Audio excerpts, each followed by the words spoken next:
So we're going to be picking up where we left off. So let's see if I can remember how to even get here. Resume saved game. And it was we stop for the lithosphere. Is our one. It's not on the list, is it? No. No, sadly, I don't have a stack of Odyssey keys to give out. Because I would absolutely swipe one. I mean, and hey, Infinity Simplex. So yeah, so where we left off, we were doing pretty good. We've got our mission control, I believe, is fully upgraded. Yeah, so we fully upgrade our mission control. The tracking needs to be upgraded. And all that. Let me remind myself what our contracts are. So we've got these contracts where I need to fly over a certain altitude. I've got these ones where I have to actually go onto the surface of the planet and scan the things. We have fly by the moon, test the Juno basic engine while splashed down. Test, so like, pretty high up, test the hammer. That's going to be a hard one for us to do. Conduct surveys, those ones are above. So all these ones that are above we can't really do right now. Right. We were trying to get these three to not die horrifically doing their suborbital flight. That's right. Right. Now we wanted to test the shield. Right, and we have a rocket if it's still here. I'm hoping it is. It's not. Did I save it? Please tell me I saved it. Big uppies with friends. Autosave. Load. Okay. So we had this rocket. And it gets the things up where it needs to go. We can run the tests. Like, all in all, most of it goes well. The one problem we're running into, the one problem I'm running into with this whole thing, yeah, I'll worry about all that later, is re-entry-wise. I'm having problems steering this, and it starts to corkscrew as it comes back into atmosphere, and the moment it does, it rips these cabins apart, killing the passengers. Which I understand from HR is not good. They got with legal and they said that is that's not gonna be acceptable for a result, and so we're trying to figure that out. All right, Nitro, you take it easy. So we're gonna start with trying to get that sorted out. Do we still have a part limit on here? Oh, we got a really high part limit. Oh yeah, and we have plenty of tonnage. So I remember we tried adding fins on this, but they just burned up as they came in. So my hope is that we can try to retrograde as we come in to like really, really bleed off the speed. But we'll see how this goes. Alright, so thinking about what we're testing here. So we need to test the Juno engine while splashed down. Which one's the Juno? Juno's like the little rocket engine?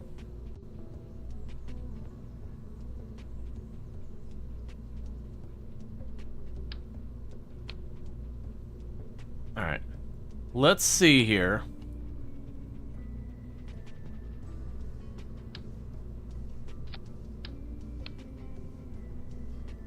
Okay, so we've got our two heat shields there. Since I have to test one of those.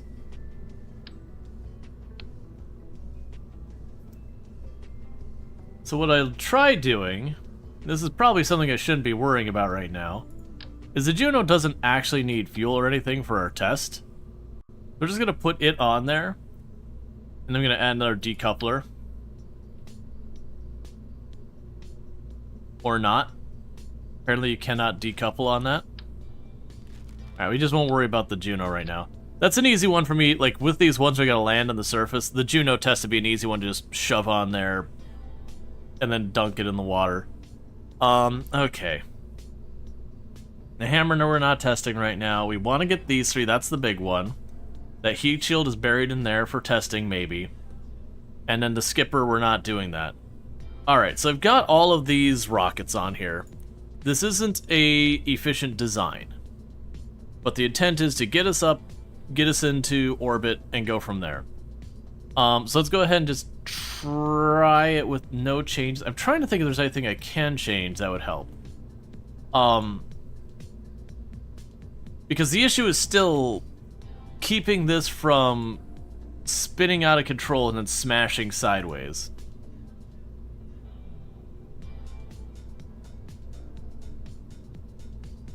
I don't have much I can think of to help with that.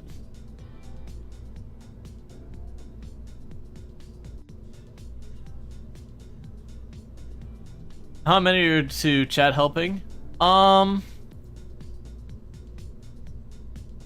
So, if it gets to the point of telling me how to play, it's too much. I'm not against people making suggestions. But it's always a tricky one to kind of juggle and all that. Yeah, I'm not against suggestions or whatever. Okay, so the only one I gotta worry about from the beginning is just... Yeah, honestly, we're just down to this one here and then trying to survive. All the other ones don't really matter right now. So this is probably overkill for the rocket we need, but...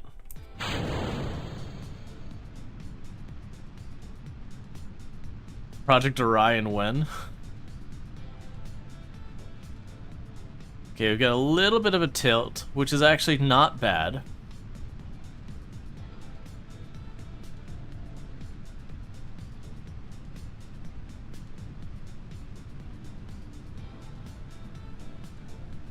Alright.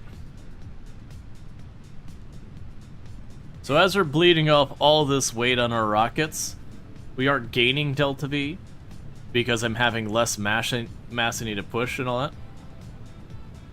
Missed your niece's and nephew's birthday party because you had to work a 2-hour shift, and they live over an hour away from work. Also, got out half hour late. Yeah. That's no fun. So good news is I was able to keep this going full bore and not have to worry about the rest. I actually have got a lot of rocket here. This is probably way overkill for what I needed.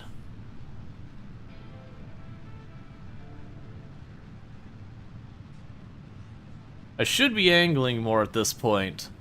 I'm choosing not to right now. And the reason I'm choosing not to is I'm a little concerned that once I start tipping, I won't be able to bring it back. And we'll just start spiraling.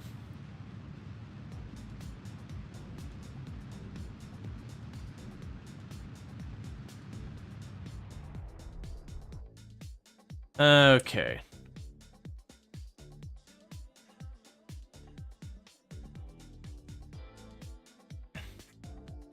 So we've got ourselves an arc here. So I'm going to try to do is once we start getting up here, we're going to start jetting sideways to do that. So I've already got Jebediah set to try and hold the prograde, which is basically to jet in the direction that we were moving. I've only got the tiniest little sliver of fuel left in the rockets that we've got. And then we're going to stage.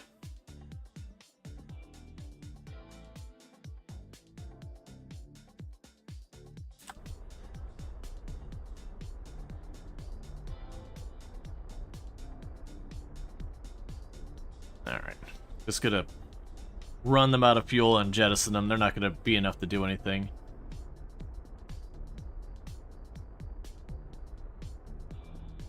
Okay. Alright, just like that, we got our boosters for getting us into orbit launch, and of course we won't care about where they land, that's not our problem.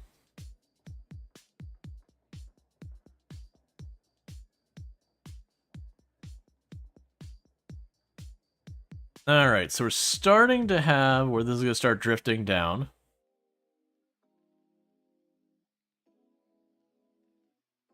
And once we get around here, we start throttling up, because that's going to be to change this from just kind of going up and down and start making into an orbit.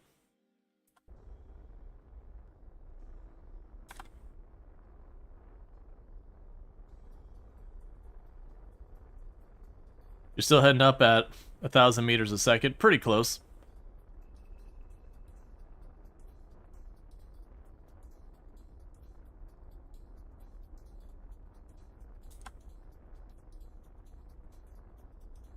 Because we wanted to close to sideways, but my concern is if you throttle up too late, by the time you start getting this elongated, you're on the downswing, and bad things happen.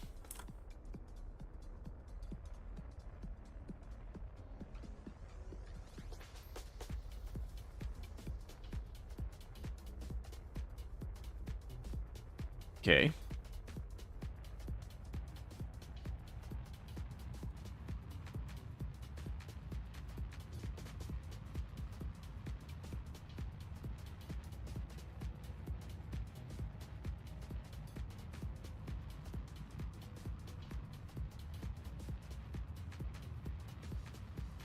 It's almost time to max out our throttle.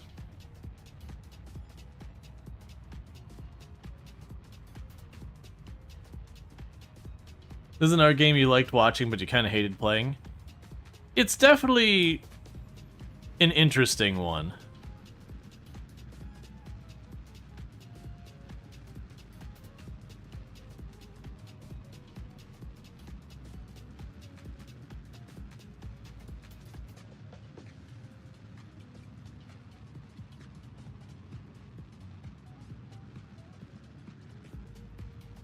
Yeah, you can. This will give me a slightly higher elevation. But by sticking with the pro grade, it does have a favor of trying to bring the arc out faster.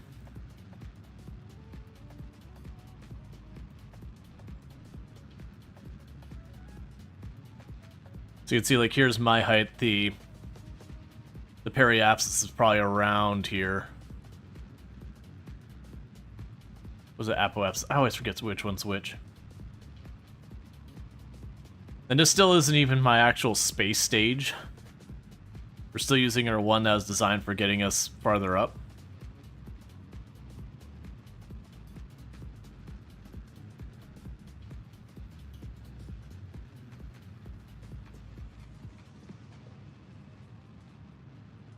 Okay, and we're just waiting for those to highlight.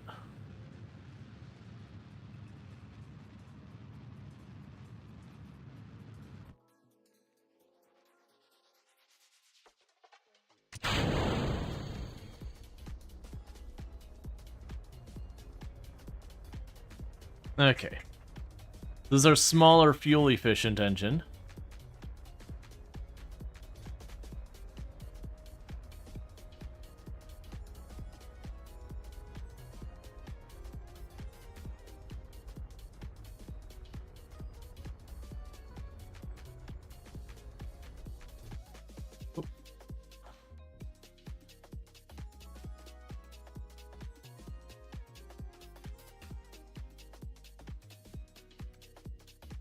Oh, I don't have the science stuff on there. Because I have some of those... Yeah, I have some of these I still need to do. That's fine. So anytime now, it should consider us fully in orbit. I can't see how far off, but we're almost equal, and it's something like 100,000 or whatever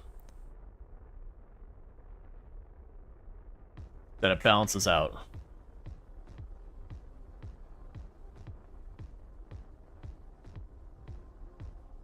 Come on.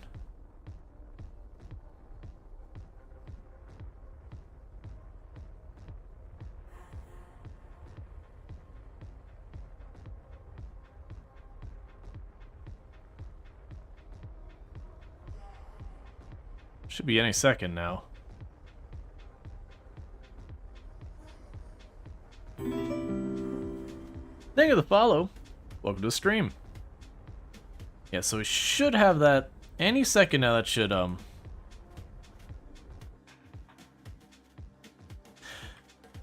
I know what happened. We have to revert it. So, you know, when you don't have your passengers inside your rocket, it doesn't count.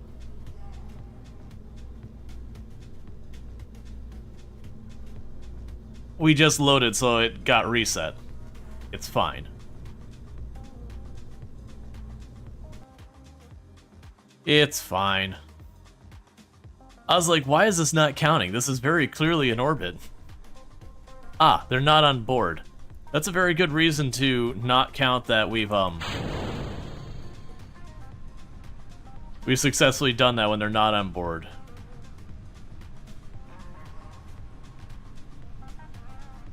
Yeah, it would have been a pressure reading it would have needed. I don't think we have that on here because we're not going someplace new, we're just orbiting, so I took off all the extra weight. Even though it's not much.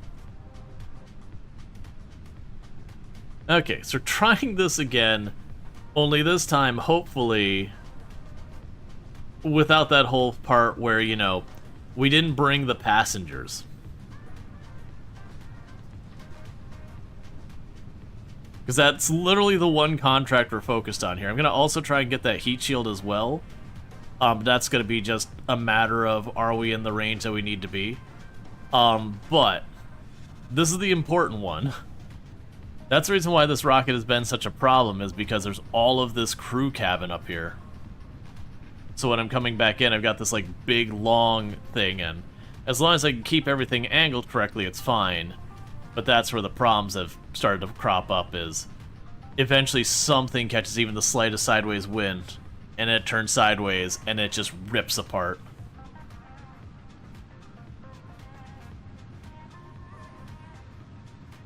Or no, the last time we didn't have it rip apart, we got through the atmosphere and it got turned around so the nose cone was facing down instead of the heat shielding after it got past the heat, and it didn't bleed off enough speed for the parachutes to work. That's right.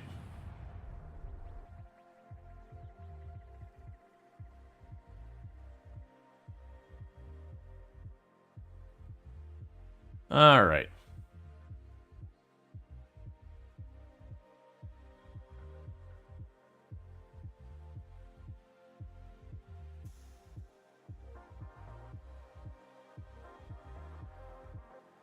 Yeah, so when I hit about 80,000 meters, I'm going to go ahead and do a slow burn on the rest of these 4 canisters, or the 4 side rockets. Kick those off. And now we've got our main... Yeah, so we're at suborbital now.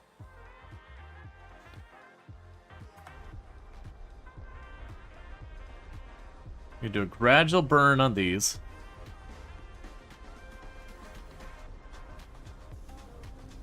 Because we're still going mostly up.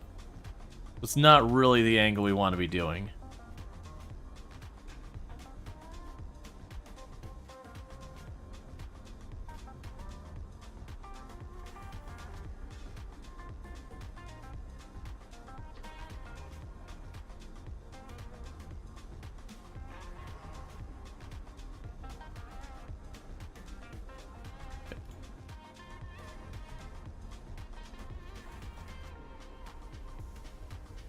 And slowly our rocket's gonna tip.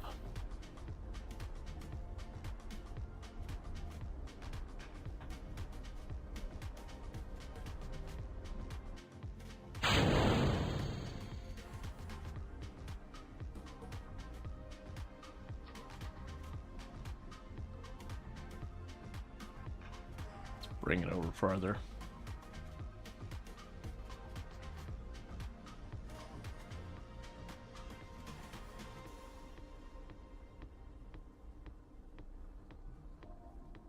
That should work.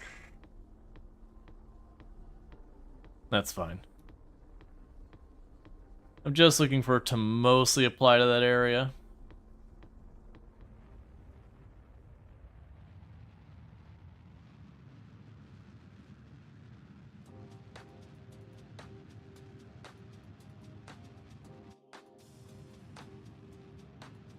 Okay. Hopefully I didn't wait too long in that.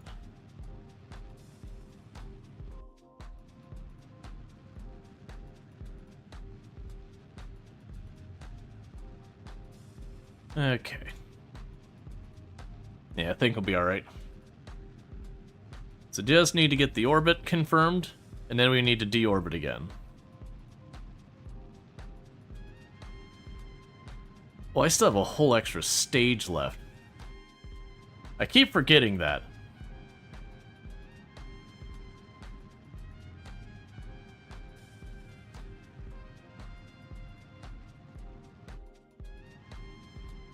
Because we want to try and use these stages to slow down our descent as well, just to make the return from orbit slightly less cursed.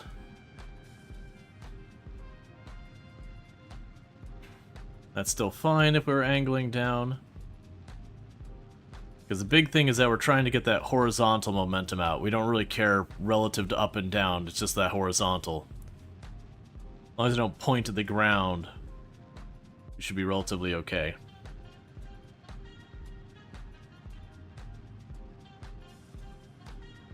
Yeah, so it should start burning a little bit early, but we should be well within the okay range. This will probably run out right before we achieve a proper orbit.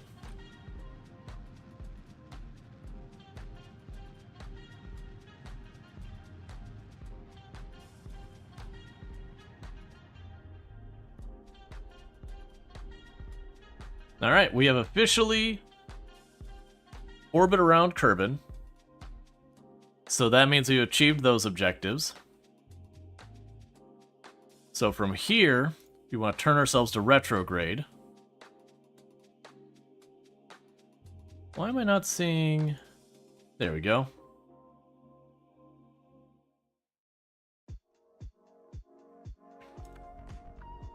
Want to retrograde a little bit.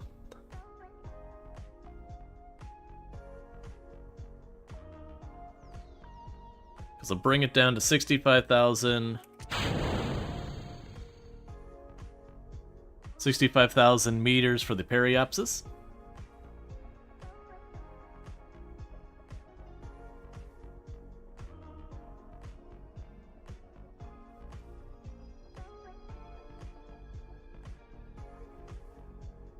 All right.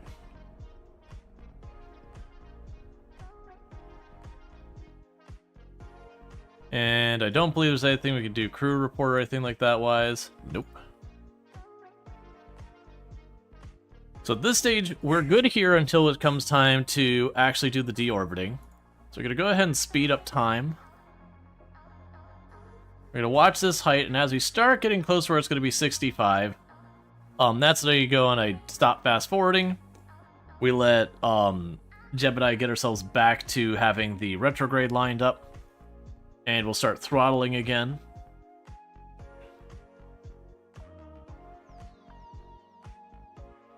Because we do want to deorbit, and we want to try and take as much of the speed off as we deorbit as possible.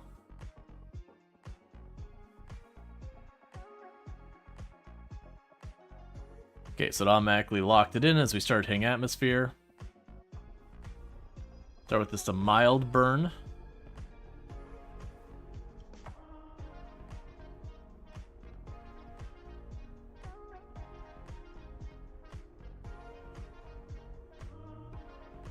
And there's the periapsis.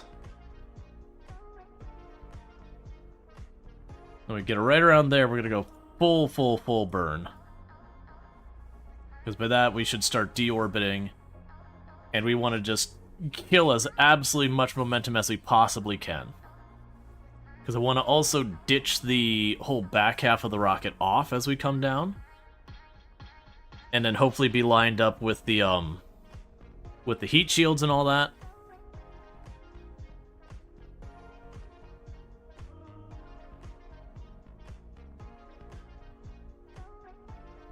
Okay.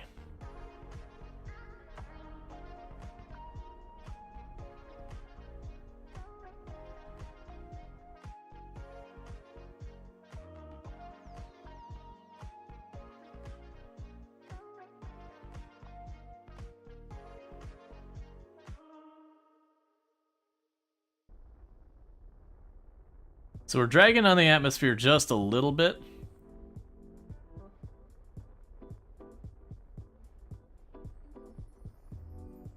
We've got a lot of fuel to go. So if you watch on the other side, our apoapsis over here is coming down fast, so it's at 126, it's dropping a full kilometer every, like, 2 seconds. Our other one's only dropping a couple decimal points every second. The idea is we are slowly burning off our speed. And we're burning this off at the point that we should be at our highest speed, because generally when you get to the narrow, like the inside of the orbit, that's where it's at its fastest. And then, you know, at the like the farthest out point of its orbit, that's at its slowest. So at a time that we're supposed to be getting more and more speed out of this, I am slowly bleeding that speed off. Now, it's not going to matter when we start turning in and we're properly dropping in on the planet. Because, you know, gravity's going to gravity. But the goal here is that when we do come in, to hopefully slow it down as much as we can get away with.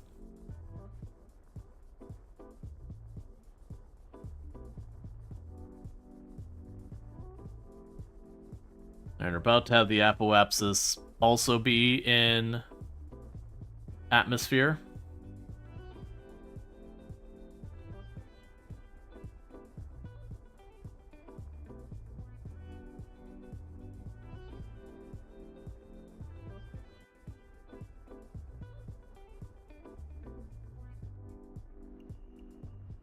Okay.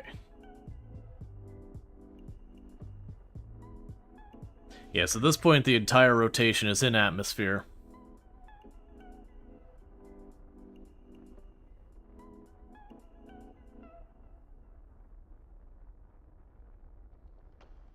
It might actually be time to just stop with the throttle entirely. Let it continue to drop. And then again, once we get like 55,000 or something like that, just slam that throttle up. Because the thing is, I need us to be moving towards the ground a little bit when we start throttling up like that. If I try and do that while we're up this high, I'm just going to deorbit faster. So instead of coming in at a very slight angle where we'll burn off lots and lots of speed in the upper atmosphere as we come down, instead I'll just turn in sharp, and we'll just hit the lower atmosphere at a higher speed to begin with. So this is going to be a little tricky to kind of finagle where I want to use it. But we definitely want to use it when we're in the atmosphere. And it might even be I should just kick it off and not even try to do that and just ride it out. Because we got the heat shields for it. It's just a matter of I can keep the orientation with the heat shields between me and death.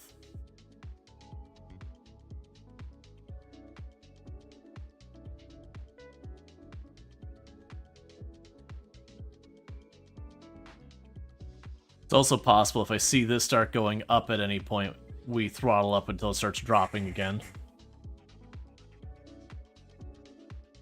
Because we're getting pretty close to the point where the apoapsis and the periapsis flip.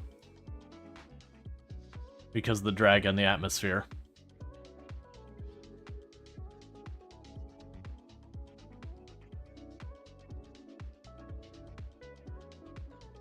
And for now, everyone's having a really good time.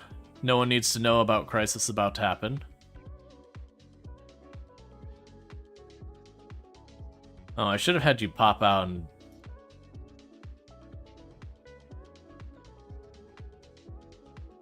do an EVA report. Get mildly atmospheric burns. Don't worry, Jebediah. We just cooked you slightly in the atmosphere.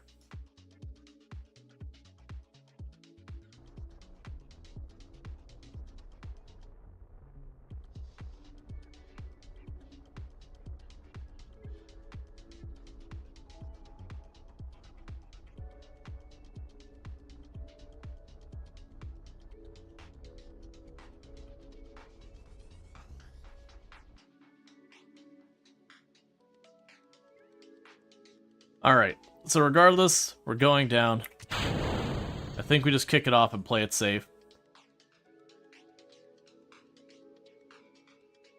Keep that retrograde set.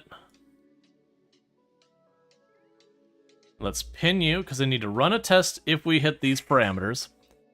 But yeah, I think right now it's just a matter of, as we lower into the atmosphere,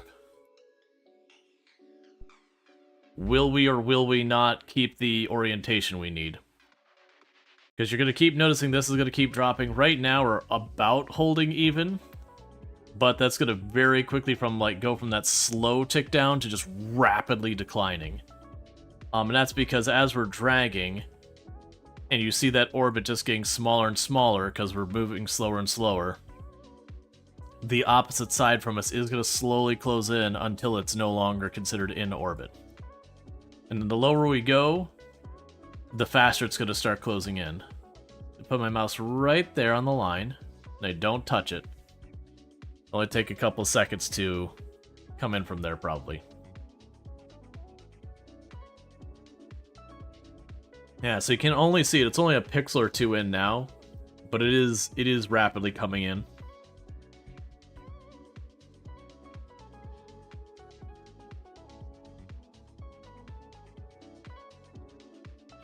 But then also, we are managing to still lose speed, which is good. Any we could spare ourselves will be good, because it's going to get real rough going in. Because that was our last time we attempted this that we had a failure. Is I actually had everything fine so far as not burning up in orbit or spiraling out of control or exploding or anything like that. But what got us was just the whole... We had it flipped the other way, so the cone was facing forward. And once that happened, it just didn't slow down, and you can't deploy your parachutes until you hit a certain speed or slower. So we just slammed to the ground at speed.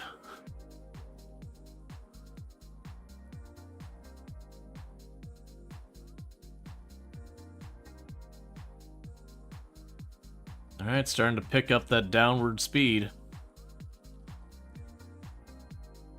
And we're slowly burning up the heat shield. I actually have 2 heat shields on here. The one we're testing is the little one, but there's a big one behind it. Which should be more than enough on the heat shield front.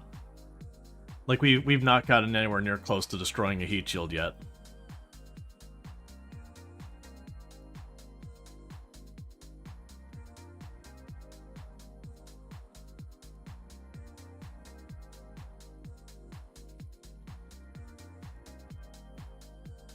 Okay, so pretty soon it'll consider us deorbited.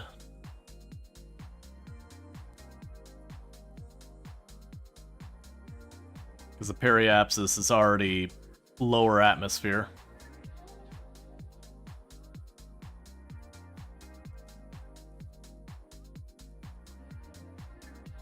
You can also see that we're slowly burning up our heat shield up here. Very slowly. Because we are in the atmosphere, we're just at like the very, very far out stretches of it. Which is the idea. Why do the Kerbals look terrified? Oh, they're not terrified. They are having the time of their life. They should be terrified. But you know, that's people having a good time. They don't know the danger they're in.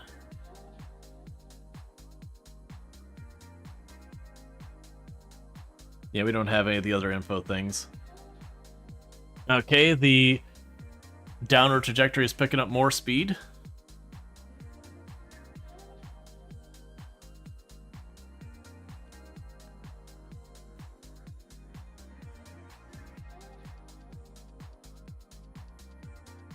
Looks like they killed off several and they know they're next. So, surprisingly, as far as the save file is concerned, no one has died. We're not playing like a hardcore one attempted things. I have not played nearly enough Kerbal Space Program for that to be... That'll be just killing off our things and then game overing because career mode. So we have absolutely been save scumming. Because plus, for as good as Kerbal Space Program is, it is still a buggy game. Oh good, we might actually be landing in sunlight so we can see something more than just the dark object in the dark space. So I could slowly watch the sun rise as our ship catches fire.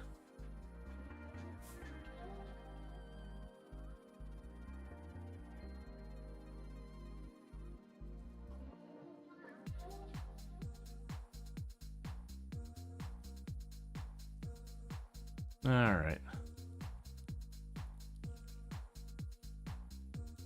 Fun fact, that would already be considered overrepresenting the atmosphere on the Earth. The atmosphere on the Earth, compared to the Earth, would be like if you took a basketball and you put like 2 layers of saran wrap on it. It's like paper thin. Like, the volume of the Earth relative to the atmosphere is barely a hair above absolutely nothing. Yep, so now you can see our two heat plates. We got the little one we're testing and the big one that's actually designed to protect the ship.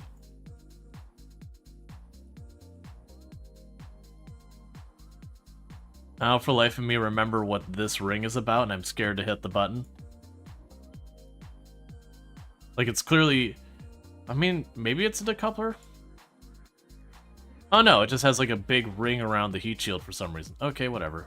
I don't care that much. Alright.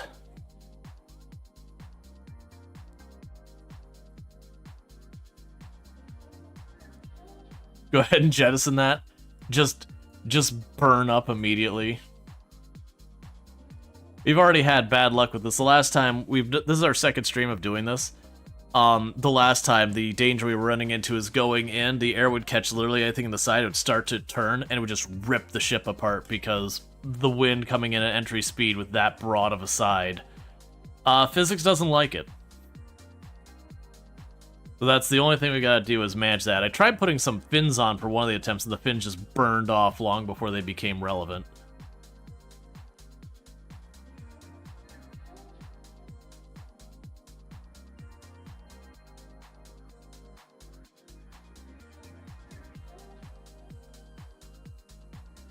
Alright, there's just not a good cinematic angle for this.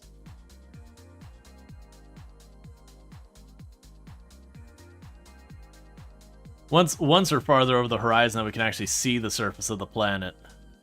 Okay, we're officially deorbited.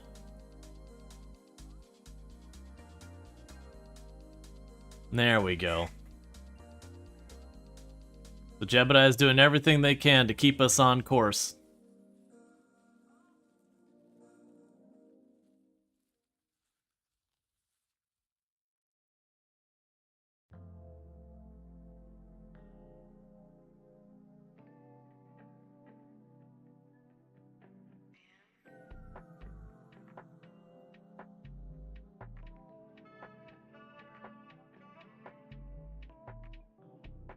Alright. So we should start getting some really heavy drag coming up pretty soon. Like right now we're just slowly bleeding off tiny amounts of speed.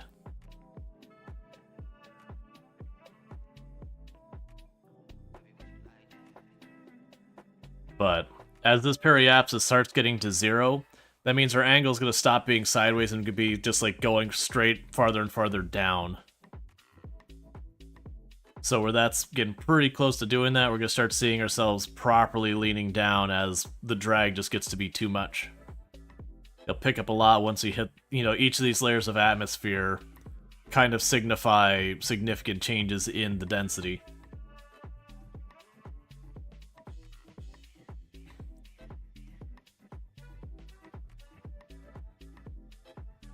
And you're ticking down, but I want you to tick down way faster. Okay, it's time to start cooking. Jebediah's got the wheel, and it's either going to work or it's not.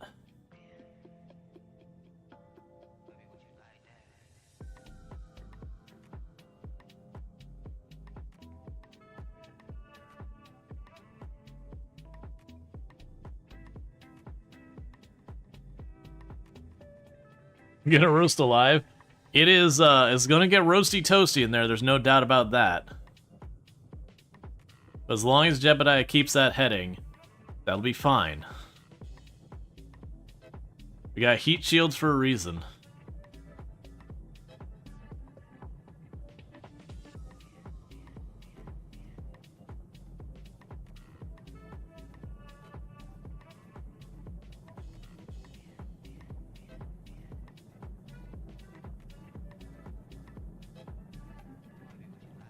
I'd really like you to bleed off that speed a lot faster than you are.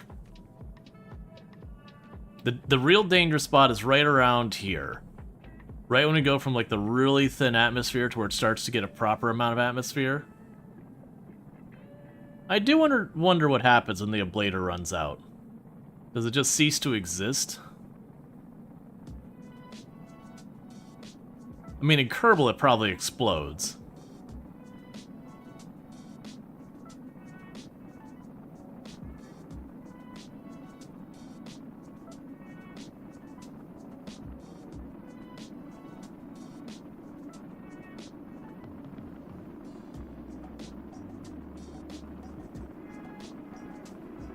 Okay, we're almost into the test range. That's 30 to 40,000 meters. So it's looking pretty good for our test here. Starting to get a little bumpy.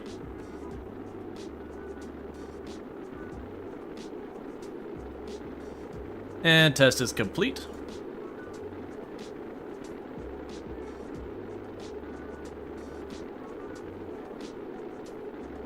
All right.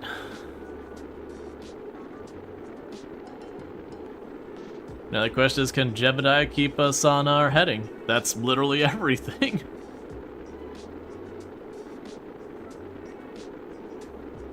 This is a much shallower angle than we came in the last time.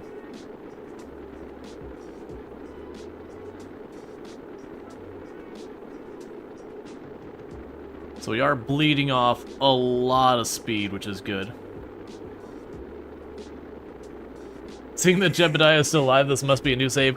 We actually did start this save last stream, but we are save scumming. We're not just, you know, if I blow up the rocket, I'm not like, oh darn, I lost 60,000. Oh boy. We're not doing that kind of thing. I just haven't played Kerbal Space Program enough to, like, that would just be me going bankrupt, because we are doing career mode. So that's the whole thing. It's when you get those really long voyages that you start staring at going, wait, what do we do? Because yeah, we're getting ready to do our first moon orbit. We're just doing a little space tourism real fast for a quick buck.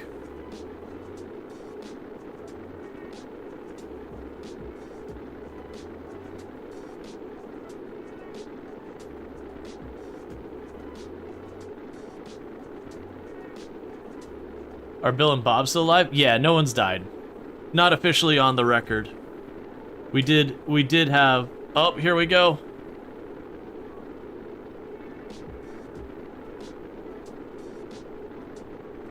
Jeb, buddy. Jeb, buddy. I need you to get it back to retrograde, friend. If you keep on that heading, you will die.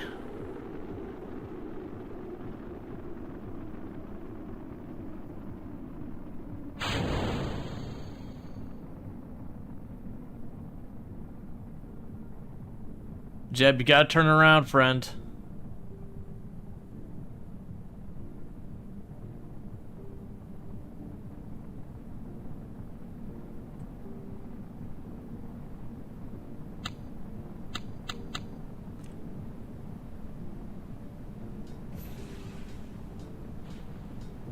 Can we make it lighter? No, it's gonna be another failure. Because it's going too fast to the parachutes. And I can't, and they're trying everything they can to turn it around, so it's just gonna missile right into the ground. Alright. So, what can we do to solve this problem?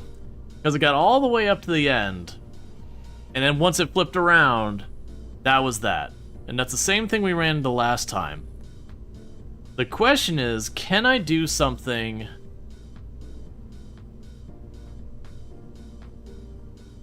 You need Elon fins? I have no idea what you're talking about. If you're talking about these fins and all that, because of entering atmosphere, they burn off. Yes, under mass problem, this is true. So, what would be the best way to move our center of mass back? What if we put some of that science stuff I was like not bothering on this particular mission? Grid fins?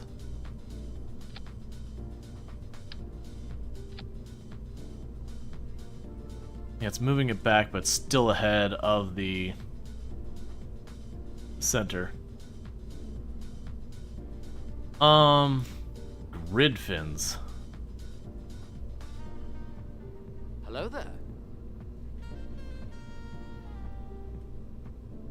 Hey Bentley, how's it going? The thing we ran in on the last time is with the fins, they burnt off.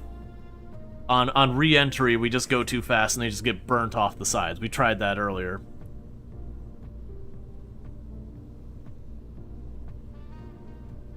I'm doing good. The part should show their heat tolerance. Yeah, we can check that in a minute.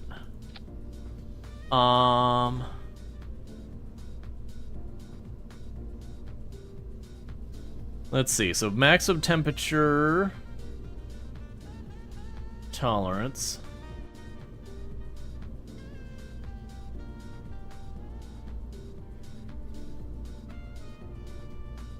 It's looking like 2400 Kelvin is the highest.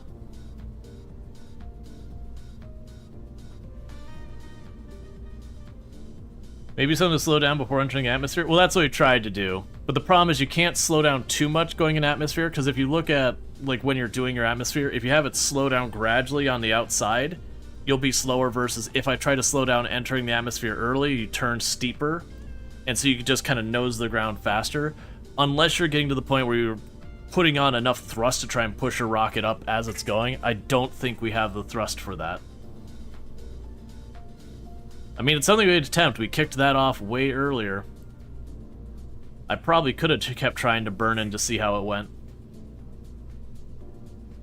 Alright, well, once... Let's see, can try searching for the object in the search bar.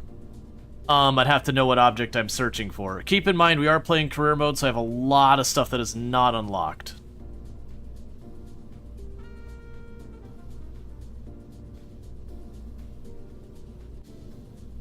Gridfin? Nope. I'm also running, pretty much no mods.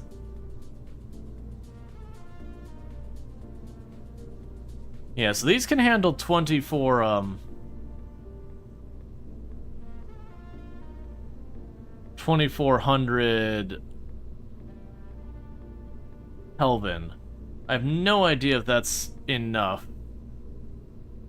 Oh, that's like literally searching for everything. Okay.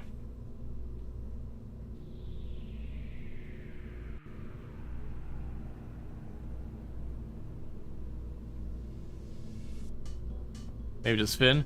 Well, that's the thing. I don't think I have Grid Fin. So, like, not sure if that's a mod or that's a later tech. Because, again, we're in career mode, so I don't have access to everything.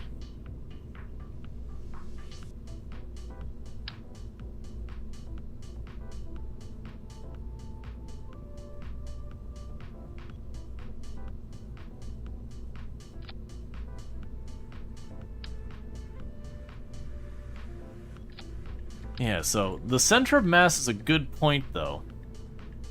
So I'm trying to see, because the center of mass is very much on this end. Key time? Yeah, I'm waiting for the ad break to go away, then we'll go ahead and do the first giveaway. The ad's about to be done.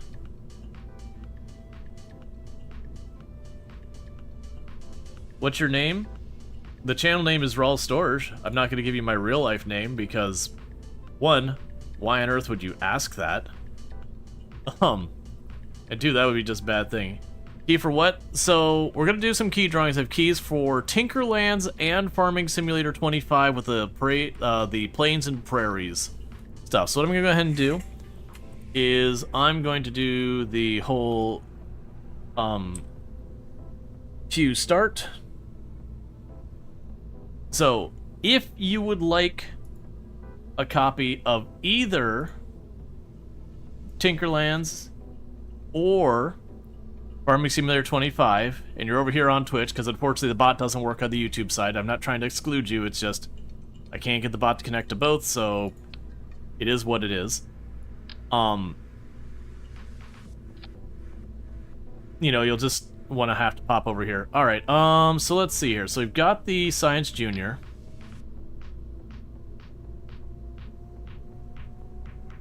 We can go ahead and do this. We'll let that go for about 15-20 minutes, and then we'll do the giveaway. And the only requirement for the giveaway is you must be here at the time it is drawn and just be like, hey, I would like the thing. In this case, you're going to let me know if you want Tinkerlands or if you want Farming Simulator 25, because like I said, I got keys for both. So that's going to be a bit of drag there, which might get it destroyed, but honestly, I don't care. And I am going to try and take the chance of slamming a set of fins way back here.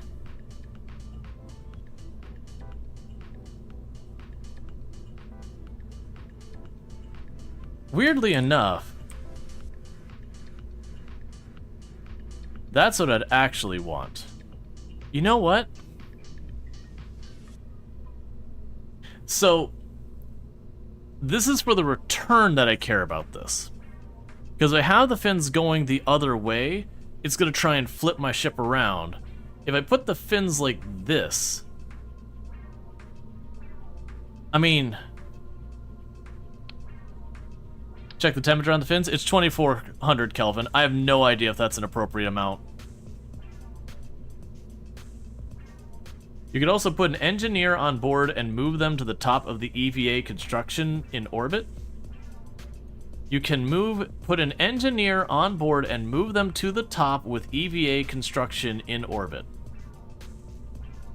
I have no idea what you're trying to tell me right now. Again, keep in mind, career mode, we don't have access to a very large number of things.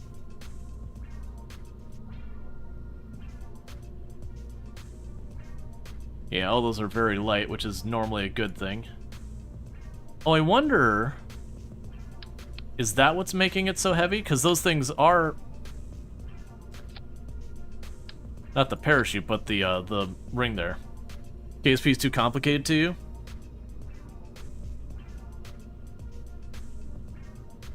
Alright. So maybe what we'll try doing... Bill the engineer can enter construction mode while outside the vehicle and move some parts within reason. Oh, I'm probably not going to mess with any of that. Yeah, like... Taking the rocket, like flipping one end to the other end or something like that. Well, no, it still need the ends there. Because of everything. Yeah, because that's all to slow down in that. If we don't want that in the front, because it's whiplash the whole ship around. I'm honestly surprised those heat plates aren't heavier than they look. Because I would expect those heat plates to be way heavier. I know they're ceramics typically, but still. Yeah, the fins are just gonna burn off.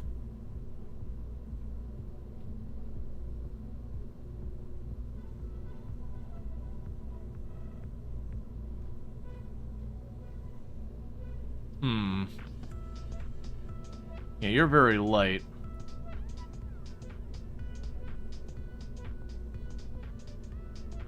And those are very light.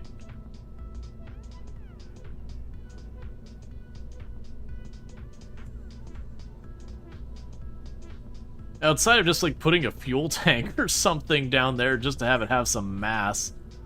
Because it's what? The,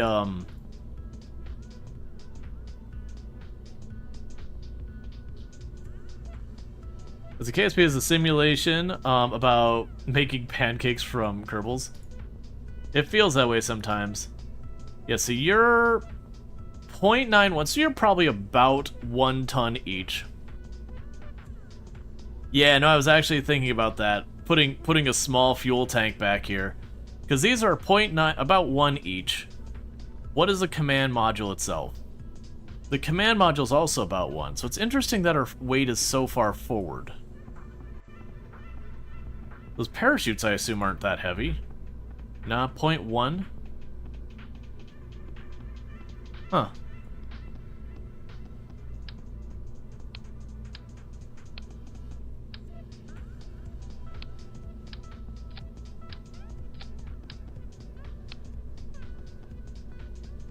Okay, so what we can do here is actually put the science thing there, go down here. Did we get the heat plates? Yes, we did. So you're about 1/2 ton.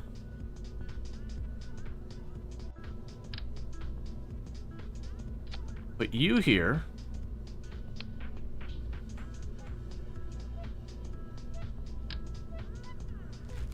Okay. So the big thing is this is adding a lot of weight. And adding a lot of weight to this can be a problem. I do need to test the Juno engine. I'm assuming I can't connect that? No, because it's a rocket engine. So we're going to try using a small fuel tank as a ballast. which is certainly a choice. So we've added a little bit more stuff to the back. So now if I detach this bottom part, so this would be the actual thing, it still does have the center of gravity kind of on the forward half of this. I feel like the big problem I need to get sorted here is something for aerodynamics.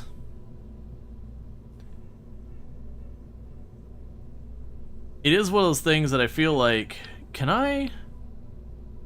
No, because I need the heat plates. What I might be able to, oh, give me that back, I actually need that. What I might be able to do is something like this. Go to our structure.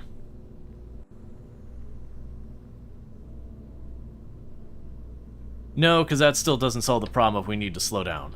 Right, that's the issue, is it's too aerodynamic on that side. Which, honestly, stuff like this, if it survives coming into atmosphere, might literally be good enough. Just having something that's got some air resistance on it. So I'm trying to see if there's anything good for that. Take a sip. What's the worst that could happen?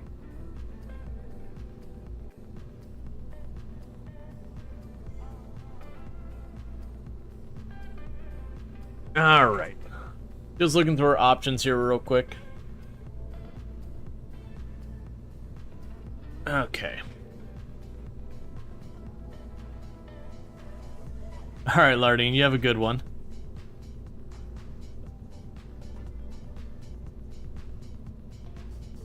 Because, like, honestly, I could take something like the radiator panels. Because I assume those would give us a decent amount of drag.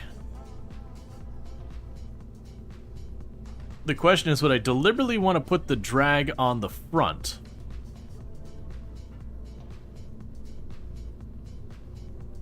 Because these wouldn't do anything for me.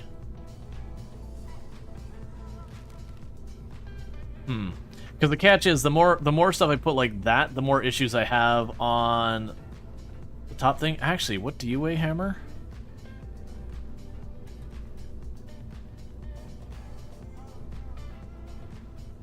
Well, the problem is if I use the hammer, I won't be able to control.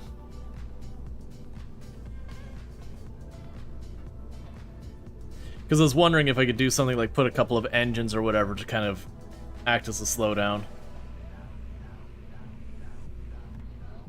Because you can survive. Well, your max temperature stay intact is 33,000. So those ones for 24,000 is actually not the worst.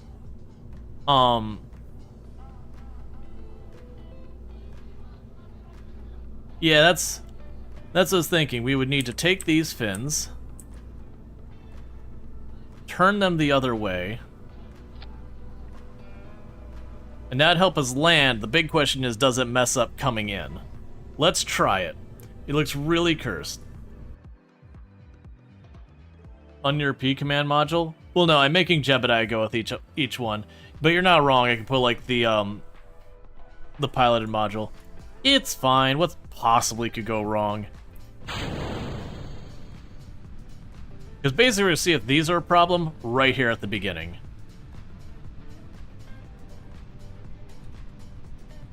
Let's just go to problem. I'm figuring it's going to do exactly what's happening right now. Is those fins are just too much of a difficulty. Yeah, I figured that was going to be the case. That was the reason why earlier when I went to put those there, I was like, it's going to be an issue. But yeah, I can put the smaller module up there. I'm trying to add more weight on the back here.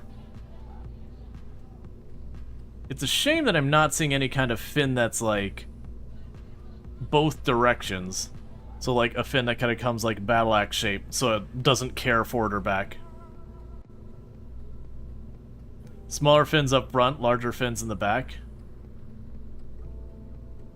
Wouldn't I run, because the problem is the re-entry. That's where we're running into the problem. So if I put like small fins up here,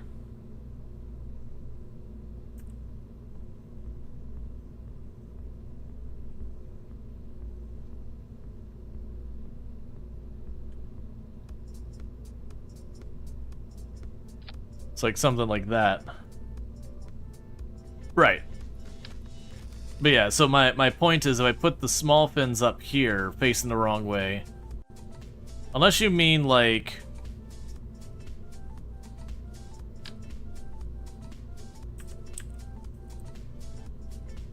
If you put big fins at detached engine, big fins won't be a problem. Yeah. Well, the issue is more when we're coming in, it's keeping this in the right heading, because what's happening is we're getting down to, like, the last stretch where I need it to keep burning off speed, and then we hit, like, the actual atmosphere, and it flips around, and it doesn't have enough force to bring it back over. It just kind of arrows into the ground, because it's more aerodynamic this direction.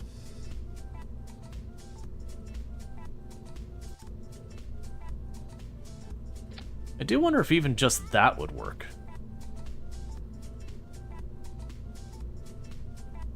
Just gonna do small fins.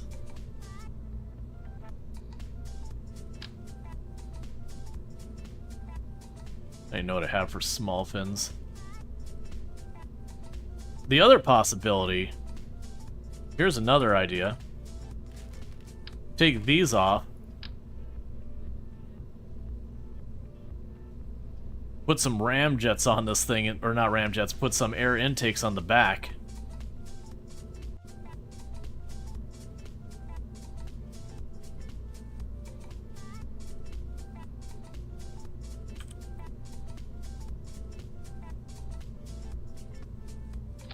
Because that should be relatively aerodynamic going up.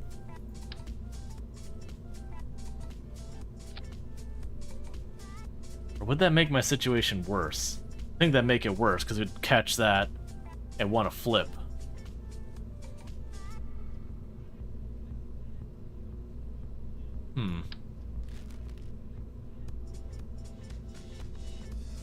Big fin's going to be detached with the engine.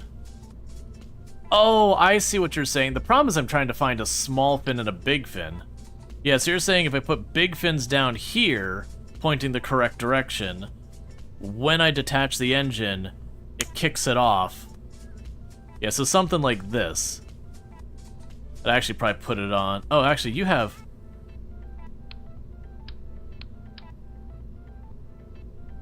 So something like that in the back that gets kicked off as we're going up. And not those ones, because it can't handle the heat. These have what their drag is.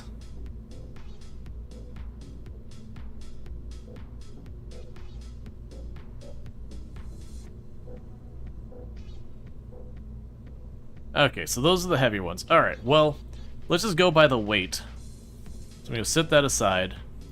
I'll grab you, put you down here.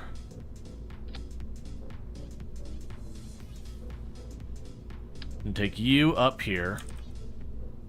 I see what you're saying, though. That what should happen is as long as these are enough to keep us pointing up. And the reason I want it on this stage and not those ones is we'll still be in atmosphere when I toggle onto that stage. I don't think that'll work. I think that's still going to be too much force. Let's just overdo this and see how it goes. Pretty sure it's gonna corkscrew.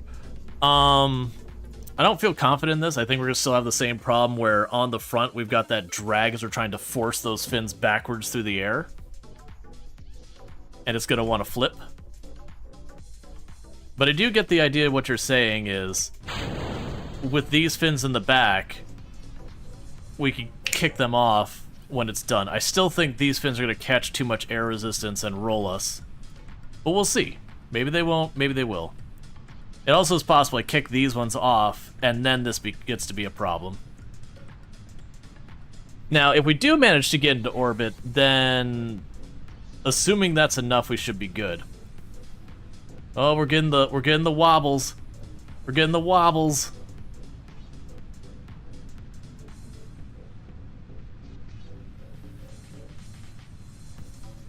Yep. Alright, so that's not gonna work. Do I have much smaller fins?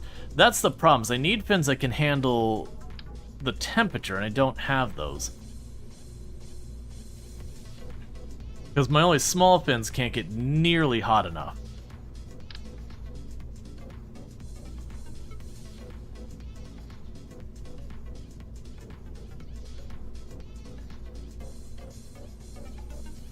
Yeah, I don't have any air fins. Alright. Let's look at our command modules. There we go.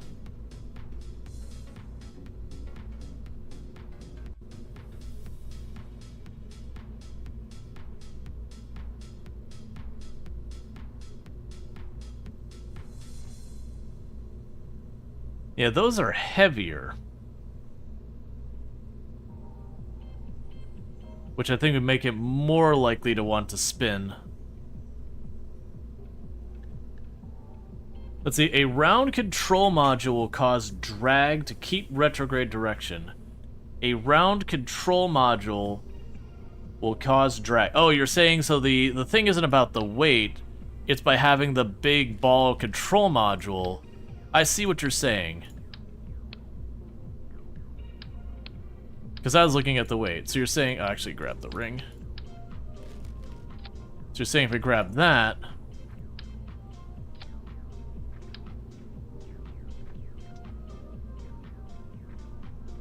these are drag chutes. Let's just go all in.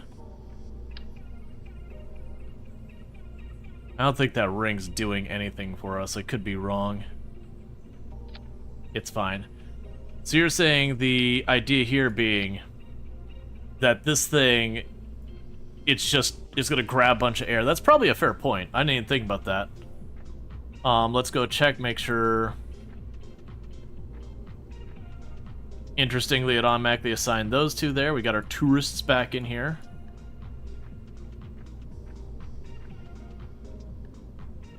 We'll add Bob in there as well.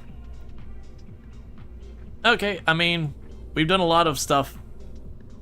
I don't need the multiple sets of wings. Let's go back to the fins we were using, because those proved effective. Yes, we're adding the additional mass of the module. Actually, I think we're only using the basic fins.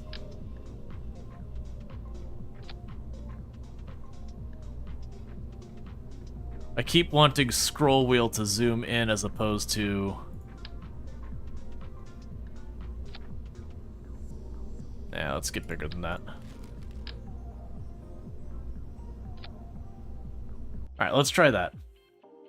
Yeah, but that's a fair point, is I didn't think about the drag side, because our cone one, that was the whole problem, is the cone was way more aerodynamic than the rest of the craft, so it'd start to spin around and just pull that way, and that once it got that trajectory, even if things started to improve, it didn't matter. It was just so aerodynamic they couldn't pull it any other direction, it would just stay on line.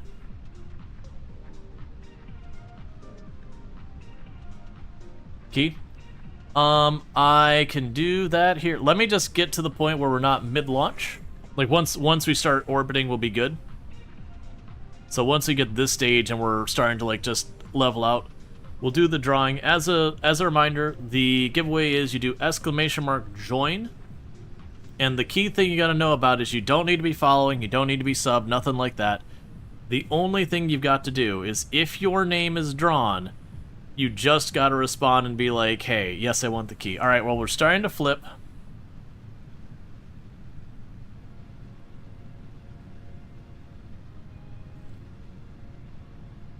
Yep.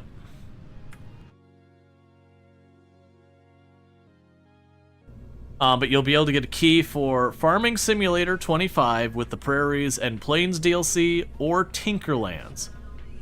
That's the two games we got up for consideration right now. Let's try adding another set of fins. Yeah, exactly, Bentley. I was thinking about adding them a bit farther up. So where this stage goes. And then meanwhile, we'll go ahead and do the drawing. Alright, so Pagpaw, you just gotta let me know that one, you want a game, but do you want Tinkerlands or do you want Farming Simulator 25? That's all you gotta let me know, and then let me go ahead and get a tab up here so I can whisper people in Twitch easily. So you just gotta let me know what you want, and meanwhile I can get into my own channel easy. Farm sim, no problem. So let me go ahead and get that to you. So that, I'm going to whisper you. So let me go ahead and do this. Grab that key.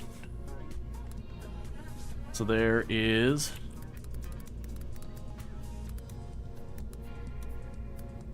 the base game. Let me mark that key as used. And then this is the plains and prairies. I cannot spell prairies. What am I doing wrong here? I see what I did wrong. Prairies DLC.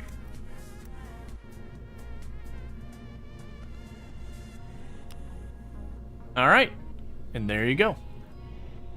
And don't sweat it, I've got like 8 or 9 of those keys.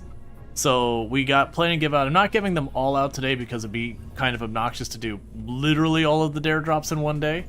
But the point is, that's the first one. We'll do another key giveaway about halfway through stream, and then another key giveaway about 1 from the end. Please play Ultra Kill. No, because no.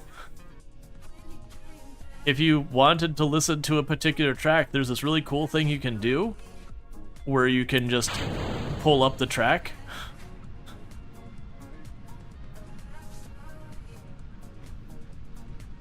It's kind of a weird thing to randomly pop in and be like, play this song. I'm not a jukebox. I mean, it's cool if you like the song and all. Like, not knocking it. We got the Wiggles. We got the Wiggles. We're a wiggling. We're a wiggling. That is not what you want. The Wiggles are bad. Okay, it's settling down. Up, nope, it's not settling down. Come on, you can recover. You cannot recover. Alright, let's revert that. Struts. Do I actually have struts? I remember it was absolutely a thing you used to have to do. Back in the day, Kerbal Space Program, it was a thing. You'd build a rocket and you'd just be like struts, struts, struts, struts, struts, struts, struts.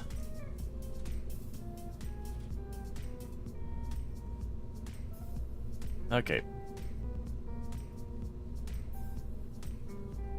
So let's connect these.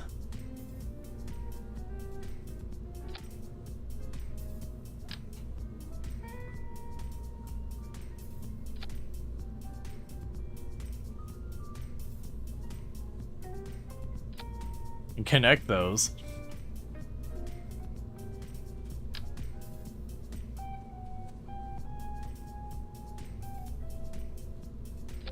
And we'll try doing the thing where we hold it all together. I don't think that's going to make a difference, because I don't think it's really the struts that's the issue here.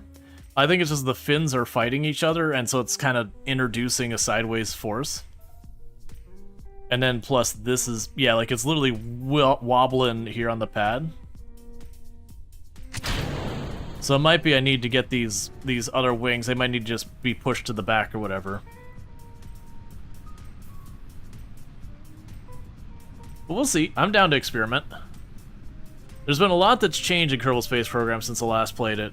Because when I played it, like, the very last time was right around the time that career mode first got introduced. So there's been a whole lot of stuff that, you know, I pop it as like, wait, I could just, like, look up my Delta V. It's just, like, right here now. That's pretty sweet. Actually, those struts seem to be working so far, because it's right around here, about halfway through, that suddenly it just tipped over. Which I think is just it wiggled enough that the top heaviness of it started to swing over, and once that happened, it was just done. Oh, nope, we're going right on over. It's weird that it keeps doing it like that.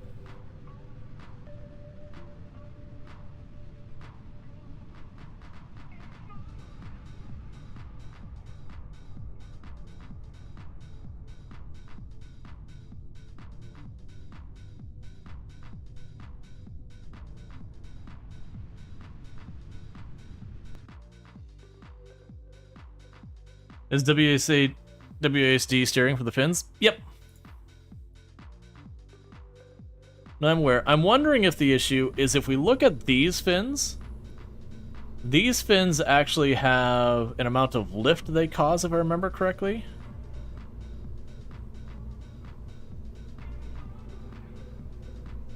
No, these ones don't.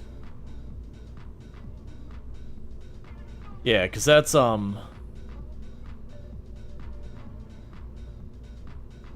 Let's control surface. Let's try the other fins. So we've got the delta fins here.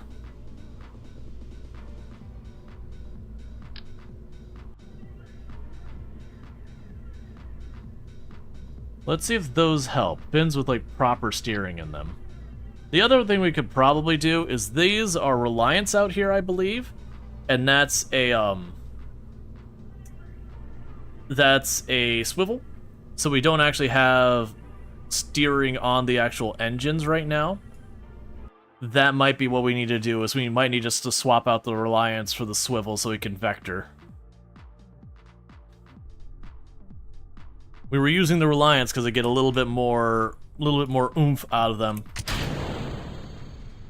We'll try with these fins, and if that fails, then we're gonna swap out the reliance. I believe those are reliance. Yeah, we'll swap out the reliance down there for swivels. Let's see, in Space Engineers, you have 2 modded torpedoes that allow it to be a single block wide visibly, and 4 out of 6 you named Big Mac, and the other 2 are Happy Meals. And those are your warning shots? Okay.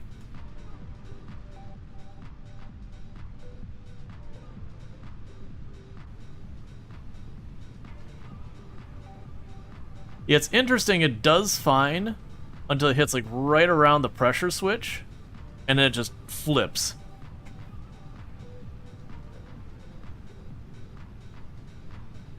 Okay, yeah, so it looks like the fins may have made the difference. Because we were flipping... Oh, nope, there we go. It's like creasing right at that,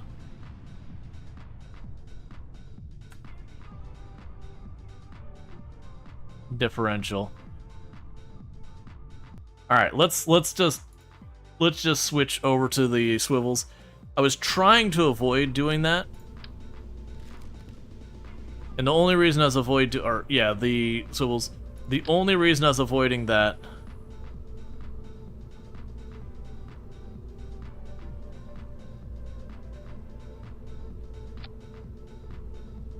Alright.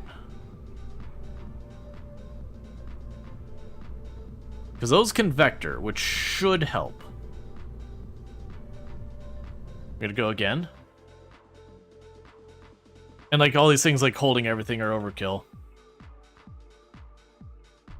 The other thing I could potentially maybe reinforce stop. The other thing because like I do see that this is a swiveling spot.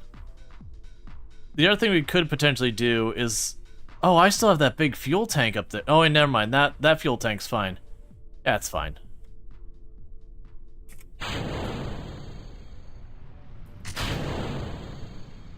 I had the staging wrong. That shouldn't make that big a difference. We always had way more fuel than we needed coming back in. Yeah, no, so you're thinking with the reinforcing the top is just taking struts from above and below here? Because it's bending on this joint right here. On that separator where the heat sinks or the heat plates are at. I think that's more a symptom of the problem than the cause. This is interesting that it's starting to have problems like right there. It was having problems a little earlier before.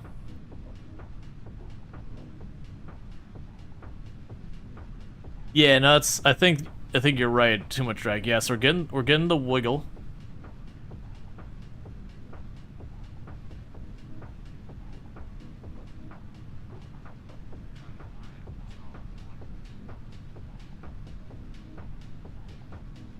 Weirdly, the vectoring engines are managing to keep it from utterly flipping, but it is Certainly not what you want.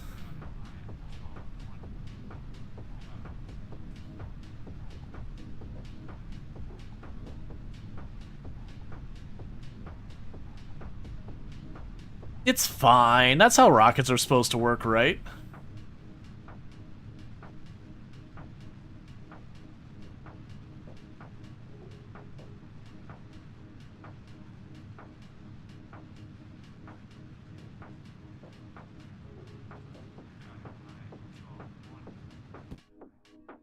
So killing the engine, picking those off. All right. So we still got a bit more up it's going to try to go. So we are going to try and tip this to the right. Because we're already in the thinning atmosphere.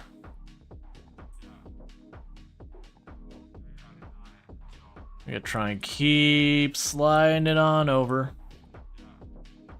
Wibbly wobbly. Little by little.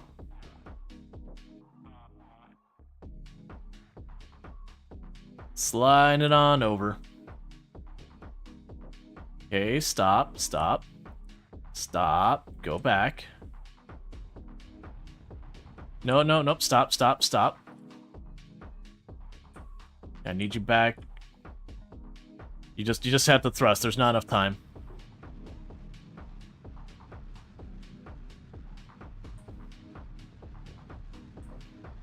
That wobble is making it do all sorts of cursed stuff.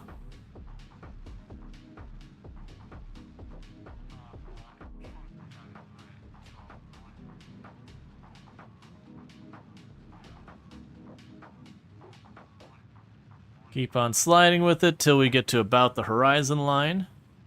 And then I'll switch to stability assist.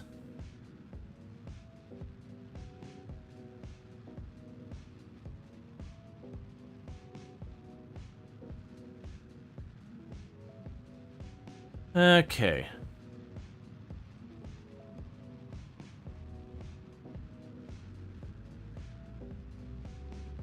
Honestly, we're not going to be getting better science up here.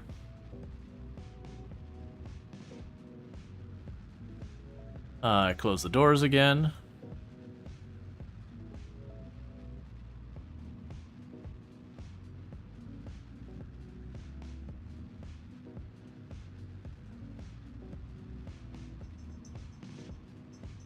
Okay, so we are trying to make this work. Wiggling into space. Hey, sometimes you gotta do a little dance. The downside is, we're losing altitude at full burn. And it's not how you get to space today. The burn was too late.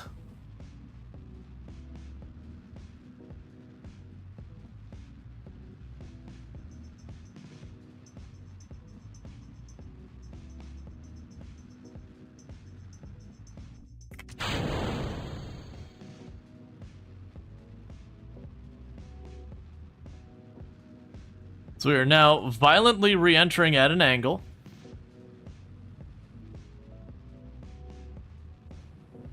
Needless to say, this has been an unsuccessful launch. Alright, let's try this again. Let's try the reinforcing the whole way up, because we certainly lost a lot of our efficiency with the wiggle up here. I don't think I need those. That just made staging weird in that last one. So let's just try going here. Do this. Get our 4.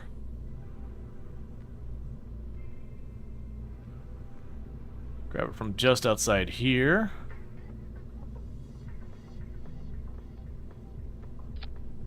Okay, so we're trying the reinforcing to see if we can't get rid of the wiggle. And make sure our stages are actually correct this time. Yep. Alright. He'll just get home in a hurry.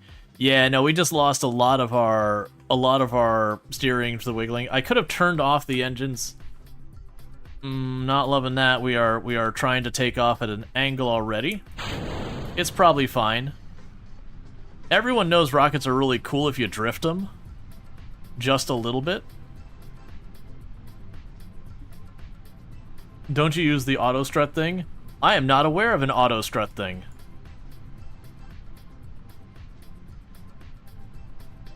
Keep in mind, I'm not a Kerbal Space Program expert or anything like that. I played a very, very, very long time ago, where a lot of these things didn't exist.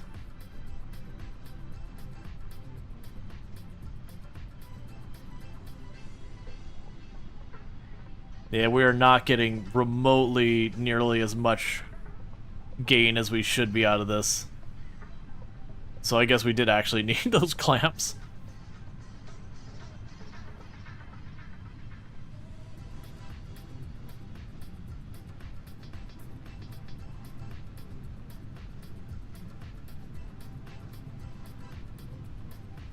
Okay.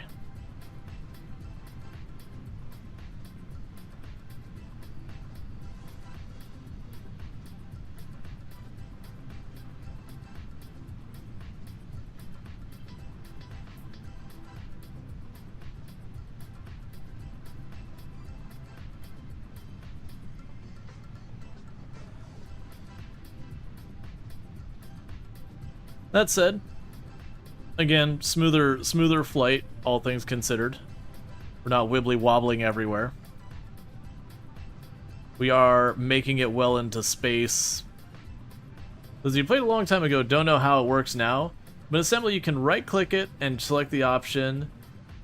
It's to help with the Kraken wiggle, but it didn't completely remove it. Gotcha. Okay, so let's go ahead and ditch you.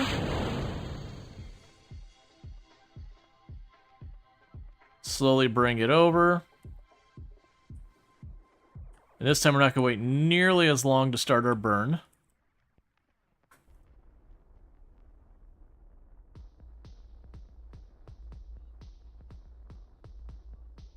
Get to around here.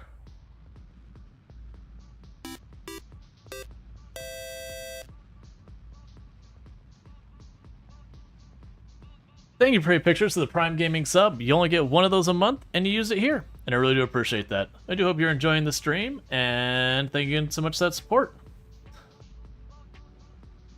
Alright, this is feeling quite a bit better.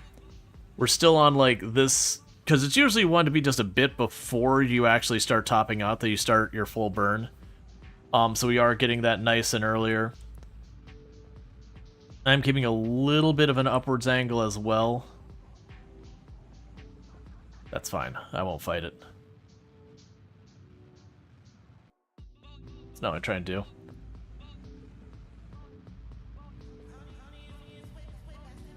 Because I need to make sure on the high side we're getting to at least 80,000 meters. If we're not at least 80,000 meters on the high end, then we will we'll be coming back down.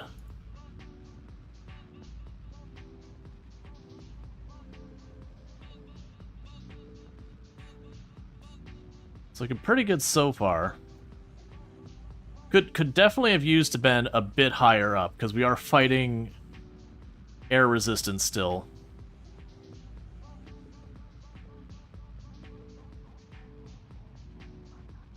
But I do feel like we're gonna probably be okay.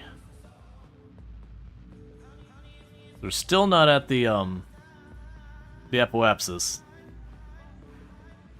We're still picking up speed. We still are on upward vector. We're probably at the point that the interference from the atmosphere is going to be minimal. I have a whole extra stage still to go.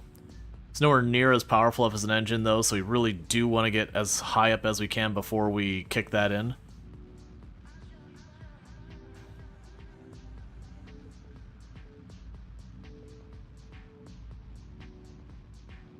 Start wiggling.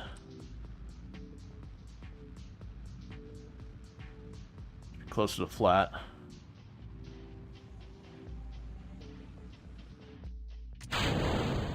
Immediately kick on the next one.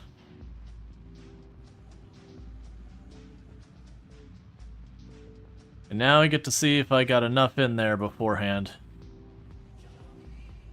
So we're kind of on the fence here. I think we'll be okay.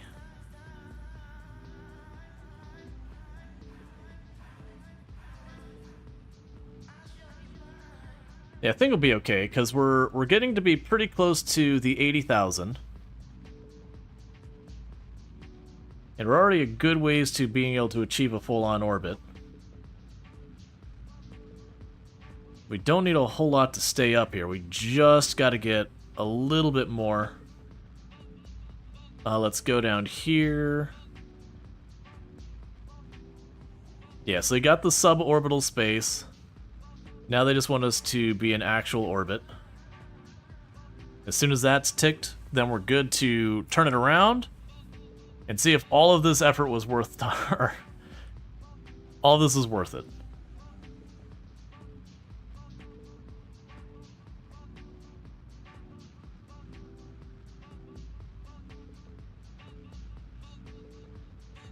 Okay, we have officially achieved orbit.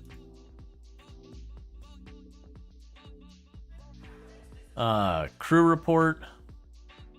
Didn't matter. Mysterious goo. Get our tiniest bit of science. Materials research. Tiniest bit of science. Close the doors. Barometer won't give us anything. Thermometer shouldn't give us anything. And with that, we switch to retrograde.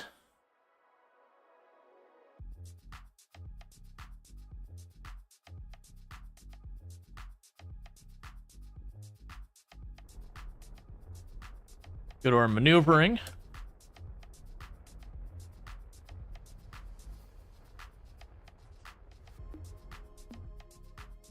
Oh, I'm pretty sure... Yeah, we haven't even reached the apoapsis. Yep. So we don't actually want to burn more yet. So to bring it around until we start coming back down. Remember the first time you got to the moon and tried to land with a parachute? Stared at the exploded range of your ships for a few seconds, went, oh right, I'm dumb.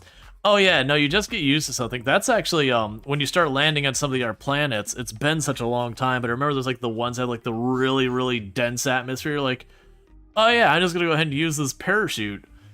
And then just have your ship rip apart, and you're like, oh, maybe let's just not go for the big parachute right at the beginning. Let's put a little variance in there.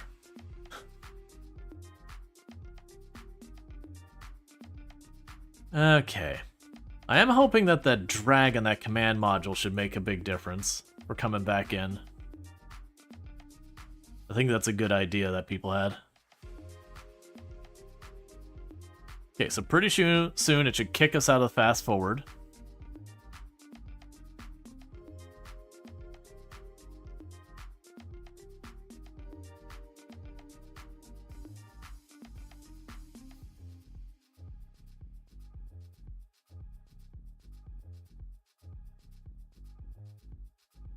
$70 if it doesn't already kick down to regular, we'll do it ourselves.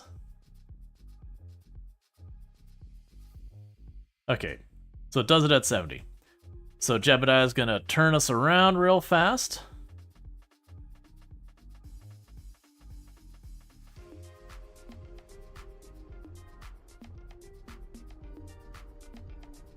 We're gonna put ourselves in a very slow burn.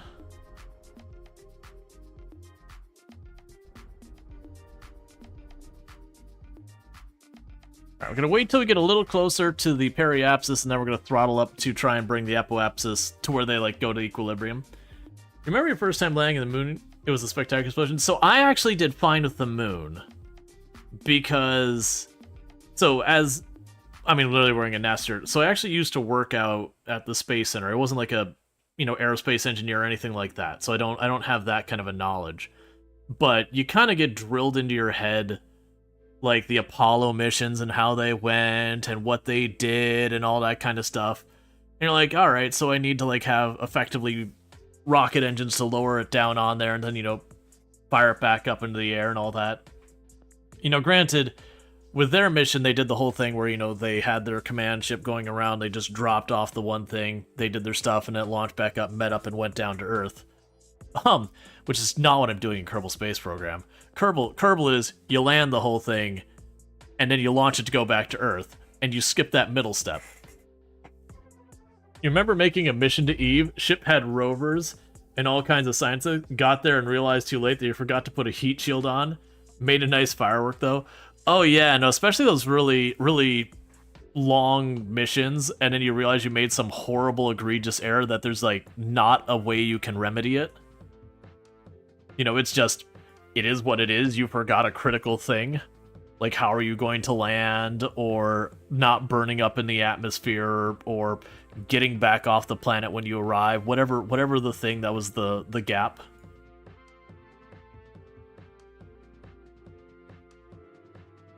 Alright. Yeah, it was hours of time wasted. Yep. You always forgot to put parachutes on the return stages. That makes sense. I haven't forgotten that one, because usually it's like I'll have my module that the Kerbals are in, and I always have just like the module, the cone parachute, and then like usually like one or two other like drag chutes or whatever. Just so that, you know, once I make it a little bit bigger, I don't have to like redo the whole thing. So I have kind of like the same way I was always starting the top of my thing, so I didn't run to that one. But yeah, no, I definitely ran into problems about just not, like, underestimating how much power I need to get back off of another place we landed on or whatever. Because your mistake was that you had too strong an engine on your landing module, basically did a 180-degree loop just to nose cone into the moon dust. Yeah, like I said, the moon went fine for me when I played this the first time. Like, I did the landing fine, I took off, and getting back to Kerbal once you reach the moon, as long as you weren't on your last limb, is usually not that hard. You know, this thing's got an S-ton of gravity, you just gotta get enough force to get out of the moon's orbit, and usually you can kind of line it up so that you effectively get yourself yoinked to lose enough momentum to drop back close enough to an oblong orbit to Kerbal to let friction take over. I definitely had once or twice where, as well as ones that like I skimmed the atmosphere and then went back out and then skimmed the atmosphere and then went back out and then landed kind of things. But it was usually getting someplace and realizing I had nowhere near an adequate amount of stuff to get the Kerbals home. Like when landing on the other planets. That's usually where I got myself in trouble. But that was back in the day with, like, it used to be with the moon, you would just get this out here and it would just have the navigation stuff. Whereas in career mode now, you have to kind of unlock the navigation stuff, which I hadn't anticipated. So that was a whole thing where it's like, oh, how do I aim this? Like, haha, that's the fun part. You don't. The answer is you buy the upgrade. But, the eyeballing it strategy of approaching the moon is a little bit dodgy. I'm sure if you look up videos that'll pee people, it's like, well, when it gets to exactly this point from you relative to the moon, you thrust up to full if you're using this engine, or 75% if you're using that engine, whatever.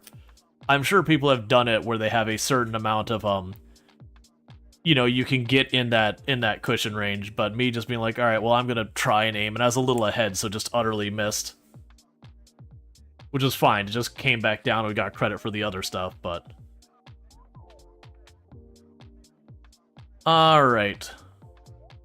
So we're getting pretty close to the periapsis.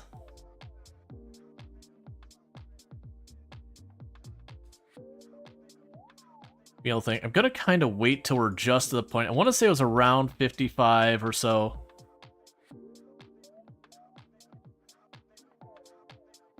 They'll try to bleed off speed. So I'm concerned about doing that. You want to kind of be in a shallow orbit and deorbit by just using the friction. But I kind of want to be able to slow down more going in, but that's going to make me sink in faster. No, hell with it.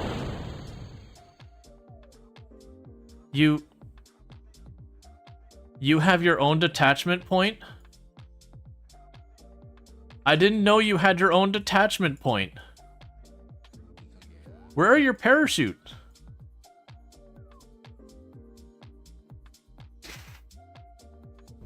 Right now we're doing a space tourist thing. Do you have your own detachment point? Yeah, this has its own detachment point. I would like to disable that if possible. Because I sure don't want to use it. Okay. So let's go and make ourselves a new stage. Grab you way up here. Do not hit the last spacebar. I missed that this thing has its own decoupler. So I was really confused when I saw my passengers drifting out into the abyss. That's not the goal of this exercise. Cool, we'll just do it again. Oh, click on the ship, see if auto strut is there. We could check that real fast. Because I'm curious about it. So you're saying you'd right click. Not seeing anything that looks like auto strut here.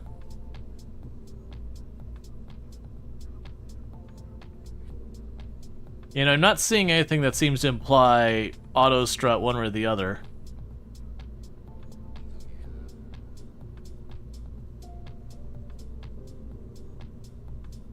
That's fine. I think you need to have the advanced tweakables. Gotcha. I wasn't too... Alright, let's reset that. Calm down, Rocket. It's in settings. Weirdly, I can't get the settings right here. It's fine, I'm not gonna worry about it. Let's go ahead and grab these things back. I was like, I guess I don't need these. I was wrong. Yeah, it's fine. Yeah, no, people are saying it's a settings now. I think that was a Band-Aid fix they did a very long time ago. That it used to be you just had to strut everything. But I do remember there was a big deal that they talked about not needing to do that anymore. That you didn't, like, I mean, you still have a use for struts, but it wasn't like it used to be where you put like 10 struts back and forth, just reinforce the whole thing. Yes, for Kraken attacks.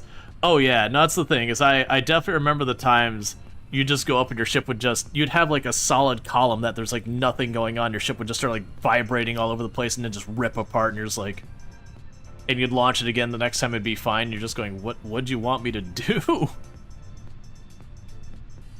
Oh, we do have the action groups. That's good, we did. Yeah, oh, that's right, we did on this one. I wanted the action groups when you're dealing with the space plane, and I haven't upgraded the space planes yet. Right. Okay, meanwhile, while we're going up, let's see if... I'm pretty sure we've already observed all the stuff down here. Yeah, we'll reset that. But these are kind of things that you tend to forget. Actually, it's better than we're going to get up top.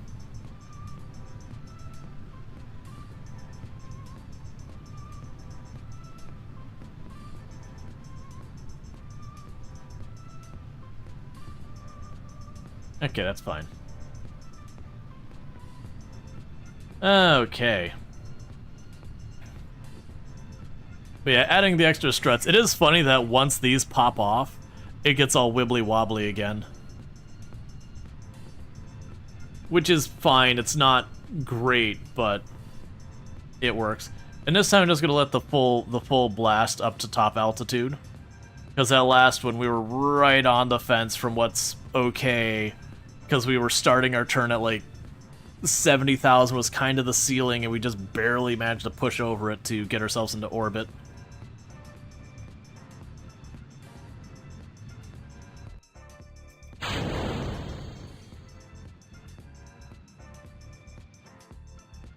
Okay, let's tone that down. Start bringing it on over. You're so sad about Kerbal Space Program 2? Yeah, the good news, though, is a lot of the original developers for Kerbal Space Program are making kind of a spiritual successor that, I can't remember, it's like Cat Space Agency or something like that. So it does look like we are going to get a Kerbal Space... Yeah, Kitten. Yeah, so there is a new one, and it is going to be by the devs. We're probably not going to see it for like a year and a half or something like that. You know, it's just... or longer. So it's going to be a while.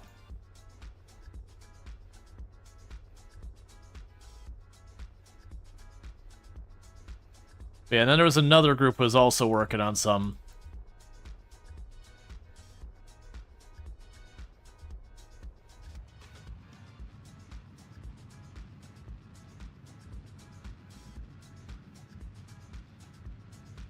How are we doing on altitude? Yes, we're doing good, so let's wiggle it over here. You're wiggling too hard. Okay, that's just stay, stay. No, stay. Go back, go back.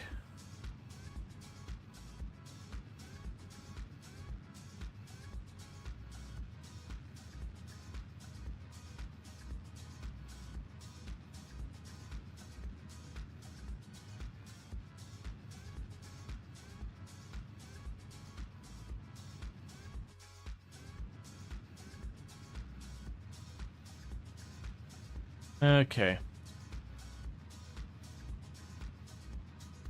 So did you know New Origin is good and has built-in coding and part resizing? It lacks the fun factor of KSP.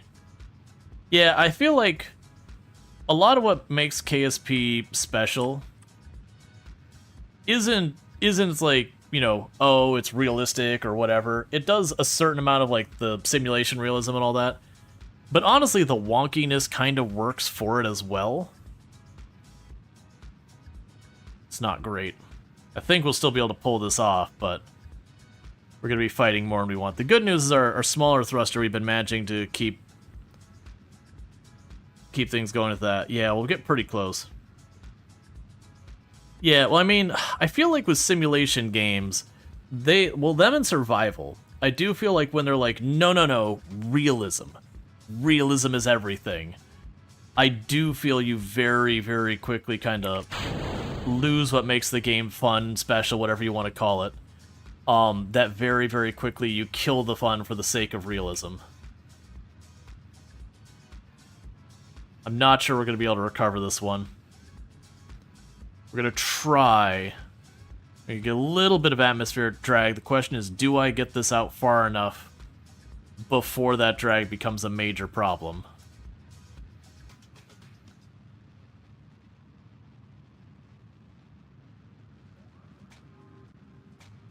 And this is the barometer. Where are you at? Too late.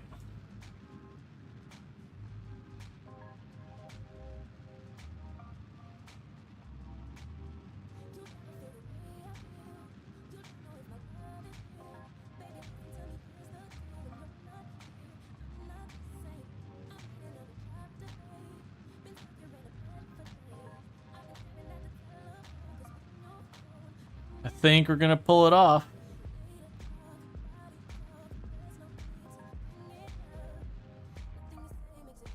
Okay. So the catch here is there's not a lot of benefit in me thrusting on this side. We are dragging the atmosphere a little bit. We are at its lowest point. So we are going to lower apoapsis a little bit, but that's fine. What we're going to go ahead and do is we're going to go and get ourselves to the other side here. And then when we're on the high side, we'll just ever so slightly nudge it till this considers us in orbit. Then we turn around. We bring ourselves back down. You get the idea. It just means our friends back here are getting more ride than they paid for. And I'm displeased by this. I feel like they should have to pay extra. I think it's only fair.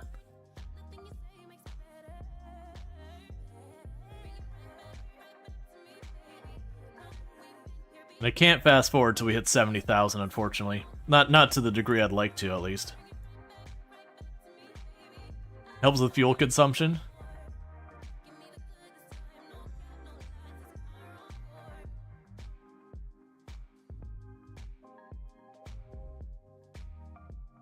Okay. The tip for orbiting when on Kerbal.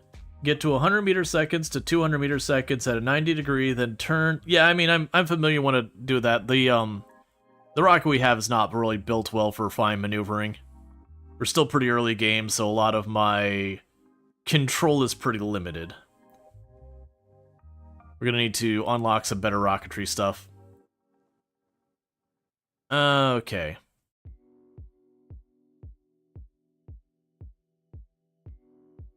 So while we're at it, gonna go ahead and have you get an EVA report. You don't care about that EVA report, so get back inside.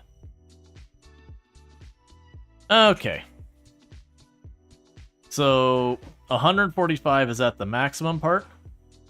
Just let us start zipping around to we're close to 145.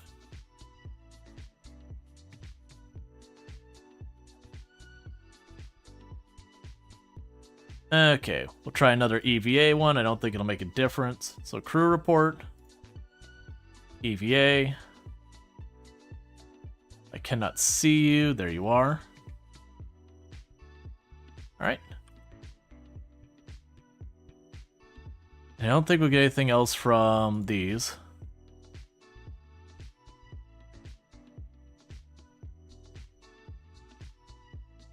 Alright, so with that, we want to make sure we are set to prograde.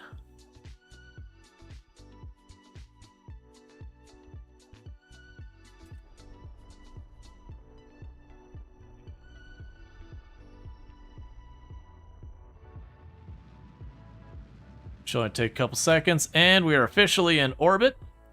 And so we're going to immediately go retrograde, turn the ship around.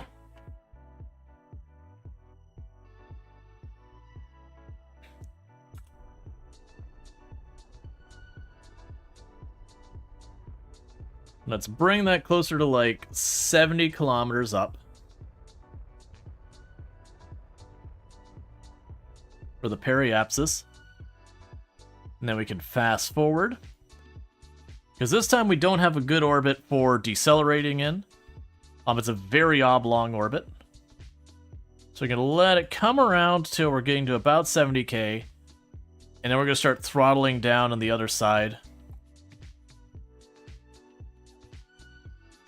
Okay.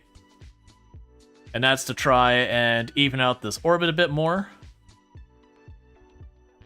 And it needs to not accidentally stage the last time.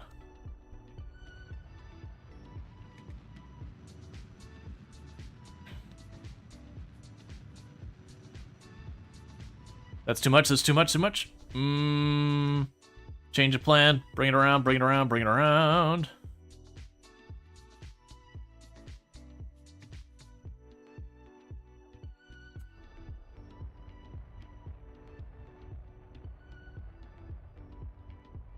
Okay, that is way less cursed. That's fine. Alright, when I started just nosing it down to like 35 kilometers as like the periapsis, me, I was like, no wait, hang on. That's just straight throwing us into the ground. Let's not do that. Okay, so, spacebar once to get rid of that. Okay.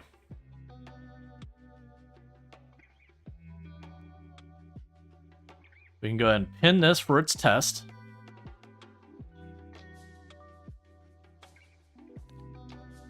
And unfortunately, I do think we're going to land on the dark side this time.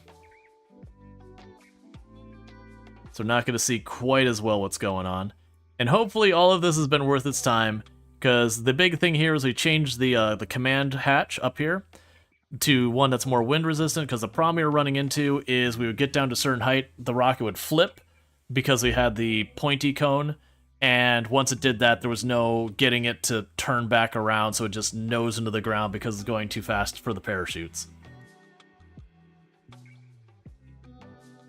Yeah, so you are bleeding off the speed, like both the apoapsis and the periapsis are in atmosphere, so we are in our final descent that it's just going to drag us down. And I gotta be careful. I gotta be careful that I don't stage twice. I kind of wish I could go to this module and be like, hey, this decouple, disable it. Like, do not want. Do not decouple.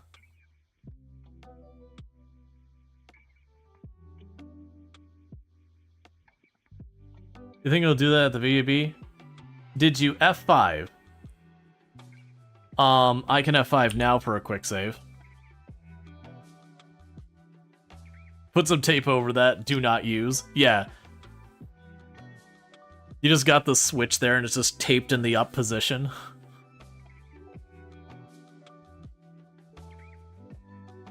The big thing is, as the player, it's really easy to accidentally stage more than you intend.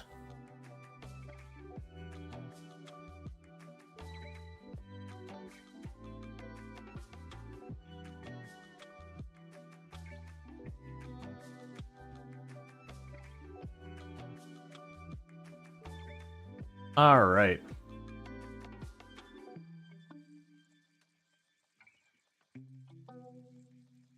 You know, is that a blank stage? That is not a bad idea. Oh, I could have done a scan, that's fine. There's a level of paranoia going here you may have observed. I may or may not have, in my history, accidentally multi-staged. Which there's never a time you have a rocket where you stage more than what you intended and it goes anything but horrifically wrong. Like, it always ends really bad for everyone involved.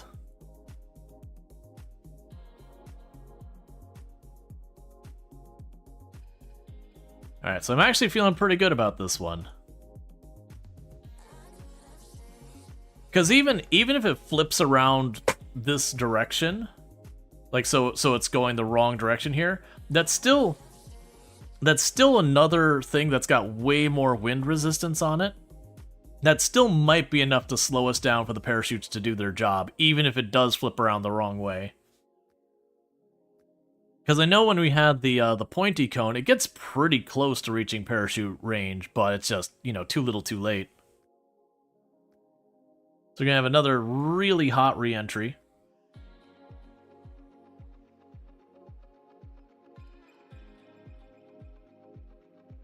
But those who weren't here for the beginning of the stream, just mentioned on the Discord earlier, I have secrets, and the 9th is going to be a really fun day.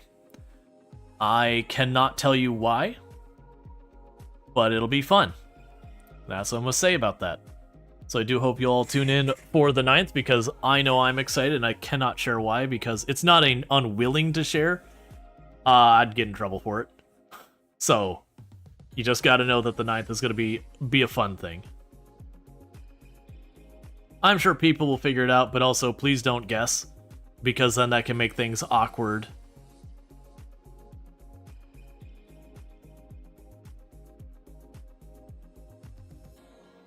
Okay.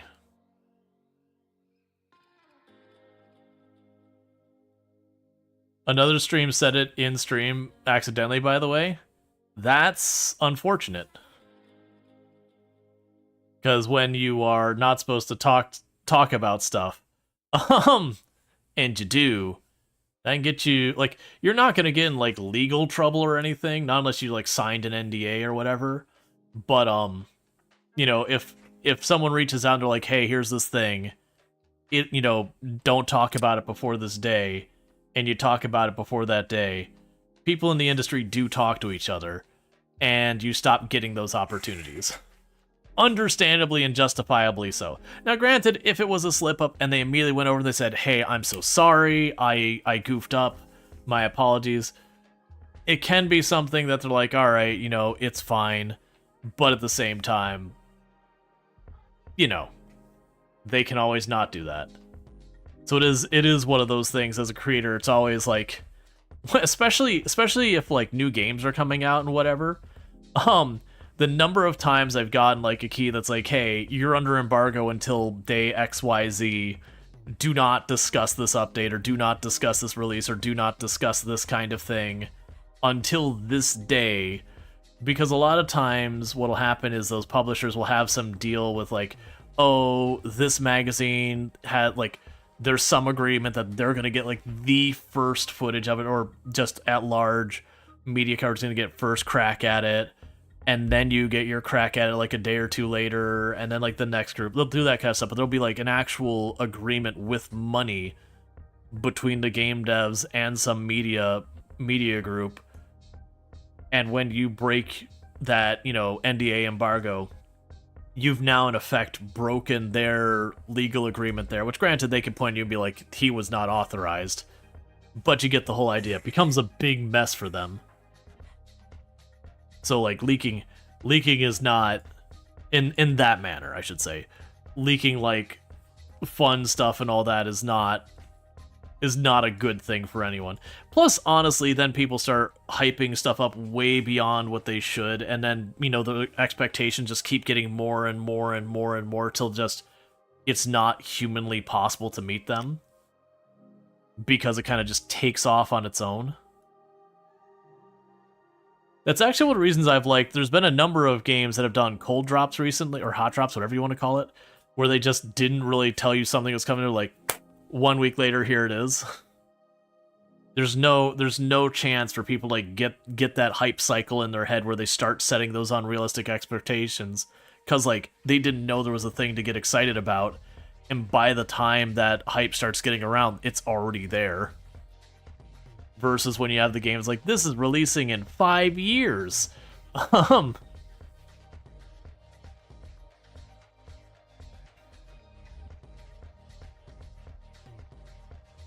I've gotten to the point when it comes to the hype cycle and stuff, I usually don't pay attention to what's coming out or anything until it's like just around the corner.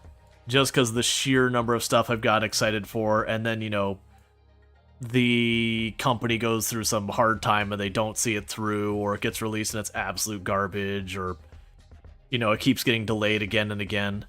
Alright, re-entry time. So it's going to be a little bit of a darker re-entry.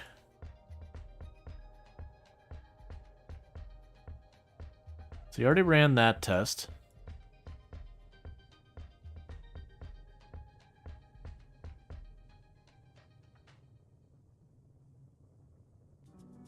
Okay. It's getting ready to run our test once we hit the 40,000 meters.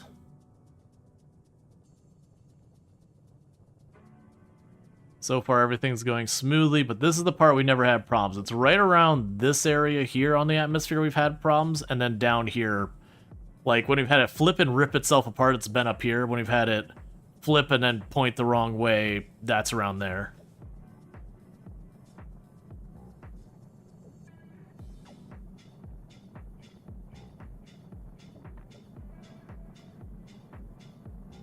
Okay.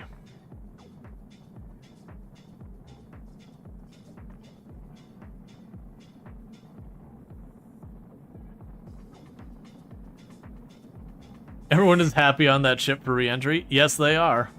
They don't know what the no longer in this timeline other re-entries went like. I usually haven't had that many problems with ships on re-entry in Kerbal Space Program. This one's actually, because I mean, before we didn't have passenger missions. Oh yeah, we're just gonna burn the goop thing off. That's fine. It's only one science anyways. And it is making us wiggle a little bit. Okay, cool. So I got that done.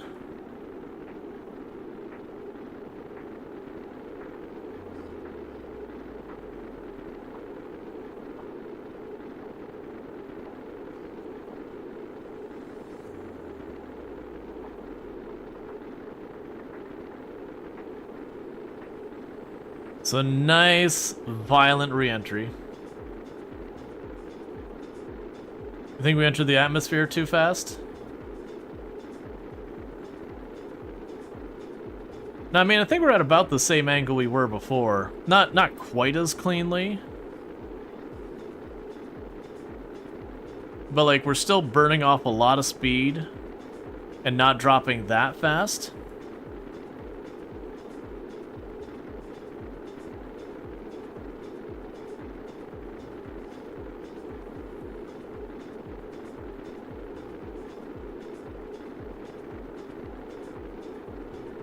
I just need you to burn off a little bit more speed.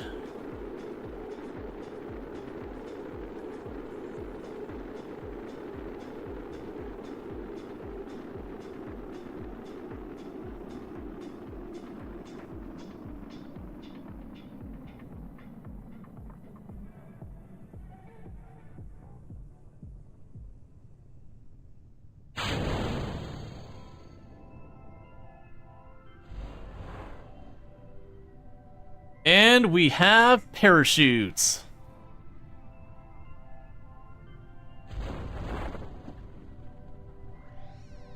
Way more parachutes than we probably should have. But that is a problem I am A-okay with.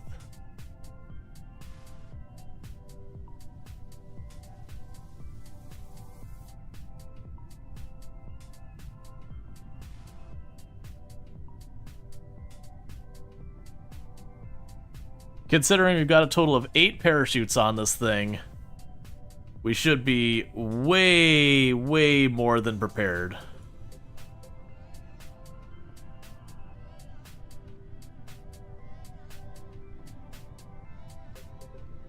I actually don't know how it's gonna land, because I got some of these on the sides and everything.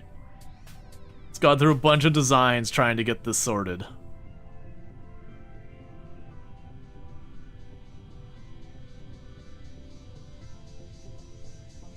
Okay.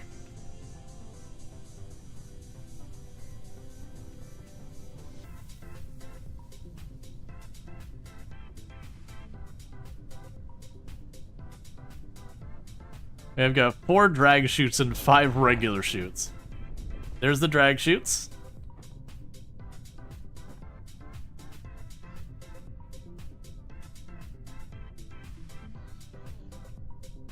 That's when you come to the realization that with all the parachutes there's a slight breeze and you start getting lift. So you start just flying away because of the sheer amount of parachute you got going on. It wouldn't really work that way unless it was like properly windy and a lot of parachutes. Still.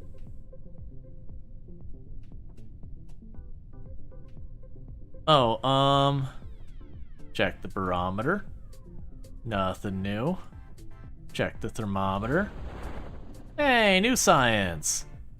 Check the crew report.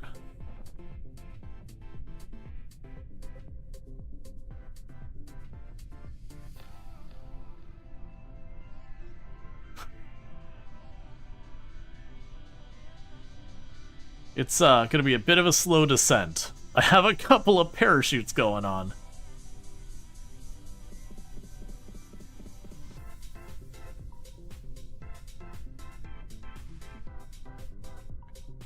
So now's where we have all of our tourists who are happy to be in space and everything. And they've come to realize they probably wasted millions of dollars to do this. And their several minute journey is already over. And they're out that several million dollars.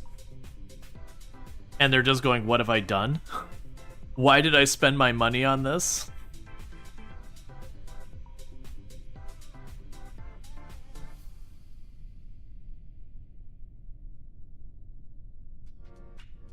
Let's fast forward just a little bit.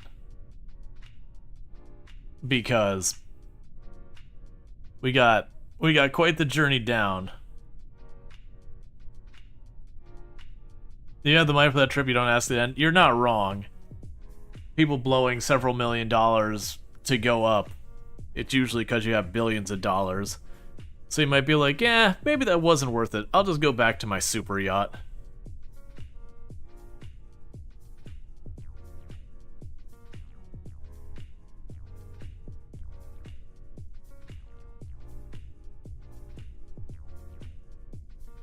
Okay.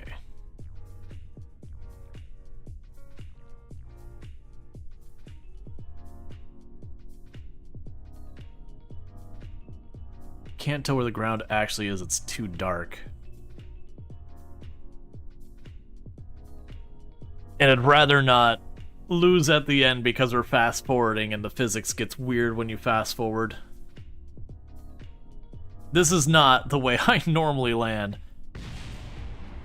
What got destroyed? That's okay. That's okay. The science thing got destroyed. The people are alive. And that was the requirement. I will accept the slightly lost science. Recover the vessel.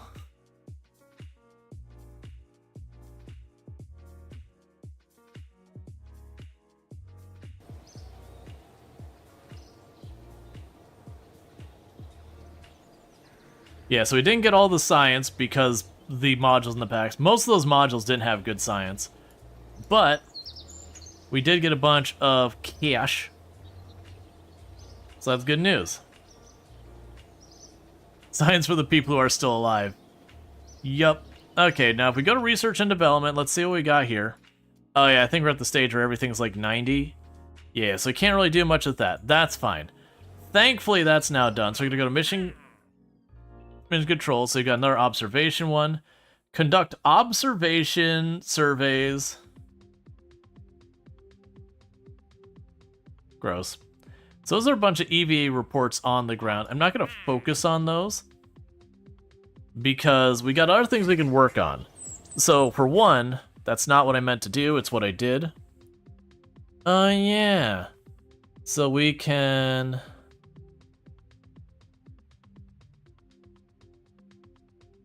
recover a rocket plane that was over there for some reason. Recover a rocket plane. Recover a rocket plane. I don't remember this many rocket planes. Sure, why not?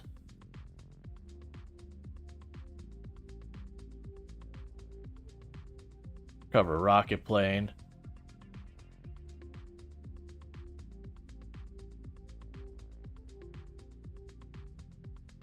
Hey, we actually got another half a unit of science and a tiny bit more money. Yeah, so we got some debris in space, but otherwise we recovered a bunch of that. So what I actually meant to do is go here. I keep left clicking on. I need to right click. So I want to right click on the tracking because that should let me start planning out.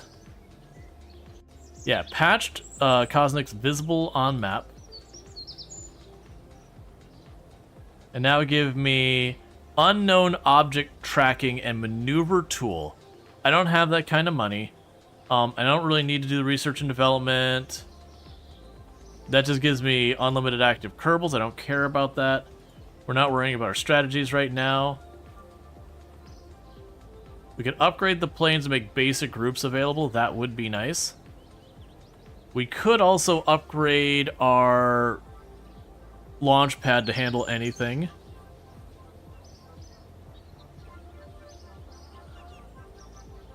Okay.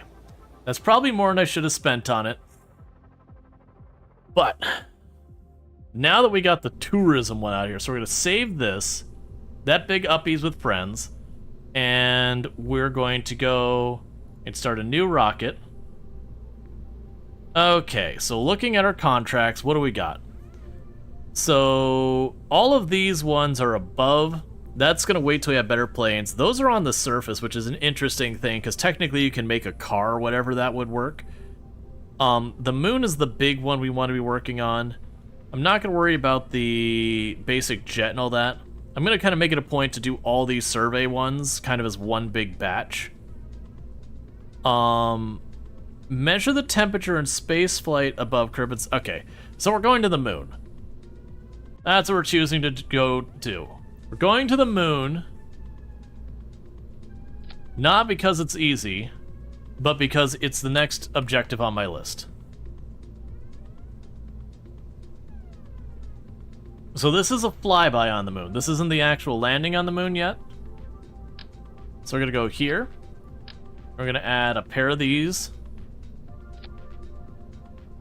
And that should be more than enough to go in there. For those who don't know, that was a deliberate misquote of the actual quote is, you know, I choose to go to the moon, or we choose to go to the moon, not because it is easy, but because it is hard. But you know, we're choosing to go to it because we like resources and money and such. We're gonna put all our science-y stuff on here. Okay. I probably don't need the heat plate, but I'm gonna slap that joker right there.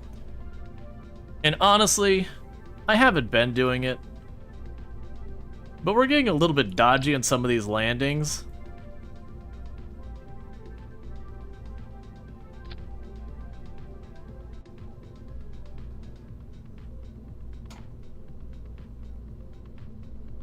Deploy shielded. Okay. So put those away. That'll be fine. So there is our first stage. That's just our capsule to do capsule things. Now, the next thing we're going to go ahead and do, I'm going to grab a fuel tank. Actually, we're going to grab a decoupler. We're going to grab a fuel tank. We're going to go to our engines. We're going to grab the Terrier here. And this is to get us into Moon's orbit and back. That's what that stage is for. So now we need a decoupler. I'm going to grab you, and we're going to bring you up here. And then this is going to be primarily just to get to the moon. There you go. 1, 2, 3.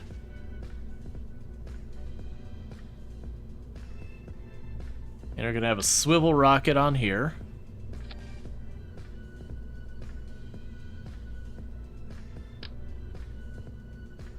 We're going to overkill these again. And actually, we're going to go one more than that.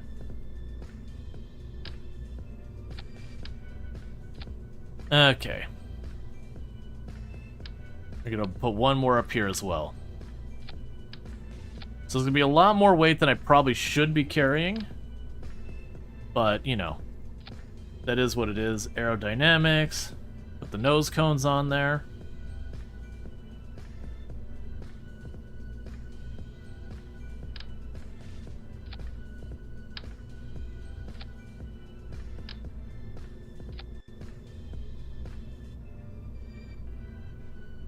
I'm gonna make these the Reliance, which give me a little bit more fuel efficiency. Okay, so this is definitely not a well-designed rocket, so you need to be staged with you. You need to be staged with you. That's a fine stage by itself. Alright. Oh, you are not on straight. That is not what we want. Okay. Better. Alright, so enable crossfeed on your boosters and decouplers.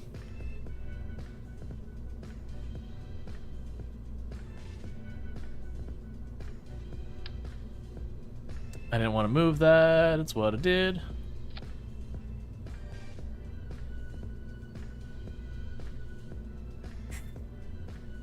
So, remember, crossfeed allows you to move stuff from one tank to the other. Where's my decoupler? It's right around here. Yeah, so that might be a difficult thing. Well, so crossfeed, from what I remember, lets you take fuel from up here down here, lets the fuel move between those. I don't really want that. Like, if anything, I'd want the fuel going, like... Yeah, because I'm not firing that main thruster first. That's not my plan. These four are going to be working. But I get what you're saying, that I could enable crossfeed. What I think it is I think this coupler up here can, and these couplers down here can't. Asparagus staging is overpowered, might have fuel lines unlocked to do it. Yeah.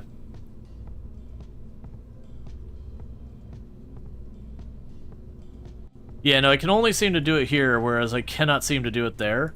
And I don't believe I have the fuel lines unlocked yet. I think that's utility. It is on my list to unlock, but I don't believe I have them quite yet.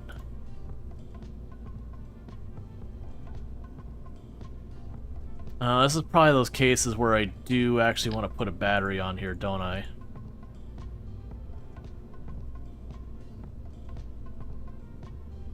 That's fine.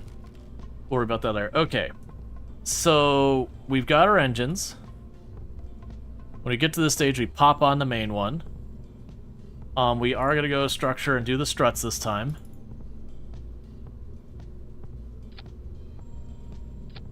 So I'll do that.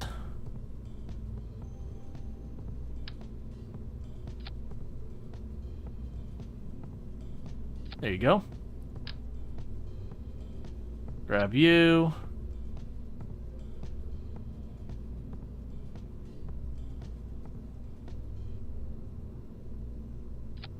That'll be fine, I guess. Alright. Yeah, no, I get what you're saying, though, is I could feed... If I could cross... And like I said, I can't seem to cross-feed through those, whereas I can cross-feed through the coupler up here. But I get the idea, is that you'd have these all cross-fed here, so it drains from the external tanks first, so I could have that booster going as well. And then when these deplete and I'm done with them, I kick them off, so that that tank ends up in full while being able to run all 5 boosters. I think I need the fuel lines to do that. So with that said, I think that'll be enough to get us to the moon. Oh, we'll go to the moon. Because we're not landing on the moon right now, despite having that little ship there. We're just trying to get around it, get all the science we can, get our objectives done, because that'll give us a bunch of science, it'll give us a bunch of other goodies. So we have all that. Yeah, so the only one we have that I need right now is flyby to the moon. So right now, we just need to get into orbit. I didn't put any fins on the back, and that might have been a mistake. But, you know, maybe we'll just get lucky, and despite the fact that I am just ramming a rocket into the atmosphere with nothing to stabilize it whatsoever, it'll probably be fine.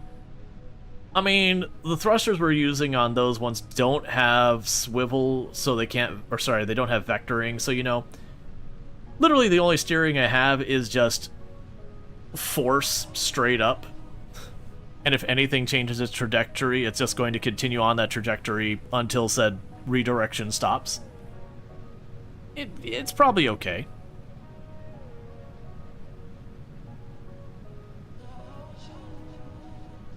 If things go wrong, it'll be right up here when we get to the bit of the next stage of the atmosphere, because that's where it started to always spiral and flip. Oh, you're tipping. You're tipping. Nope. Alright, let's fix our rocket. I didn't have any fins to steer with. Alright, let's grab those big delta fins. Those worked pretty well for us the last time. Okay. That'll probably work.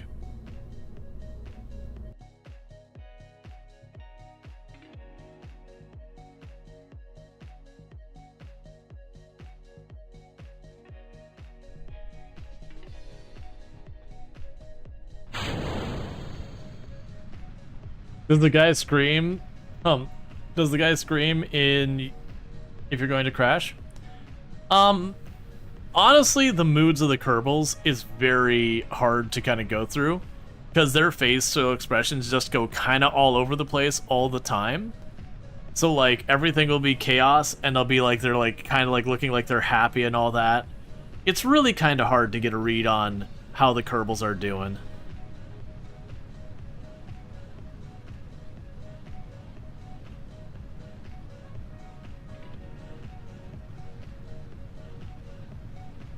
Okay. But stage 1 of the rocket is just break out of Kerbal's atmosphere. Stage 2 of the rocket is effectively getting us into orbit around Kerbal, and then getting that orbit to reach to the moon. And then stage 3 is to get us home. Alright, so it looks like we're in good shape this time. Imagine being able to steer.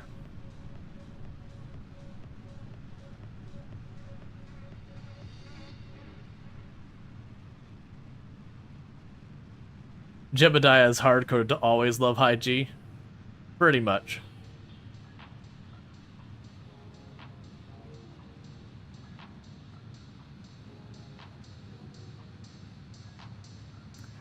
Honestly, I got way more out of those 4 than I was really anticipating. Okay, so we'll kick those off. Start shifting you on over.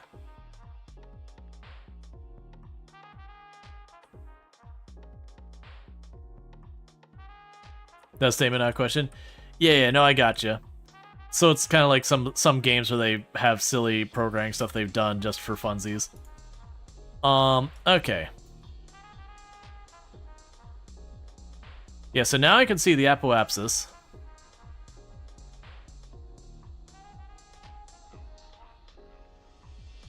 It's got a special tag.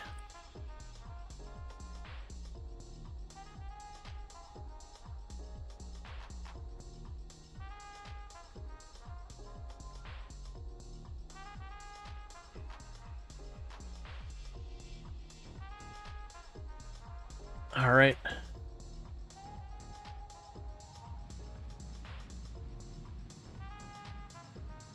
So we're gonna start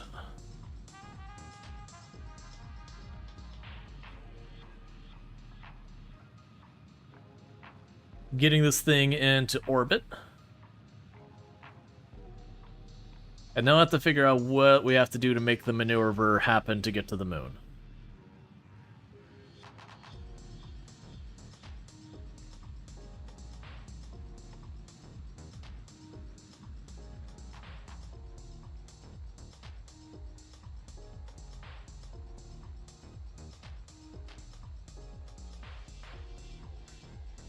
Cutting the throttle way back for right now, so we get closer to the apoapsis.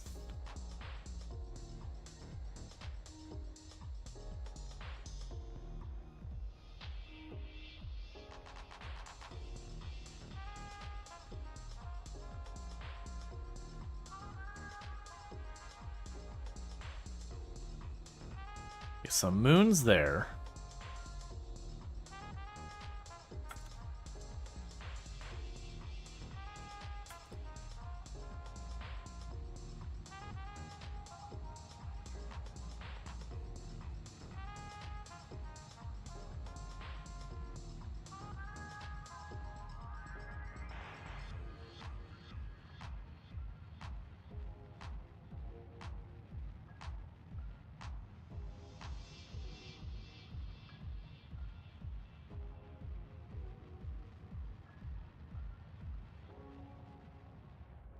I'm gonna wait till we're closer to level again. So we're already going to a relatively high orbit.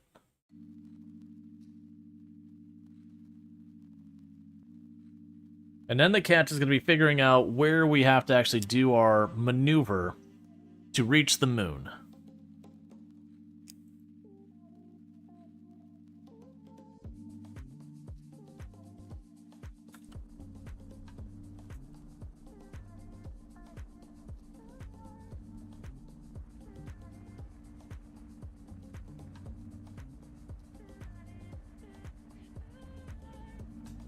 Okay.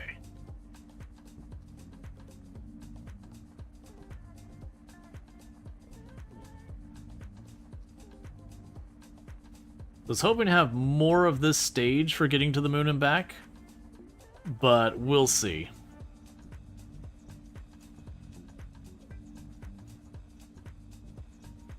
It actually surprisingly doesn't take nearly as much effort to get around in space once you've escaped, like, once you're actually in an orbit. Getting yourself to the next celestial object, whatever you want to call it, tends to be a lot faster.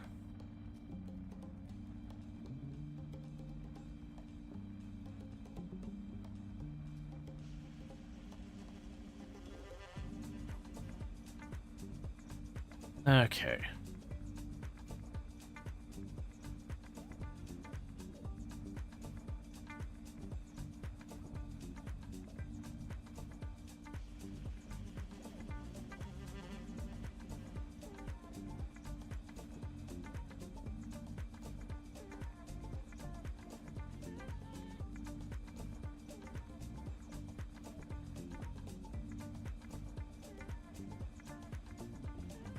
Okay, we're almost in orbit.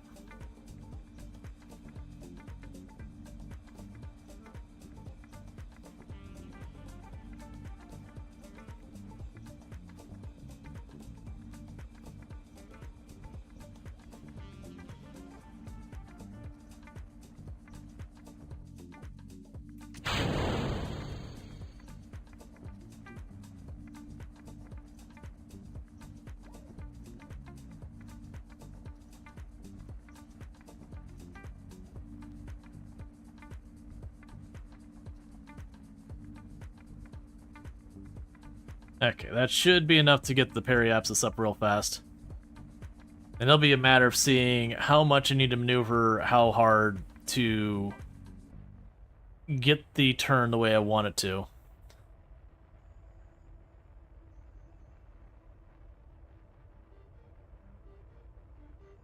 All right.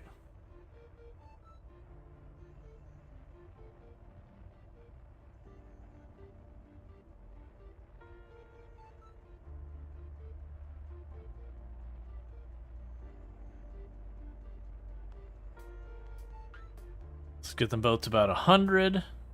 I'll figure it out from here. Okay. So, I am seeing... Okay, so set you as the target.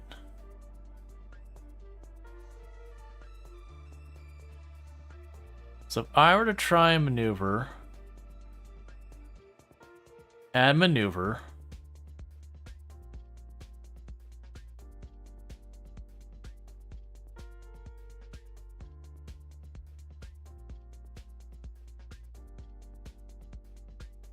okay, so we will get a moon interaction there.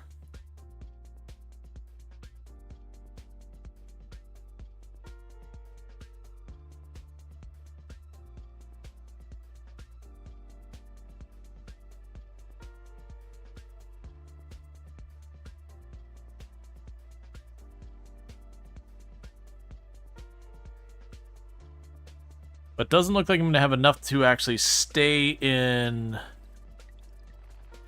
closest approach, closest approach.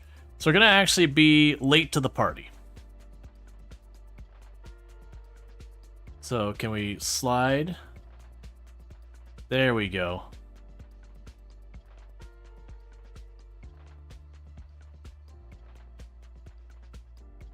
And keep on sliding it over.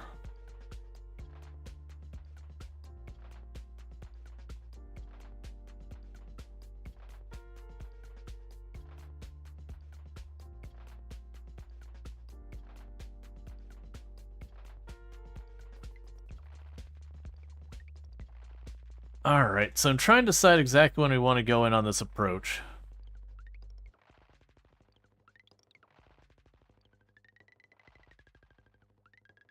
Because the goal is that we get this right,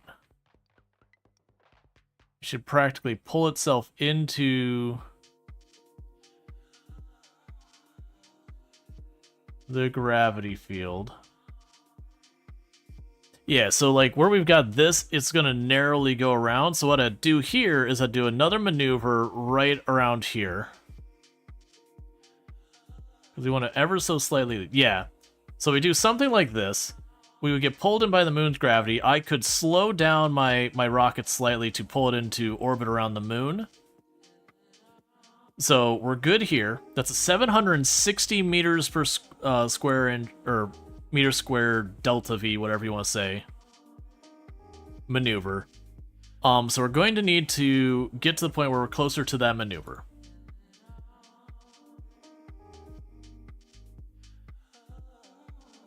But that's where you have like that maneuvering tool and all that. So that's showing how much you have to do. Now keep in mind, this is how much we have to have total, and that realistically I am not going to be able to have all of that sorted. Okay, and we will want to be prograde.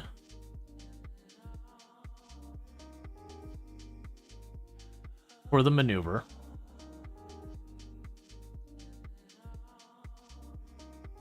Now, our rocket engine doesn't give us a lot. The Kerbals have exactly 2 stats that determine their facial expressions in various situations: courage and stupidity. There's also a badass tag that some have. It just causes them to love everything except the ship exploding. That's fair. Okay, so this is the point we need to do the maneuver.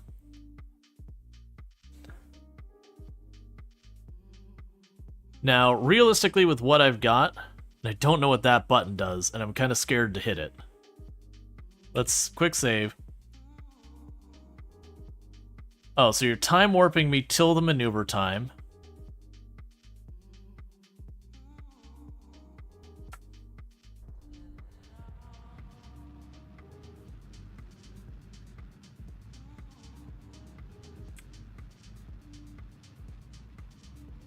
Stop fighting me, Jebediah.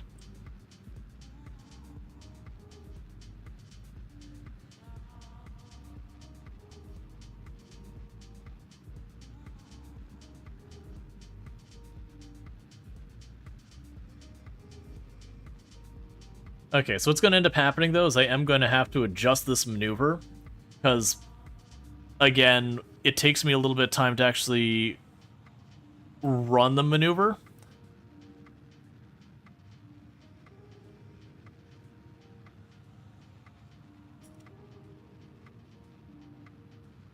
And my burn time too high. Okay, so they're about the same number.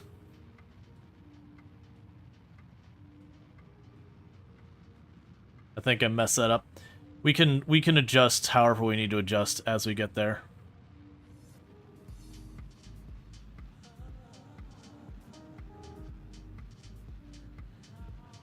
You're gonna need to hit F9. Yeah, it is looking like it. I had bad timing. Oh, wait. Cancel that. So closest approach.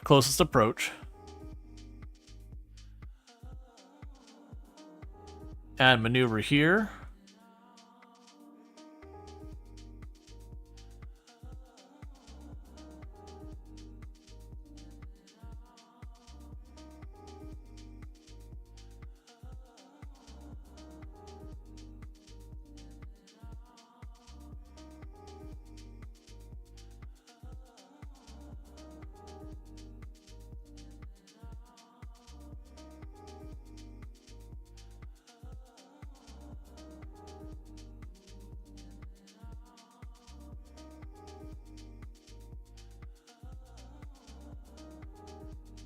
Alright, so we are going to start to reach it there. Let's see, the blue symbol is a maneuver and the pink symbol is the target. Oh! Yeah, so I goofed that entirely. Yeah, so you're not wrong. So F9.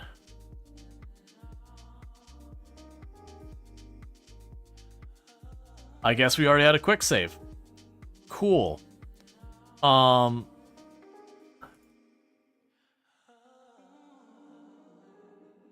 So let's reset that maneuver. Let's take that off here. Let's add a maneuver over here just a little bit. So that already gets me into its range.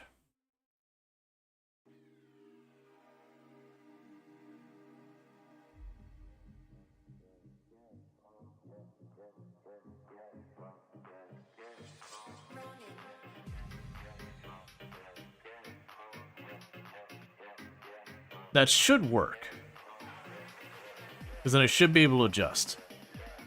So it's only a 10 ms maneuver. So you are the one I want.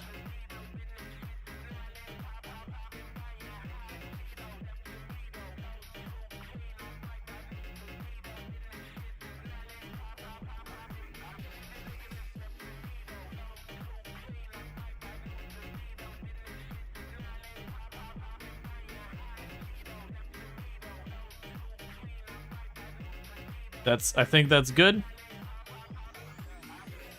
Yep, so then the idea is we're going to go ahead and work our way up to the moon, and I'll adjust my heading up there.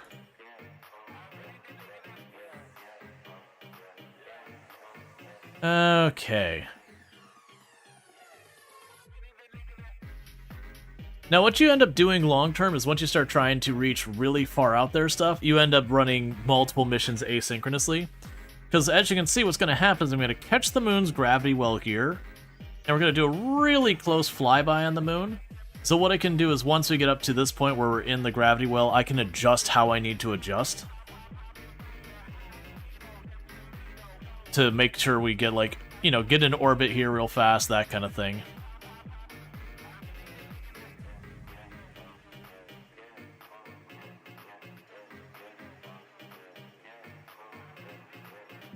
Let's slow this down.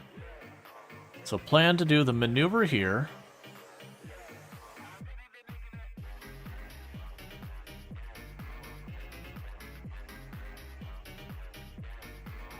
Let's leave that alone for right now.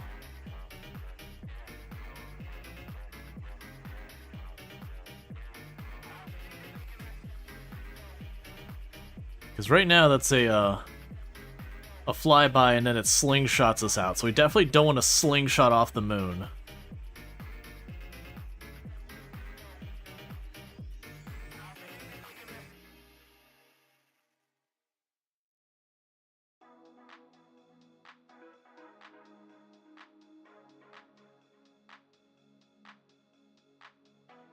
So the idea here is I want to, probably around there, decelerate so that we start orbiting the moon.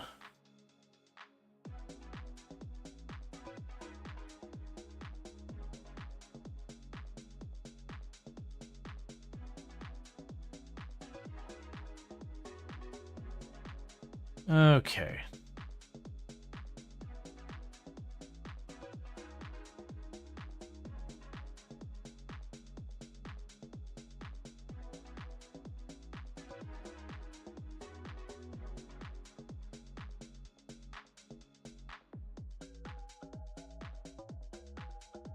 That's good enough. That would be a moon orbit.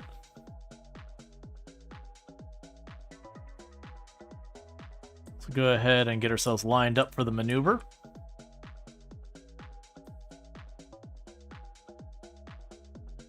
We only need another 171 Delta V, and I've got 2,014 in the tank. Let's go ahead. Oh, you fast forward way faster than I thought you would.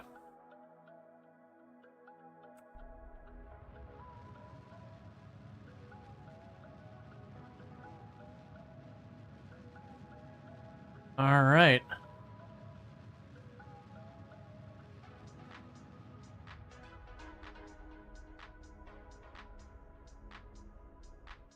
And perfect. So now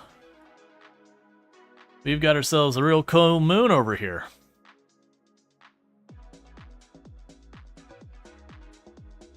So for the moon, we need to fly by the moon. So observe our goo. We're high over the moon's orbit, so that's 20 science on you. We can conduct our experiment. That's another 50 science, so we'll close those doors. We got our barometer here. And that's another 24 science. And where's my thermometer? There you are. That's another 16 science. I get a crew report, another 10 science. And then we'll EVA.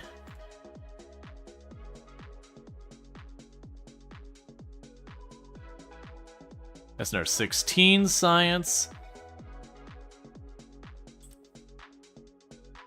All right. So with that, we are successfully in Moon's orbit.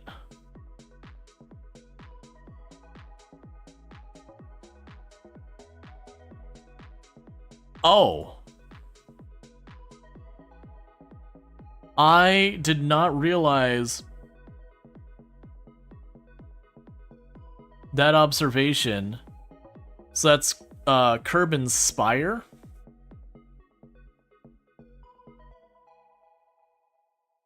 Okay. We can probably make that happen. We can get to the periapsis. I'm a little nervous about messing with that too much. No, it's fine. We've already got this set up. So what we're going to want to do is I'm going to let them orbit around here a little bit.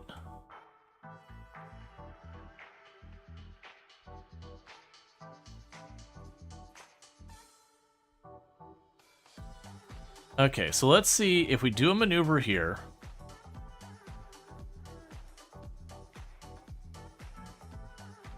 Okay, we're going to slingshot the wrong time. That's going to be a really, really wide orbit. Yeah, so that's going to make our problem worse. So don't slingshot there. What I could do is instead add a maneuver here. I'm going to add a maneuver. Why are you putting it over there? Stop it. Oh, you still have the other maneuver. Okay, there we go. Let's add maneuver on the far side.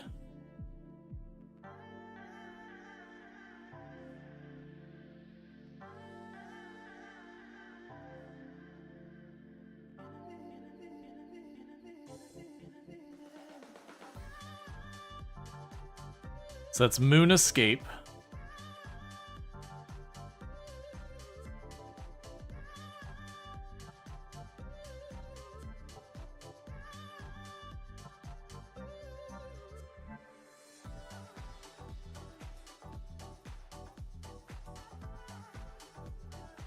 So that get me back into Kerbal orbit.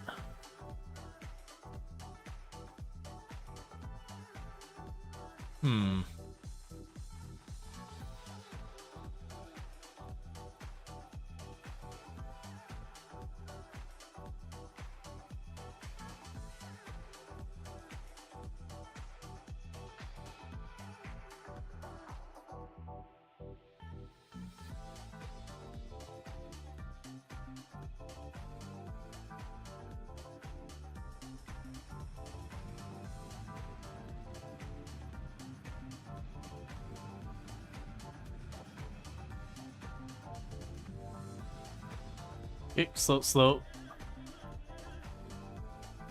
That'll do good. That gets me into a Kerbal orbit. And then we can go to the periapsis and do all that. So, we are now leaving the moon's orbit. Oh, kill the thrust. So we're going to leave the moon's orbit. We're going to make our way back over here. So you can toggle the map.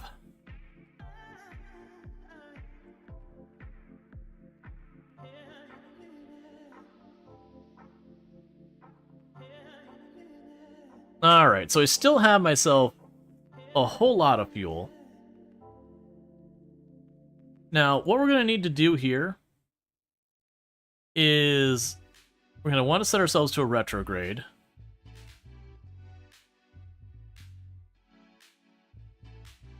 And then when we hit the apoapsis, we want to bring that a bit closer. What are we doing now? We are returning from the moon.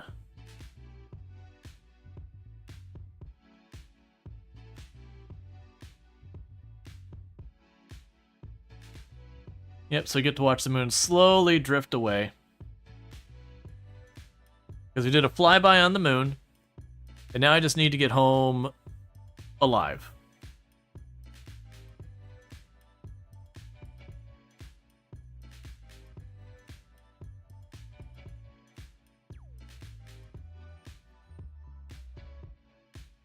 Okay, so if I do a maneuver at the periapsis of a retrograde to try and collapse it in,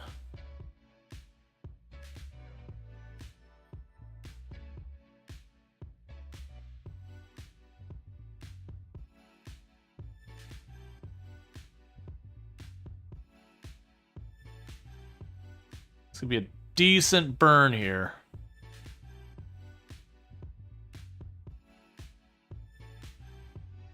Okay, we'll aim for 100 kilometers. Okay, so let's get into the position for that maneuver. That's only gonna take me 610. I still have an extra 1,000 delta V to work with. But that should get us into a much, much lower orbit. And then we just tweak it down in just enough so we start getting friction on the atmosphere. The big thing is to not go like where we just snipe it real fast at, you know, thousands and thousands of meters per second.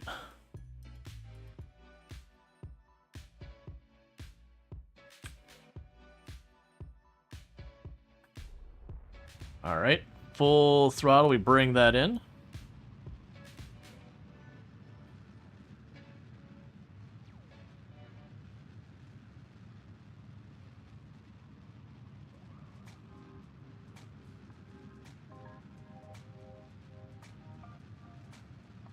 We don't actually smack into the atmosphere on this one. We want to get just above it.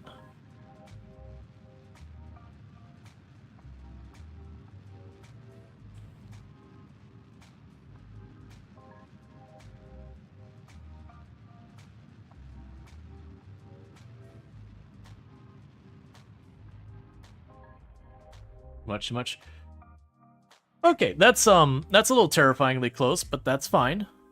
So we are gonna barely grace over the point that the atmosphere can be a problem.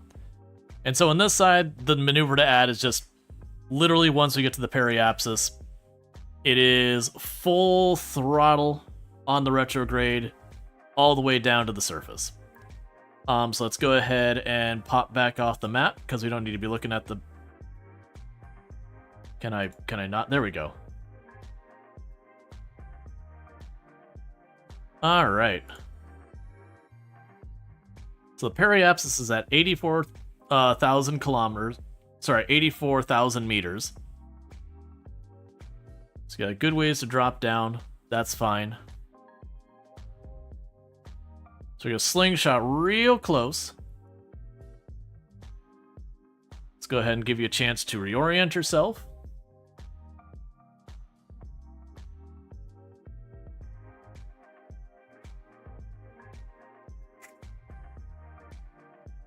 We don't want to use all our fuel, just in the off chance I gotta get in close here and just cause myself to dip slightly in the atmosphere and just use the friction each pass to do it. I want to avoid that because that'll be a pretty nasty slingshot. But if we can deorbit a bit better here, that'd be good.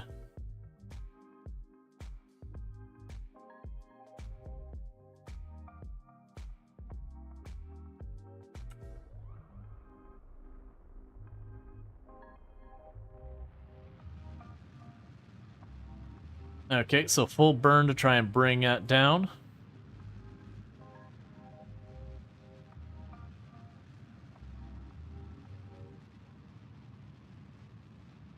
Because now we're robbing ourselves of a lot of our momentum.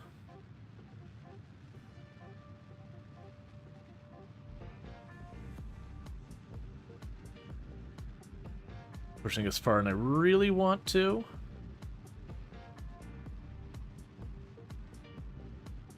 Yep, I can do a key here in just a minute. I think we'll be good. Yeah, I don't think we need to worry about it. Because with this, we're now in low orbit. I am straight up going to be deorbiting entirely. That's actually more than I needed to do. That's a dangerous drop-in. I got watching the apoapsis, I didn't see that they had switched.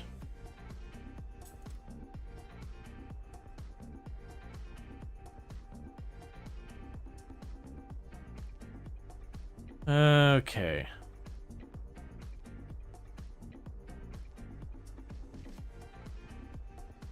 Let's try and get to at least 55 kilometers. Alright, so we should be good there. So go back to retrograde, and that'll be good.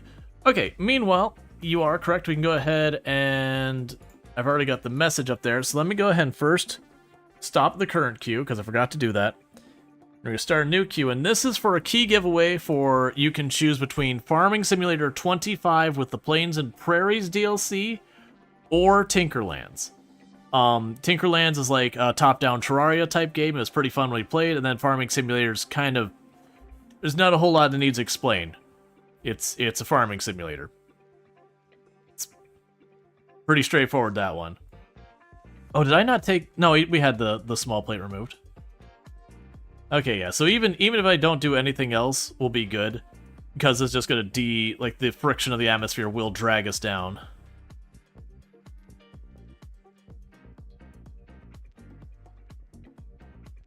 And honestly, there's, like, no more fuel in here. Yeah, so let's just kick you off. And now it's up to Jebediah to land. Yeah, so we'll let that run for about 15-ish minutes. And then what we can do from there is I'll draw the names and the name singular. And the only thing you have to do is you don't need to be following, you don't need to be scribed, nothing like that. You just have to be like, hey, I would like, and say whichever of the two games you would like, if your name is drawn. And I do that, one, so you actually got to be here kind of thing, but also because I have had cases where I've given away a key, and then the person's like, oh wait, I didn't actually want that game, because they didn't, they just weren't paying attention, it's fine. But it's just a way for me to, like, have people verify that they actually do want the game so I can give it out and everything. But I should have something like 7 more keys for Farming Simulator 25 and 6 keys for Tinkerland still available. Alright, so we are dropping into the atmosphere. We do have our plate here, so let's go ahead and pin that so you can watch as it erodes in the atmosphere. And that'll be good times. But you'll notice our periapsis and our apoapsis are both coming down pretty fast. That's because we are taking a little dip in the atmosphere here. Just skimming over the top. we might actually come back out of the atmosphere and have to go back in a second time, just because of the angle I'm doing.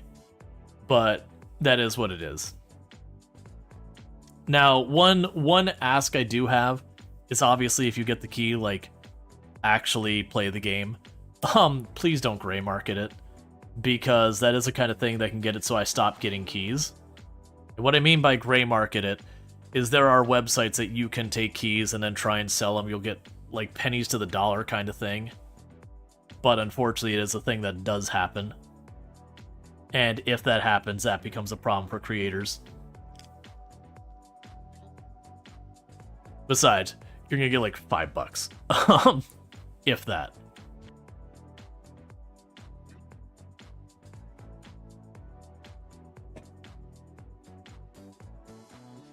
Okay.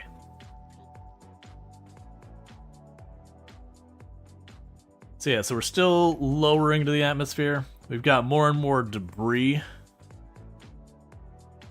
Which, let's see, has chat been joining for Tinkerlands? Has chat been joining for Tinkerlands? Oh, I played Tinkerlands solo. We only did that for, was it 2 days? 3 days? We did a couple of days. We did a couple days because there was I grabbed 6 dare drops, and we got through all 6 of them. Because all the other dare drops I saw looked like they were going to be big things. And Tinkerlands is early access, whereas Farming Simulator is just out. And so I didn't kind of really want to invest my time into Tinkerlands until it was more done. Like the game felt good. Like for the record, I didn't run any bugs. It didn't feel like, you know, you didn't have that feeling of early access where you're like, oh, this is half baked or whatever. It's nothing like that. But I've had that habit of getting into an early access game, playing it till I burn out in the game, and then it fully releases where it has all that content I would have loved to play, but I boot it back up and I can't enjoy it because I've already burned myself out on it. That game is named Valheim. Great game, highly recommend. 100% overplayed the crap out of it right when it came out, to a point that even to this day, I try to go back, I get to about the swamp, and I'm just like, I just don't want to do it. It's like, I love the game, but I just don't want to do the material grind. And I know you can adjust the materials to be more generous or lower requirements and yada yada. But then I gotta go and, you know, fine tune and find that sweet spot, and yeah, it's not happening. There's too many games coming out for me to keep up with in the first place. Yeah, we're fully deorbiting. We're not gonna bounce out. So this is good. Yeah, and our blade, our heat shield's only getting a little burn. Cue the Obi-Wan. I know him because he is me. Yep. You should have worded the question better. Sorry, you meant, is chat doing exclamation mark? Yes, exclamation mark join is for the key giveaway. Yes, my apologies.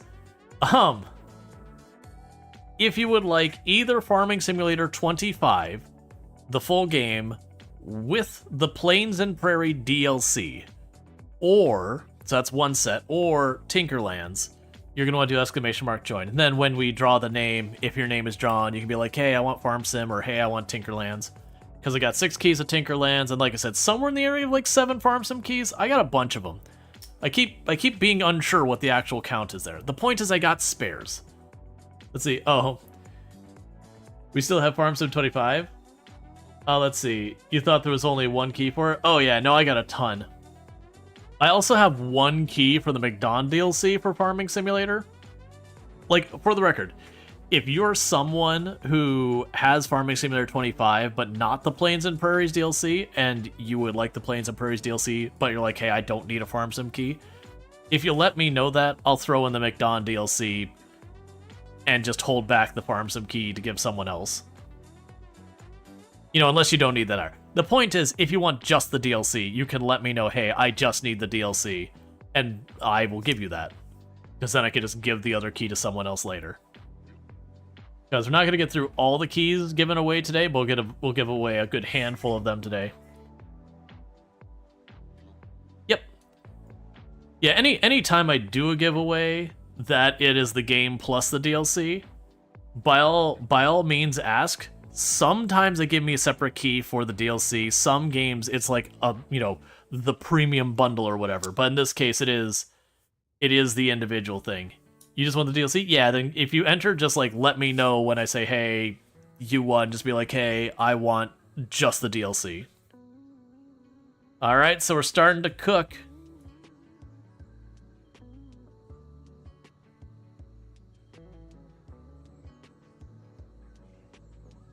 Let's see, you would keep the base game and hand the DLC farther down? I mean, that's fine too if you want to do that. The point being is if I have it where I'm giving something away that's got multiple keys and you only want one of the keys, like, don't care what the justification, reason, whatever. It's like, hey, I'll give the one out.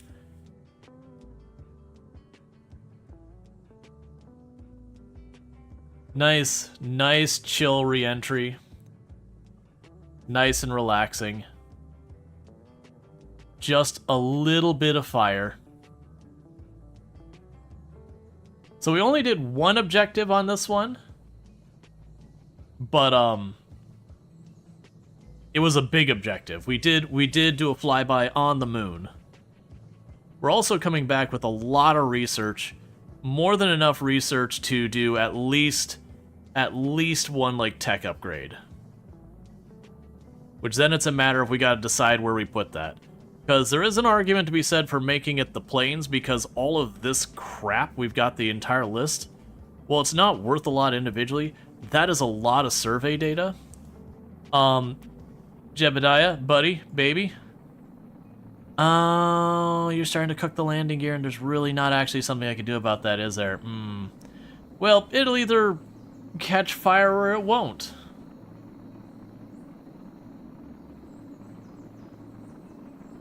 There's not a whole lot I can do about that now. We have done everything at this moment we are capable of doing. It's either going to work out or it isn't. I don't actually need that landing gear, but we've damaged a bunch of things. Yeah, no, it's looking fine to me. I would have expected it to heat up more now. What are you that's getting hot up here? Yeah, because they're not really getting hotter. They just got enough to be in, like, that warning range. Oh, actually, that's starting to pick up a little bit of heat. I think we'll be fine, though. We're slowing down already.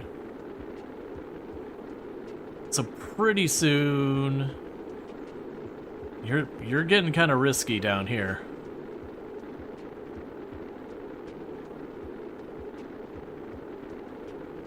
Well, nothing I can do about it.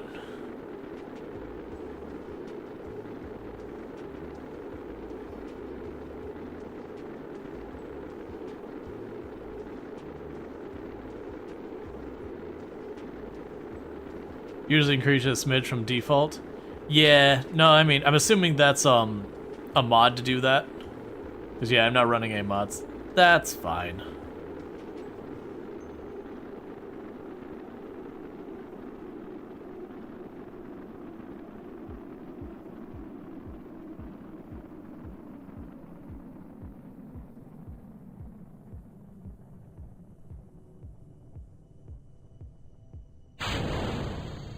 Okay.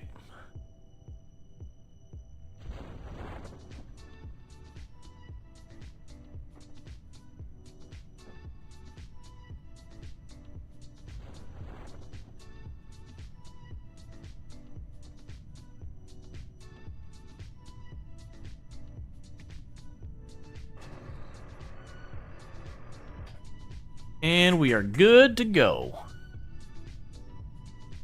So we've got our legs nice and extended for landing in the water where they will do nothing.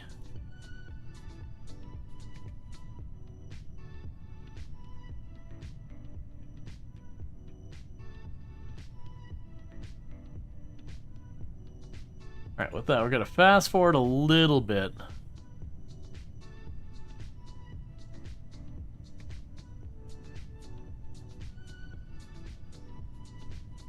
Okay.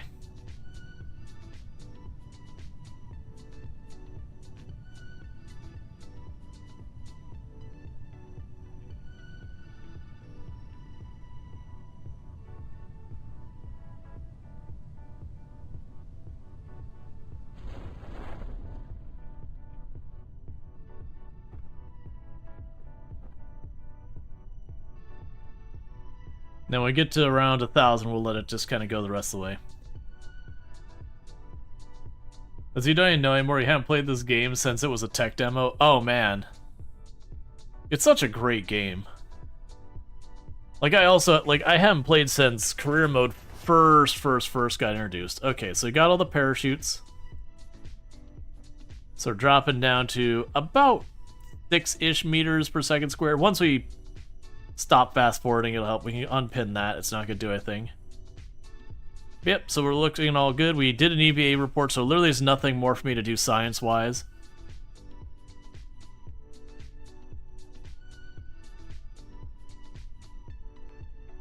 Okay.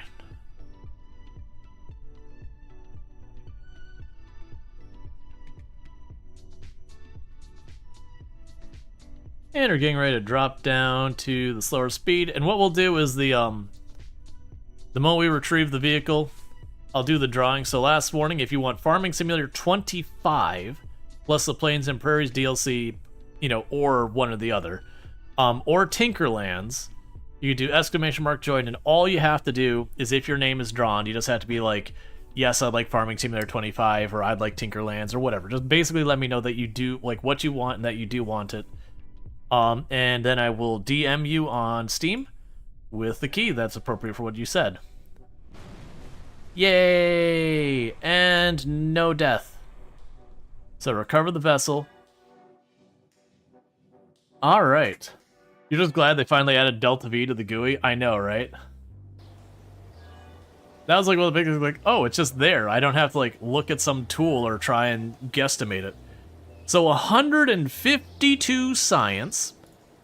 We just got a little bit of money back from our parts. We did not apparently gain any reputation despite the fact that we, you know, did a flyby on the moon.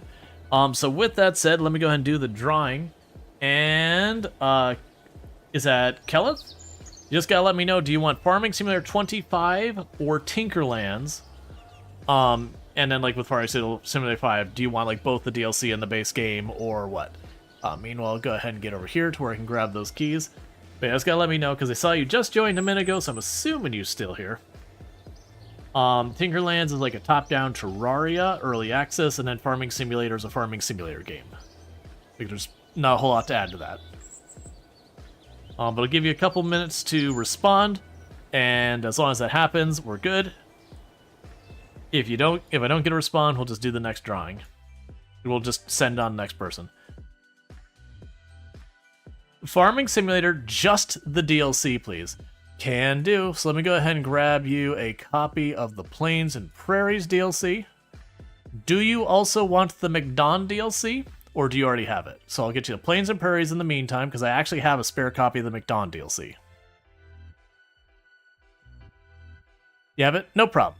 Let me go ahead and just get you the Plains and Prairie. So make sure I got the right person. Whisper. And it'd be Plains and Prairies DLC. Double checking I got the right key for you and the right person. And we should be good. And that should be in your DMs on Twitch. And let me mark that key as no longer good, because I gave it away. And then what we'll do for now is I will close the drawings for the time being, and a little while later we'll do another one. Okay. Okay, so I got 231 points. That's just enough. I can grab one of these. Actually, I can grab two of these. So we can get the fuel system, which can be extremely strong. Because then you can kind of, you know, have your outer tanks and all that, and you can slowly bleed the fuel out from the outer engines and then turn those off. We can get the landing stuff, which is a better heat shield, better landing struts, a launch escape system, better parachute, some landing gear. We have advanced flight control, which is what gives us the RCS, which is what uses monopropellant to kind of maneuver everything.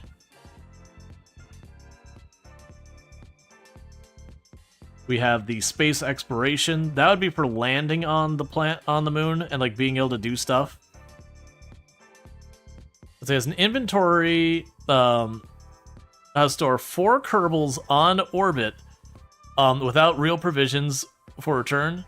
Who need this remains mystery, but yeah. So we've got basically stuff for making a rover.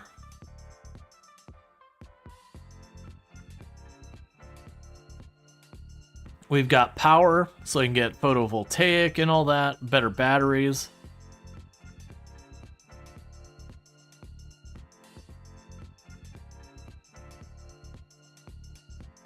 Okay.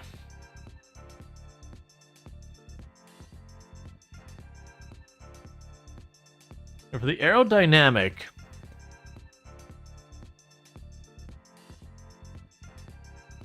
cannot research technologies over 100 at this level. I see. So let's check to upgrade that as 450,000. I understand. So we're going to need to upgrade our research building. So I think the fuel system is a very big one for us to consider.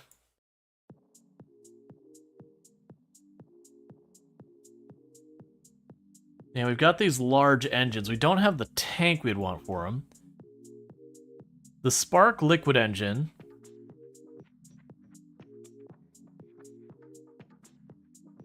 And these are all like lander kind of things. The fuel system seems like a big one. A drain valve. While trying to solve the initial issue with the F1 series,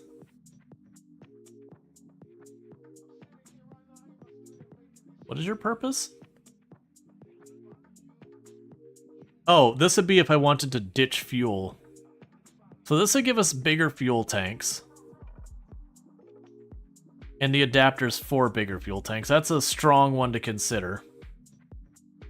Advanced construction.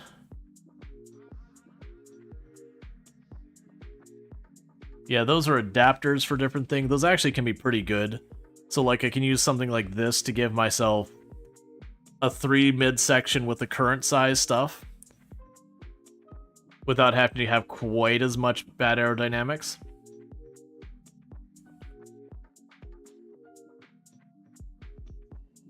A bunch of structural pieces. A hinge. Gotcha, those would be for like when we're landing stuff. A bigger stack separator, different decouplers. Alright. So, kind of some of the things I'm looking at is I could see grabbing some of like the little rover things for where I need to check stuff on the ground. I don't know if the experimental control station and then like all that I could dump on the ground. It makes sense here. Yeah, monopropellant is really good for in-space maneuvering. Fine-tune stuff as opposed to like ham-fisting things. Alright, so I gotta make some decisions. I feel like the fuel one is definitely happening. That's a really good one for making our rockets good. The propulsion systems, this is mostly for the smaller stuff. This one, while good, it feels like I'm less likely to use this one right now. Versus like some of these bigger ones later on.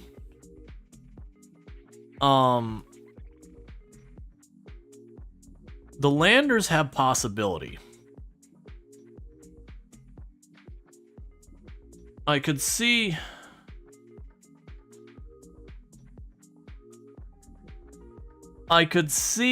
trying to use some of this to help me with those land missions.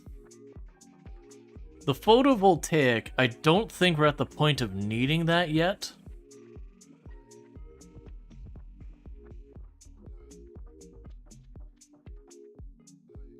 Requires an app. We have the docking junior.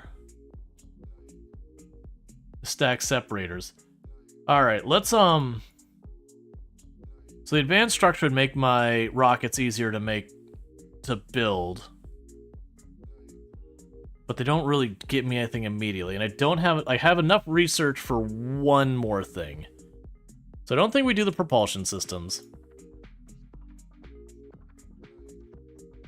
The RCS is cool and all, but for what we're looking at here, that's not going to do a whole lot.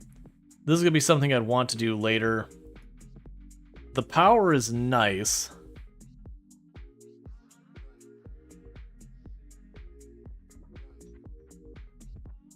Yeah, so the curiosity would be driving around with a rover thing. Probably not.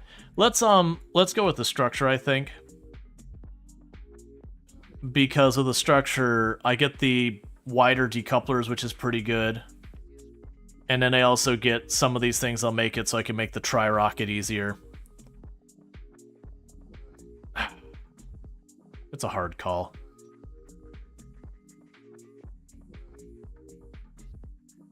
As a more reasonable engine for rough economic times, the Poodle engine doubles as a barbecue when on low power. So the big thing that'd be the curiosity with all this is if using one of these engines just makes more sense. Either way, it's blocking me from getting the more advanced rocketry stuff. And all that is under aerodynamics. There's stuff later I really care about with a bunch of this. Oh wait, did you have a rotor? I saw that you had a heavy... Oh, there's a light and a heavy-duty rotor. Because that would be potentially to make a helicopter for our plan or whatever. Advanced flight control.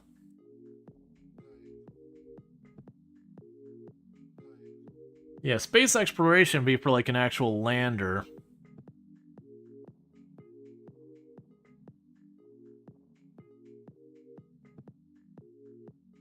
Yeah, so I'd be able to go on the surface and do a bunch of stuff. That's fine. I just hit a button because if I'm going to do that forever. Explore Kerbal. We need to test our rendezvous capabilities. Park two vehicles next to each other on Kerbal. What could possibly go wrong? Oh, okay. Plant a flag on the moon. So you want me to take two vehicles outside, park them next to each other, and just stop with that. Let's double check what it actually says. Okay. So.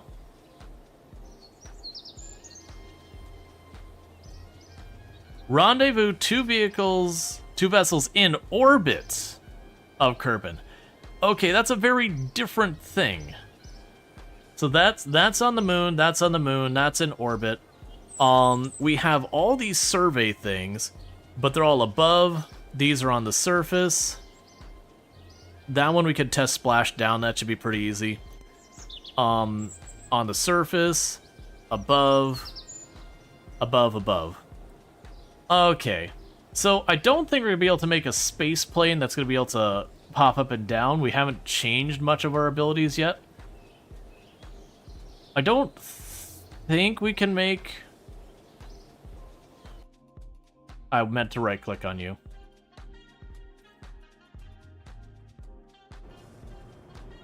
Let's leave here. So I've got some money for upgrades. So we're going to hit a thing pretty soon where money is going to start being a real problem. Yeah, it's more people. I don't care about that. You're fully upgraded. I don't need that upgrade. The space planes we can upgrade, which will give us basic control groups. That might be necessary and you're fully upgraded. Alright, well I'm going to do the space plane and might end up regretting that a lot. I am going to try to get ourselves a space plane that we can make this work.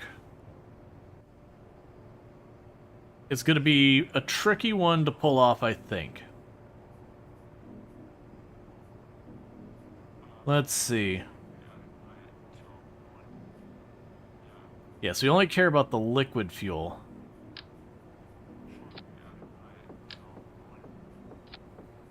So I'm going to put more liquid fuel than I have in the past on this.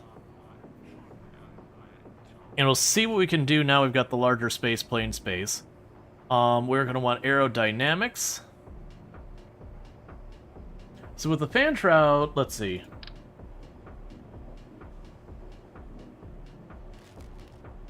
That didn't seem to do anything I care about. So there's a circular air intake. Alright. So, the catch we have, and where we ran into problems last time, is I just wasn't able to get enough altitude. That's one reason I'm going a little bit heavy on the amount of fuel I let our plane hold. Is I am going to try and overkill it with the engines.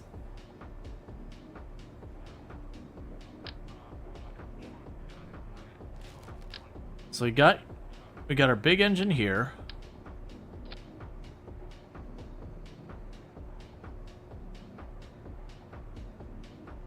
And I'm not sure if this is going to work. So what I'm hoping... Yeah, relative wing area... 2.6 or whatever. So I'm going to try to do is basically give ourselves almost like a sailplane,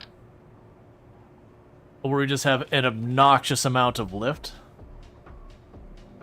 that we can hopefully still fly and get vertical space with not a whole lot of actual capabilities and a lot of that. Okay, so that should give me plenty for steering. Okay, so you got a bunch of lift we can have. So this is the swept wing.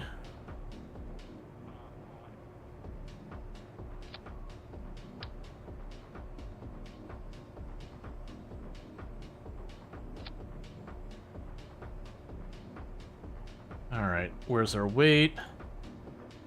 Yeah, so right now our weight distribution isn't where it needs to be.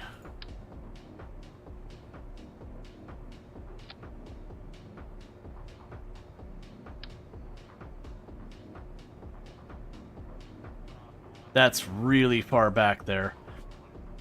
Okay, change the plan on this. Get you out of the way. And we can go to the structure and make it empty fuselage.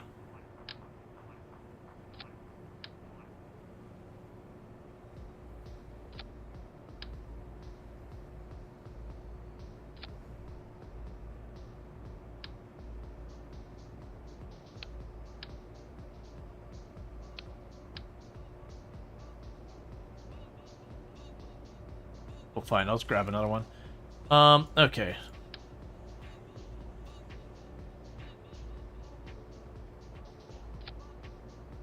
Cool, so we can go here, get our engine.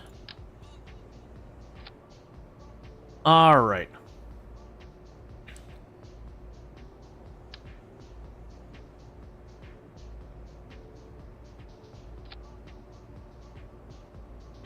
I have no idea if this is going to work. Yeah, so you see, I'm trying to basically make a ridiculous sailplane that we need very, very little...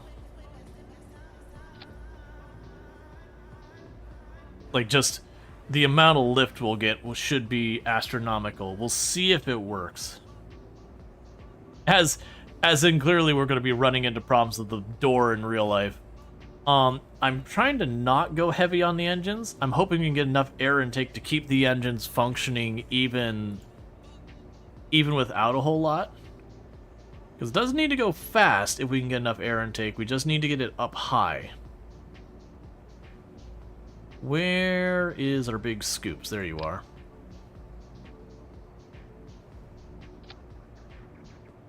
So... tons of air intake for a single engine. I got plenty of fuel for a single engine. I have no idea if anything's going to work well. Now, one of the catches I've got is I do want to be able to land this thing and get it back off the ground if possible. Which is going to be a tricky one. Because I know I've got some thermometer tests I need to do and barometer tests I need to do. I don't need the other stuff. Let's see here. Is there anything else that we can pick up to help? So we have fixed landing gear.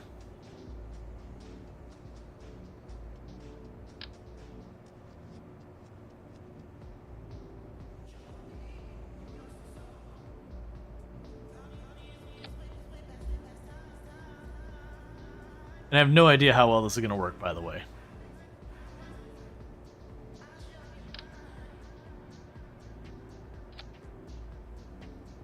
Okay, so this should, in theory, have 53,000 Delta V. The big question is, will it fly at all? And that is a really big question. My hope is it will, and we basically have ourselves a gigantic wing. Oh, its width is way too big.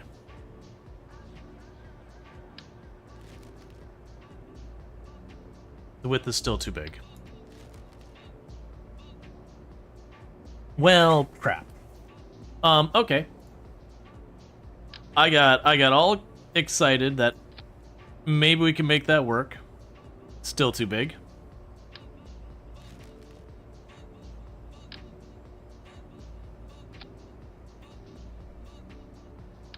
To have something a little smaller.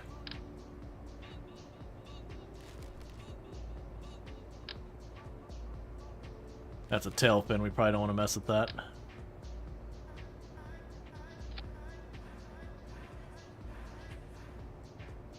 And go a little larger than that.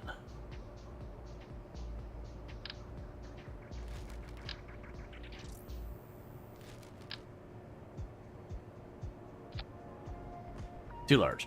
Okay, so it's looking like we're right around this area is as big as we're getting, unfortunately.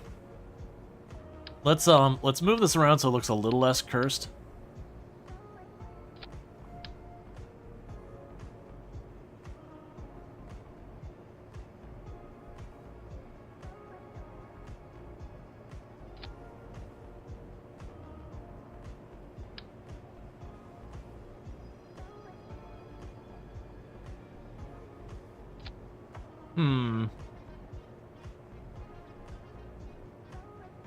I wonder...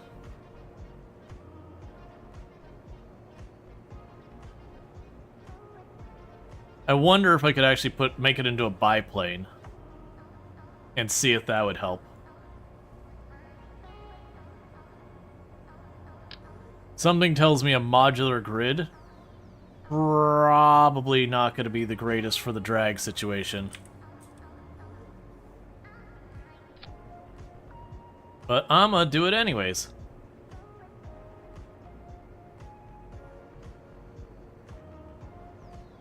Alright.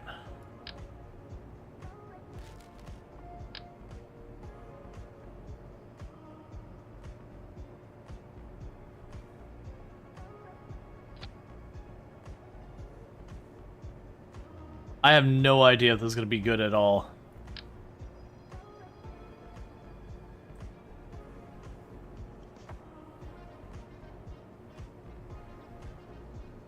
Why are you fighting me so much?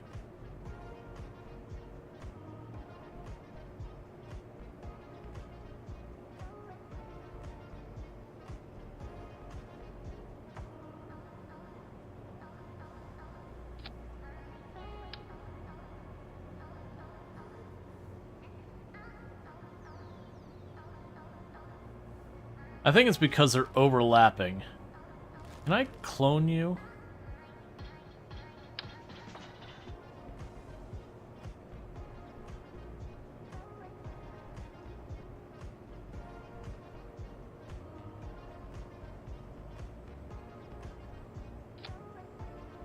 Okay, good enough on that one.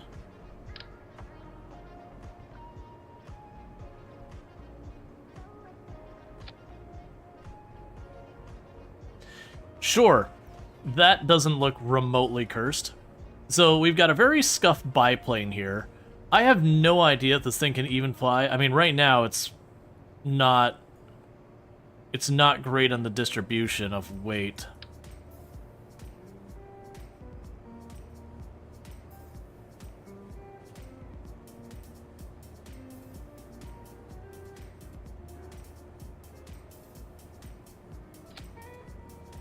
Okay, so we inched that back a little bit.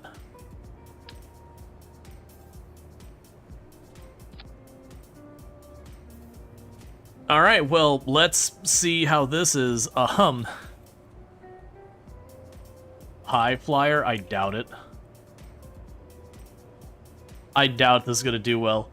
But honestly, I'm curious what happens. Because the goal here is to try and make a high-flying plane, so I'm trying to make it so I can keep the one engine running at full possibility with the air intake. But I need to watch how much air resistance we get, because then we won't take off. Sorry, that's not true. We won't be able to stay in the air. So my hope is that this won't be a plane that needs to go very fast to stay airborne. But by having a bunch of wing surface...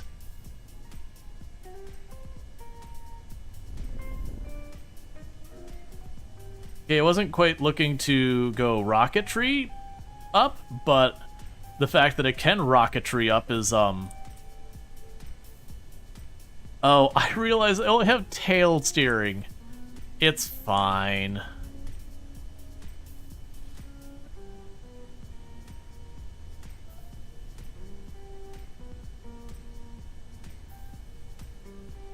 Okay, so let's take a look at these. So we've got our radial air intake, our circular air intake, and our actual engine.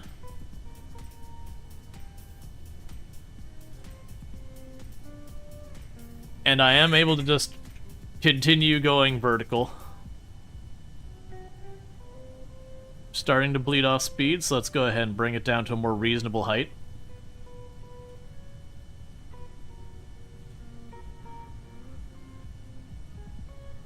So the circular air intakes take way more air into them.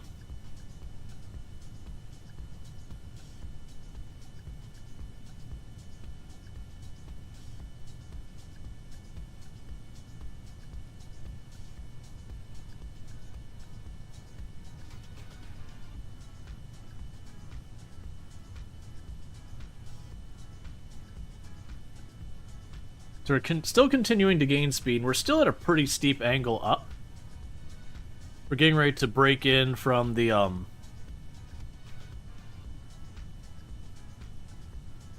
yeah, you have like 3 times more air than you need.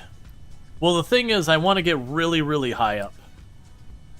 And so I am going to need that more air for the higher altitude, because we're trying to get to about 20,000 feet, or 20,000 meters. And that's been our problem, as we get high up, and the airflow, as it gets lower and lower and lower, eventually we start having our thrust really dying down, that we can't keep the elevation up anymore. Let's see, you've played an obscene amount of this, you can never get the hang of space planes. They're tricky.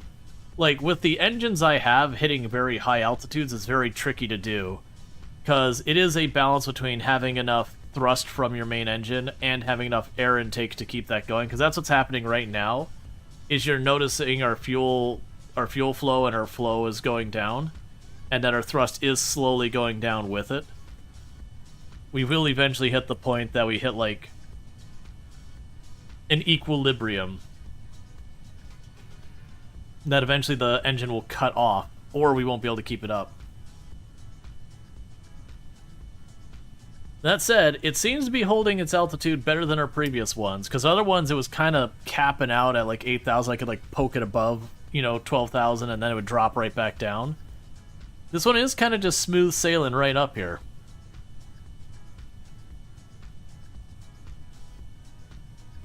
But you can see that airflow is just coming down more and more as the atmosphere thins.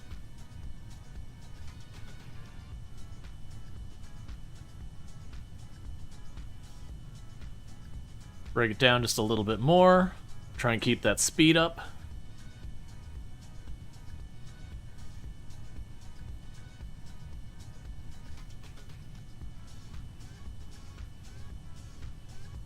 Our thrust is continuing to go down.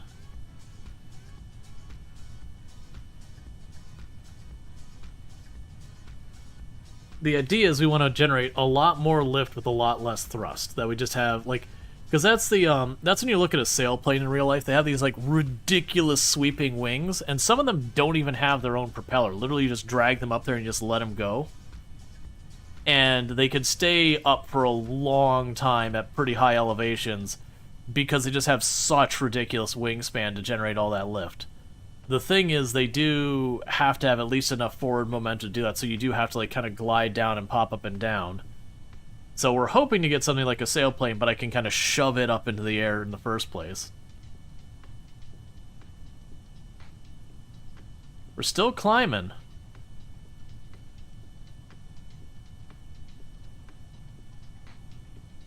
And still gaining speed, for that matter.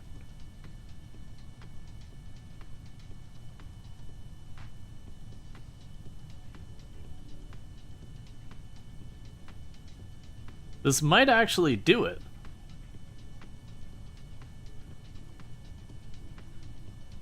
Now, definitely if I got the next higher plane area, again, I could have like the giant sweeping planes that just have... Because each segment of this, if you look at it... Oh, I can't right-click it up here. It has an amount of lift surface it has, and all that has to do with like the amount of surface you can use to do lift. The problem is that also does create some level of drag. Okay, we're starting to slow down again.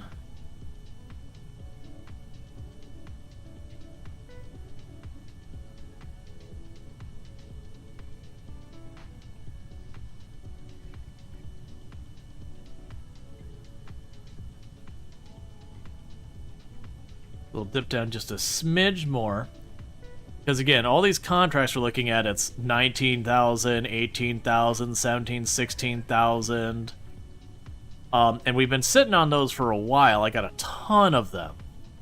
So if we could just get a plane that can get up to altitude, because we did one that can rocket assist to get a little bit over, but as well as things that how much fuel it took, I would do like one at a time, and it just wasn't economical. And so we're just trying to get to this stage. Okay, so we're bleeding off a bit of our surface speed. I think that's fine. That will cost us lift over time. That's the reason I keep tweaking down, but I don't think I can tweak down much more before we're just dropping.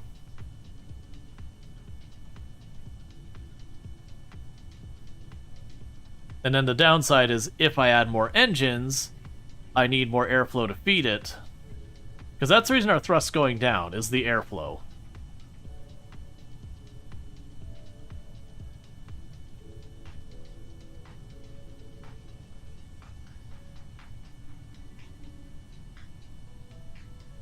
All right.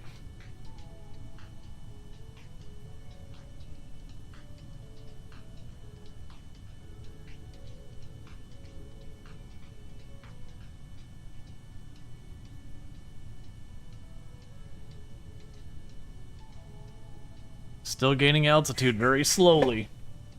I don't think this is an altitude we'd be able to stay at. I think we'd have to like go up and then come down and come back up. But I want to see how high we can get before we just can't keep going. See how close we are, if it's worth trying to fuss with, or if we're like 6,000 or 7,000 shy or whatever.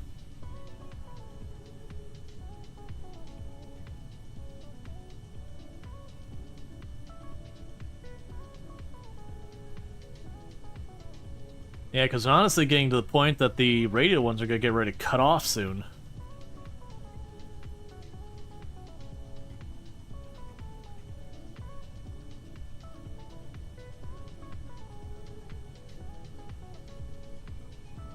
And like I said, I can't really nose down any farther, or we won't be gaining altitude at all.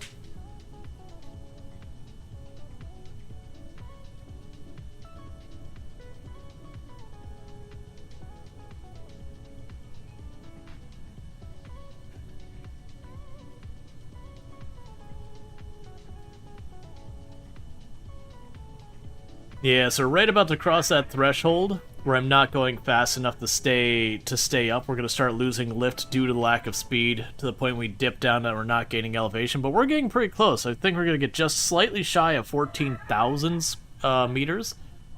I do wonder if genuinely, like, if I extend my wings to make it even more of a ridiculous surface and then give ourselves a little bit more airflow, if I could make that work.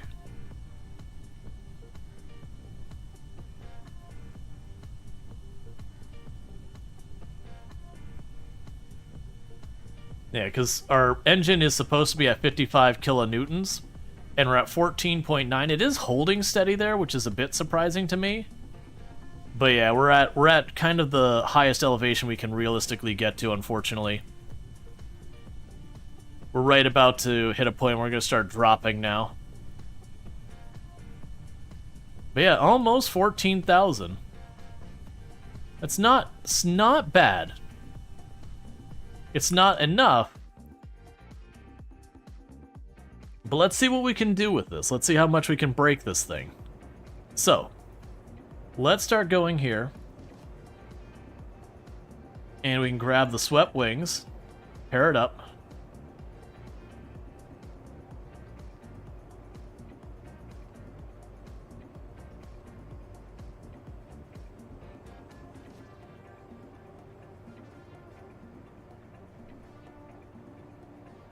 I don't know why these ones are being all weird about their attachment points, because, like, that's fine. Then I go attach you here.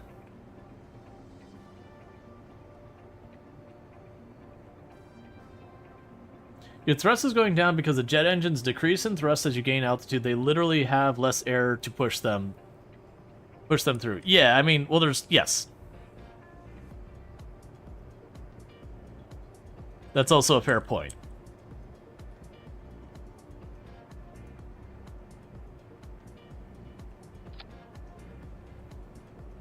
Yeah, it only looks mildly cursed.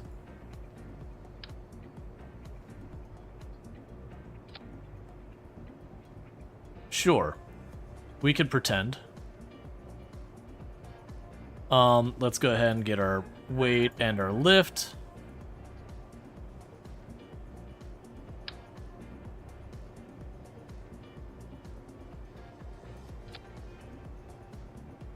That's such a cursed design. Alright. So with that, do we push for the extra engines then? Can I make extra engines happen? We could turn around here. We could try doing some experiments.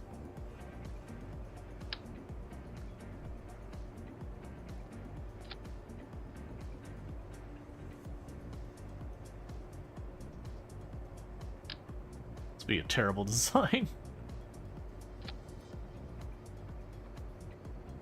Mass tons. Okay. So I can't go that high. Honestly, with the amount of fuel we've got in the main part, we could probably just make these structural. So structural fuselage.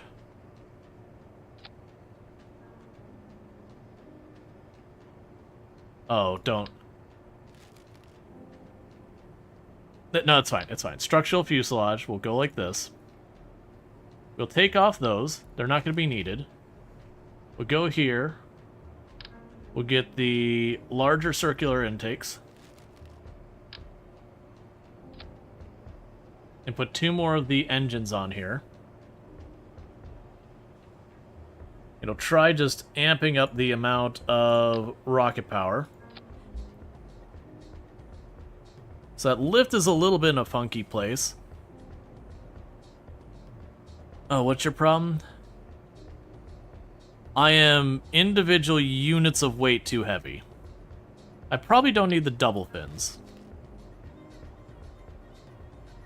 Oh, the width is too much. I can read. Reading comprehension is a thing. Let's go and put the pair of tail fins back on.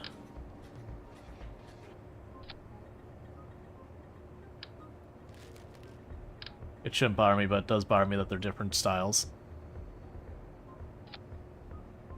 Okay, so just need to grab you and inch you in ever so slightly. There we go.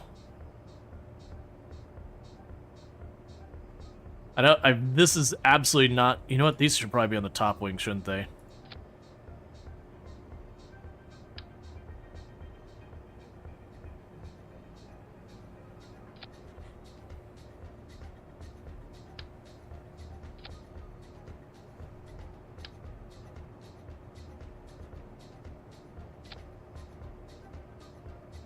Sure.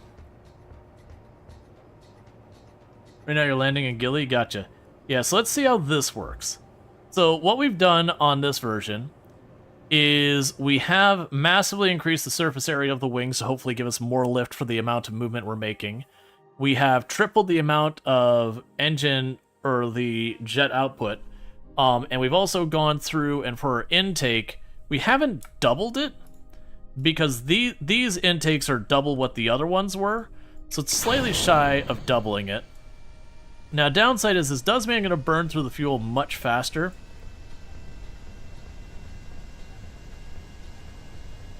Well, just a little up. Uppies. Oh, those wings are a little wobbly.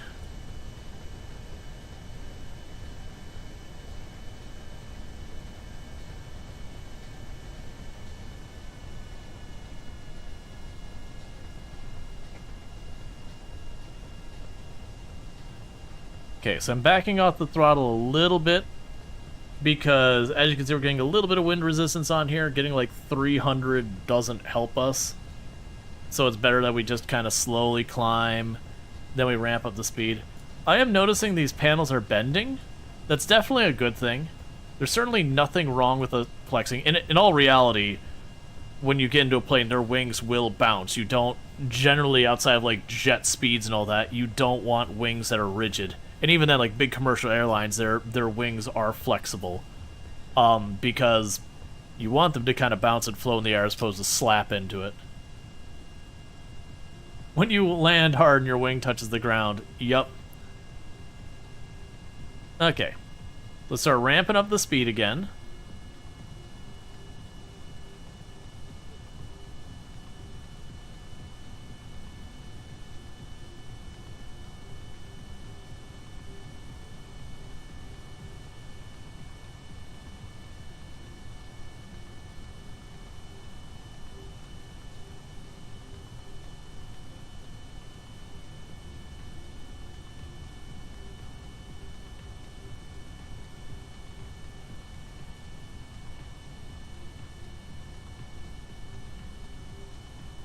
So honestly, this is going much better. Yeah, I didn't consider the fact that the air we're pushing against also has a factor. The one I remember always having problems with the space planes way back when I last play is you get really high up and then they'd keep kicking on and off because the air intake was insufficient. And that used to be a big thing to try and have to work around.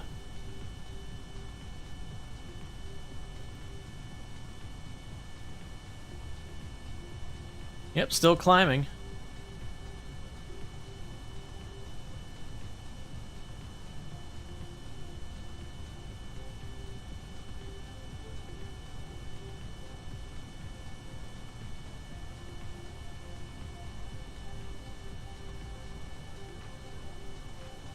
Okay, lowering our lift, our climb a little bit.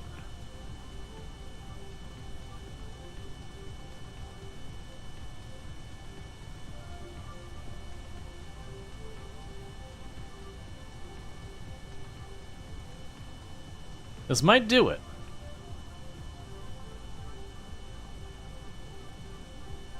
And that'll be a matter of tracking all these down while we're waiting to see what we can actually get up to. So, our first stop is there. Let's wait to see if we can hit 20,000 feet at all before we worry about it. No, don't. That's too much. That's too much.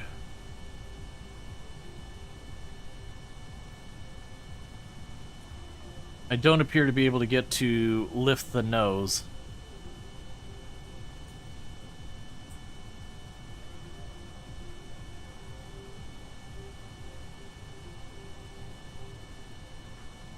Yeah, so we're still not looking at enough here. I was able to get probably to about 16,000.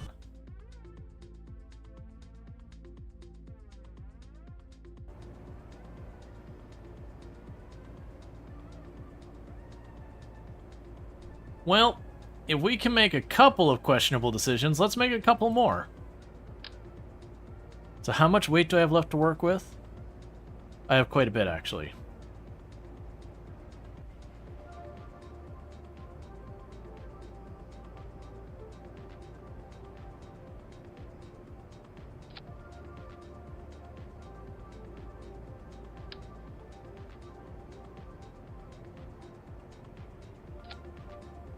Okay.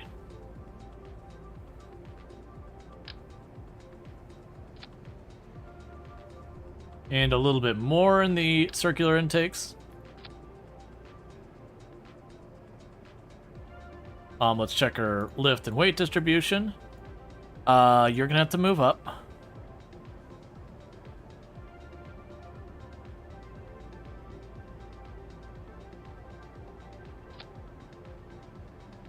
That definitely doesn't feel like those should be up there.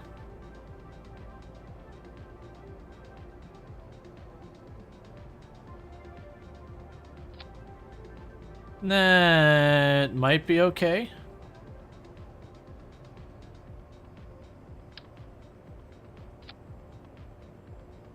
I don't know if that'll be a problem or not. The engines burning past each other might be an issue. We're also definitely shorting our flight time a lot with the sheer number of engines we're putting on this. I think it'll still be fine. It'll still be pretty long flight time. So let's say we cook our tail feathers off on this one.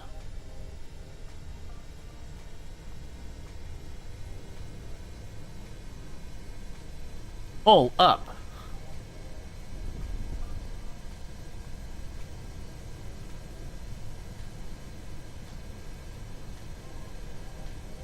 Okay, let's cut the throttle way back.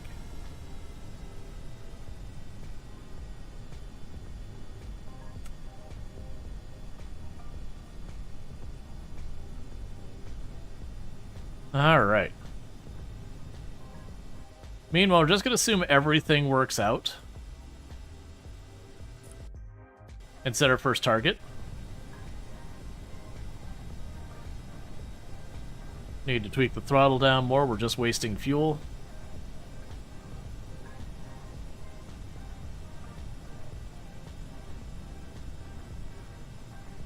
Yeah, we're definitely using the strategy of what if more power. There's going to be a difficulty scaling that, because as we kind of pointed out before when we were looking at our engines, these jet engines, they start out with a relatively high thrust at, I think it was 55 kilonewtons, but as we go up, it just gets lower and lower and lower, and then we eventually hit a point that they really become pretty ineffective. And then adding, we are actually burning our fuel at a decent measure. Not super fast, it's nothing like too much, but you get the idea.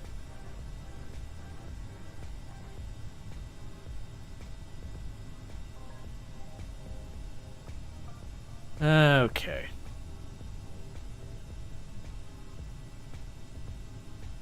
Let's dip the nose down a bit, so we keep our speed up as best we can.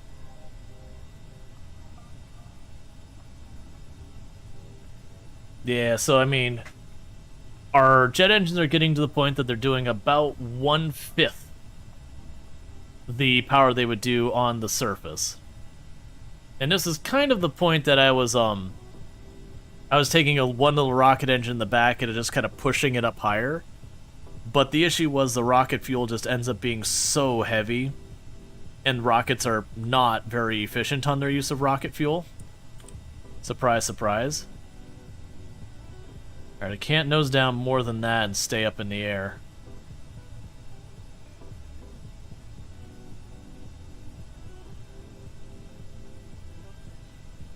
Hope the airplane doesn't crash into the water. Not so worried about that. Yeah, so we're not We're not going to climb much more in this. Yeah, because we're getting down to the point that those engines... Yeah, so I don't think there's one I could just solve with more jet engines. Because at this height, we're down to running only a fraction of what we would have for power. This is like, what, 55 divided by 8. Or sorry, 8 divided by 55, whichever.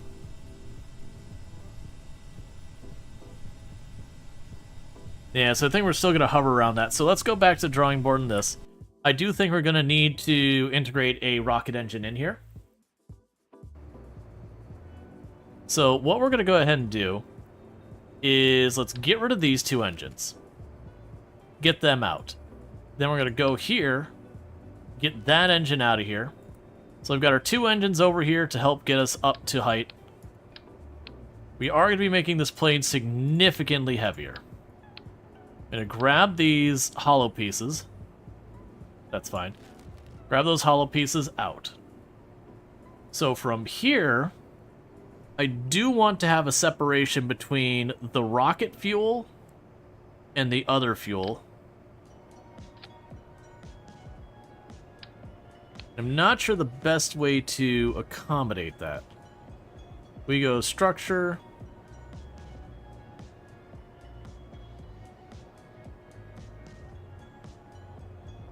What I'm looking is to put something in between there.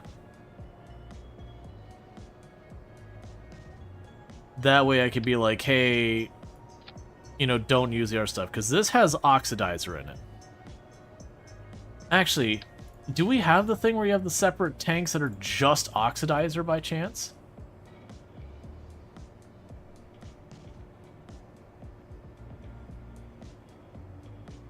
Because remember that being a thing. Then you can get ones that ratio-wise are just way, way more oxidizer.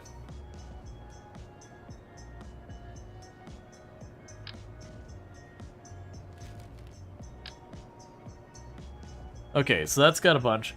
Oxidizers or tanks only as a mod thing? Ah, gotcha. Well, I never ran mods, so that means I'm just misremembering.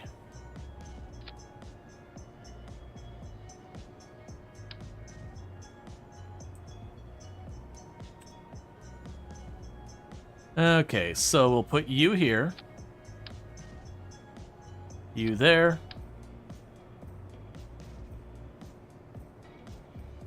You here.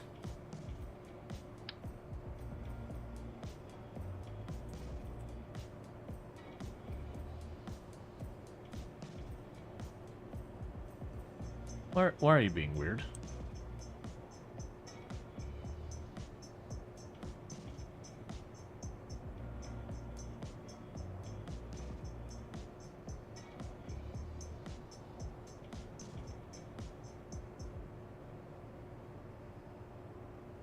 Alright, let's just try the other wheel.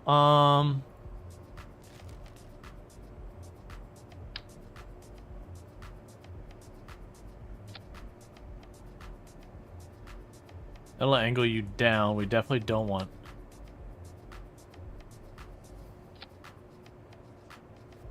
That might work. Okay. So now we need a rocket engine. Now, we need a rocket engine that gives us at least a little bit of boost in atmosphere. Surprisingly... Oh, those are bigger than I thought. I was gonna say, surprisingly, the thuds do.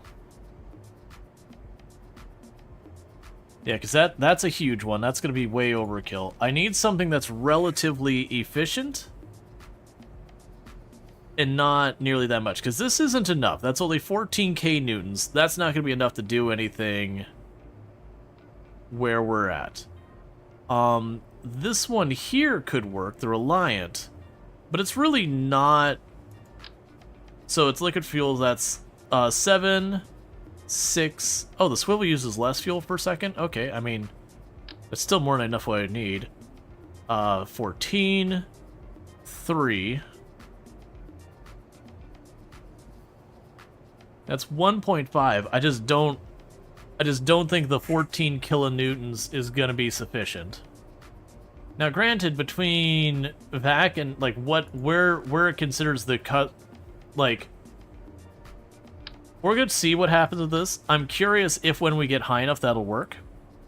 Now, what I'd like to do is I should be able to group stuff. We did get the upgrade, so that's what I gotta figure out is how I group my things on the plane. Actions. Okay. Let's see. I'll have the RCS action. When the RCX action is on, we will toggle the engines. We'll shut down the engines. And we will go here and we'll activate the engine.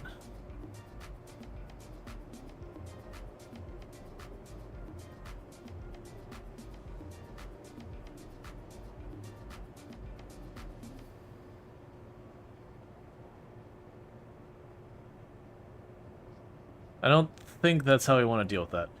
So we have custom 1. Okay. Custom 1. Activate. Shut down. Custom 2. Actually, we can just have it toggle them. So that way it's not a big thing. So toggle. Toggle. Alright. I think that'll work. The question is, how do I make that action available?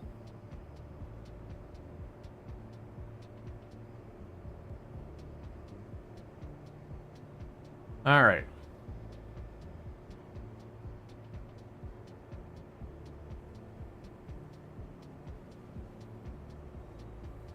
Let's try this now. I did not check her weight distribution. I'm sure it is bad. So let's go back in there. My weight's going to be behind where I need the lift.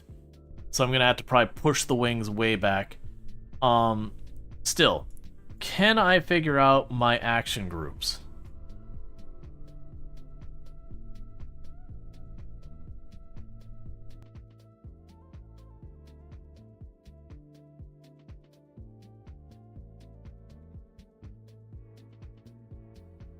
Okay.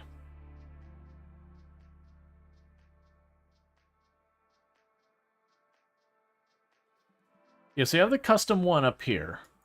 What I don't know is how I actually use custom 1.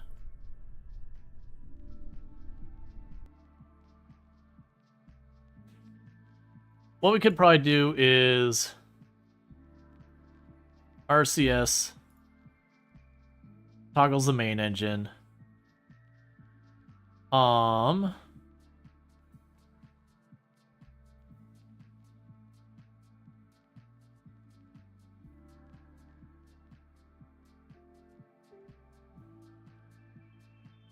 Yes, that'd be fine for the rocket engine. But when we get high enough, I definitely want the other engines to turn off.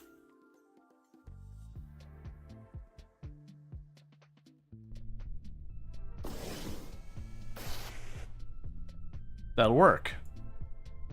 Okay. Regardless, before we actually take off, I need to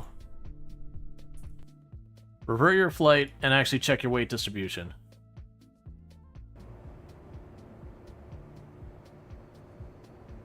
Okay, so let's check your weight distribution, your lift. Yeah, it's not gonna cut it.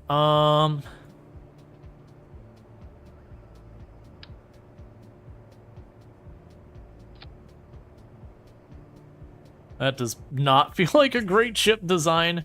I have a bad feeling this is not gonna fly right. Okay, so this should work.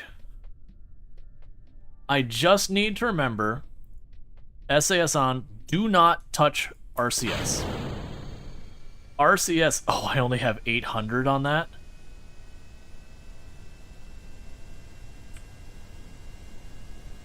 Why are you flying so terribly suddenly?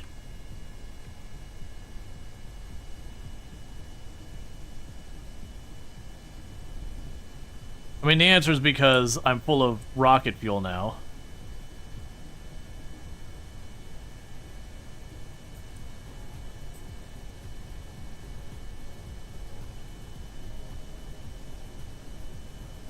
That Delta V is dropping.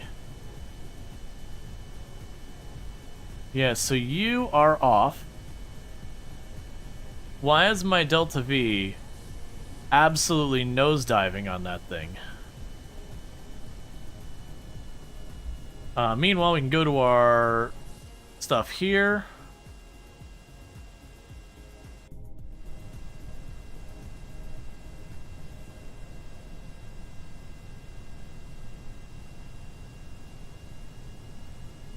Okay.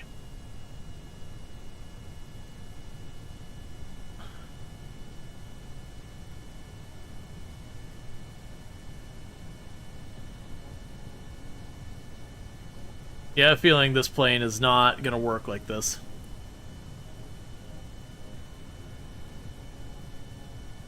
And I don't think realistically I will be able to make a rocket that I could orbit close enough. Well, actually, no, we could probably make a rocket that orbits close enough. That might be literally what I have to do, is just make a rocket that I can like balance it out to be around 100 kilometer orbit and just rotate the orbit. I don't want to do that though, because that'll just be such a slow process.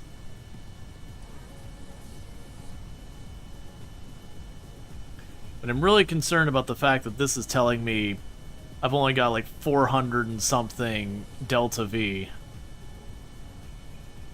Despite the fact that I'm burning fuel right now. But not the oxidizer. I think it might just be miscalculating it.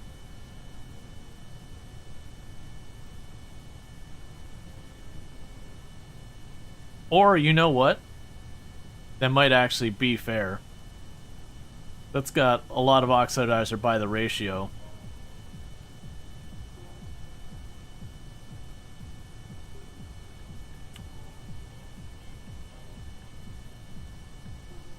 Alright, let's start turning.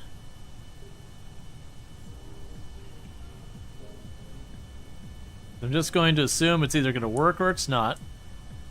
We're not looking at having a lot of fuel for the rocket stage.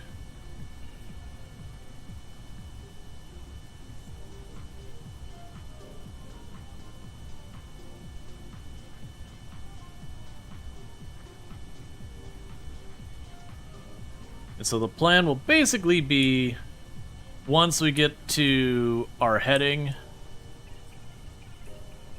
we're just going to try and take ourselves as high up as we can.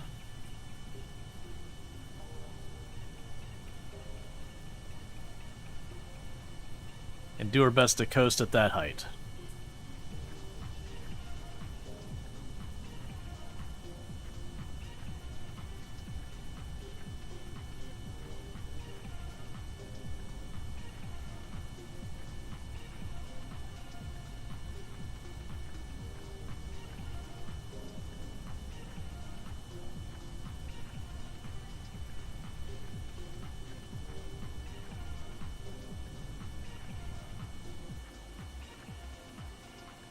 Okay, so we're distance away from there still.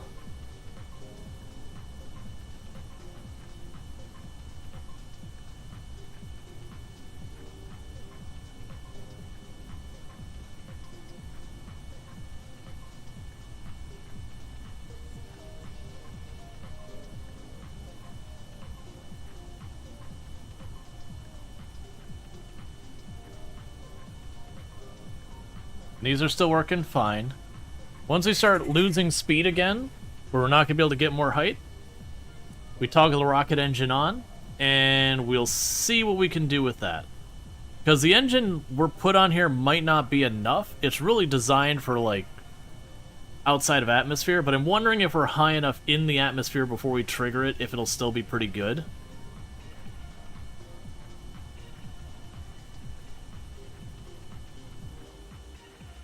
Yeah, because we're trying to get to this point here.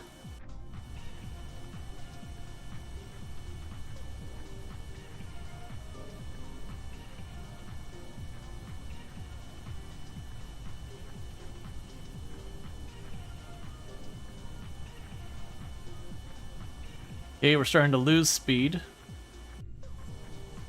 And I don't know when to really kick this in.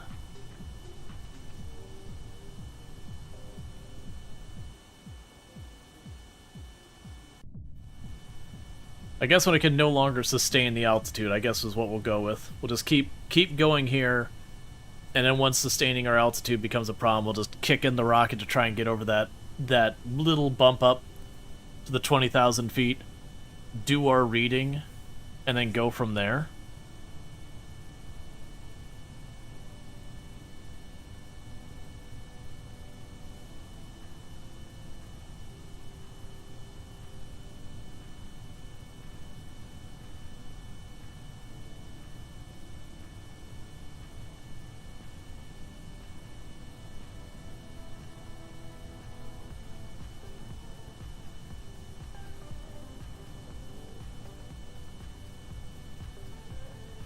So I could adjust the heading by ever so slightly, knocking down this engine throttle, but I don't think it matters that much. I think we're close enough that it'd be fine. Yes, we're still gaining altitude. I do expect that to change soon. Our thrust is starting to drop down right about half the thrust we should be. Still gaining altitude though. But our speed is dropping fast.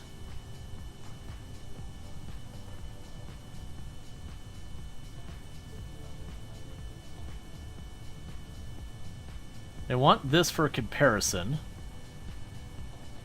because I think the goal would be, when we do the trade-off, that this has more power than that, and that we can keep going. We'll see if it's enough. Okay, we're starting to slow down the rate we're climbing. Unfortunately, we're a little off our heading, but that's... if I start fussing with it, we'll come back down way too much.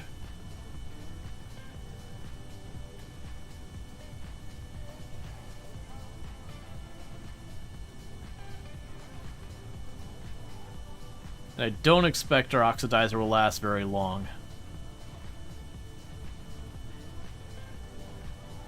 That's going to be with that number there, is that 277 is how long our oxidizer is going to go.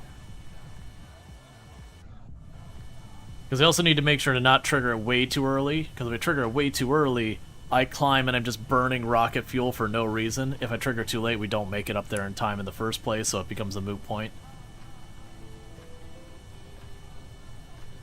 That's fine. And this is one of the hardest ones here, is that one. Because a lot of these other ones, I don't have to go quite as high. I think that's the highest, is the 19,400. Yeah, all the other ones are at like 18,000 or less. But this one's here, and it's a crew report. That's all I gotta remember. Okay, I think that's officially it. My groups got reset. That's not what I want. That's not helpful. So let's try and get our group sorted out real fast. So RCS. Do this. Toggle engine. Do this. Toggle engine. Okay.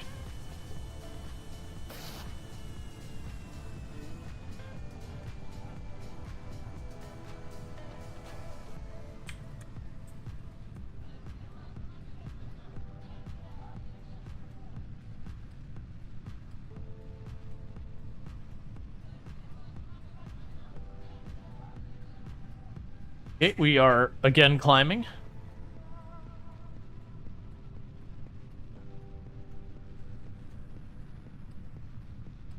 I do not for a moment believe that we'll be getting up to that amount, because our oxidizer is going fast.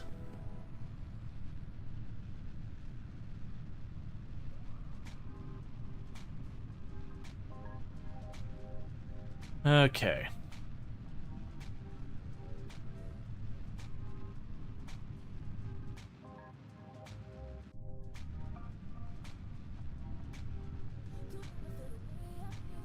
I definitely feel like we can make the altitude with this, though.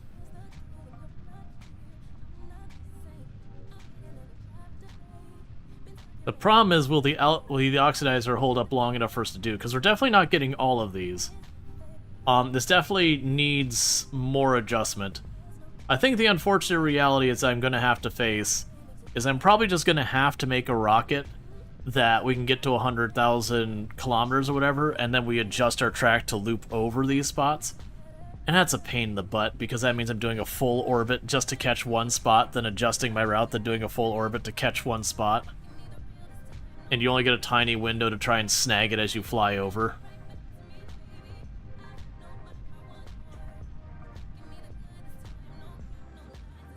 I may have triggered that too early.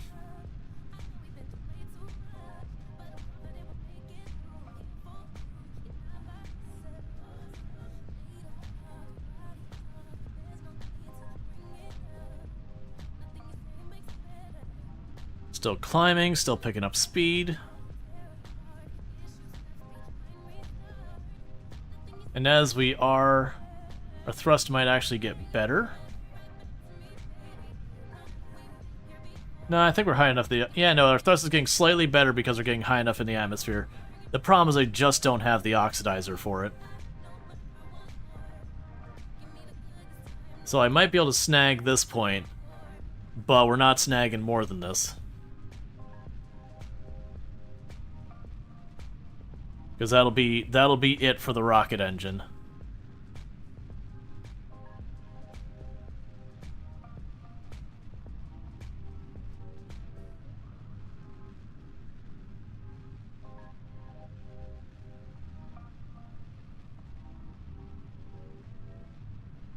I don't think we're gonna get high enough.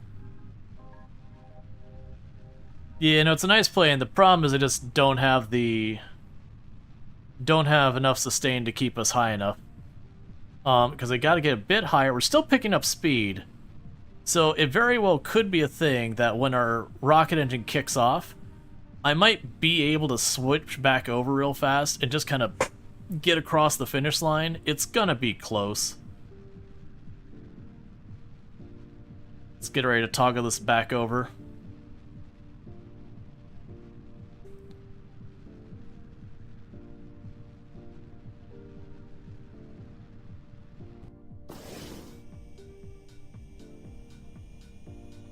Yeah, so instantly I cannot keep the nose up. Yep, and we're already nosing down. There's just no thrust up here. Yep, so that's not gonna work. Alright, let's go ahead and revert. Well, actually... yeah, let's go ahead and revert. Let's just revert space hangar, because it's looking like we're still not going to be able to use the space plane to reach our stuff. I'll save that for later use. But yeah, it just doesn't have the ability to get the altitude I need, which is unfortunate. So what we can try and do here is let's try and, first of all, I'm going to step away and use the restroom real fast because I need to do that. Then what I'm going to try and do is we're going to try and just make a rocket that we can start knocking out some of these survey things. All right, I'll be back in a minute. Thank you again for tuning in.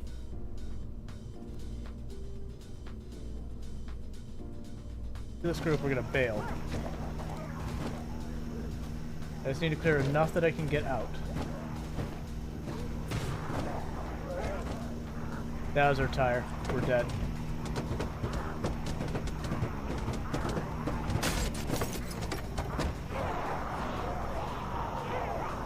Oh, how did... I'm not asking questions. It's fine. I don't know.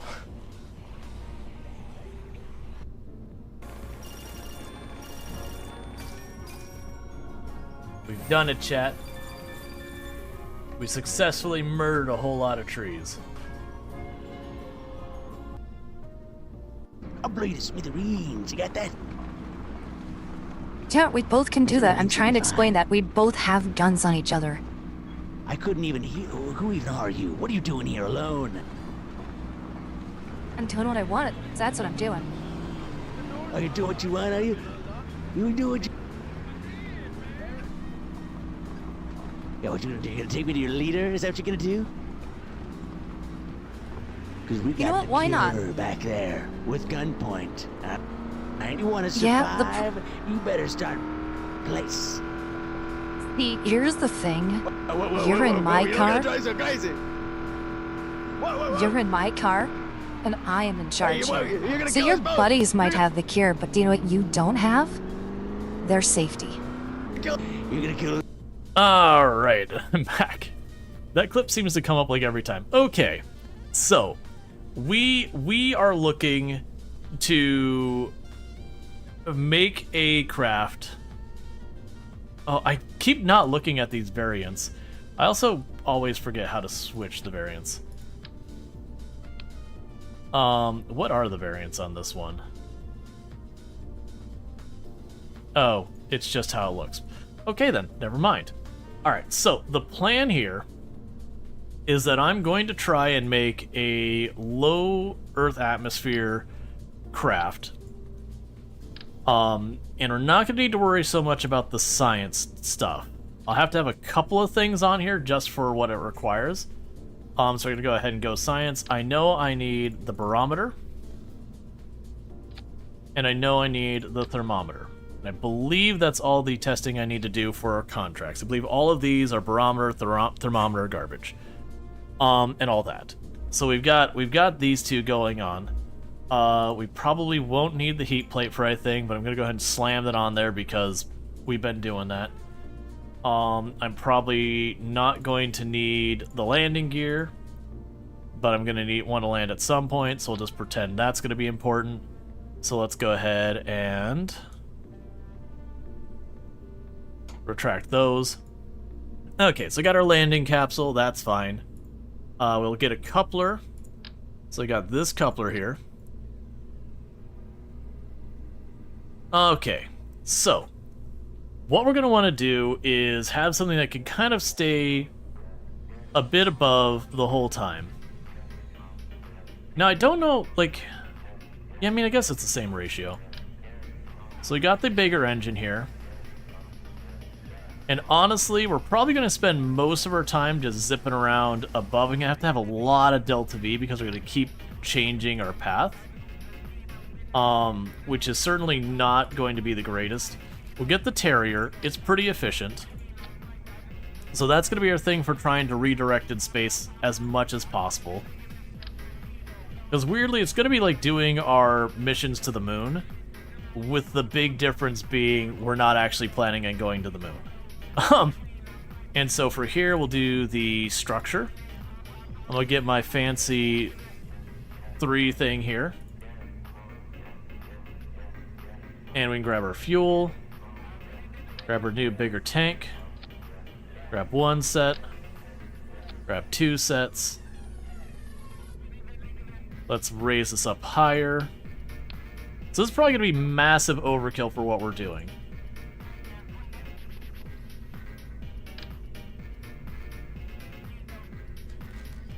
Okay, and we're going to connect these with struts.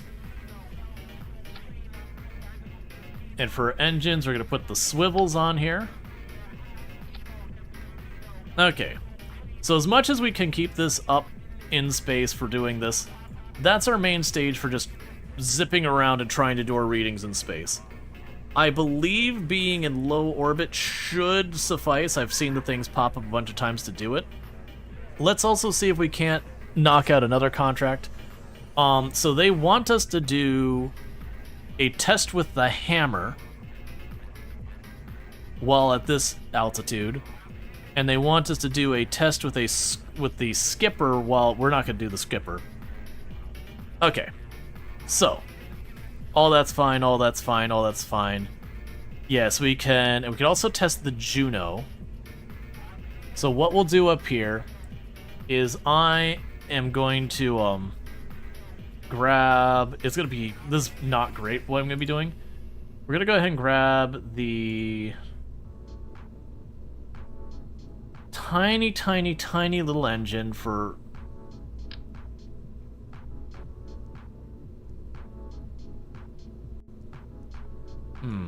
So the problem is the Juno can't have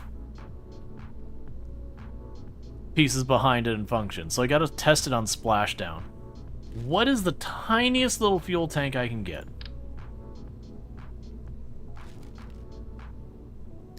I don't need a fuel tank. What I need is just something to stick the Juno off of up here. Can I just stick it out of the side? Is that a viable option? No.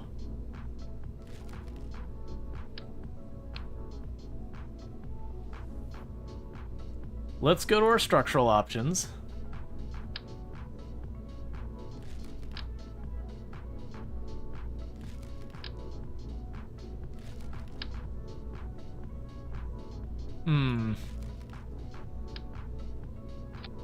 The big problem is I can't put... Oh, can I do something really messy?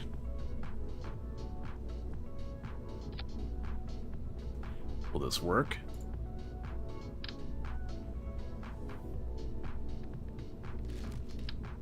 Yeah, I'm just trying to find a way to get this Juno here. It just needs to be splashed down. Alright, let's not worry about the Juno. That's when I can make like a rover or something to hit all these ground things and just put the Juno in there and at the end just drive it in the water and hit the test button. Okay, so we can test the hammer at this altitude. These will probably hold up to that altitude. So we're gonna try and do that test. Before we get that, let's go and get the the decouplers. So we got our bigger decouplers here. So I can grab those. And we can grab more of these big fuel tanks. And I'm way over-engineering this and all that. This is probably not going to be at all cost-effective. But that's just what it is. So put the Reliance here. And we can go here and put our nose cones on them.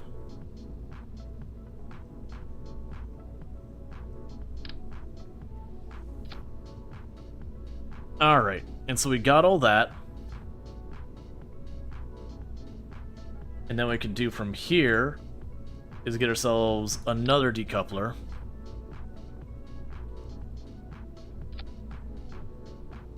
And this is going to be a cursed thing I'm going to do. Because I'm going to put the hammers on these. Because they need to do their tests. And the hammers, I could actually just take the fuel out of them. That is an option. But I figure if we're going to go ahead and test up that far anyways, to heck with it, we'll use them. So we have this whole curse setup. We need to move all of these things around. So let's go ahead. So we have the hammers. Those are going to get their own stage. It's not going to be on the bottom. It's going to be somewhere up here.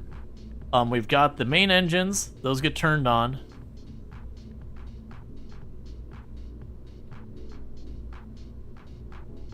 Let's add a stage for the hammers. Things that we can put up here.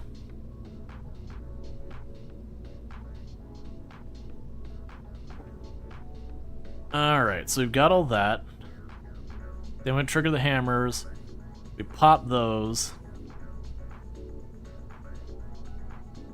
Oh, that's the wrong stage. You go on those. And you go up here. And the hammers is what I don't know is when we're going to actually fire the test. Then this pops to do that stage. And then that's in returning. Okay.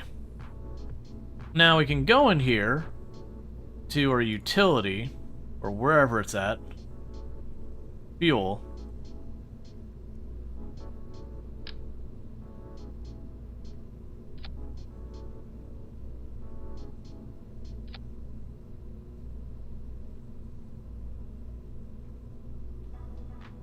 I could choose to do that. I'm not going to. We're gonna keep it staged like this. This is probably not the right plan. We are overkilling this by a lot. But I want to be able to do it all in one run. So we're gonna try and do a lot of tests here in one go. I'm sure there's gonna be things that are gonna go wrong. It's fine. Like for one, we didn't put a whole lot of any type of reinforcing structure, so we'll see if it even just wiggles itself apart. So SAS, RCS, throttle it up, grab you, scroll on down to when we need to do our hammer test. Hit our button. Hit our button.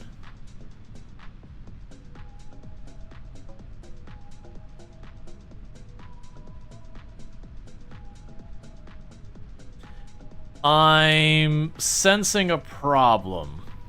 Can anyone guess what the problem is here, chat? Technically, this problem will solve itself, by the way. As these start depleting their fuel and they get lighter, eventually we will reach a point that we'll be able to lift it off the pad, unless it's wedged, which is entirely possible. So this is going to give me a little bit of information about how much I gotta reduce the weight of this rocket. To be fair, we put way more fuel than is probably reasonable on this thing.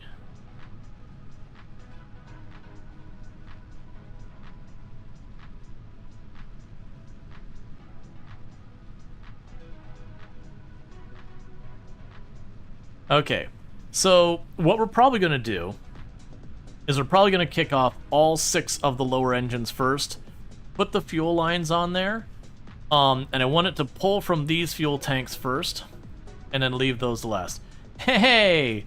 We are officially achieving lift. We're bouncing between everything, but we have gotten the rocket light enough it can fly. And dead.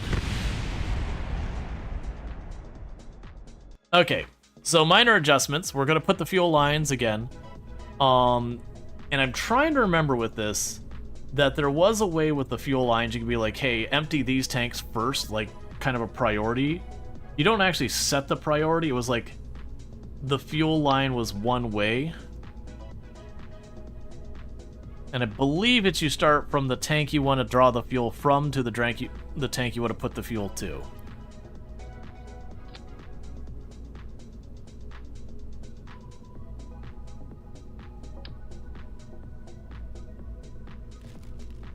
Okay, so grab you.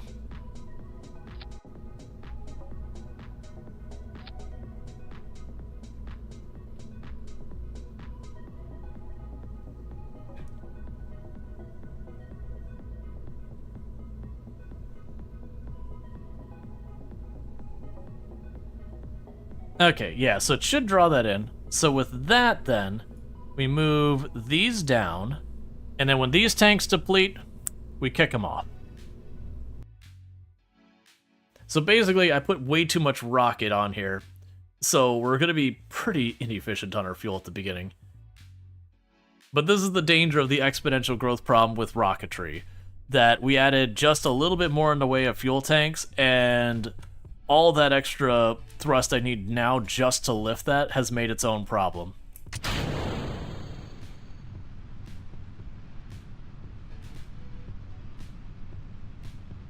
Okay, so those are emptying, but these are not. So when that empties, we hit our first stage, it jettisons those extra engines off.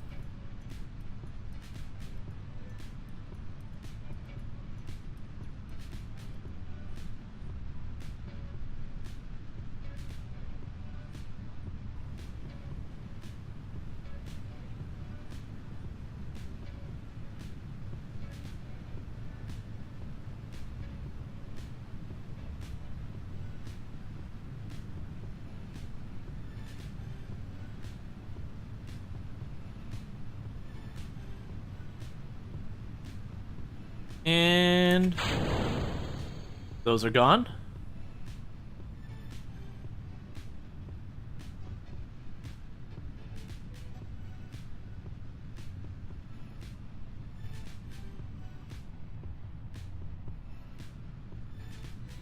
So we're going to try to hit in this range. The hammers are going to be the next thing to fire.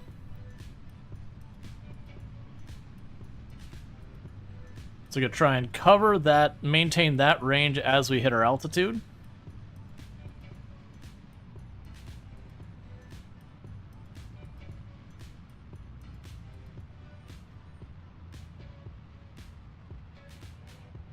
And then the hammer should just yank us most of the way up into orbit.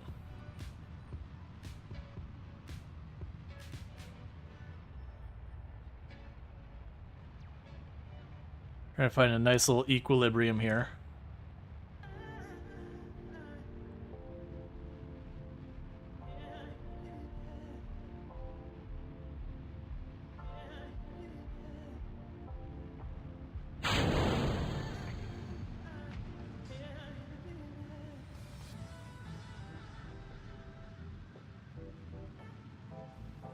Okay, we tested that. That's gonna put us way higher in orbit than I really wanted to, but I don't want to really mess with anything right now while those are going. Okay, that's that done. So what the heck do I have here? Oh, only 100,000? Okay, that's not bad. So let's go ahead and start slowly tilting ourselves over. And step one is going to be get into orbit at all.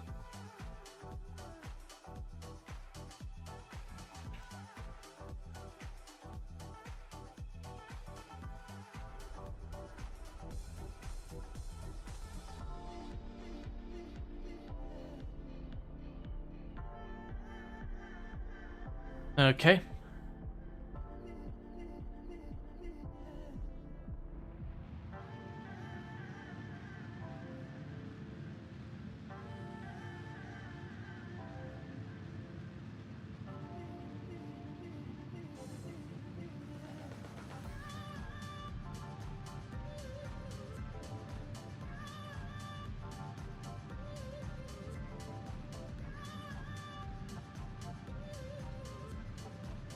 So we've got that.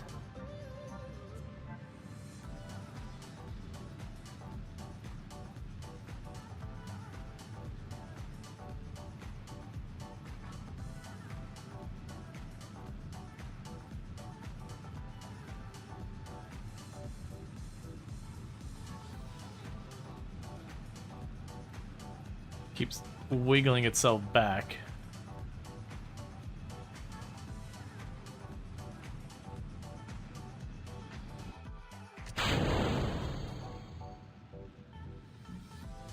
Okay.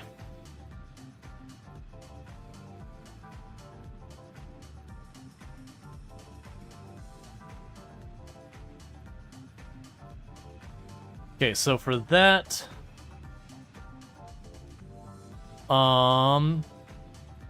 pressure readings. So let's kill this, go here.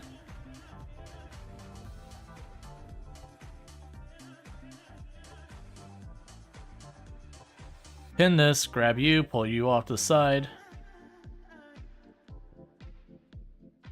Pin this, same deal.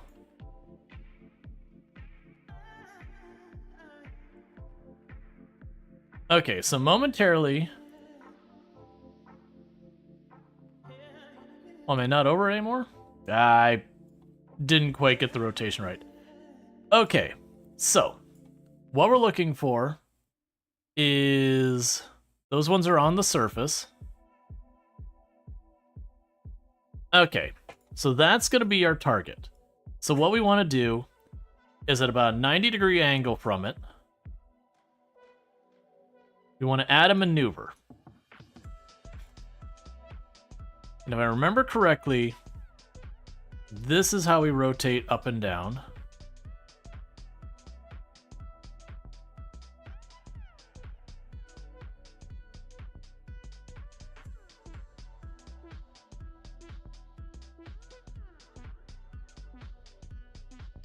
I believe that'll put me right over that.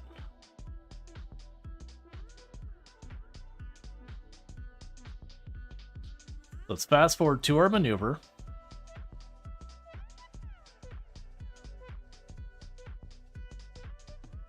Now I need to rotate this way.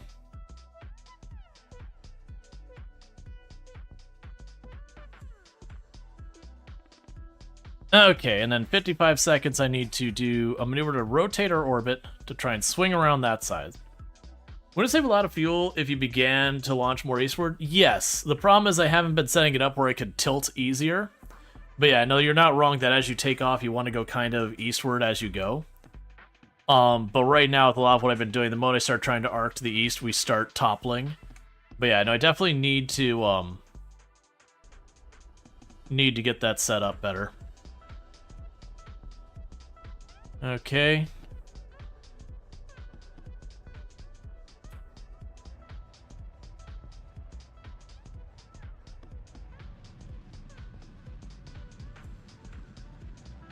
We're doing our burn.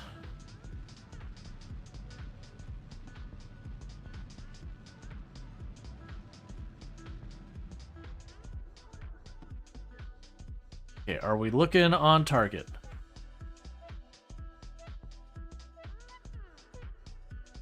Okay, it looks like you can do just a peeky peek the other direction. Just a tiny one.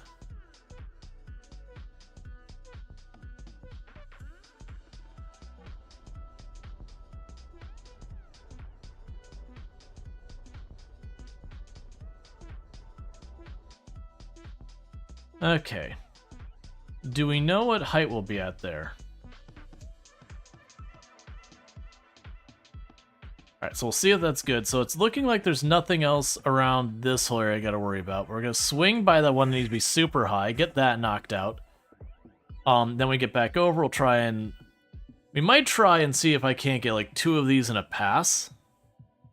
Oh, I can't. Because these ones are above... Oh no, all those are above. I might be able to get 2 of those in a pass. We'll see. The point is, this is inefficient. Instead of having a Kerbal Space Program, yeah, like I said, the one positive thing about that, though, is it is looking like the original devs are making a new game that's like a spiritual successor to Kerbal Space Program. Okay, so this one is Crew Flight Report.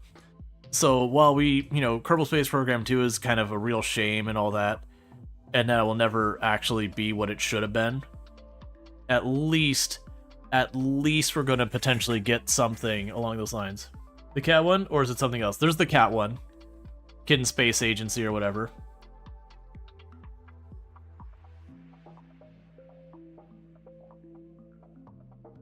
Alright. Hey, Sparks! Thank you so much for the raid! I hope you had yourself a good stream. We're just trying to scan things way too high. I think it might be too high in orbit. What altitude are we at?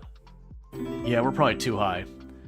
But for those who don't know, Sparks TV, absolutely fantastic content creator. Someone I definitely recommend checking out. Was playing some Derail Valley today. Plays a whole lot of simulation games like Farming Simulator and a whole bunch of others. Roadcraft, all that good stuff. So, if you enjoy simulation games, you'll find them there, which honestly, we play a lot of simulation games here, so if you enjoy the content here, you'll probably enjoy it there as well. Alright, so we're waiting to see if we're going to be high enough, if we're going to be in a good position for doing the crew report for this. So that's where the actual spot we're looking at's down there. Be probably on that land. But thank you for those follows. Welcome to stream.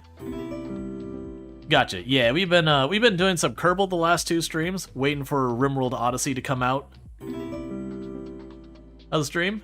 Just got you're just playing this offline recently? It's been going good. We're trying to get our survey stuff, and I don't have quite what I need to make a space plane able to scan these, and they're filling up my logs, so I'm trying to fix it.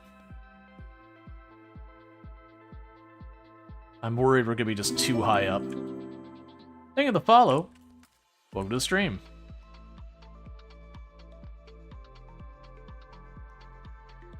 Come on, be close enough to count. We're gonna know when it crosses directly underneath us. Oh, Kerbal Space Program 2 is wonderful. You basically play as the equivalent of like NASA. So you start out at the beginning where you just don't have even the minimum things to be particularly successful, where you just kind of put an engine, you hit go and hit to the sky. No steering, can't afford it. Come on. Come on, count it. Don't make me do another pass.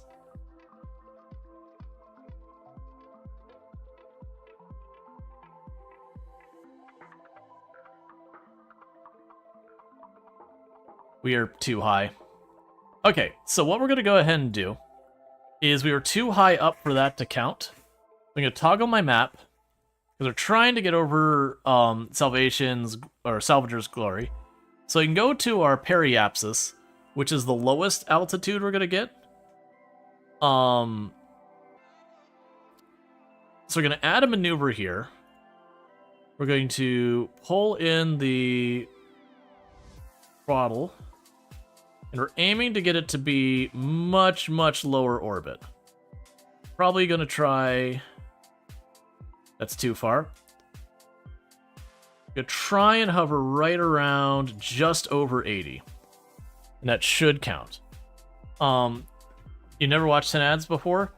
The thing you watch with the ad thing is, keep in mind, it's based on time, not number of ads. It is actually one of the things I wish Twitch would change. Because you just happen to join in during the ad break, so, you know, it is what it is. But, you get 3 minutes of ads per hour, and different channels will be like 1.5 minutes here, and then 1.5 minutes every half hour, whatever. It just has to cumulatively add up to 3 minutes per hour to get rid of pre-rolls. Now, it could be one 3-minute ad, or it could be like 10 smaller ads, but it's up to 3 minutes. It can be less than that, but it's up to 3 minutes. So, very much that ad timer, like the number of ads in the bottom, is fairly meaningless, because it doesn't tell you how long the ads are. It is one of those things, and the worst thing is it used to be that it would tell you, you know, like, you have 2 minutes and 30 seconds of ads left. And for whatever reason, a while back, they changed it. And I don't really know why. Because it definitely feels way worse to have the numbers. Okay, so we're going to try and correct this. So what we're doing is we're doing a pretty close to a retrograde thrust. I mean, we're basically doing a retrograde thrust. And what we're trying to do is lower our orbit, because we're too high up in the air that it's not counting when I'm trying to do these scans. I'm hoping I could do this from orbit. If we can't, we can't. We'll revert and try again or whatever.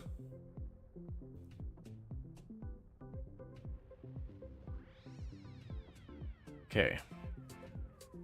But yeah, so for those who did get caught in the ads, the one thing I will remind you is that they're all 20 seconds too. Yeah, the thing is, when it comes to the ad breaks are 3 minutes, and that's the minimum required to turn off pre-rolls, which can have a very strong chilling effect on your channel's viewership and all that kind of stuff and whatnot. So I run the absolute minimum required to accomplish that.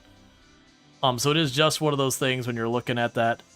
It is 3 minutes, whether it's one 3-minute ad or 10 smaller ads. It cannot, like, it should only go up to 3 minutes. That might actually be slightly too far down. Okay, so let's fast forward again. And this time we should be at a much lower altitude. I'm hoping that we can get Salvager's Glory to count.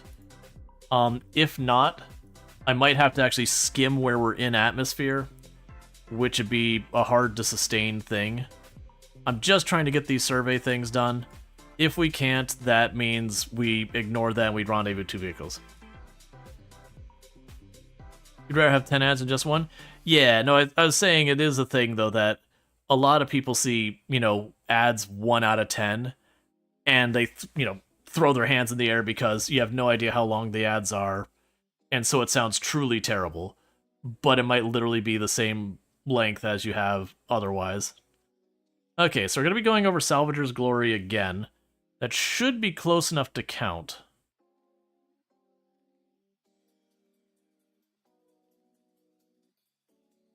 I want to slow down time.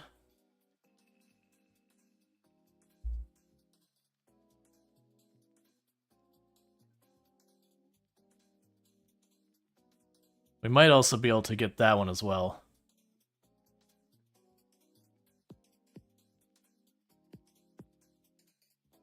So that'll be the crew report.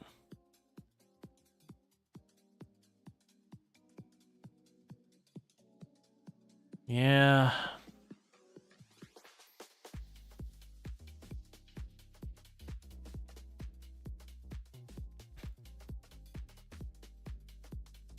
It'll be too late to maneuver there. We're either going to go over it or we're not. Yeah, this is the reason I wanted to do the space plane as opposed to this method. I should be checking what you actually want out of me.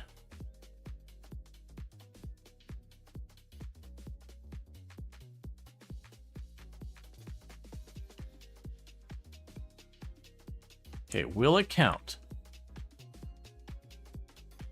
And if this one doesn't get caught, then we'll just revert and not fight with it. Because we're in the atmosphere right now.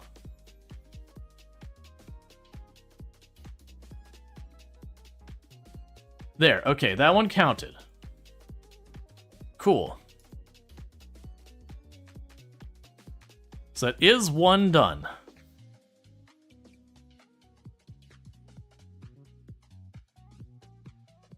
Oh, we don't want to revert. We actually did finish one of our tests. Okay, so we got that one.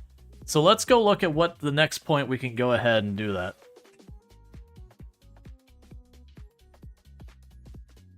So for these, those are on the surface. We can try and snag 2 of them. So I really want to get the Salvager's Glory because that's the one that's the highest up. So again, we're going to go here. We're going to go right around 45 degrees from it. We're going to add a maneuver. It was just a little off. So let's go ahead and adjust this. So you're going to burn just kind of sideways.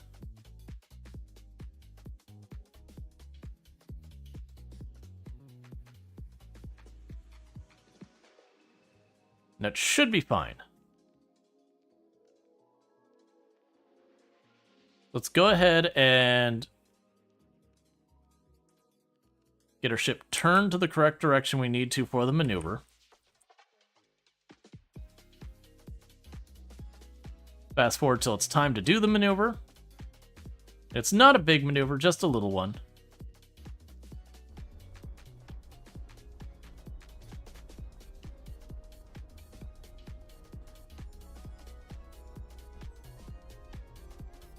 That should be about right. And we just want to see this line go directly over Salvager's Glory.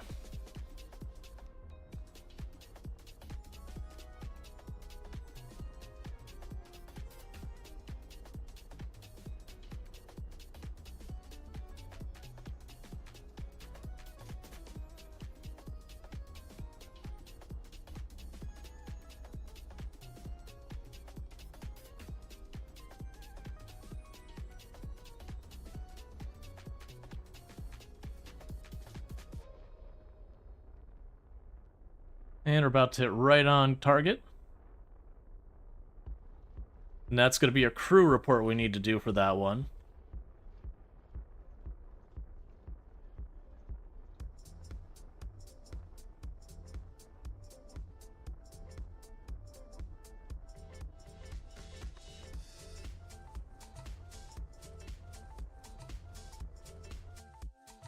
Okay. So try that.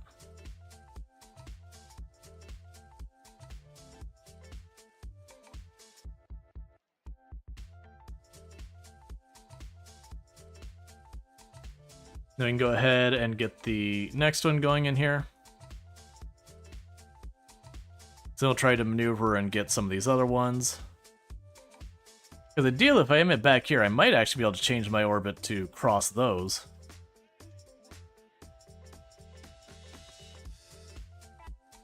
Okay, so slow you down, get our map back up. Yeah, so this one's a crew report. So I could pop down here. I need to toggle for you to be the active target. So I can go ahead and fast forward. When that icon gets close to below us, we should be about right in position. We go a little wide to the side, but I think that's close enough.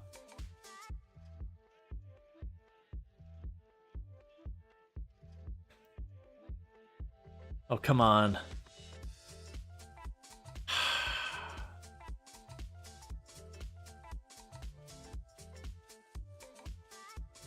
Yeah, we didn't get counted as over it. Okay.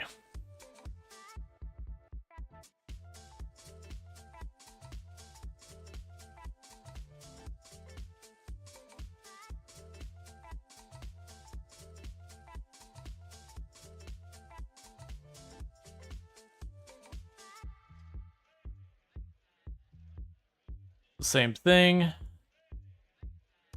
Add our maneuver.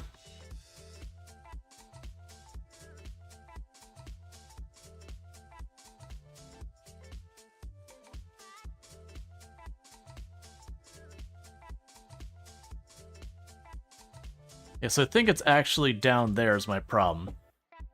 Okay, so another maneuver again. We're going to fast forward to that spot. Usually with these kind of ones, you want to just take a space plane, because then what you could do is just fly over it. I just don't have a space plane that can get high enough.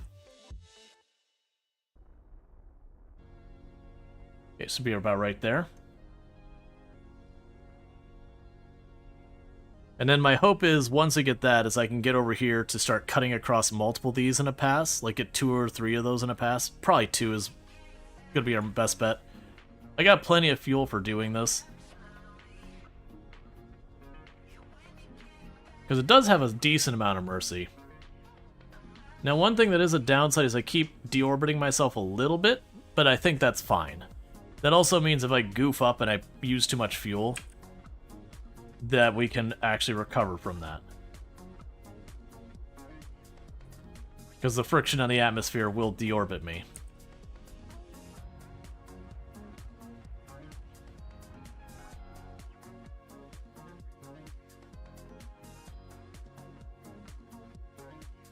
I think that's fine. Still flying high? Yep. Okay, so we're doing that. Fast forward again.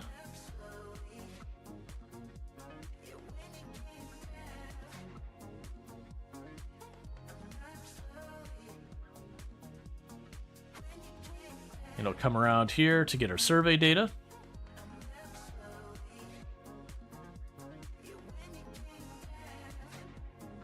Because it would be nice if we could knock out most, if not all, of these in one go. Even if it is a slow process. Okay, speed down. Reposition this here. Get back here so I can get to the crew report.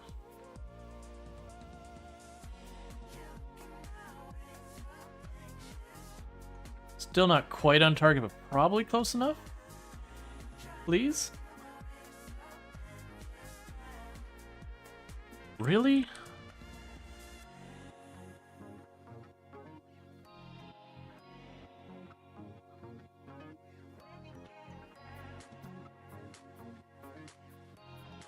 Alright, we might be too high at that one.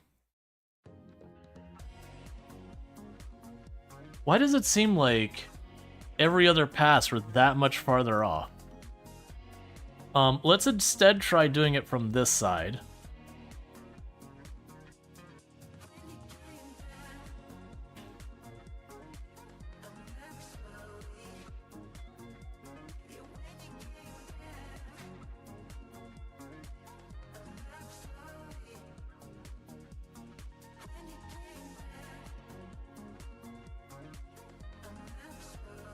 Okay.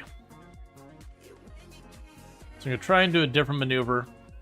I think what's happening is we're getting friction on the atmosphere down here where we're getting a little too low. And that ultimately that's throwing our path off by a lot.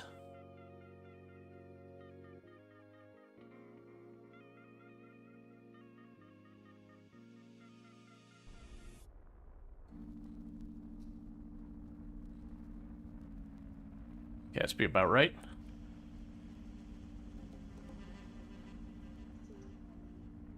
Whereas, like...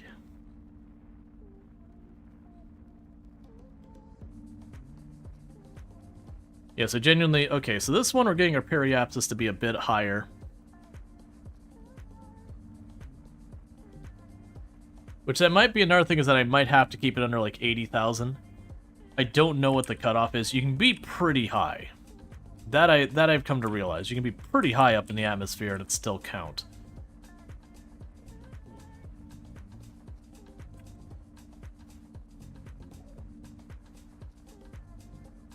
Yeah, so I'm going to keep bringing it down because my assumption is that spot's the spot I want.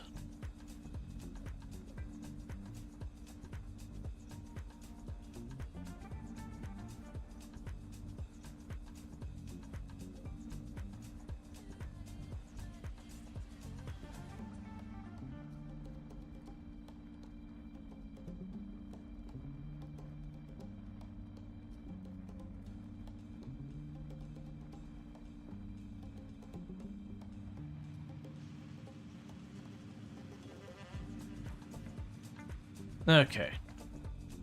Let's set you to retrograde because unfortunately I have made the orbit much higher on the other side. So rein that in a little bit.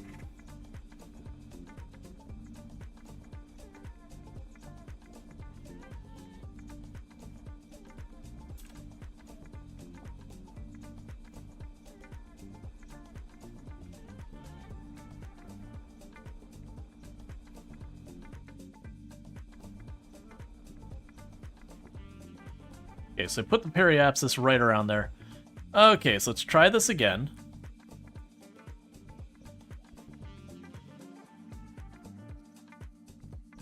So we can go ahead and get... Oh, I'm fighting Jebediah here.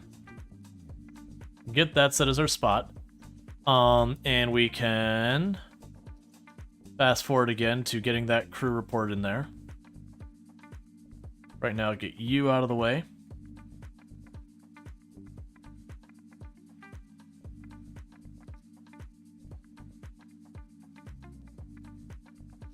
Okay. So we're getting close. We are a bit lower altitude than the last two attempts. Yeah, so we're close this time. We're not exactly straight over it, but we're pretty close. We're also running ourselves out of electrical charge, which is a concern.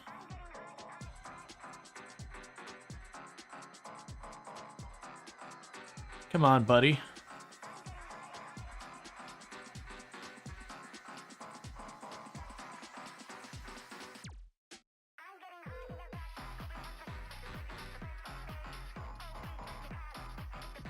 This is so frustrating.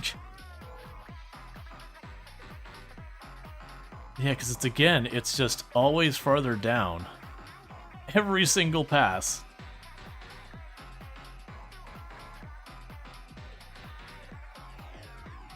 Okay.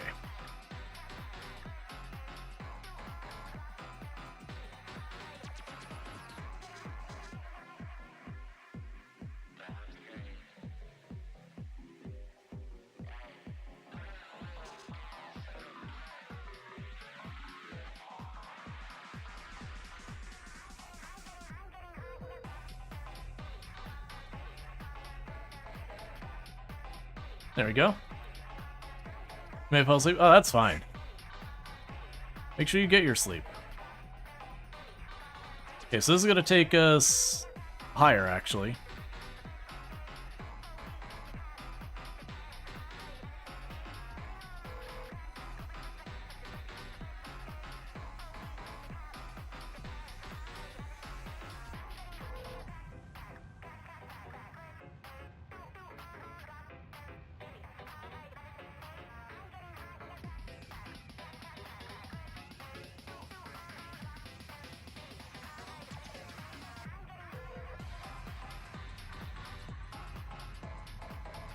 Yeah, so again, it's every pass, it seems to be like we're getting farther and farther and farther away from it.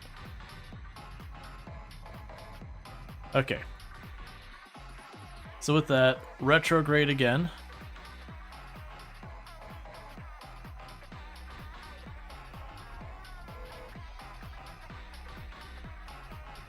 We can deliberately take our chances, getting ourselves pretty far in, too much. Getting ourselves a little ways in on this orbit here.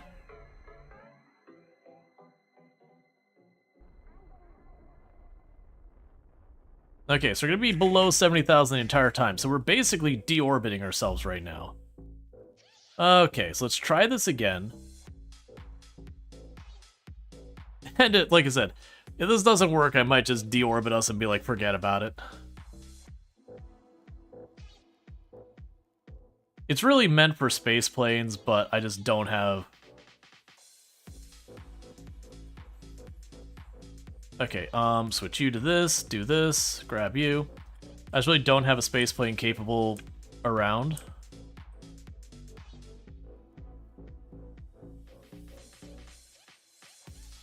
So turn this stuff off. We're basically out of power. Come on, you're like solidly over this time. Give. Yes, we got it. Thank you. Alright, so with that, the next one would be Jebediah's Envy. So Jebediah's Envy is this one. So what we're probably going to need to do to get that, there isn't really a great place to set this maneuver. Because I don't... Well, you know what we might be able to do? Let's get greedy, chat. I don't know if I have enough fuel or time to set this up. Can't do it. Too much. So we can go here. Add maneuver. And honestly, I don't care which ones we get anymore.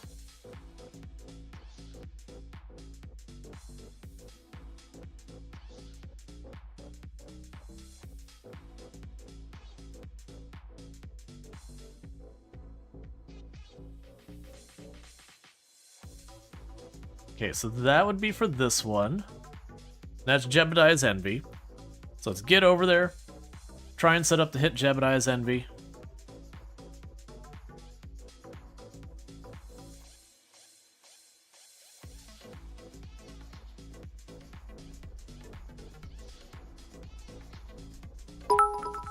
Alright. And hey, Randall Thor, thank you so much for the Gigantify and all that. Let's see, final session went well. Your character got bit by a zombie and turned during the final fight, got shot in the head, and we had a moment with everyone grieving, then cut him up, then cut him dead. Seeing the patron again who brought him back. Excellent. Okay, so let's see if we can't get this to work. Because now I'm running into problems where I don't have enough power. And I can get some power back by running the engine.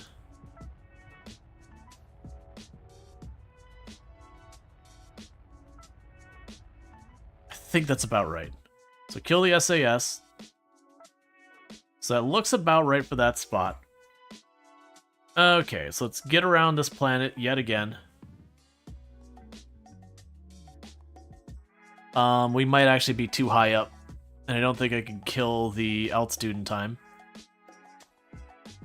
We'll see. So this one is another crew flight report.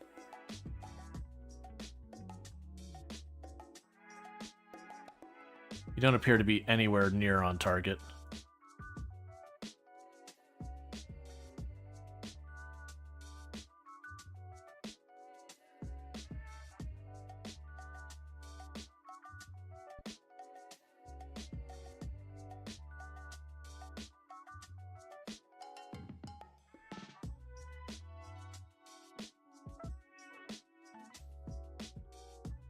Yeah, we're nowhere near on target.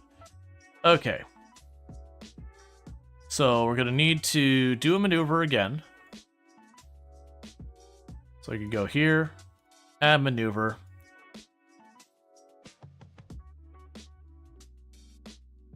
Bring it down to that height. Also, the high end is getting too high. So I need to draw you back down.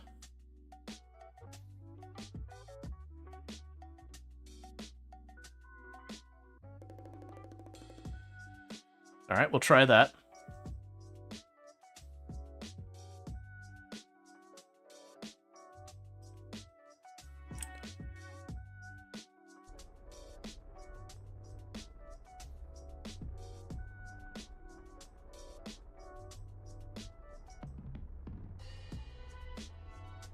Unfortunately, I had to turn on my engine a little bit to get power to maneuver.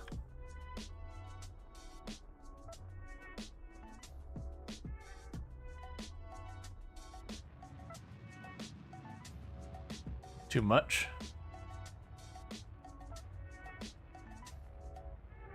Okay. We're trying to get over there, and we're trying to make it not too high. How much fuel do you need to land? Almost none. Like, literally, as close as I am staying to the planet, if we just let it orbit, we would get de-orbited. We're already actually getting a minor bit of atmospheric interference. Which is probably the reason why my path keeps changing, is it's probably me rubbing the atmosphere and it dragging us to change our route.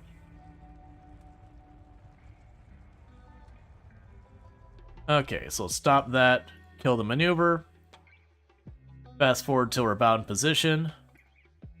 Turn off our SAS.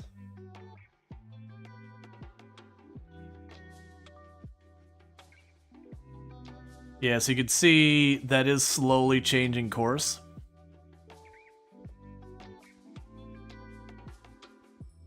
Let's go about the quarter way around, add another maneuver to try and straighten it out.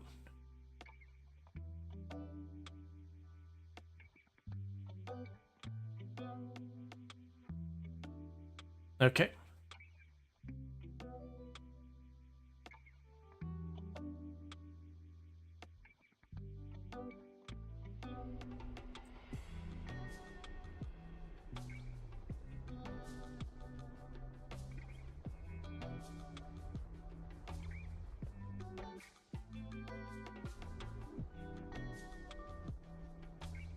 It's going to be a sloppy maneuver because I'm running out of charge, so I can't steer.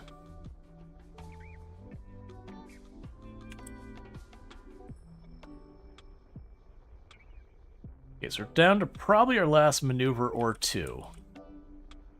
Or I'll have to just deorbit because I won't be able to do more. But it's definitely the messy way of dealing with this.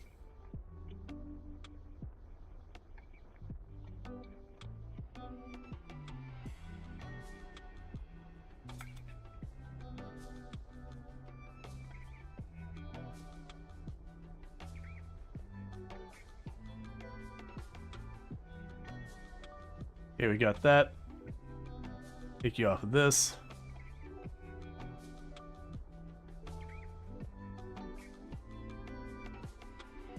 And I do want to go to the periapsis and slow us down a bit more to bring the orbit farther down.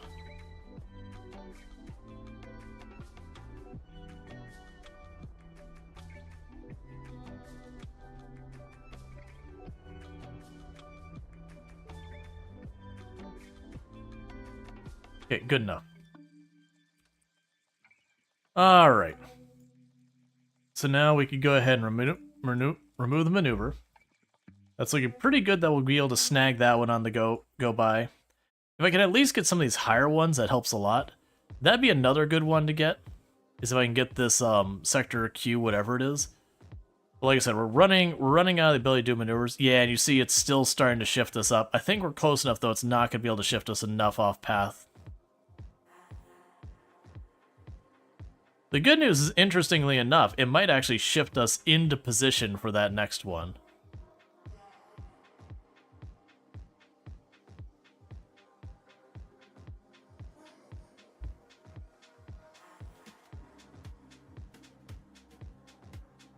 Okay. Need to be a bit farther along.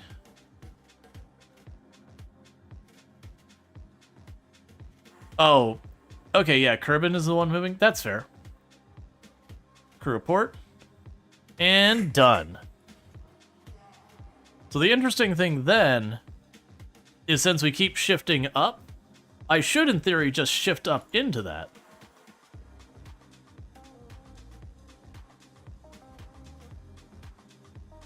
I may not actually hit the destination I want.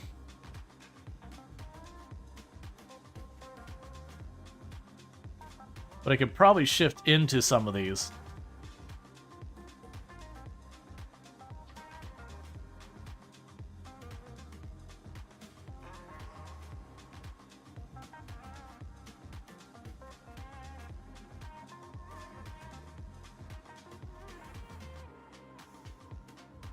Okay, so our next target is you.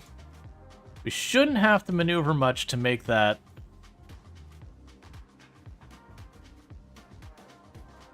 work.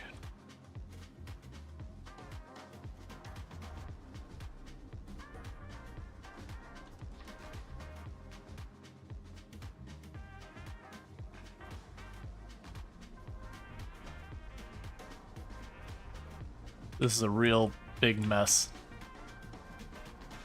I can't maneuver properly because of my lack of electricity.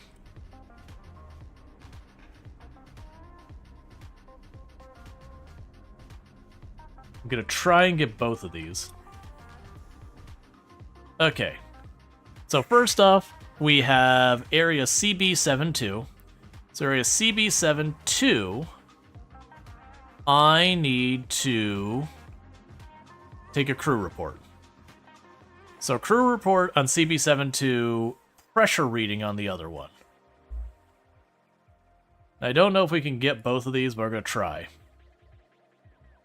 I'm probably too far off of that one. We're probably on target for this one.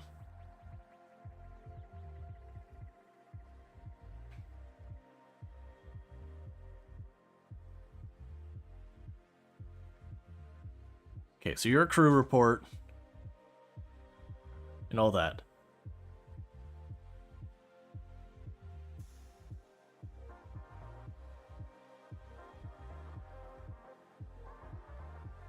That's actually looking pretty good.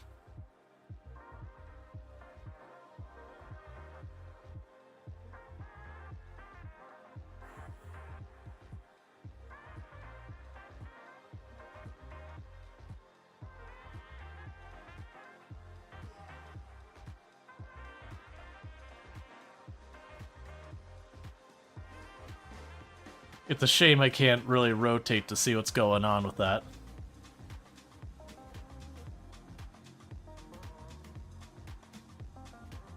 And got it.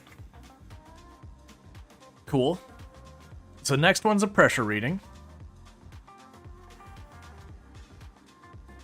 So I can go ahead and fast forward that.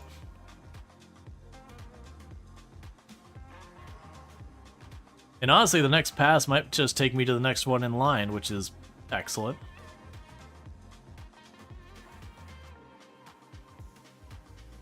Okay.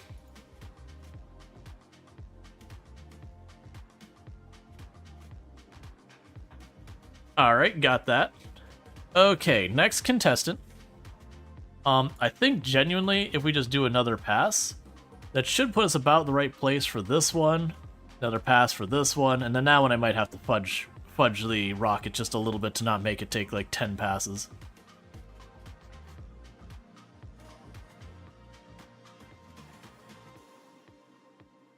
Okay, so you are Lul's Hindsight, and Lul's Hindsight, all of those are crew report. Okay.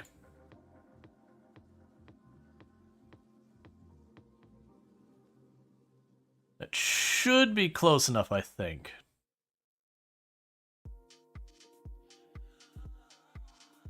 Grab you. And we got it. We'll pin you here, even though you're going to be kind of in the way. You can unpin those. Alright. So that means we're on to the next spot. So I'm going to try just fast forwarding.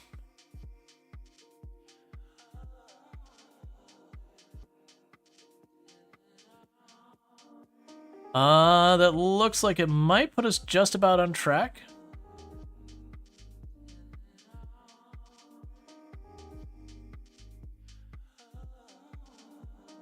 That might be shy. That might be too far.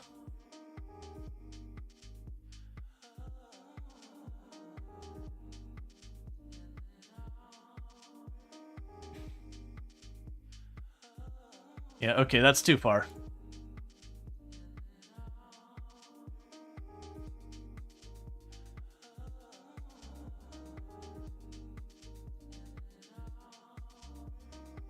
Yeah, it's not going to work for us in that pattern.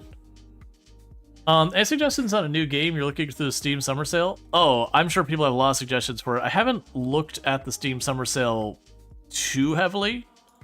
Like, I know I saw a lot of good games on there that I already own, but it was one of those things that the games I already own I kind of didn't really pay that much of attention to, because I already own them. Okay.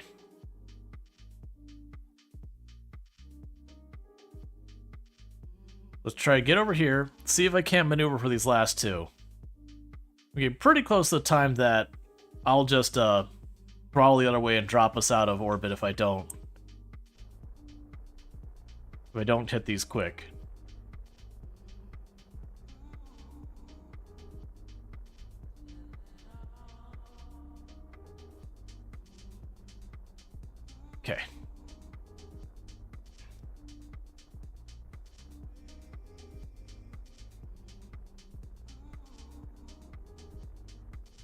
So we're getting our maneuver corrected here.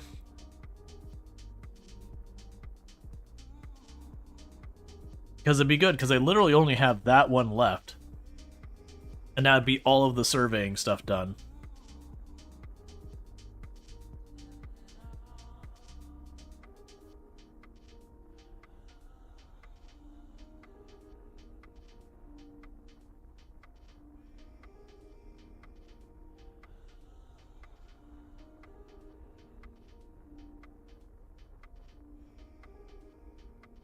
Alright, stop there. Turn off SAS.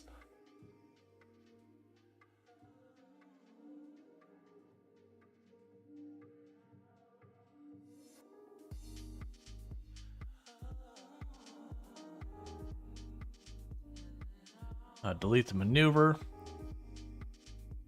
Okay. I do wish we could see the icon on the ground.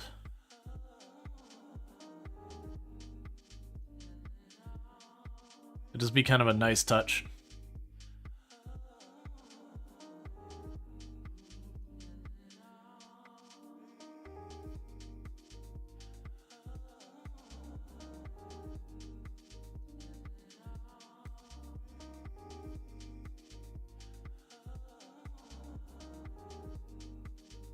I can't tell if we're close enough or not.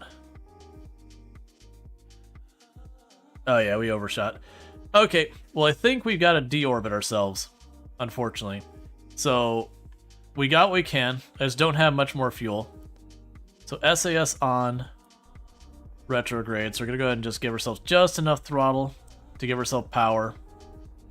It's time to deorbit. So regardless, I think we got enough of those knocked out.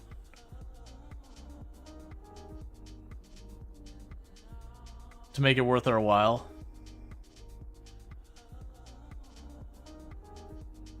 I think the last few weren't very high up. Yeah, the last two are only like 17,000 feet. So we got all the really high up ones as well. Okay, and with that, kick that off.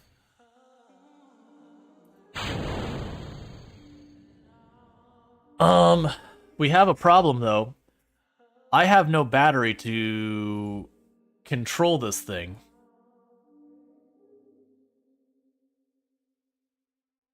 So it's not up to Jebediah whether or not we get back down here or not. Literally, we're just hucking it into the air and hoping for the best. Which is not going to be great. Because the odds it points in the right direction, pretty abysmally low. It's more than likely we put all that effort in, and I'm just going to have to revert when it explodes. Because we've kind of learned our lesson on this one, that I have reached that point. It's about 35%, really? 35% of chance making it? Well, no, because I think this is a more aerodynamic cone.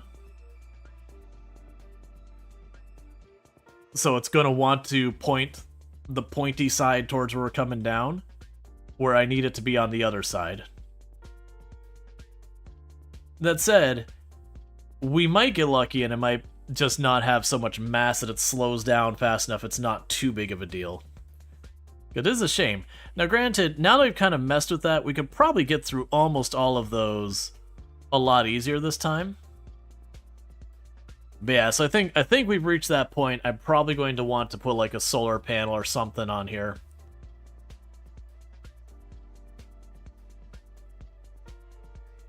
You're fine, center of mass is near the heat shield? Hopefully.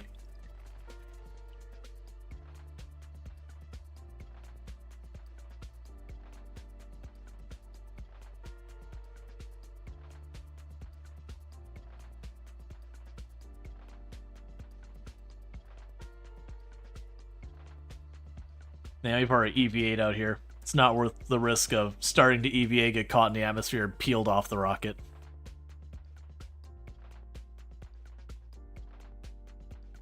Alright.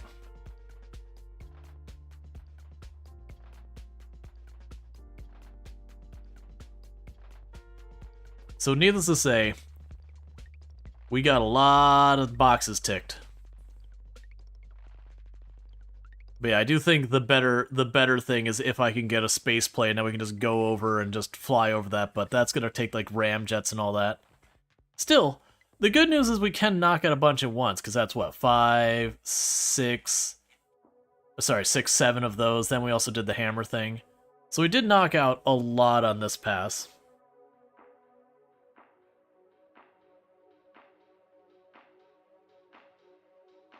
Alright, we are on our way down to the surface now.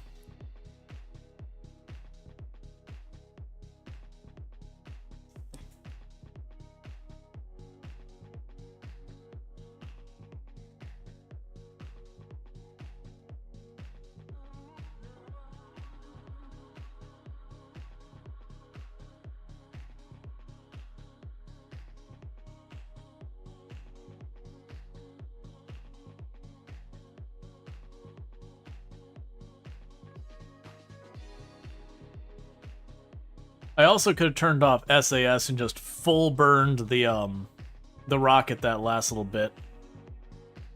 And maybe just give myself enough SAS for at least the upper atmosphere, knowing it would fail after that point due to lack of battery. Okay, we're officially not considered in orbit anymore. We actually have a pretty good angle at the moment. I don't know if we're going to hold it or not. Yeah, we're not going to hold it. That's fine. Like I said, it'll either work or it won't. At this point, we hit the go button. There's nothing left for us to do to make it better or worse. There's no power for SAS. We've already got everything set up for our parachutes, which hopefully don't require power, because that would be real bad if they did. Do you require power? I don't think you do. I don't actually need the legs for as light as this is. Oh, wait. We're being swung the other way. We're getting actual wind resistance.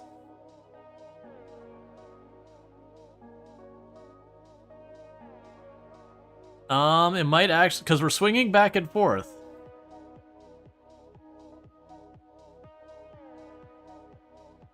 And this is the direction we're moving. So it does seem like the wind resistance is roughly kind of pulling our heat shield in the right direction. We're swinging back and forth the whole time. So it's like the cone's hitting. And then like it's catching just a little bit of air on this side, and that's like swinging it back and forth. I'm a little worried entry's gonna get real violent and throw us around. But all things considered, that actually is sort of lining us up the way we want.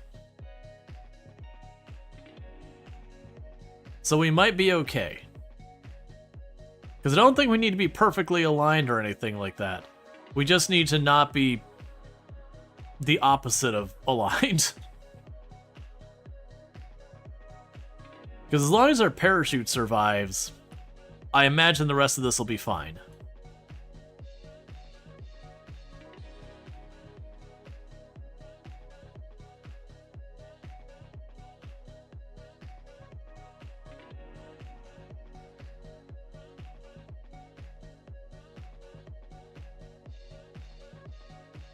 And Jebediah's like, this is great. I have no controls. You know, Houston, all systems are down. Oh wait, I don't have a radio because I don't have power.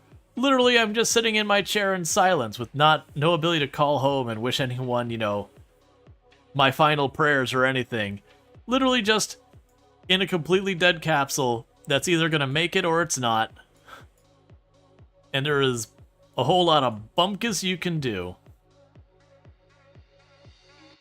Yeah, so it's being forced more rapidly back into that area, so we might actually be fine.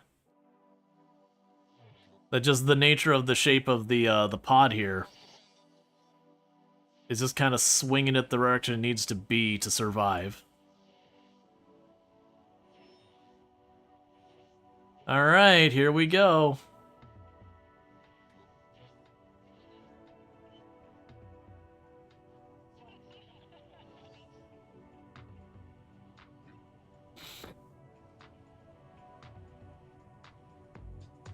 Looking good so far. The danger is going to be right around here, I think. It is based on the in real life Mercury pods. They were designed to do just that. Yeah. I don't remember a lot about the Mercury mission so far as like the pods or whatever. Cause like when I worked the tourism side of the Space Center way back, and I also did a little bit of like software IT stuff as well later on contract. So nothing around the aerospace side of it. But on the tourism, you know, everything was about the Apollo missions and all that. And the Saturn V and whatnot. You know, it's all about landing on the moon. Cause it pretty much the like history about aerospace in that time, it was like Russia beat us to that, Russia beat us to that, Russia beat us to that, Russia beat us to that. But we landed on the moon, we win! Who got the people in space first? Not us. Who managed to orbit first? Not us. It is, and the worst thing is it actually does seem like, generally speaking, for a lot of different groups, it was kind of accepted. It's like, nah, they landed on something other than Earth first. Clearly they won. You know, you led the whole race, but you just tripped at the finish line, which we're deciding is the moon.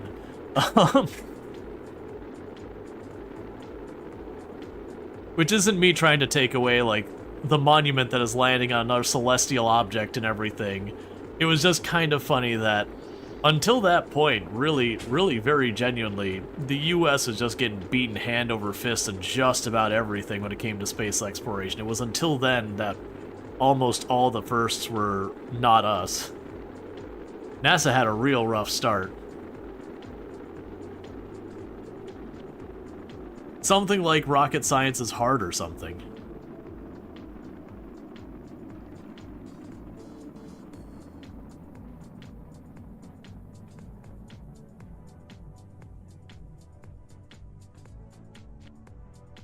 Okay. So parachutes are up. Let's extend those legs. Okay, the legs are extended.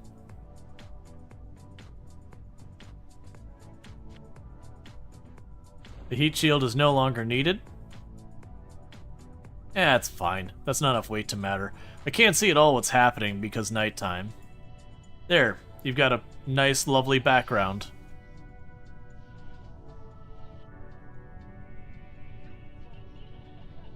But yeah, no, it's interesting to see like the whole path that NASA took historically to, you know, getting to the moon, and just the first rockets hitting the launch button, the whole middle of the rocket shoots the rocket, it just falls over, the next one just spirals and explodes. It's very much like Kerbal Space Program, and just one rocket after another exploding and failing and flipping and doing all stuff. None of them manned, thankfully. But that was just like the whole beginning, because there was a lot going into it. You had a whole lot to just ignition, explode on the runway, well, explode on the pad. And that's back when the pad was just a concrete slab. Like nothing on it, just you stuck it on the ground, you hit go.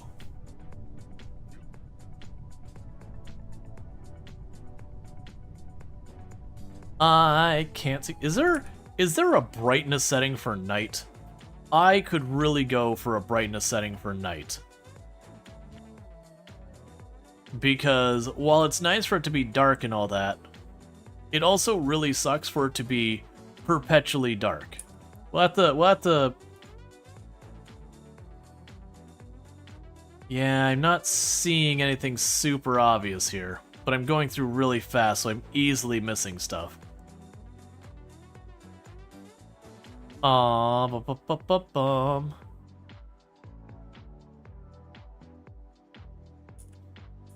We can try when we get out of the actual launch time.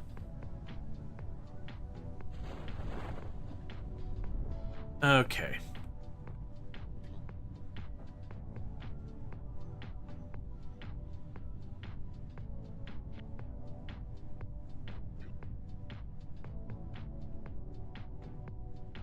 Yeah, can't tell at all.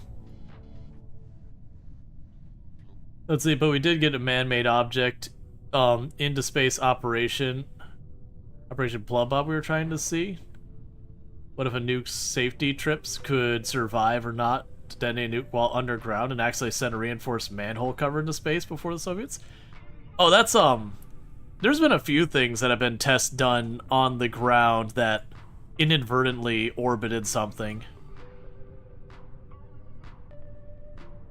Because it's one of those things that the atmosphere is really, really thin relative to the planet. Like, really thin.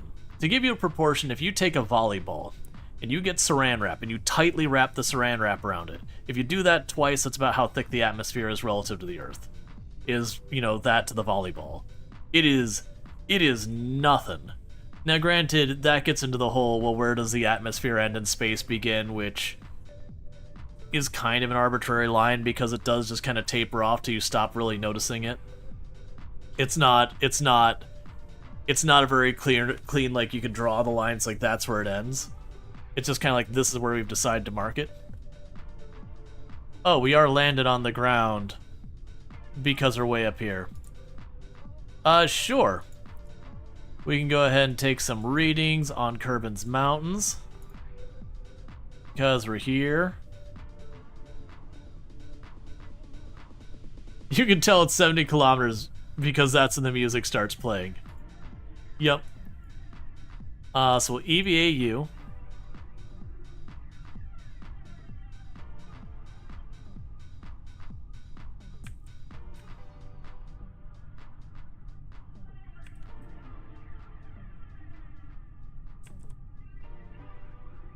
Stop sliding.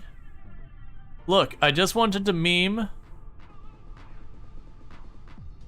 Plant a flag.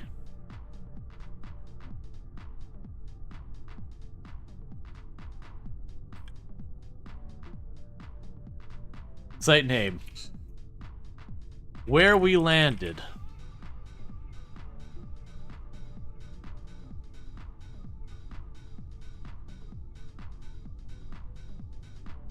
Hey, Lander. I need you to stop rolling, friend. I need you to settle down. I gotta get back on board. And that's already hard enough when you're not moving on your own. I'll catch you, don't worry.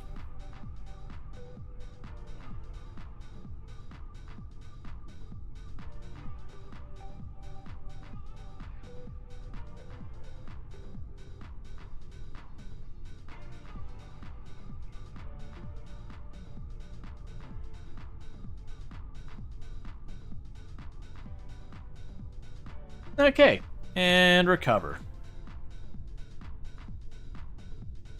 Oh, it hasn't technically stopped moving. So I have to wait till it stops moving. No, this is not the original OST. So, we're sliding down the mountain very slowly.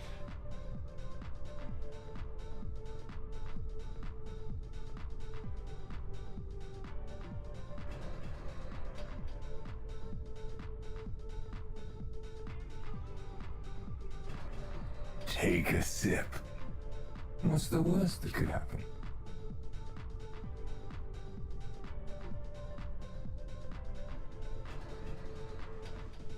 Okay, come on, stop.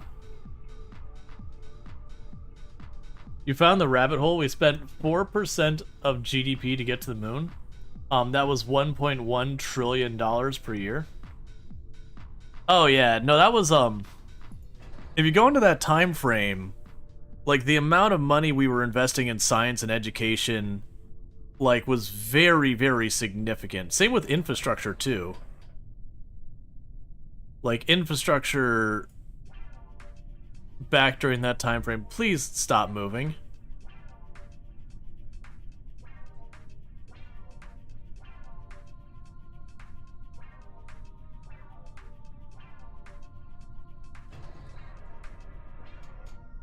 Hey, there we go. We just had to not use our landing stuff. But yeah, no, like in that time frame, like they were putting a very, very significant part of the budget towards science, space exploration, all that stuff. It's something like 200,000 people working on the project in the same capacity or another. It was insane. Oh yeah, no, it was a very different time in the world. Okay, and we did finish a whole lot of contracts. Okay, so we can ferry 2 tourists to their destination for some money. And we get a bunch of reputation on completing.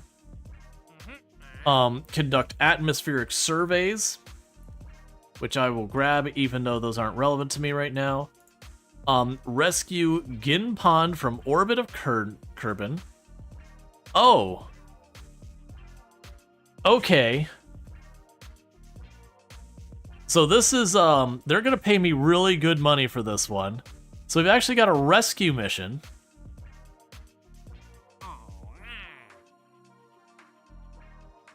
Alright, well let's double some stuff up. Okay, so research-wise, we can't afford anything. Money-wise, what was it that I need to upgrade next? Research and development need to be upgraded. I don't care about the admin building right now. Okay. So we have a funding campaign. Let's see, we can likely raise money by exploiting attention we get out of the successful adventures of well-to-do Kerbals out there. This is probably going to be a bit cheeky of us, so be prepared for public backlash. So basically, we can change that. We can change the commitment. Yeah, so I could go to 25%, and it would cost me a bunch of reputation to set up. And it would give me like 25,000. These are one of those things. We have unpaid research.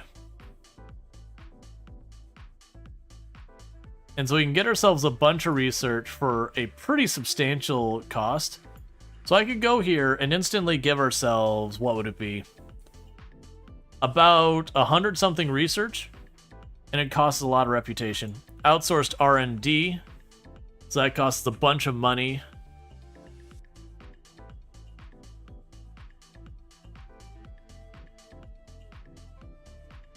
Because you still have no idea what reputation actually does. I believe it gives you more options for contracts, like more involved contracts. So it is one of those things that a lot of times I end up not taking hardly any of these. Alright, so let's look at our options now and what we have to do. We've got a rescue mission. We've got someone we've got to save from orbit. So we need to make that happen. This monstrosity does not need to exist anymore, so get those out of here.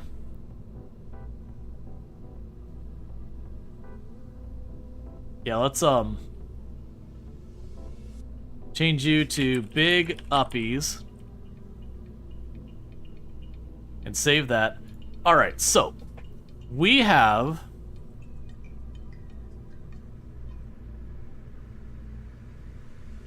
Oh... Our tourists want to go by the moon. That is more than I was really planning for. Alright, so, we're going to do a rescue mission first. So I think what we're going to do for the rescue mission... Oh hell, to get this out of here.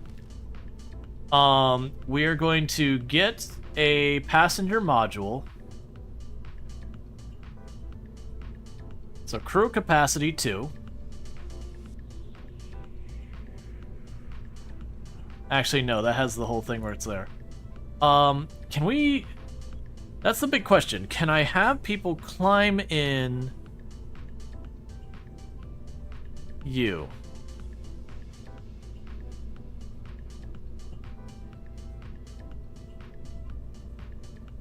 Yeah, I don't think people can... Actually, you betcha you can.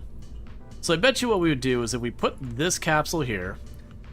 And then we go and immediately behind it, drop you in there. We can put the parachute on there. Put a pair of drag chutes on here.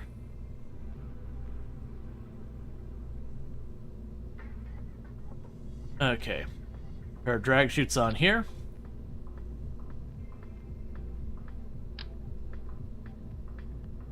and a pair of like full-on chutes there. So really, really lean into all of that. Okay, so we've got that. So from after here, we're probably not going to get any meaningful science where we're going, so we're not going to worry about the science stuff at all on this one. We can go ahead and grab the heat plate. That'll protect our passenger and all that stuff. And we're going to go ahead here and put on our landing gear. And that should be our recovery system. Now we can go to our decoupler and lock you in and get what we need for flying around up there. So we can grab the fuel tank there, and we will grab the Terrier engine, so the little engine. So this is what we got to try and reach them and recover them. So let's go down here. And we're going to try to make a much smaller rocket than we did in the last one. It's just not needed. Key time? Yeah, it's not a bad idea to do a key time. We can do that here in just a moment. So we'll grab those two. We'll grab a swivel. Actually, do I want to go with that? Yeah, it's fine. Yeah, so what we're going to go ahead and do is I'm going to go and put a queue up. Now, we're going to give out a key here. For the record, the key is you can get a key for Farming Simulator 25 with the Prairies and Plains DLC, or you can get Tinkerlands. I've got keys for both. You just got to do ! Join. You do not need to be following, you do not need to be subbed, nothing like that. The only thing you need to do is if your name is drawn, you just need to be like, yes, I would like the key, like, I would like, you know, Farm Sim. Like whatever game you would want of the two. But the only requirement is that you do respond if your name is drawn. If you don't, we just put it back into the, you know, pot, and we draw again. Okay. So I'll go here, we'll put the Reliance on there. Need to lower those. We can go put some fins on the back here. Where's those deltas? There we go. And get our nose cones.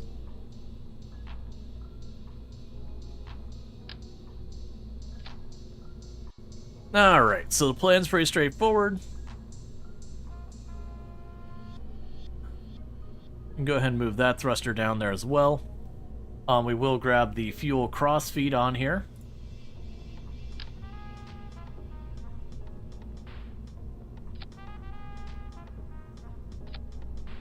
And I believe that should do it.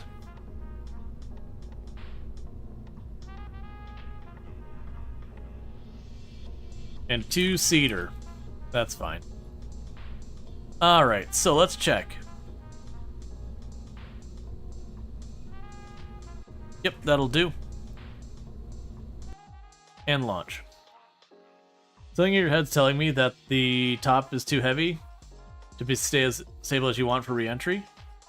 Probably not wrong. It's much smaller than the other one. We were able to get one like this in before without a problem. So I'm going to give it a shot, and we'll see if it goes poorly.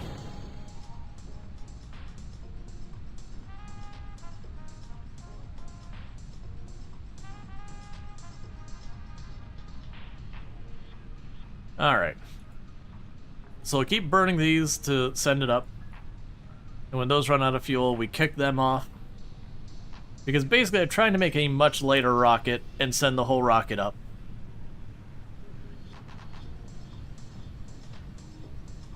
Let's start trying to... Well, I mean, we're not really able to do much rotation yet. That actually doesn't do anything.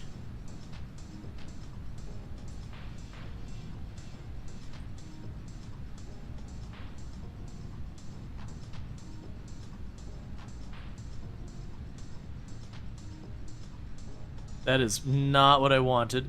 It's fine. Let's just leave it alone. I'm going to cause myself grief if I don't do that. If I don't back off on that. But the point was more to try and get ourselves to not be going straight up. Because normally I actually want to tilt it way more than that.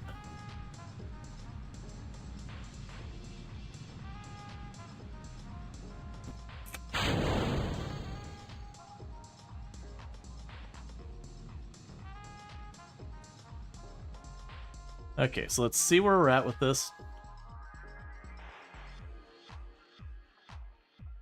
Okay, so you are going to get enough height.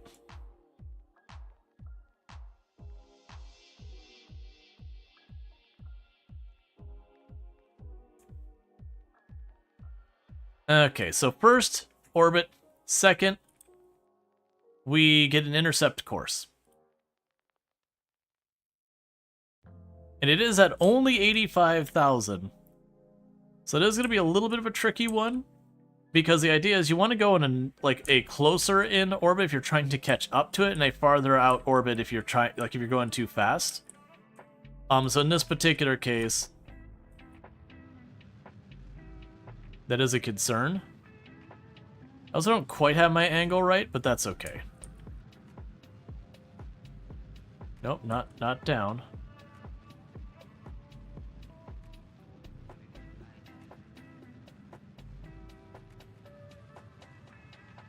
Okay.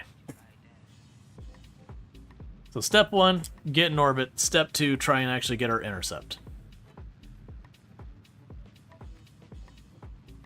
Now, I haven't done one of these that isn't our own person or whatever.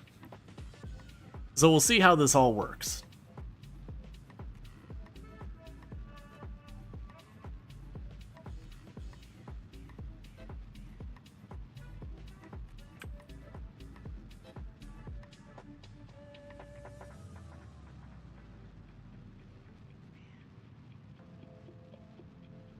But my hope is we get close enough, we switch to them, we have them get out, jet over real fast, and then, because I have those cabins in the back, I should be able to... Oh, please tell me we didn't... It's just you, right, Jeb? Okay, we're good.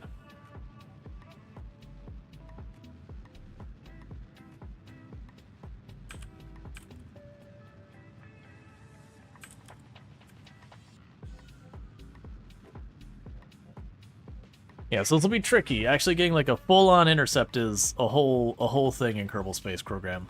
Because you just got about perfectly match their orbit, but on an intercept, so we get down there. And there's no real gravity between them and all that, so that's not really a thing.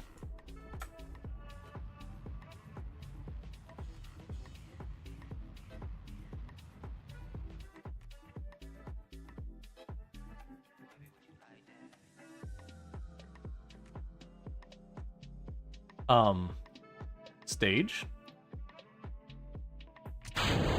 There you go. That was weird.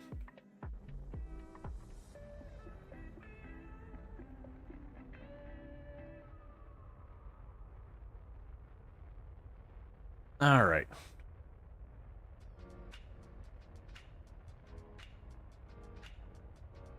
So you're my destination.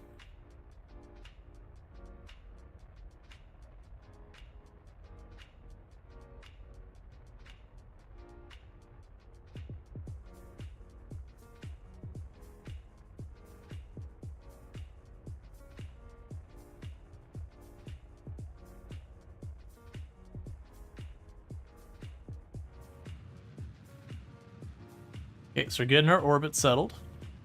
And now we just got to correct our orbit to be on target.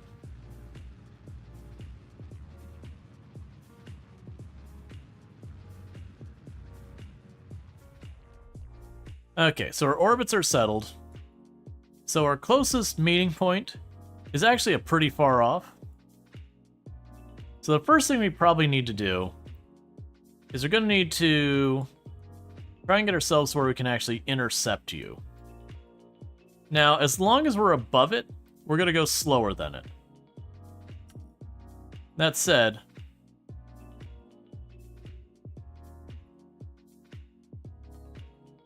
I figure we go around here where we're above it.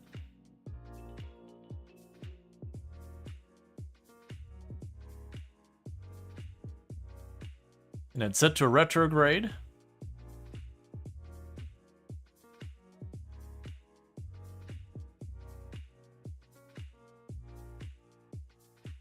Can I see where your periapsis is? Ascending node 0%. Where? Descending node 0.1. Right, that's the whole thing I remember is I have to get to the point where they intercept, and then you have to adjust the rotation.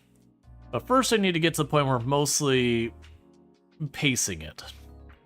So I'm going to bring us just a bit shallower in altitude, so I can kind of undertake it to start catching up. And then we'll need to course correct so we can actually get to it.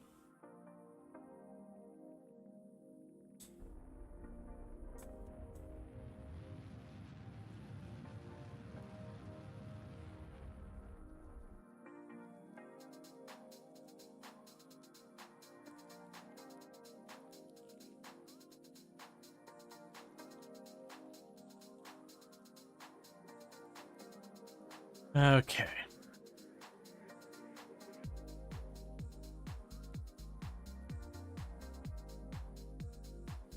Yeah, so we need to get our periapsis and their apoapsis to be close to the same. But we should start catching up now.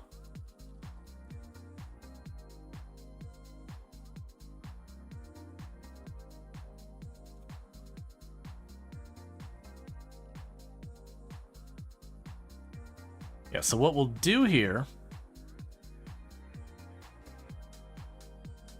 Yeah, apparently we've got down to 138 kilometer is the distance will be between the two.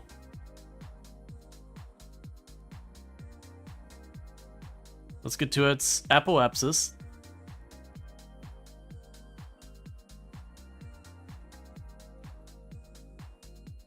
Okay. So there's our periapsis and our apoapsis.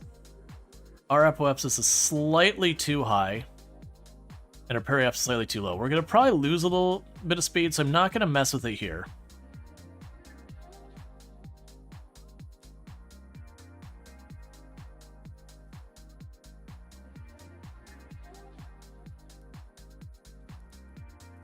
Yeah, so I'm sneaking in at a much lower altitude here.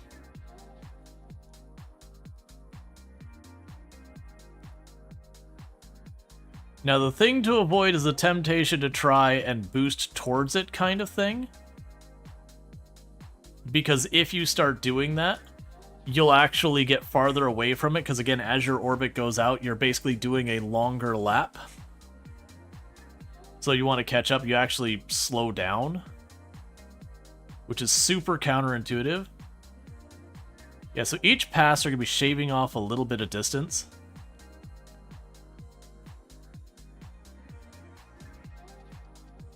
Okay, so there's its periapsis, which is at 79, and ours is at 73. And their apoapsis is at 88. So let's try and correct that a little bit. We can also take the time to rotate the orbit. I should have taken the time to do this earlier. I mean, we're pretty close to spot on with that. I need to be turned around the other way. So we want to aim for about 88,000.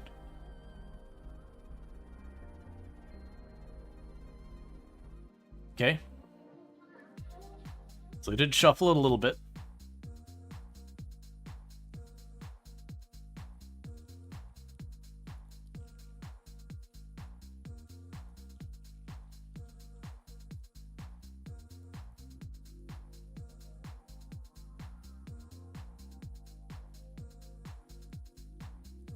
All right, before we get here, so your apoapsis is there. Let's add a maneuver. And what we want to do is we want to get that separation to be about the same.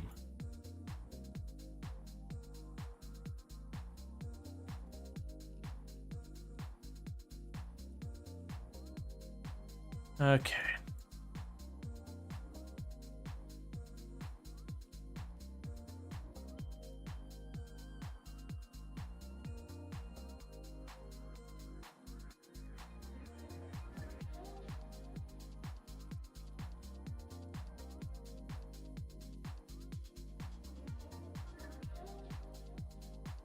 Shouldn't take much to do that. That's point 2, that's point 2. Honestly, it's looking like that's not going to help any. Alright, so we're going to go here. And I need to go under there, so... That one's at 79, so I need to go add a maneuver here. And let's have it pop in about 75 on this side.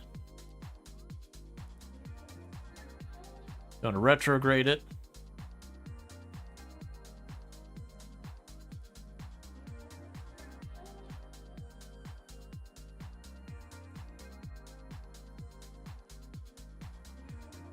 We're gonna try and come in just underneath it. I think we're really close to like balancing the plane. I just need to catch up and then gradually bring ourselves up to its height. Because they only have, like, the tiniest burn time here. So just trying to bring that in so we're underneath. Let's see, to match the incline, you need to make the maneuver at the ascending or descending node. Anywhere else, the orbit is not optimal, sometimes impossible to match the incline. Oh, right. Yeah, sorry. I was putting at the apoapsis and all that. That's the stuff that I don't remember because I didn't lose very many things in space that I had to recover. Once upon a time, I was building a big space station up there, but... That's a whole thing. Yeah, so you can go to this descending node and get that straightened out.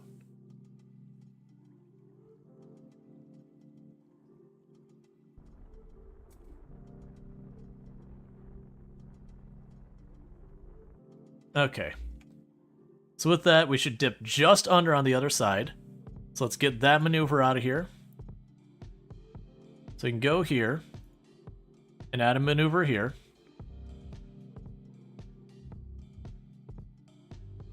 Where's...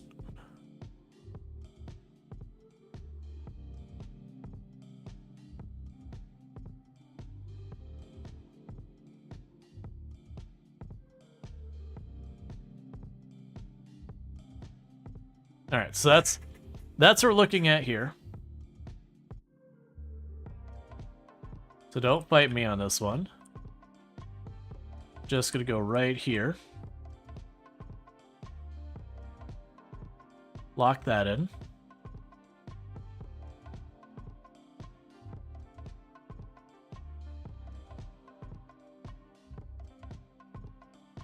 Yeah, and I know it's like a nothing burger.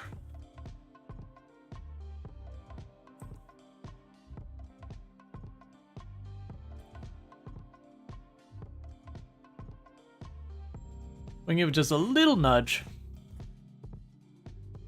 Yeah, okay, so we have intersect 2 is at 120.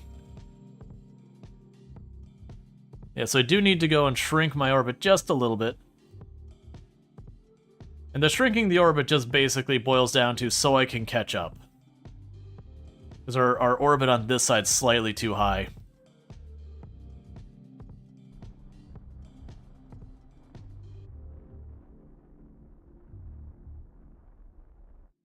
Alright, get rid of that maneuver. Yep, so we're perfectly in line with it. Hey! Julie Pixels, thank you so much for the raid. I hope you had yourself a good stream. Can we get a shout out for Julie Pixels, please?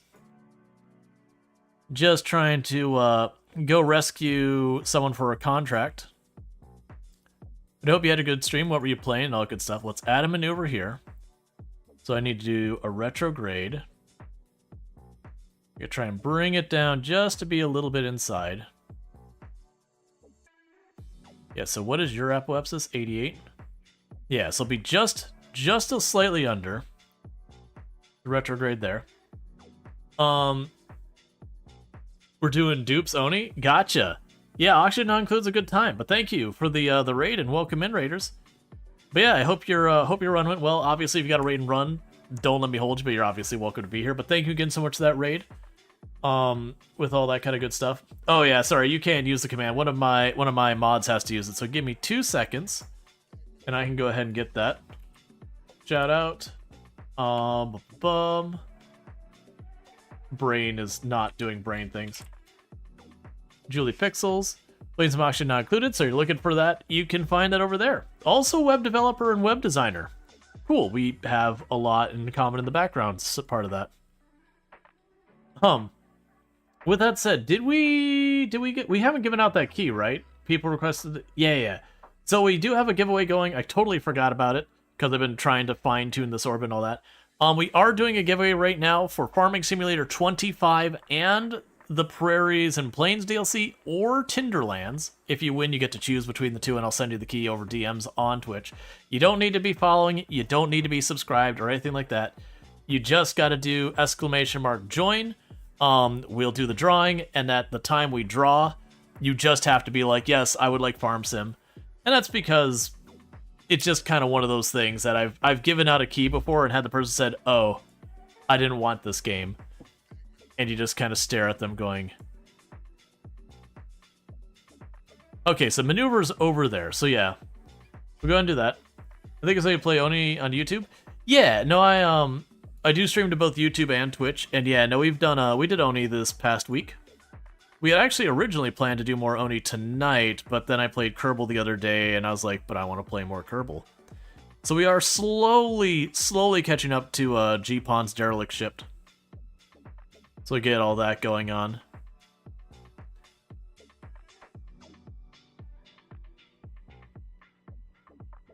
Yes, our next intercept will be getting a little bit closer. And we're just going to do a tiny little oof to try and catch up a little bit. Get a lower orbit. Do you think we'll ever have a Kerbal 2? I don't want to break your heart. Kerbal 2 exists, but not really. They did release it in early access. It was horrifically received because of the whole different dev team and just didn't do good. And now there's no more developers anymore. They shut it down. But on the bright side, the devs around Kerbal Space Program 1 originally are making a new spiritual successor called Kitten Space Agency or whatever its name is. So we are getting a spiritual successor, but unfortunately it's going to take a while because obviously they weren't allowed to use their existing code and all that kind of stuff.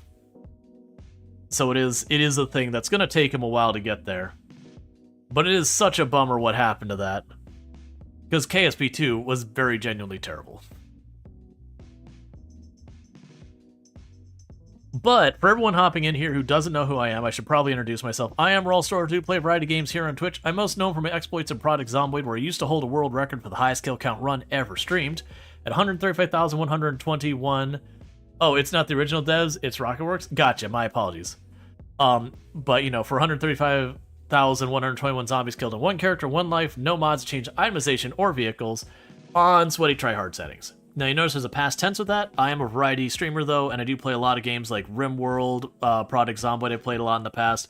I do play a lot of simulation, settlement builders, city builders, the occasional survival crafter, a whole range of games. So if any of that sounds good to you, you know, do the whole thing where you drop the follow, because that's kind of how all this works. Alright, so what we're going to do here is a little bitty nudgy nudge, just to bring our orbit to be below G-Pons here, the whole thing, in which this isn't someone I lost. We have a contract to rescue someone. So, spooch, little teeny tiny itty bitty baby thrust, and done. Okay, so we should be falling directly below them. That each orbit, we should just get a little bit closer. We're on the exact heading. We just got to play catch up.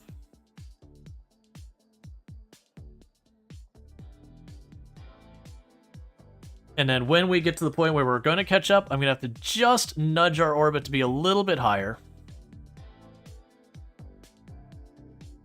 Okay. So next orbit will get a little bit closer. This looks tough. Meeting two crafts in the game is one of the toughest things. It's in some ways difficult, in some ways not. Like, you can kind of ham-fist your way through a lot of stuff in there. There's a lot of trial in there. You're going to explode a lot of things. That's just the nature of the beast. But intercepting another celestial thing like this that doesn't have gravity... Okay. So we're going to do this pass. Yes, the key. Let's do the key. So we're doing, like, last call. If you want Farm Sim 25, and the Plains and Prairies DLC or Tinkerlands, you can do !join. What's the heck with their volumes just randomly setting themselves when you change windows? I have no idea. So I'm gonna get a last call on that. The only thing you gotta do is you do have to just say you would like whatever the key is. Again, Farm Sim 25 or Tinkerlands. Sorry, words are hard. And if you're like, oh, well, I already own Farm Sim 25, I just want the DLC, that's fine, just let me know and I can give you just the one key. And thank you for the follow. Welcome to the stream. So with that said, 10, 9, 8, 7, 6, 5, 4, 3, 2, 1, and it is going to Hazard Jeff. So, I'm pretty sure I already know what you want, but just if you could confirm what you would like. So I don't send you the wrong thing. But I'm pretty sure I know what you want. So I'll start getting that ready. Yep. Farm Sim it is, that's what I figured. So let's go ahead and do the whisper there, and we can scroll on down, so there'll be the Farm Sim key. And so I go Farming Simulator. There's the key. I've got the right person. I've got the right key. We're good. So there's the key for the game itself. Then we tick that box. And let me go ahead and grab the DLC. Plains and Prairies DLC. I'm going to misspell prairies every single time. Make sure I got the right key. It looks good. And there you go. And you should be all set. Mark those keys as used. All right. And we'll do another giveaway later on in the stream. I've got a whole bunch of these keys that have been kind of piling up from Dare Drop and all that. And so it's kind of like, we had one of the viewers did be like, hey, you know, when are you doing those giveaways? It's like, oh, right, I got to do that. All right, you get that sleep. Thank you again for the raid. And again, check out Julie Pixels, playing some Oxygen Not Included. I imagine the vast majority of my viewers here, a very large number of them, are very much into Oxygen Not Included. We share a large audience with Alanorama, who is also playing that. Okay, so you're going to be within 35 kilometers. So what we're going to try to do on this pass is when we hit our periapsis, we're going to try and get that to be exactly the same as our apoapsis. Because we are going to be close enough that that's going to be just a thing we need to do. Because again, we got to avoid the temptation of just trying to thrust in that direction. It is just a mistake to do that. Alright, so let's add a maneuver here. And so all we need to worry about here... I close the queue? Yeah, I got it. There you go. Just need to go right here. So their apoapsis is 88,107. So just gonna go squeak, squeak. Too much, too little.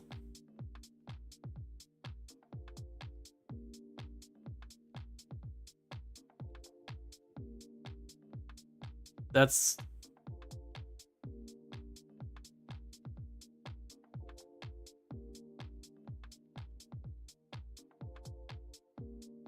gonna have to do. Okay. So we've got that set. So we're doing the tiniest little maneuver here. And again, we're trying to intercept this other pod. This is one of the hardest things to do in the game. So don't retrograde thrust, please. That'd be the opposite of what I need right now. Because we're basically thrusting in the direction we're already moving. And what that does is that speeds us up a little, which makes our orbit higher relative to the planet. And the higher your orbit relative to what you're intercepting, the slower you go relative to them. So it's just kind of one of those things. So we want to try and get ourselves to an intercept because we're getting really close. Like right now, we're 51 kilometers away. We are going to need to get really close. It is just one of those things that, like, very counterintuitively, flying straight at something will cause you to miss it. Because if I accelerate, like, say something's ahead of me and I'm trying to catch up to it, if I try and go faster towards it, I will go up in my orbit, which slows me down. And just the same is if it's behind me and I try and fly straight towards it, I will speed up, which will bring my orbit down.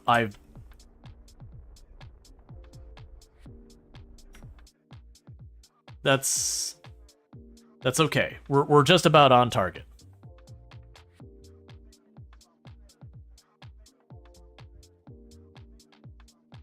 Okay. So from here, we're going to get down to 35 kilometers from it.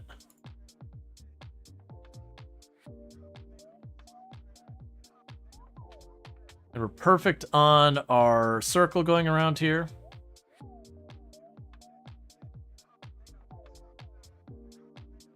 We are still gaining ground on it, so what we're going to do is now at our apoapsis, we are going to want to make sure, because I'm assuming now that we catch up to it,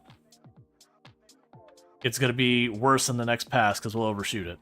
Oh no, we're 13 kilometers.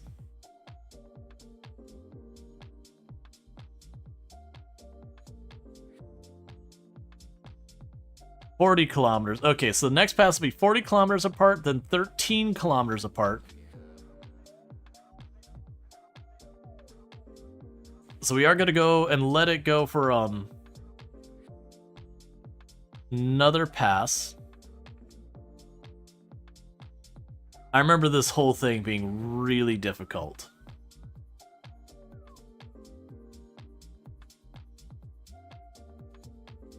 And then the pass after that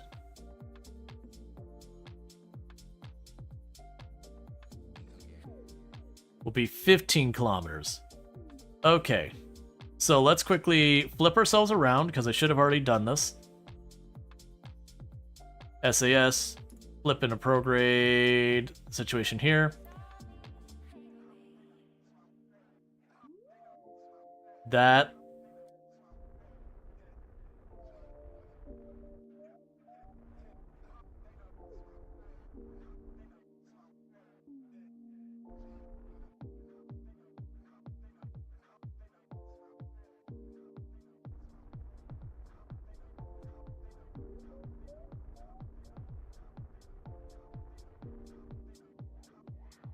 Okay.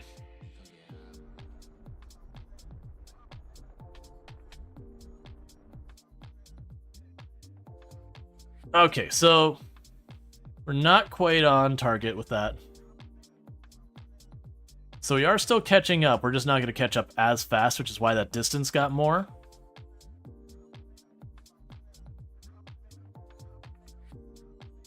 And I'm trying to correct it because I need to get as close as we can, so we just barely have to maneuver.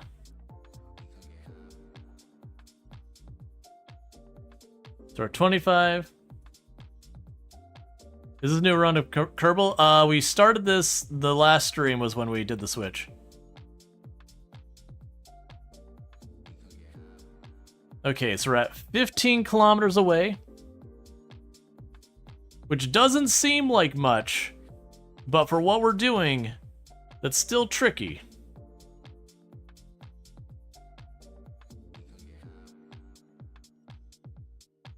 Because remember, you got to be like right on top of them. Okay, so we're going to wait till we're at their apoapsis. And I need to get those to be about the same. So we want to bring that up just a hair more.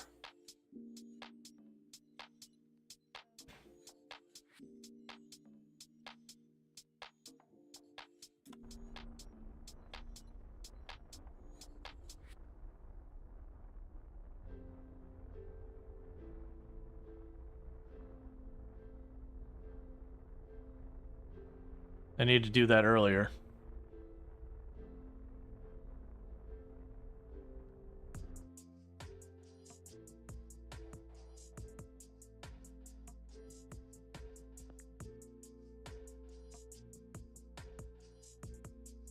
Okay, that'll be 10.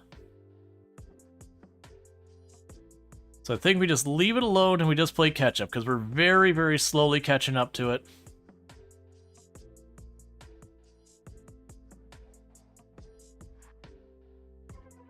Distance 5.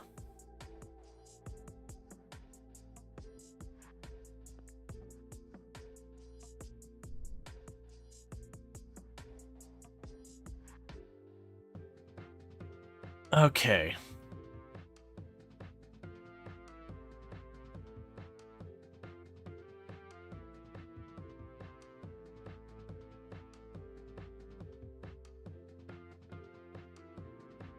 So I need to slow up just a little bit,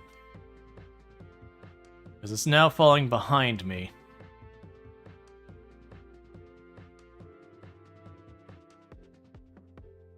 Okay, so there's there, so let's we need to slow up a tiny bit. We've got that set.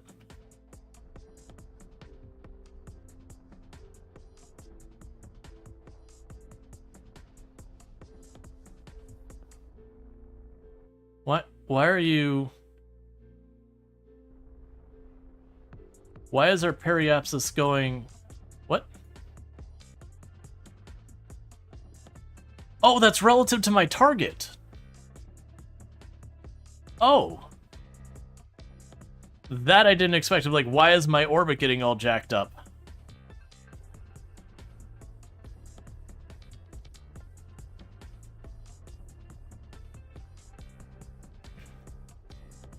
Okay, so with that...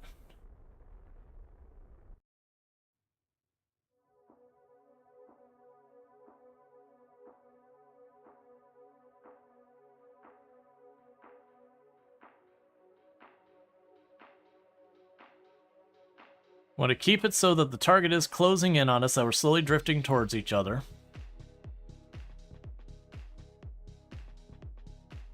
Alright, so do we need to be adjusting our orbit in or out? We need to adjust it out. So...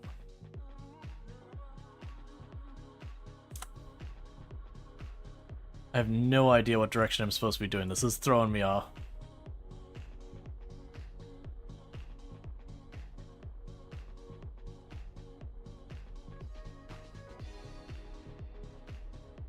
Okay, so those are both going up. Sorry, this is going up. So we are changing our speed relative to our target. So I can hopefully bring that out farther.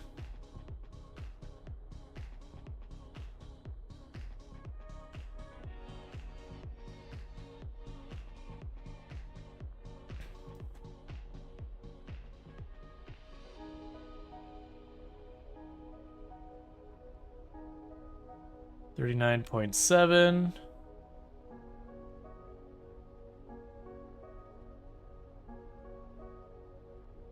$37.2.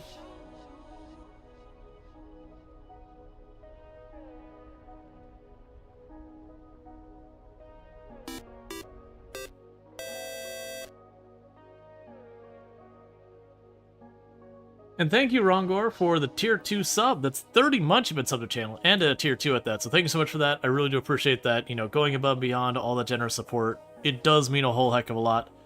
So I really do appreciate it. We are losing distance on this thing. I need to get that sorted. I got really thrown off when it switched to the target view. So what we need to do is, as we start getting to there...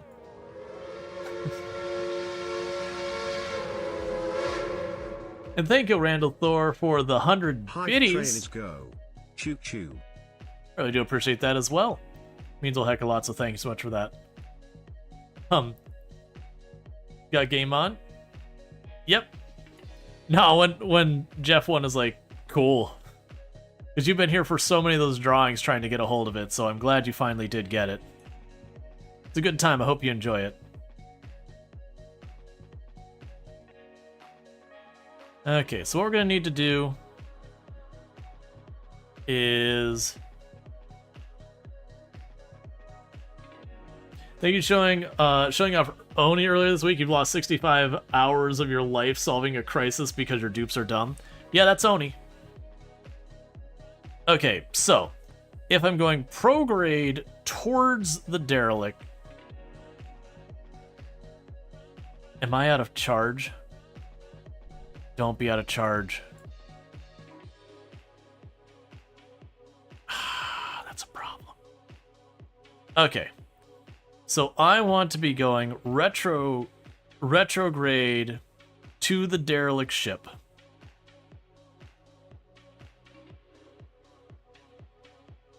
That's what happens when I forget to turn it off. It just burns the battery the whole time. We can still make this work. It's going to be way worse, though. Okay, so we're getting right around where I need to be here.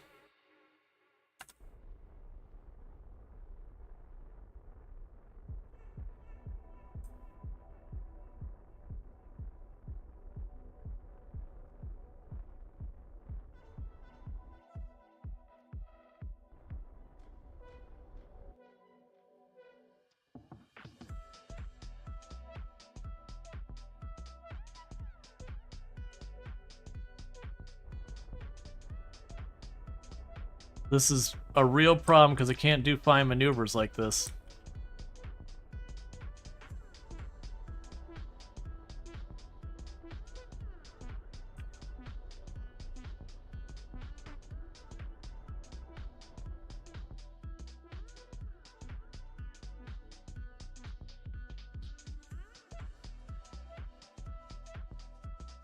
Yeah, so get to 19 kilometers.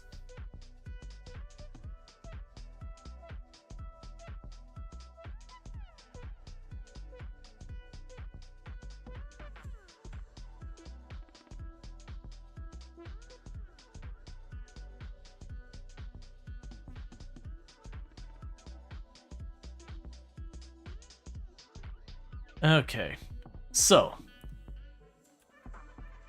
what I need to do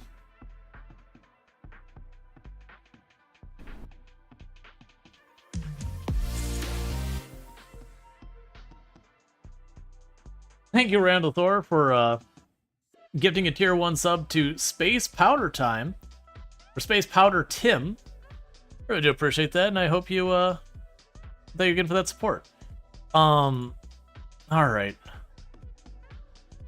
So problem is, with this pointing at the target, it's making it really confusing, and I'm not sure how to tell it, hey, don't point at the target. Actually, we can do that. Unset target.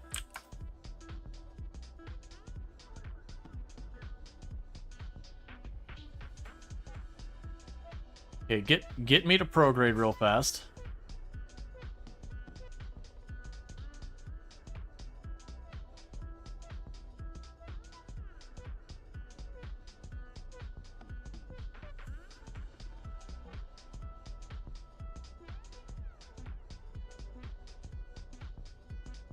Yeah, I need to get solar panels on this. Or something. Because I keep running out of charge and then I can't hold my heading anymore. The other thing I need to do is when I'm not actually trying to do something with my heading.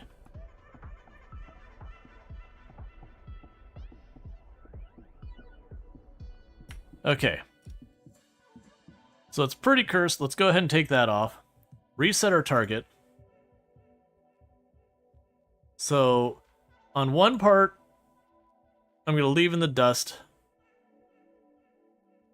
Then we go to the outside, and it should start catching up.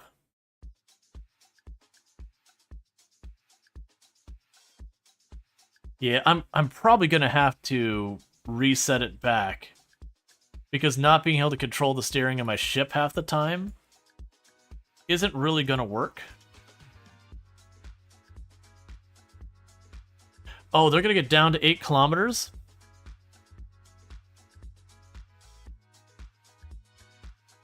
Okay. So what I don't know is how we actually get the person from the other ship.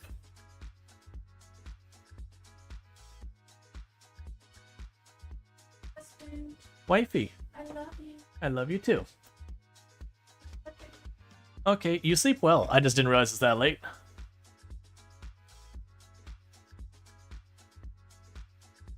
Okay.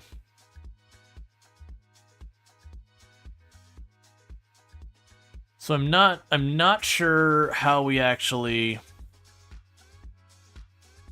using this with the targeting. I'm not sure how we actually get that to reach where we need to go.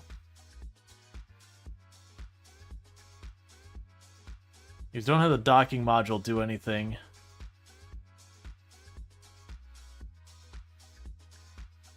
Because that's at our closest intersect. And unfortunately, that'll be our closest again. It'll be at 4 kilometers. 4 kilometers is definitely in a doable range.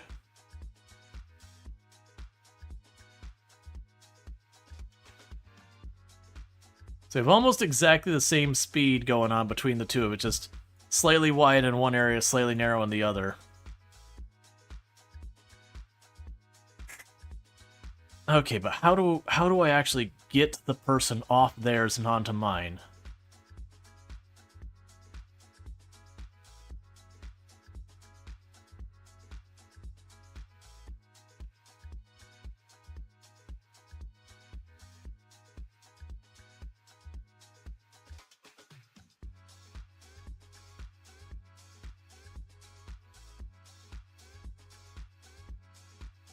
Maybe jump over?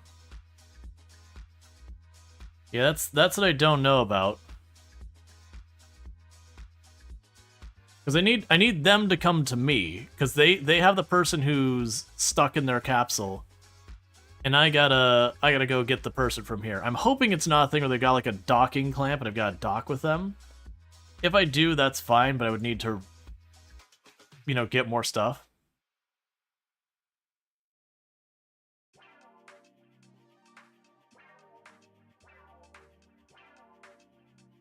You need to get your relative velocity to 0. Okay, so we actually do have to get like right on top of each other. Yeah, with our power being no good, there's 0 chance of that happening.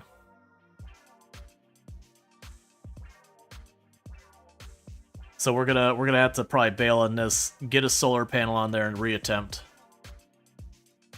Yeah, because the next pass are gonna be way off.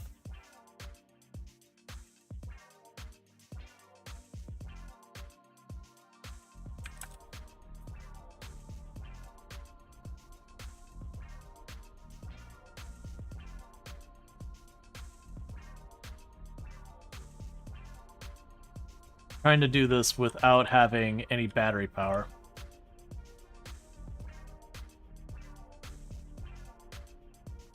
You need to target retrograde. Gotcha. Yeah, unfortunately I'm having to burn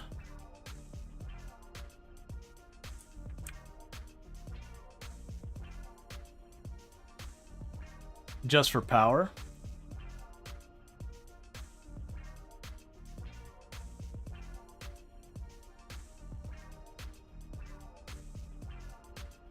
So it's going to be real sloppy.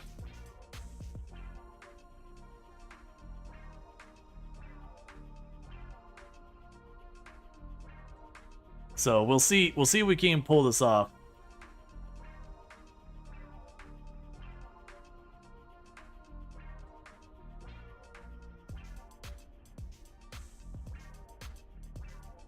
Because we ran out of power, and so I'm going to have to use our actual rocket engine as my power source. And as you can see, it's not quite up to the task.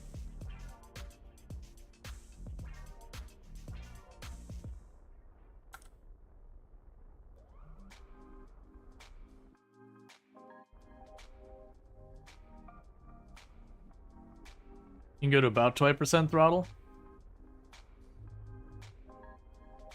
Yeah, I'm going to try and throttle up as we start swinging back around towards it.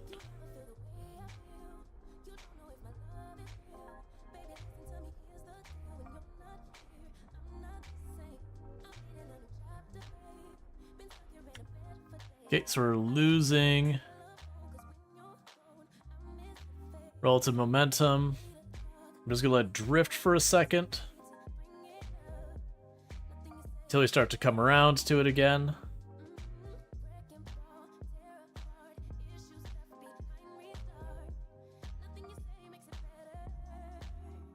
Yeah, the lesson here is I need a little solar panel or something, so I at least have some recovery of power.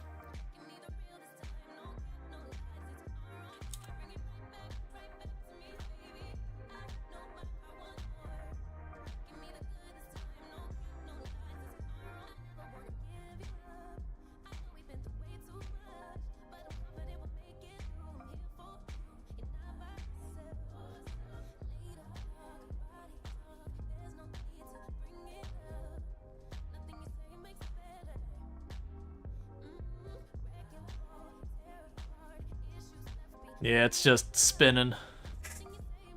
It can't quite pull it off because it can't hold the heading.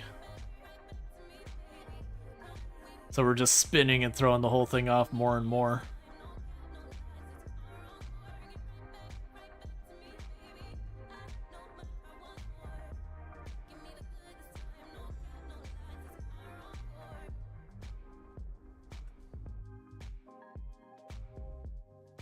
Let's see, once you get below tweet 2, you can switch between them.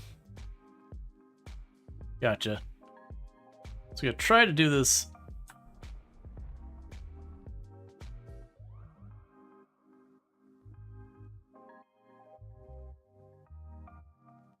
Each time we start coming around towards the retrograde, we give it a pulse.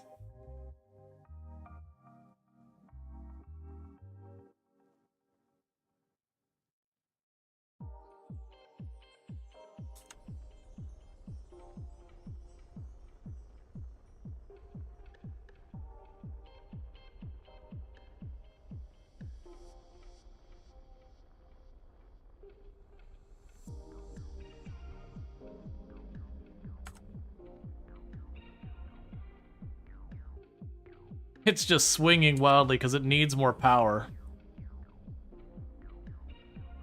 They've got like the slowest burn going just to try and keep some power going in, so at least somewhat course corrects. Just kind of in the hope that on the average it'll get where we need it.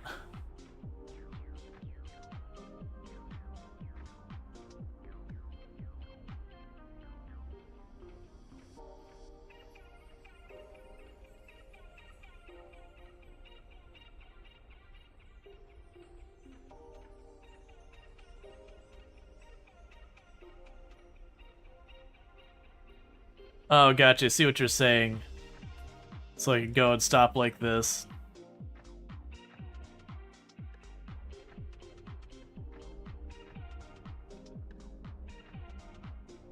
Yeah, it's a little dirty. I just kind of don't want to have to go all the way back up again.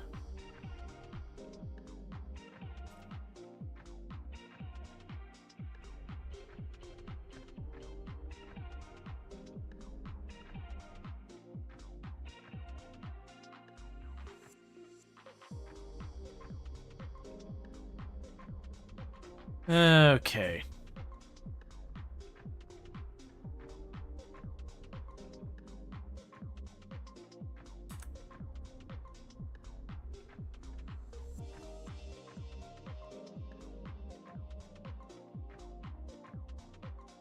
I don't...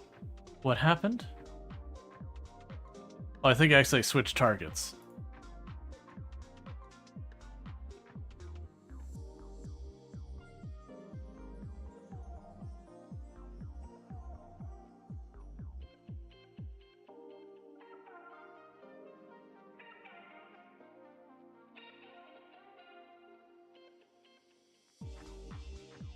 What up? Are we following my ship again? We somehow got our camera set on here and I don't know how to set it back.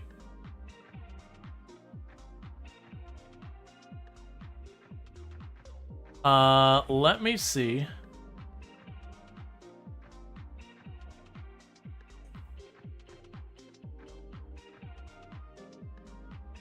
Okay, what we could do here... Not sure how to set my camera back onto my ship.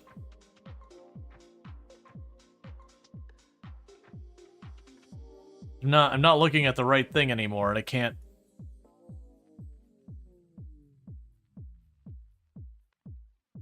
Tilda? Okay.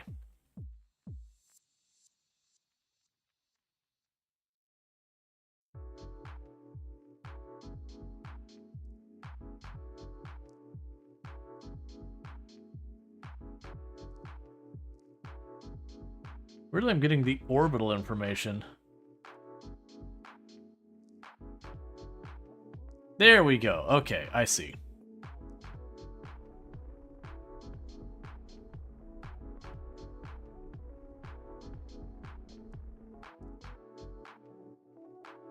We've done it again.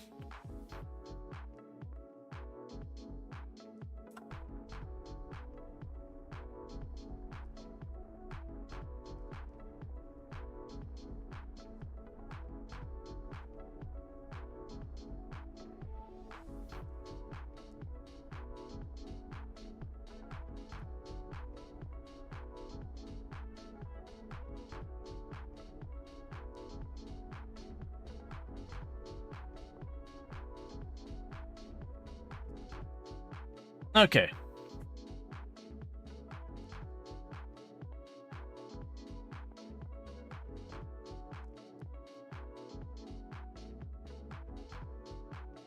So that's getting us to a pretty close distance.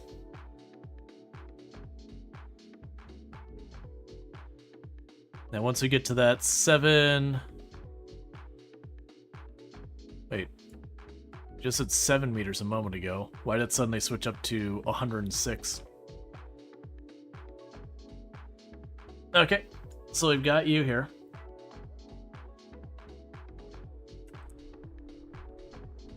So I'll need to do this. Yeah, no, I definitely...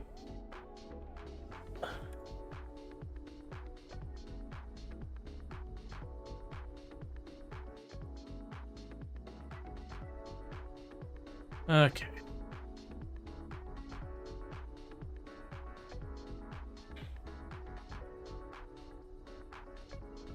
I'm just slowly trying to adjust our relative momentum to the target. Alright, Luxor, you take it easy. The amount of effort we're putting into this thing is tremendous. Granted, it wouldn't be nearly as bad if, one, I realized with the target I just had to set it to retrograde, because I thought I saw my orbit getting like really far out of whack, and I was like, oh no.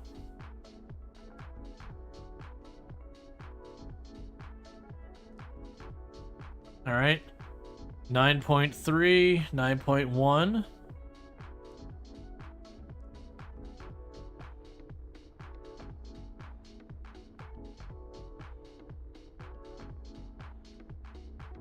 Down to 8.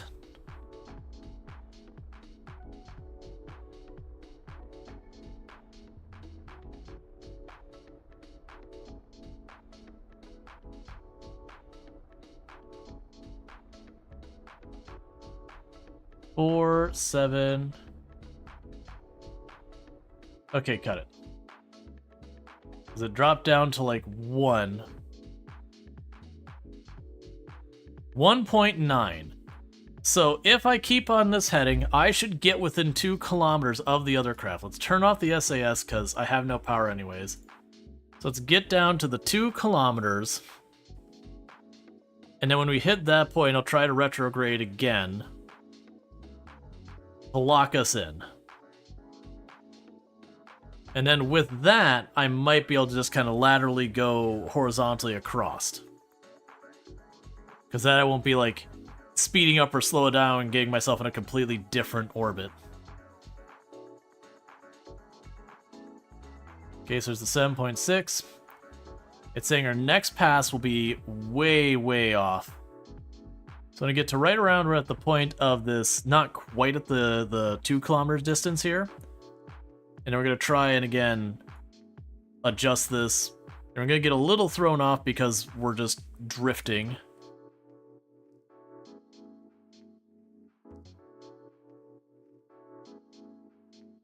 But we are really heckin' close to each other.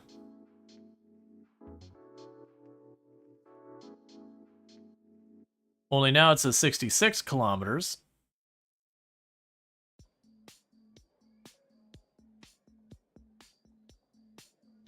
All right.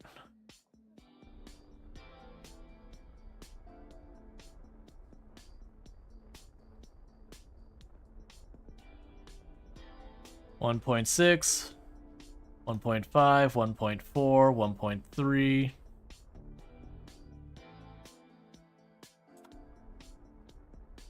1.2, 1.1,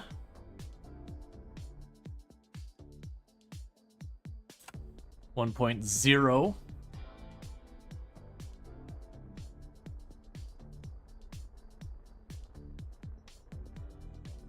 0.9,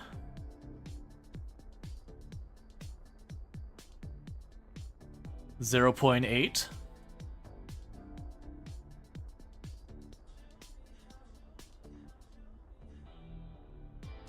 'Relative speed is still going down. We're at 15.3 meters a second relative speed.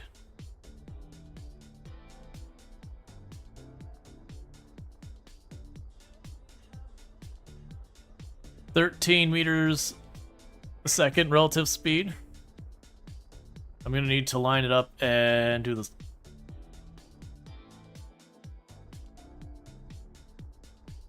10, 9, 8, 7, 6, 5, 4, 3, 2.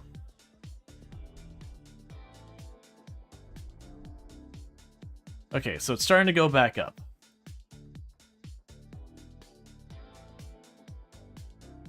That gets back up to 13.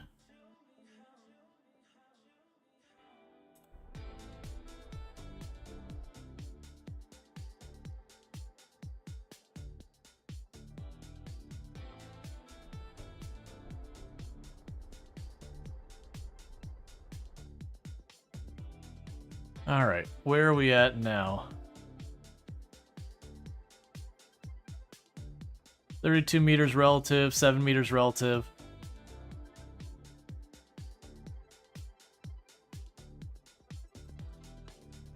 Yeah, so we need to wait till we're at that close pass again.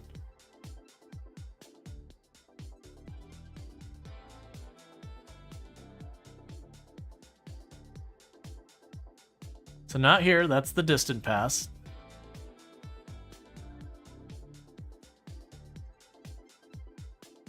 All right.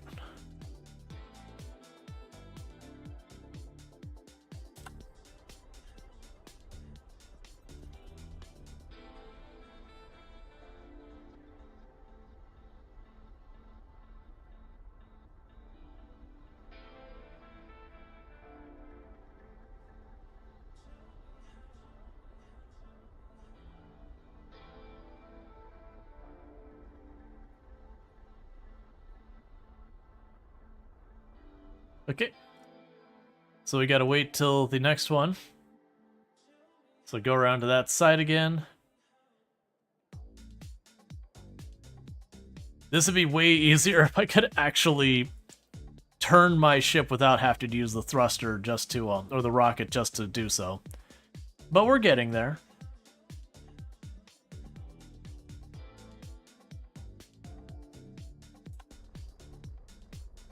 I need you to turn.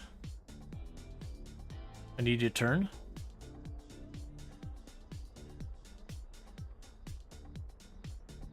There's within 1 kilometer of each other.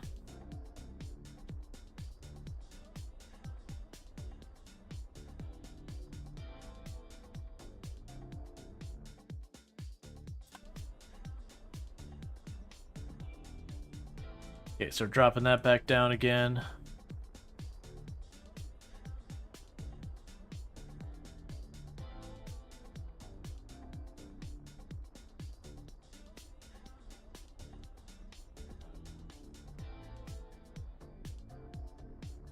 Okay. Come back around.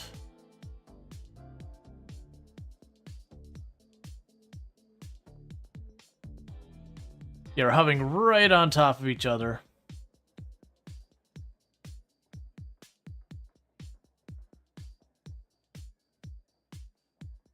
And that's the big catch is we're getting these really sloppy rotations because I have to kick on the thruster the wrong way. Can you just look at the target at the speed of top model, the Kurt's fault? We're not close enough then? Can you just look at target? Yeah, so I have target right here. The problem I'm running into is I'm out of power, so I have to turn on my rocket to give me power at the wrong heading to then swing it around to the right heading, and it's throwing me off a little as we're doing that. And so I'm trying to make it work when I really should just reset it because I don't wanna.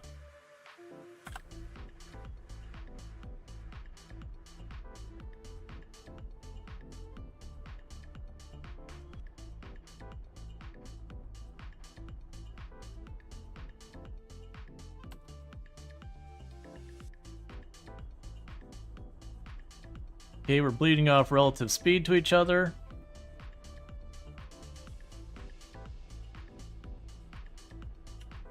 Okay, other side's looking good.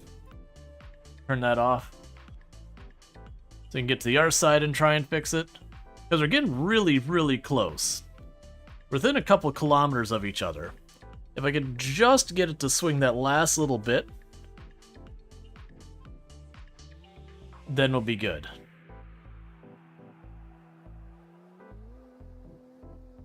Because I'd really hate to reset it and have to like redo the whole launch, which is probably would have been the faster thing to begin with. Just stick a solar panel or some batteries or some on it. Or honestly, like RCS if we've got it. It's actually pretty good. We're mostly on track already.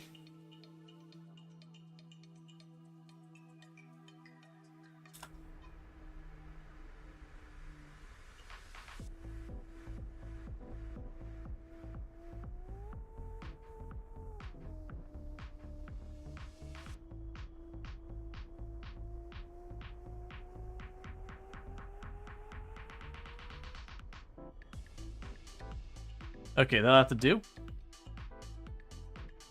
Okay, so we are at 1.7 meters relative to each other. Turn off the RCS. The other side is farther apart, so we'll just swing it the whole way around.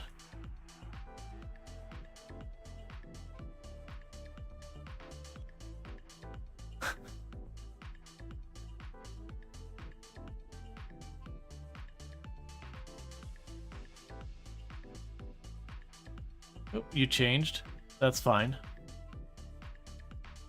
Because the other side's the closer side, so let's do our adjustments on that side.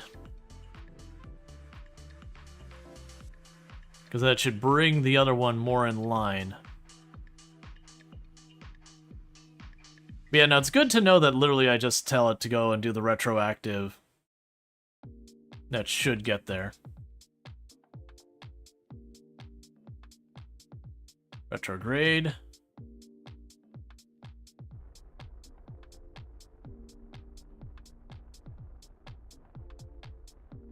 Please bring it around real quick, because we're actually messing this up right now.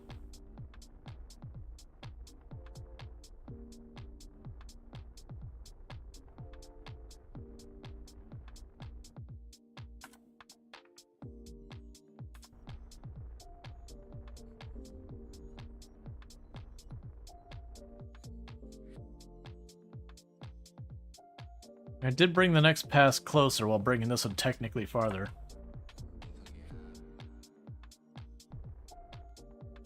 Okay, we got the next one closer as well. That's even better. We're getting really close to where I need to be.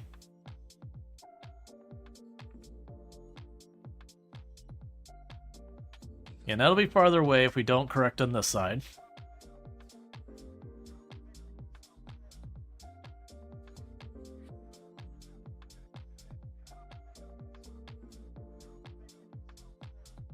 That was way too late.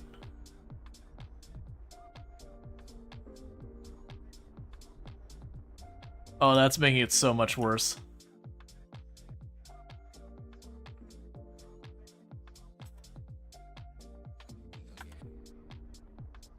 Yeah, it's just gonna make it worse. Okay, so we definitely can't do it afterwards. Alright.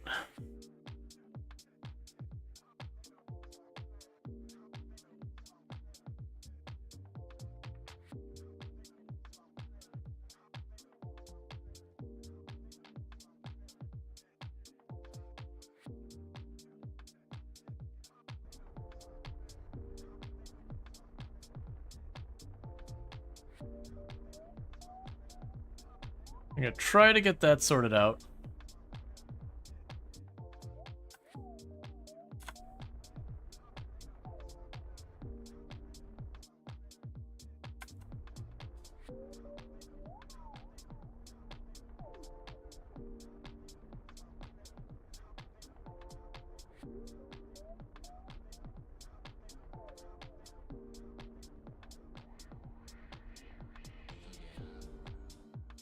Okay.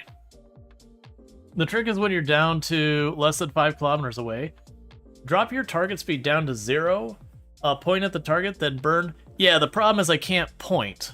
That's the whole issue, is I can't do the thing I need to do, because if we look at my ship, I've got no power left in it, and no solar panels. So I'm having to point the wrong way, use the jet to, like, give me power and try and right myself. And it might just be I need to just go back down and get a solar panel or something, or now that I've got a better idea what I'm doing. Like, I'm probably going to literally sit here for hours if I keep doing this. I do need to just kind of accept I have to kind of go back down and get the power resolved. Yeah, let's just do it. I didn't want to, but literally I'm just going to keep going off and I'll never be able to get quite right. So, power. I don't have solar panels. And I'm pretty sure we don't have enough research for solar panels either. We're just barely shy. That's okay. We can make this work as long as it didn't delete my ship. Don't you do it. Still be there. Okay, so what we can do here to help our cause is I'm going to go right here. I'm going to toss some batteries on this bad boy. And let's get this done. So what I want to do is to remember turn off my steering in space when I'm just drifting. Because that's what I'm killing my power with early on. Is I'm just, every time I'm drifting, I just like keep it on, the SAS, the whole time I'm going through that, and it's just not helpful. Alright, let's get back into space real fast.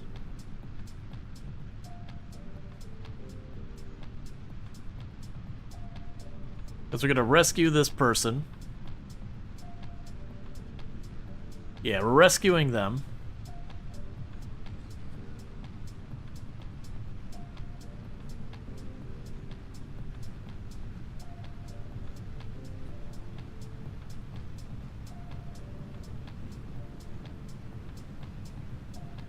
That'll be good enough right now.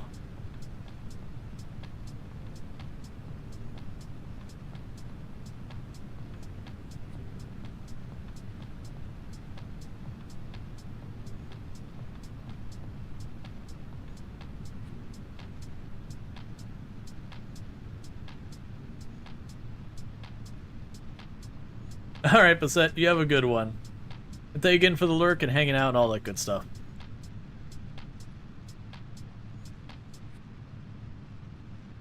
So we're getting plenty of speed here. We haven't even hit our first stage.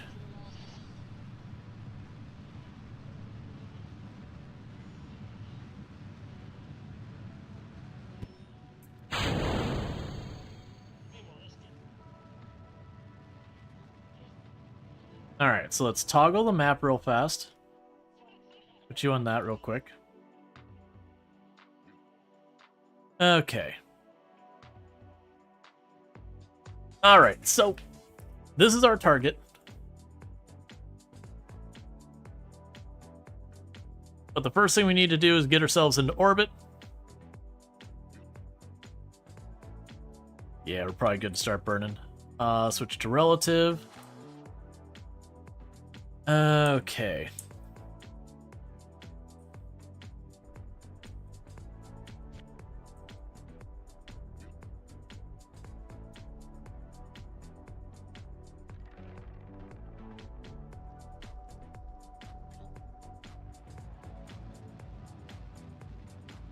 All right. So we're gonna balance out that orbit.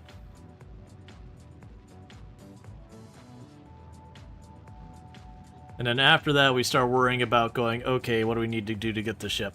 It seems like the idea is we want to get ourselves roughly anywhere remotely close to it, then set ourselves retrograde to the target, and just keep adjusting ourselves retrograde to it until we keep each pass getting closer and closer.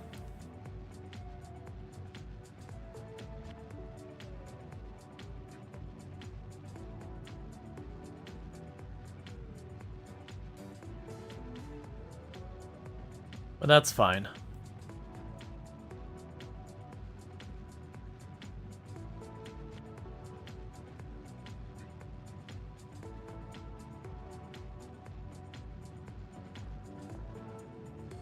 Interesting that we're already getting the target display here, and that our relative speed to the target is getting very much adjusted. It's not going to hold because I'm way too high of an orbit right now.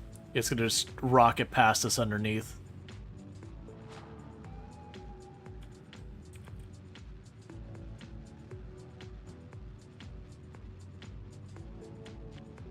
Okay.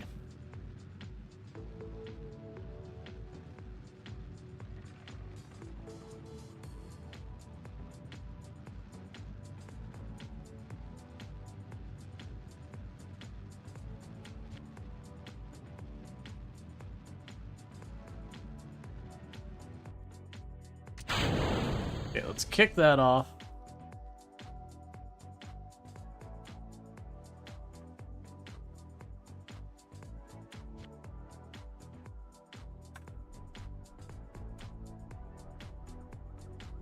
Actually, not what I want. And start adjusting our orbit down a bit.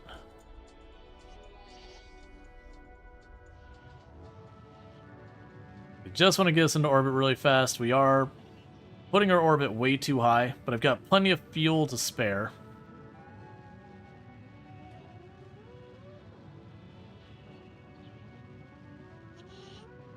As soon as that is like 70. Okay.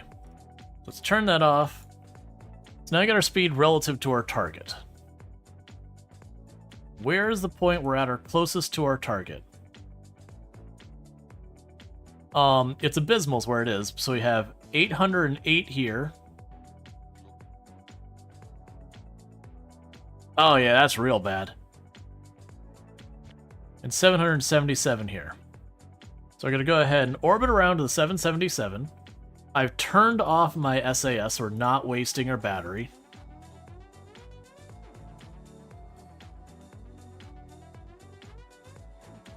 Cool, Darstrider.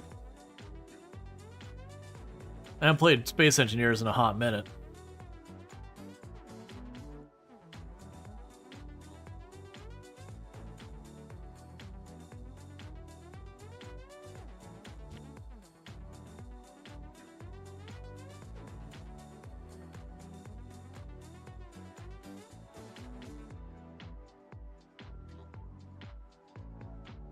Okay, so I've got you here. So let's go say SAS, retrograde to the target.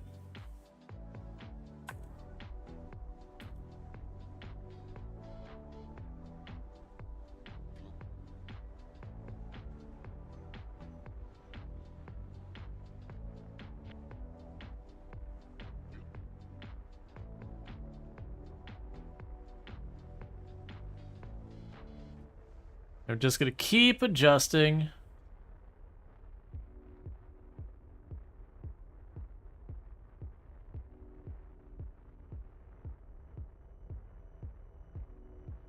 Until we see those start to come down a lot more. Alright. I won't take it much farther because we're going to get too far down the atmosphere. Oh, left SAS on again. I need to not do that.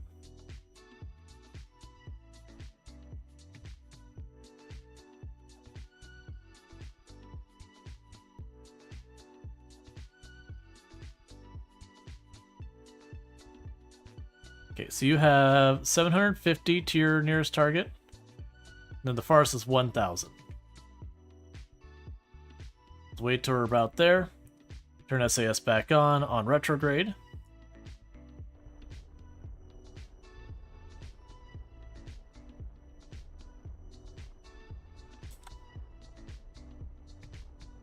Cool.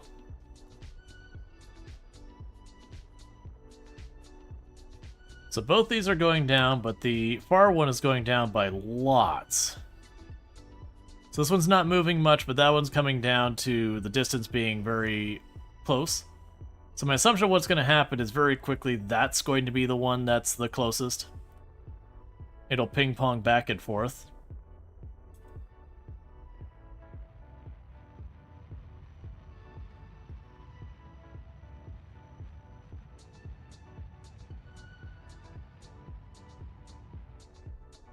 Okay, let's assess what we got.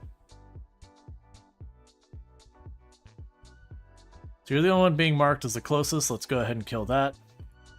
Bring it around again. I'm a little concerned because my periapsis is getting too close to... We're going to get a little bit of drag that's going to slow us down a bit. Yep, there it is.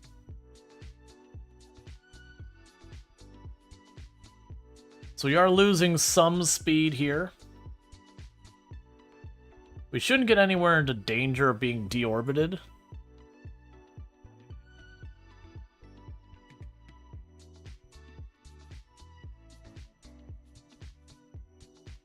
If we do, I can adjust.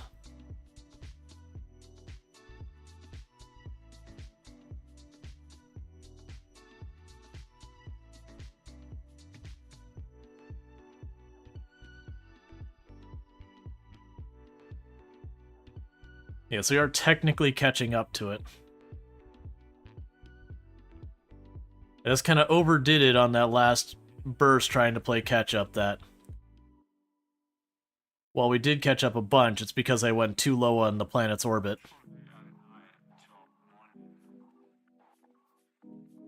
That's okay, because we are gaining altitude now. I might actually need to switch to get ourselves... we might be okay. If we see that drop below 80k, I'm gonna have to give it a little bit of a boost here. Get ourselves back above this point.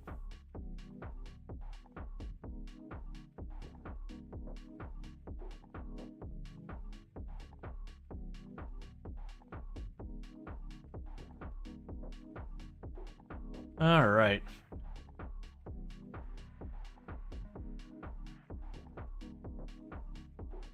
So we should see those numbers stop dropping relatively soon.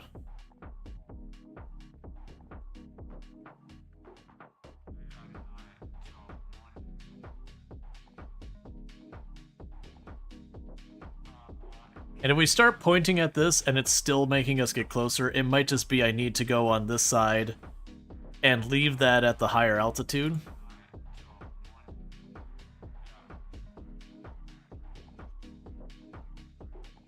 And then come back around to deal with it. Alright, so we've got you, slow you down, SAS, retrograde.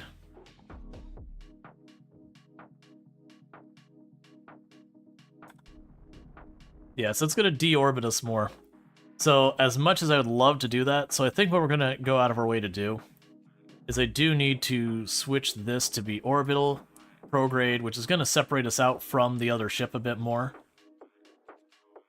But that's too low orbit. I'm going to drag the atmosphere every single pass. I'm going to bring it back up to about 74. Turn that off, switch back to our target.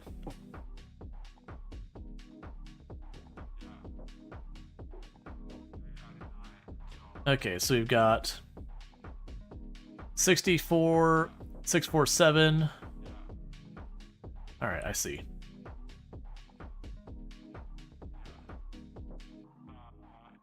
So we're close to the same heading. SAS retrograde. Let's swing around a little bit. Okay, that's going to deorbit us more, so we're going to turn that off and not worry about it.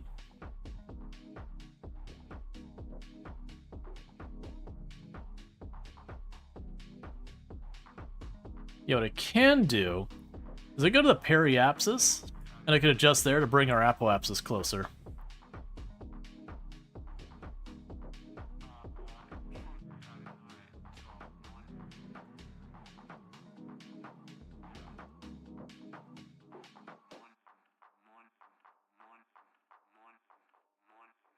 Perhaps if we do it here. Tiny little nudge. Okay, still just gonna kill some orbit. That's fine.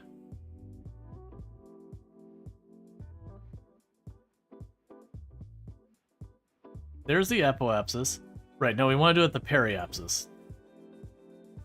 Because we start adjusting from the periapsis, it should prevent me from accidentally deorbiting myself too much. We are catching up to it, it's just taking way longer than I necessarily want to. So let's go here. Turn you on to this. Retrograde on the target.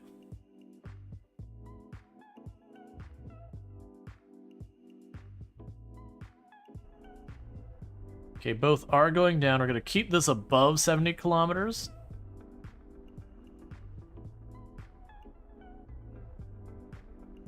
Just as a precaution.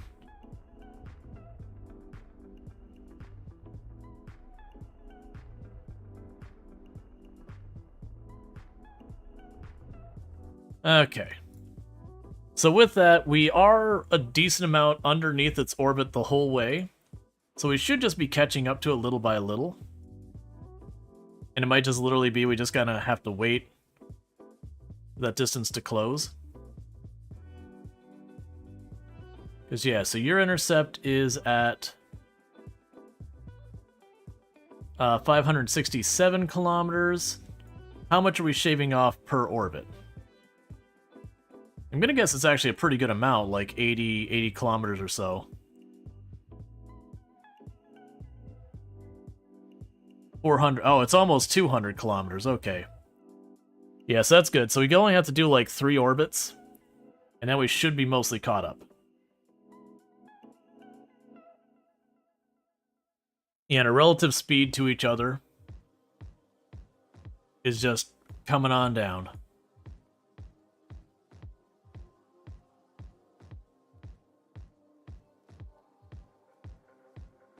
Okay. 424.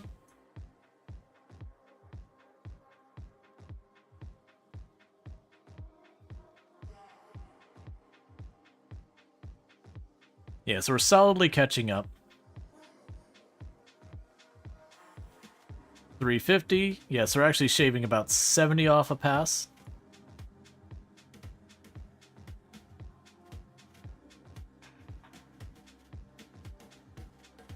Because I can't really pick up the speed relative to it much more before we deorbit ourselves. We're doing a pretty tight low orbit.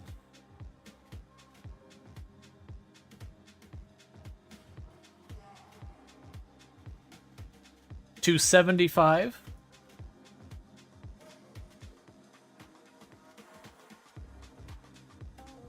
Okay. 200.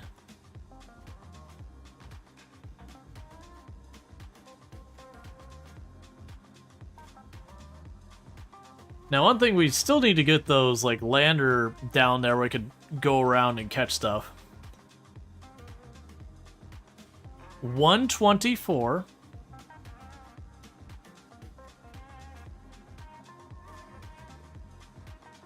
So we get pretty close to the point where I'm going to need to adjust.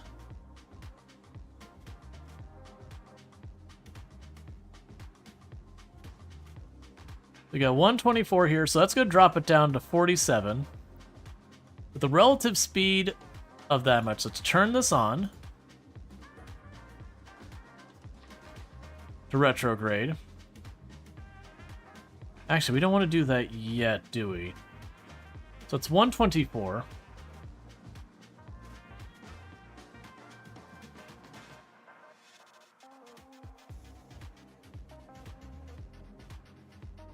So it's 47. So at this stage, we should pretty close to overtake it on the next pass. So this next pass, I do want to start setting this up because it should start bringing our orbit up to theirs, so that we don't overshoot it.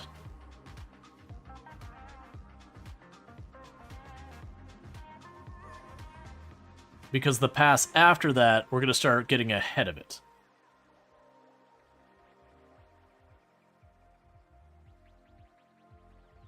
Okay, so slow down. Yeah, so it's still going to end at about 47. I have a relative speed to it of a pretty high amount. We go ahead and SAS retrograde. We're a distance away still, but I'm going to start a little bit of a slow burn. Let's wait on that. Okay, so it's hopping between those values. Because I'm concerned if I slow burn much more, I'm going to deorbit.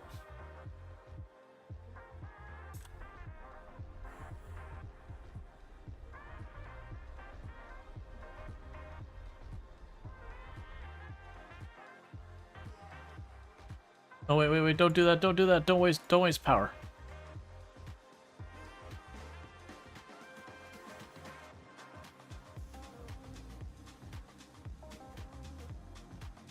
So let's wait till we...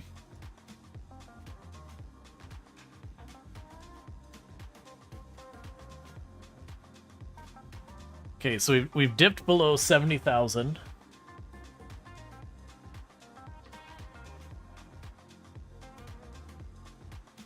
Just a hair. So I'm going to need to fix on the other side.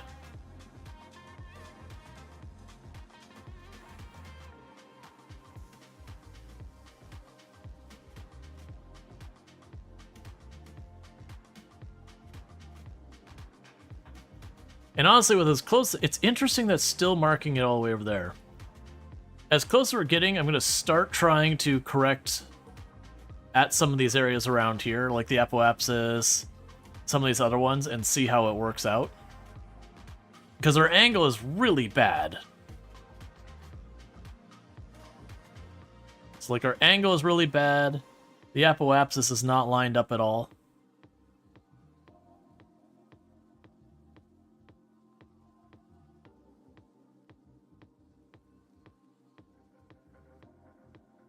So let's get over here.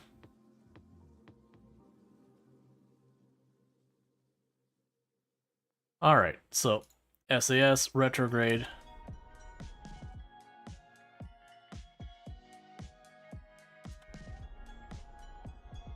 Please stop deorbiting me.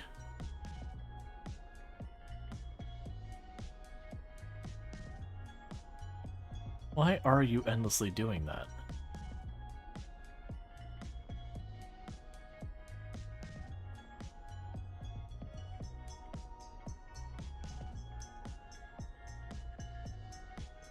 It's just deorbiting me.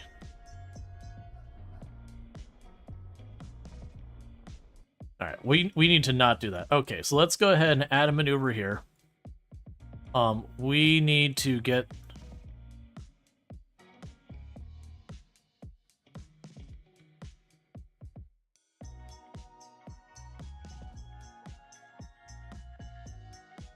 I need to reorbit you. Alright. And I forgot to turn off SAS, so that's cool.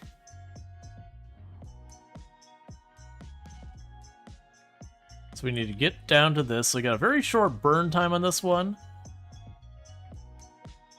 But that should get our heading to be the same, and it should get me to not be in too dire of a situation. Also want to check on our batteries because we're doing all this.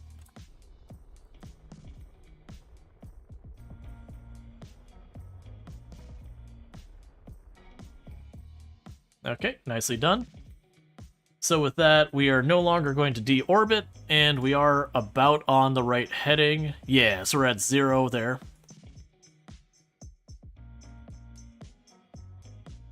Cannot maneuver no... Oh, that's fine. Yeah, so we're at 0 there. We are very close to each other. That's that's the interesting thing. We're like 14k away, and I'm only getting the one on the far side as our distance. So I'm going to choose to ignore that. And we're going to go here to the AP. And from the AP, I'm going to try to adjust it. And we're going to kind of bounce back and forth till we get to be a little bit closer. Because again, some weirdness. And I don't think it's helping us out very much. Alright, so grab you, retrograde.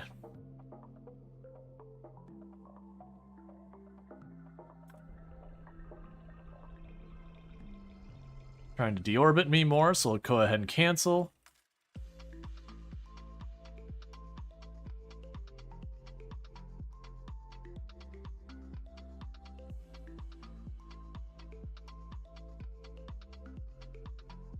You got this one at 39 kilometers and no corresponding other one.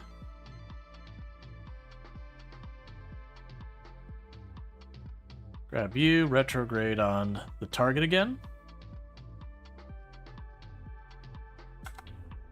Okay, so that's going up. That we like to see.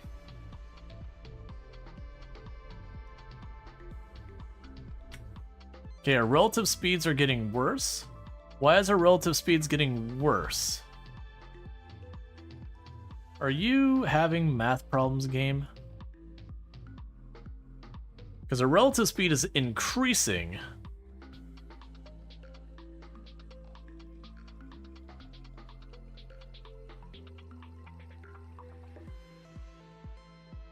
Okay, we can go here. I've overshot it slightly.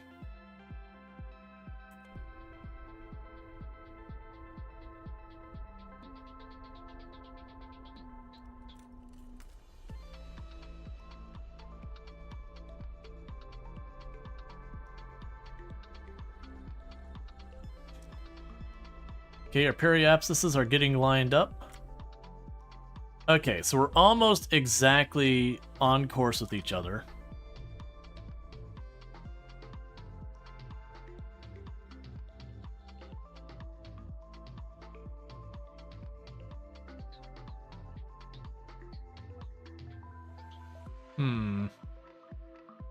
I definitely feel like I'm messing something up.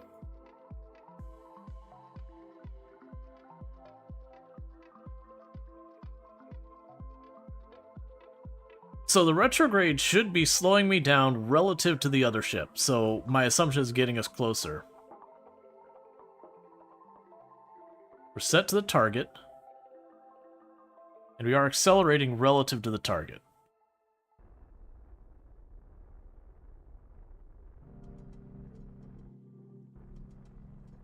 Now slowing us down relative to the target. That puts us at 130.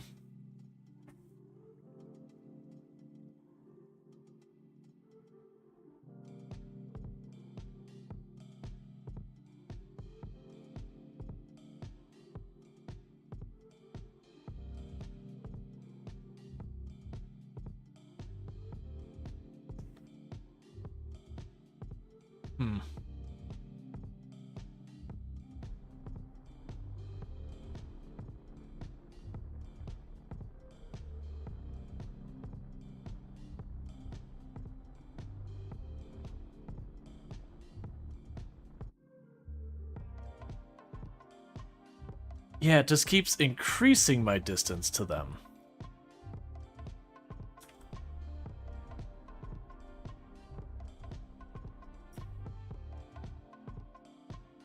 And it's actually deorbiting us more and more, which is making us go more ahead. That's what I've got confusing me right now.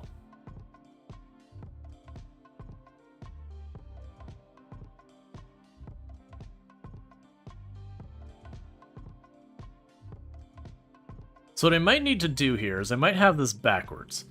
Let's... Because it's slowing us down relative to it. That may not be what we actually want in this particular scenario.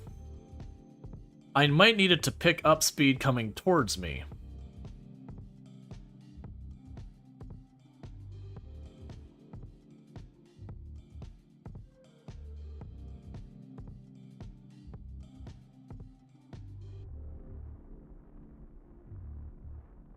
Yeah, so we want to do is we want to go up in orbit.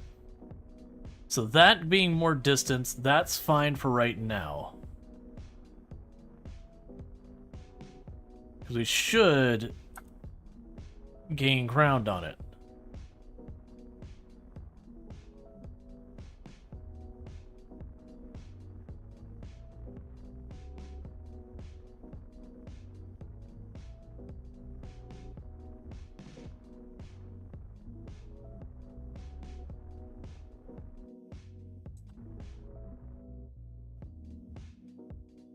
Now, downside is that's way too low of orbit. Where is my the apoapsis is here. So let's get to my apoapsis. And I'm gonna have to, you're gonna need to get over here.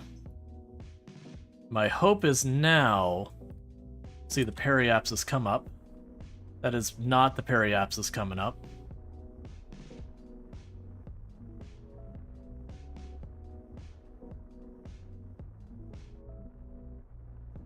Perhaps continuing to come down is what's happening. Alright.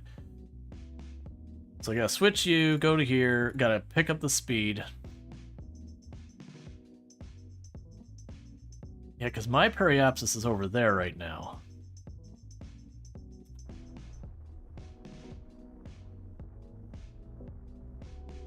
What we can do is deliberately slow ourselves down by taking a slightly wide orbit from it.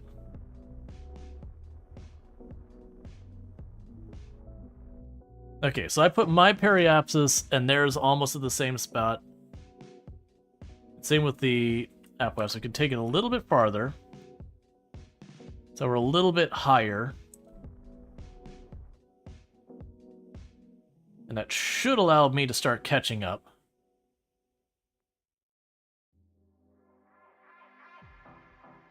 Or allow them to start catching up, I guess is the more correct thing. Okay, this is where your apoapsis is supposed to be.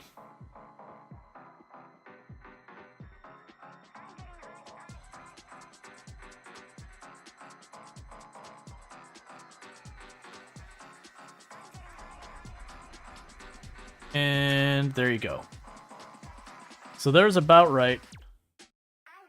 So I've got... We're still probably going to get ahead of it. So you go on this one. We're going to push that to be a little bit of a wider orbit. We're going to deliberately take our orbit a little bit wider so that each pass, it should catch up on us. I clearly am not understanding with this targeting of the retrogrades relative to the target how that all works. And it's very clear that's the case, that I don't understand how it works. So just trying to figure that out a little bit. So yeah, so that side it's at 88k.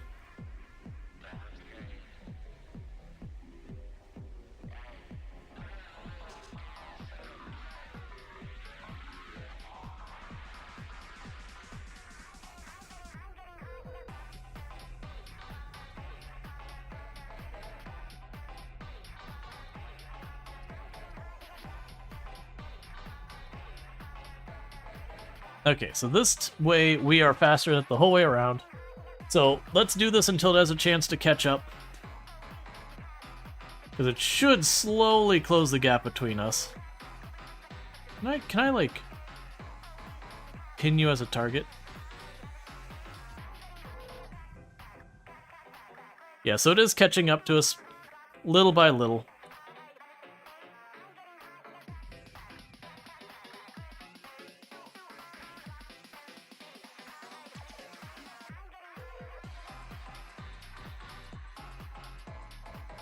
It wouldn't be bad to get it a little bit more.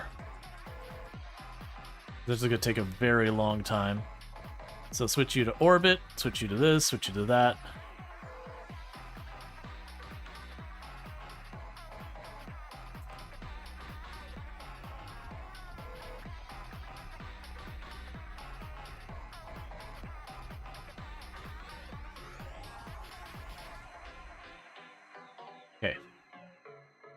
So that pushed my AP where? Okay, yep. Alright, so we're a bit higher. That way it catches up to us a bit faster. Because then once we get here, I'll start retrograding once we're kind of next to each other.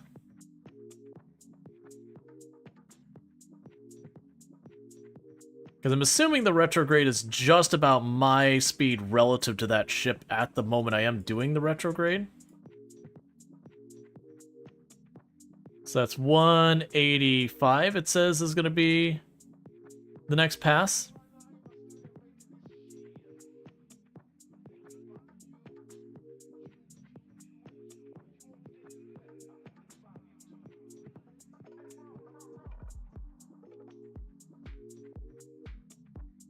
$160. That's fine. We're only a slightly higher orbit than it, so we're not catching up a lot. Yeah, so 160.5 by 140. 135. Yeah, so we're shaving off about 15 kilometers a pass, which is not great. But that should allow us to close the gap enough to then turn around and just tweak off. 109.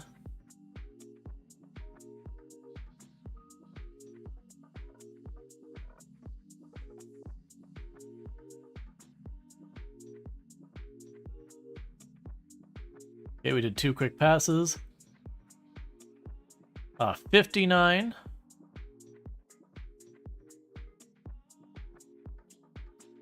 33.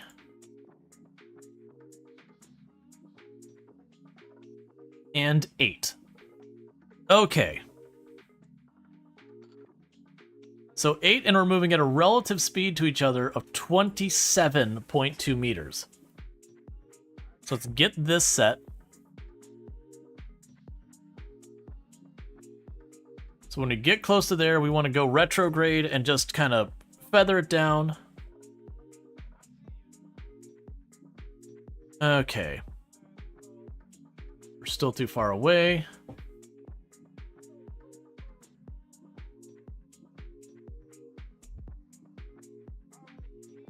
Alright, SAS, retrograde.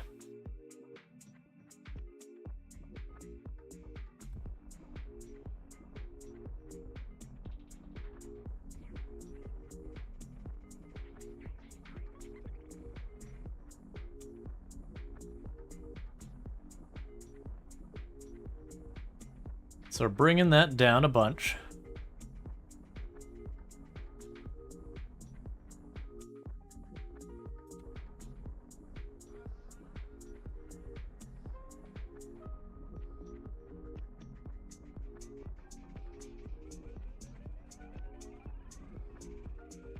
Okay, that one's relative speed's getting higher. Let's go ahead and turn off SAS again. Bring it back around, because that's down to 4 meters. So we're going to get a little bit of distance between us on this lap.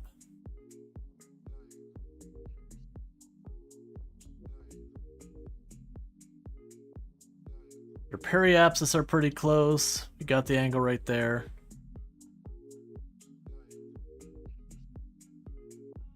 Okay, and that one is the 4.3 meters.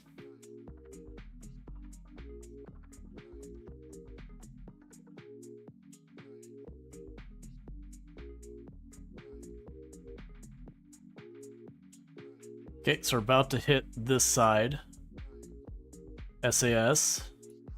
Retrograde.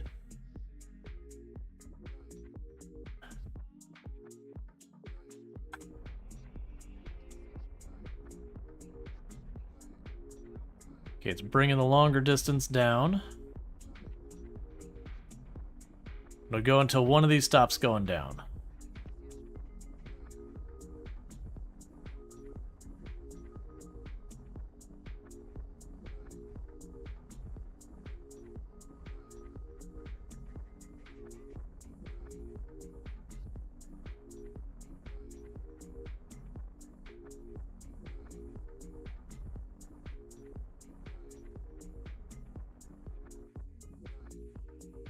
Okay.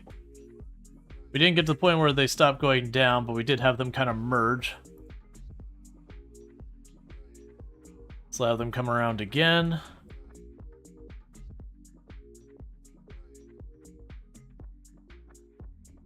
And adjust accordingly.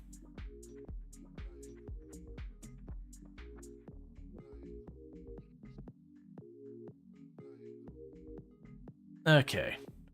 So CS, retrograde. Get lined up.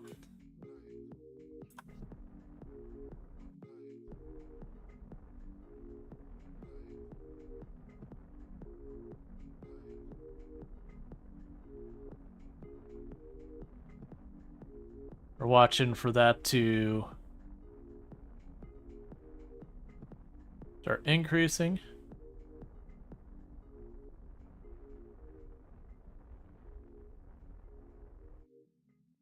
.2 meters apart. 0.2 kilometers, I mean, on the other side. So we'll go over there.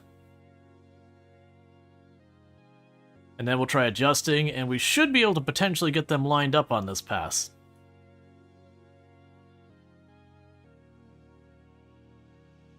Because 0.2 kilometers is basically on top of us.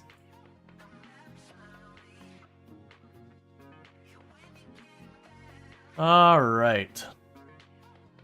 Getting ourselves into position. There we go. SAS, retrograde.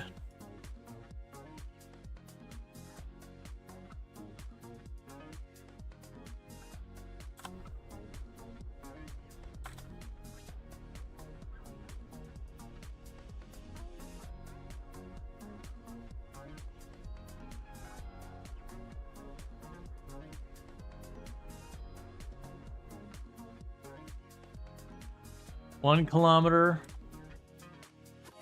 So both those points are at 1 kilometer. Let's wait to the next pass.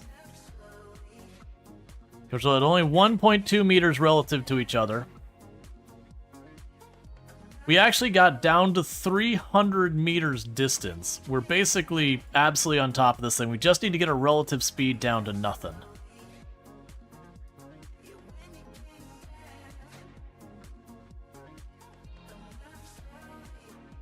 Okay.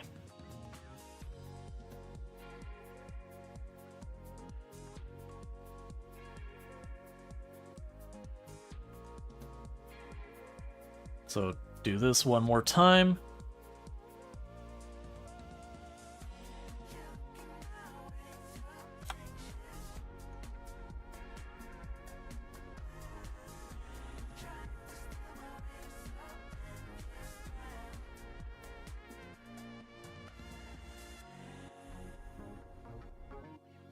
Okay, we got down to 0.6, 0.2 on that side.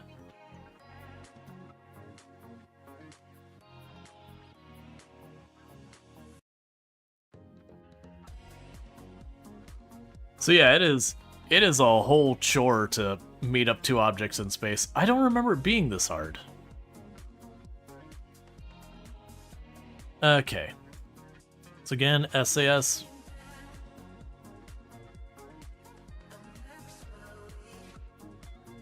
What?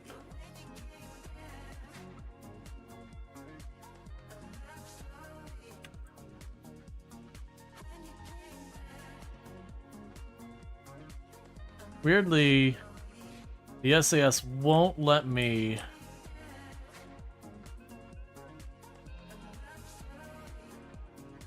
you know, target it that way.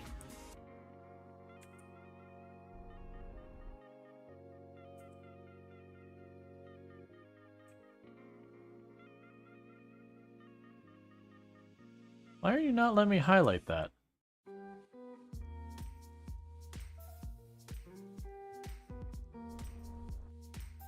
Zero. We're at 0 relative to each other.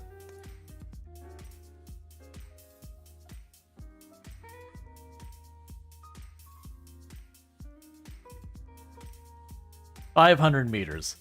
So let's save here.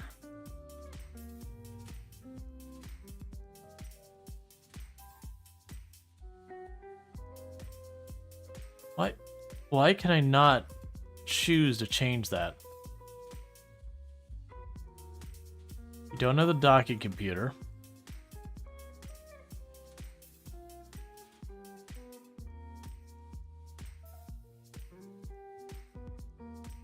Can't seem to zoom in farther to try and grab onto the other ship.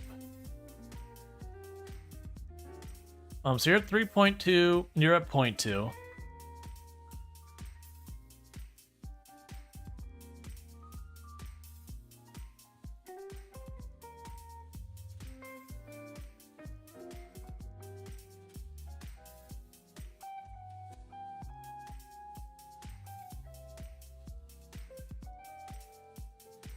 Okay, so that's a 1,000 meters. Okay, can set it to retrograde again.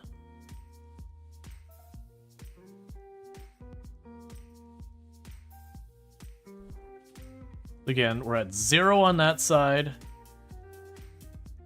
Let's see, square brackets let you switch between vessels near each other. You can't recall exactly. Okay. So square brackets, so left click doesn't work, right click doesn't work.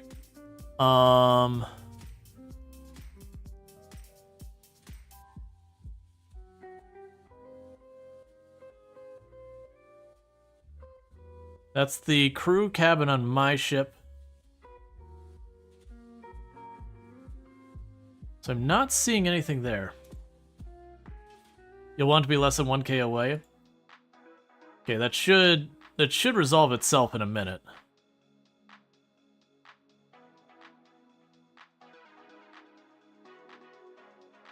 Okay, there we go.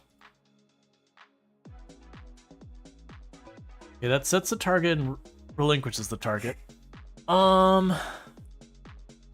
let's go to settings.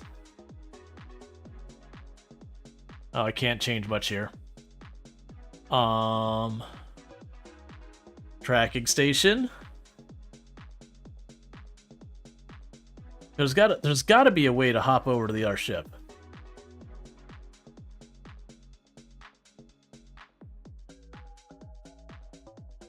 Fly. Okay.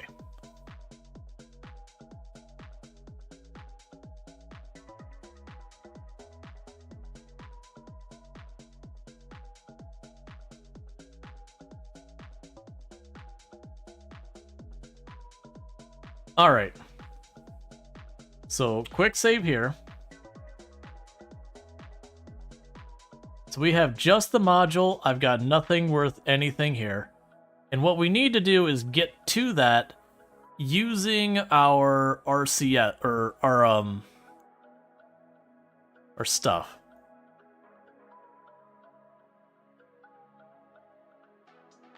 I can't see it all. I wish I was on the sun side of the plant. Let go.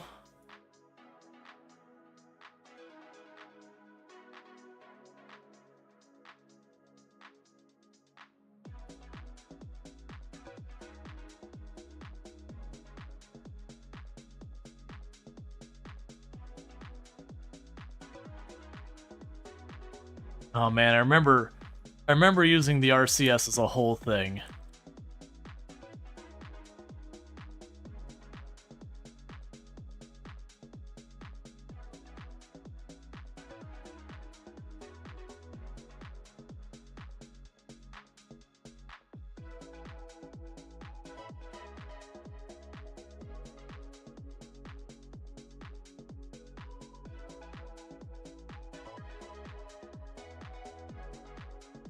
Well, I'm glad that button didn't work.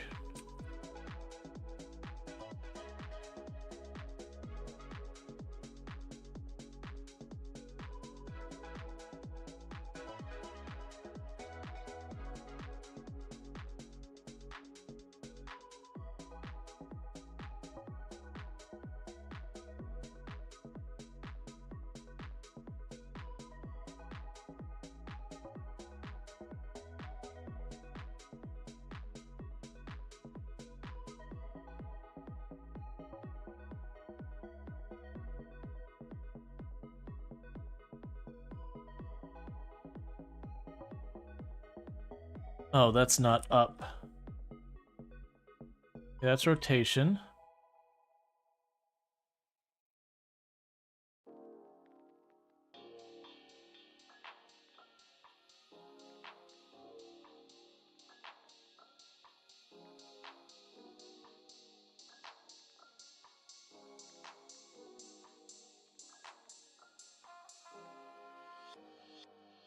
There's got to be an easier way to switch between them. I see what you're saying, though, so let's go ahead and really quick. I need to go to tracking station. I'm going to switch to Jeb. Jeb's going to jump in the back.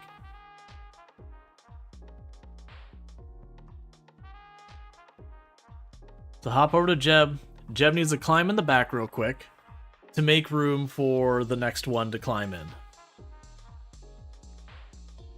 So I got to figure out how to do that. So we can transfer crew.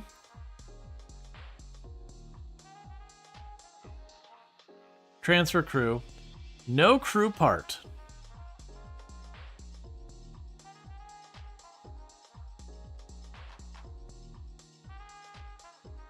Transfer. There you go. So Jeb's there. There's a hotkey. Yeah, that's the whole thing. And I tried to quickly look up. That's okay. So I'm going to hop over to them. Now the problem is I can't see what I'm doing. So I got to remember what the flashlight key is.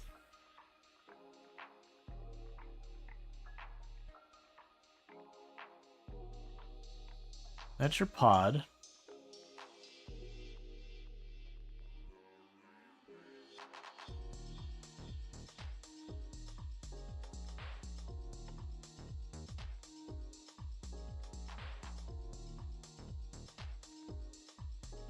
I gotta remember what key is to go up.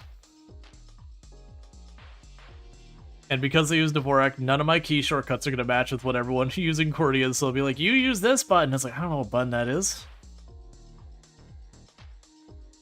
Unfortunately, I can't check in flight. So W, or it's not spacebar.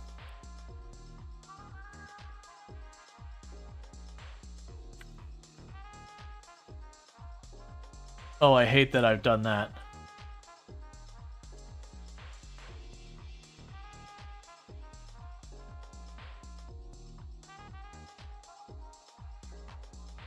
All right. That's my flashlight.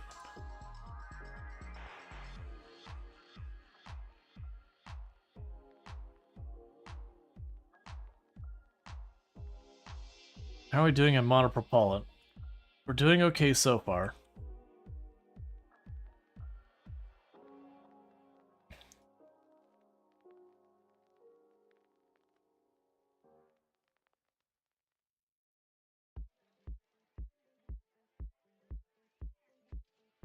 Yeah, the problem is I can't figure out up.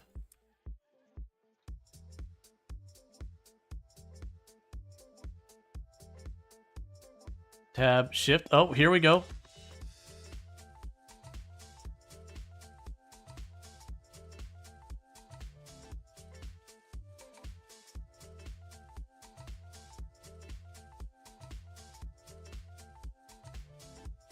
Keep in mind, I'm not using a QWERTY keyboard.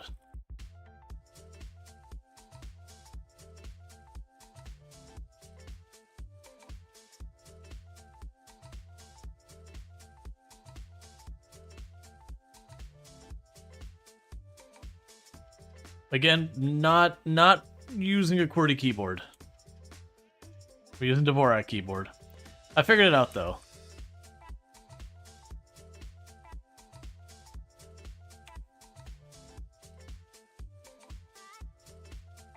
Okay, there's the front of the ship. Yeah, no, and I'm aware it makes it hard for you to help. I got it though. There's the crew hatch. I do appreciate the attempt.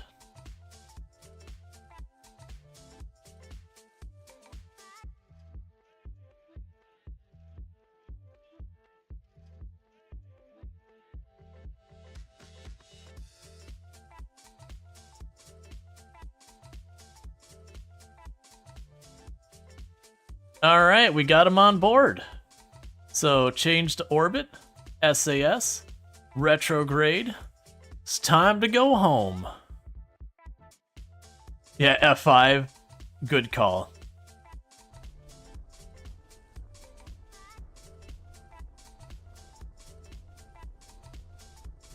And with that, that puts us with a periapsis. I'm going to drop that down to about 55k.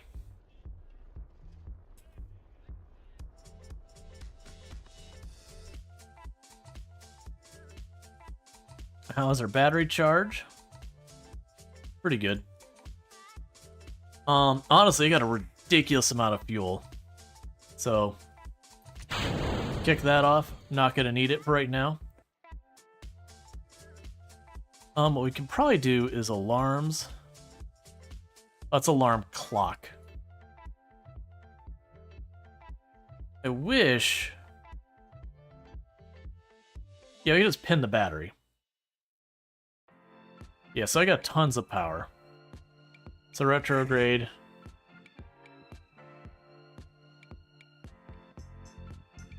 Okay, won't worry about that now.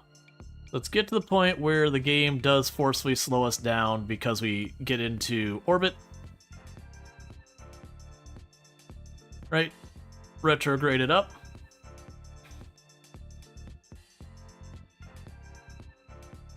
Okay. Meanwhile, we definitely should do this while we're flying, which is going to transfer our crew.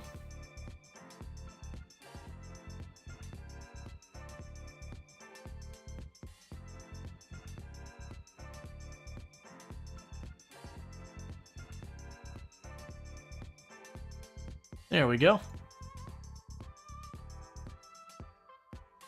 Because you got yourself stuck in space. You're not taking over this. Alright. See, that was a whole big thing. I didn't check to see what we got as a reward for that. I'm hoping it was something really worthwhile, because that was a whole lot of effort. Meanwhile, go ahead and do a crew report while you're here. There's nothing to do. That's fine.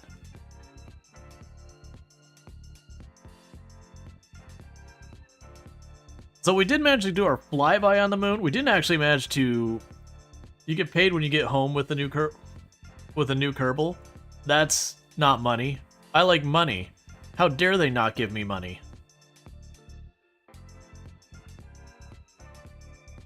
Do they not know what I'm motivated by?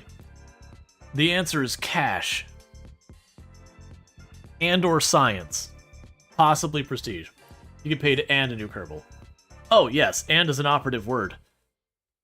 I thought so. I was just trying to remember how much we got for it, because obviously I spent all that money on a rocket, and, you know, we're not getting most of that back.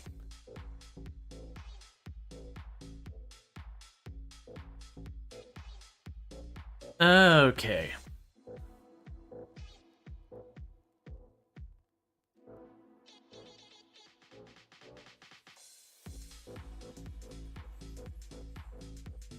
It wouldn't happen to be on path to cross over any of the things I need to scan, right?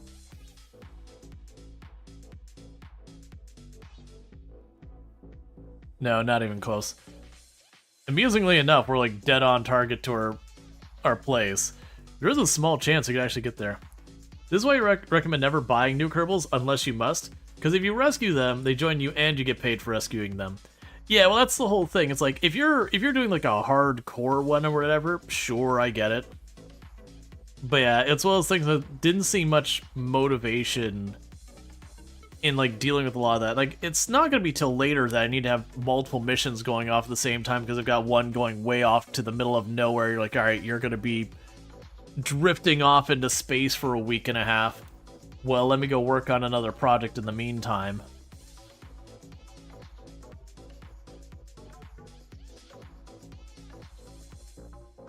Yeah, and we're solidly going to be coming down here soon. This should be more than able to handle what we got.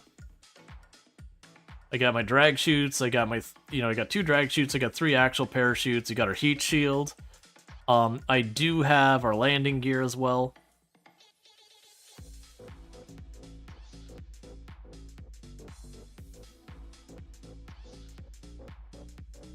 Gotcha. So rescued Kerbals also just start with XP. That's cool. I wonder what happens if you rescue a Kerbal, but your admin building is too full, or your training or whatever the building was.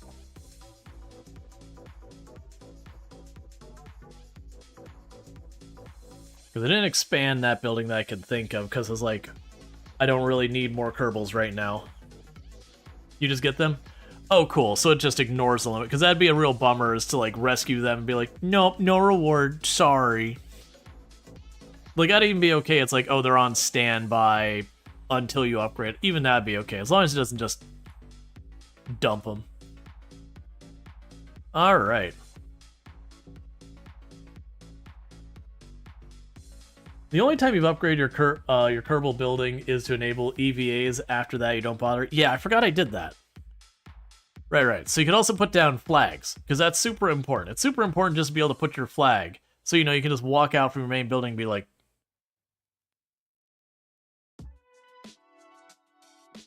Alright. So getting pretty close to the point where it's going to nose down properly.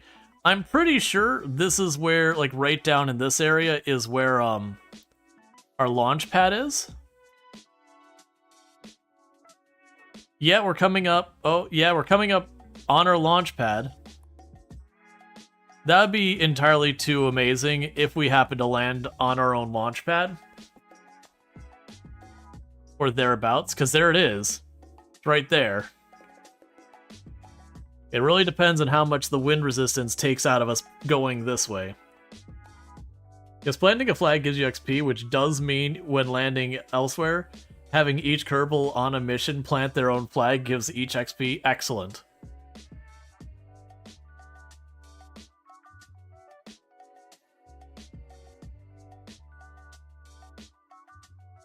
Okay.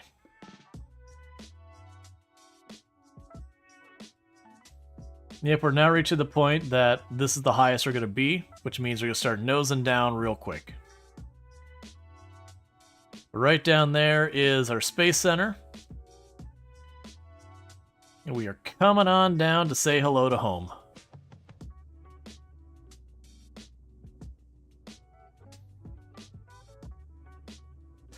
I am going to be absolutely ecstatic if we land like anywhere remotely close to our own launch pad. I think we're going to overshoot it and hit the water. But we're going to be way closer than I expect. Considering we didn't like try to aim for it, we literally just like, deorbit it.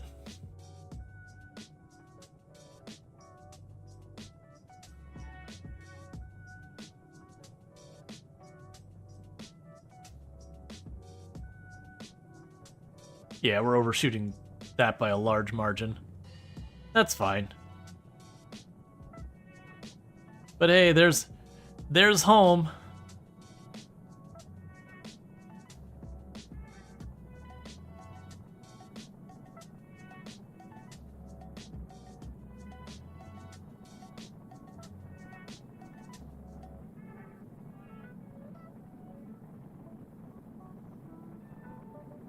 Okay. Yeah, we're overshooting it by a lot. That makes sense. We are moving at 2,200 meters a second.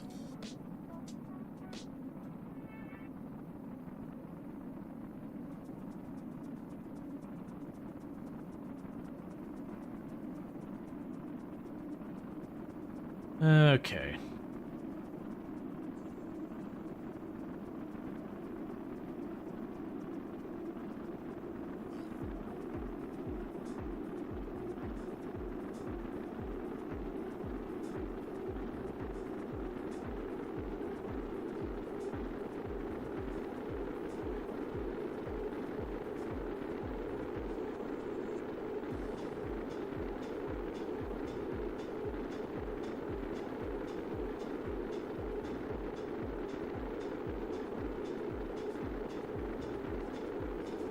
Yeah, so you don't need to worry about that. We're definitely not running out of power.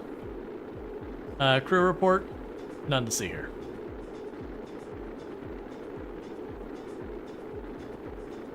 Okay, starting to get some minor overheating on the landing gear. Which we're not going to need because we're taking a water landing, but still.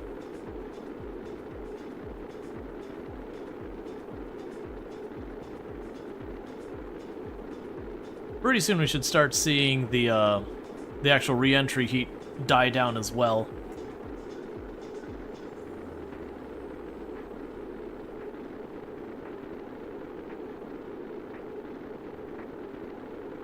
Yep, stuff's starting to not burn anymore, so pretty soon we should see all the fire give way to just wind resistance, and that'll be about the time we'll be able to pop our parachutes.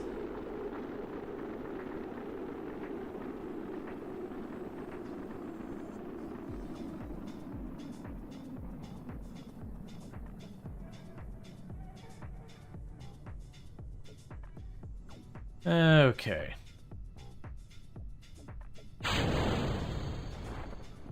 There goes the first chute. Go ahead and extend the landing gear. There goes the second set of chutes. And take a break, Jebediah.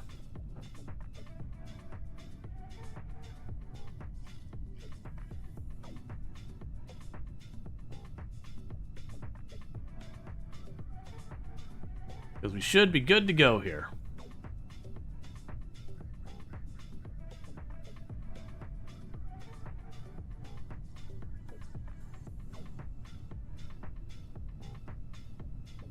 Alright, so we do have Ferry 2 tourists, one to orbit the moon, one to fly by the moon, which means we're going to orbit the moon.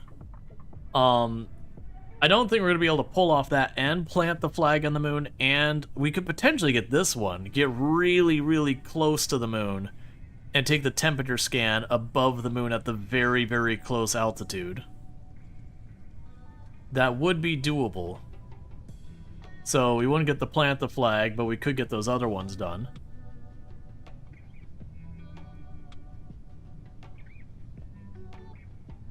Alright. With that said, we're going to go ahead and do our last giveaway for the night, so I'm going to go ahead and open this up. So, !join, it's for Farming Simulator 25 with the Plains and Prairies DLC, or Tinkerland, you get to choose. You just need to do !join.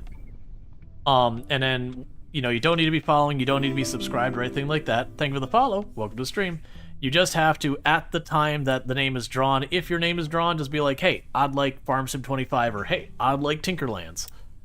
And then I will DM you the key, and you'll be good to go. If you already own Farm Sim 25 but do want the DLC, just let me know. That's totally fine. I can send you just the DLC and then give the other key off to someone else. That'll be fine. Alright. What I'll do is, because I'm going to need to use the restroom here in just a minute, is we're going to land, we're going to retrieve this, I'll pop in the bathroom real fast, pop back out, and then we'll do the drawing.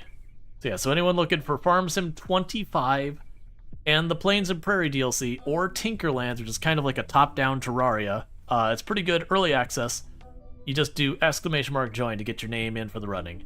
Because with only 2 people in there right now, because again, each time we do the drawing, I do reset it, just to be clear. So you gotta rejoin if you joined earlier. And that's just that way, I get people who are here, because otherwise I do the drawing at the beginning of the stream, and then names show up, and I sit there and be like, hey, do you want it? The person's long gone, and we do that like 10 times. I was gonna say, if it's 50-50, those are pretty good odds of getting some. Even this, like, genuinely speaking, because we're at kind of lurk o'clock of the night, it is a thing that very genuinely, you're gonna have pretty good odds. Because right now we got 8 people in there, I think.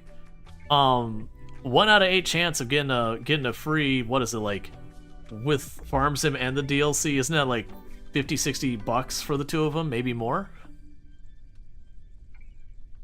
That's a pretty good odds of getting a pretty decent title. Tinkerlands doesn't cost that much. Man, just that angle makes it look like it's sitting on top of the water. Like that's already landed. And just somehow not sinking. About 60. Yeah, I was gonna say the base game I think is 45, and then like 15 for the DLC. Maybe cheaper and all that with summer sale or whatever. But yeah, and then Tinkerlands I'd guess is like 15, 20 bucks. I actually don't know at the top of my head.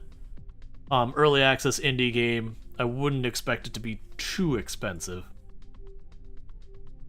That said, you know, then there's the survival crafters in the genre who all seem to think that the price that they should be charging is 65. There's been a couple of those.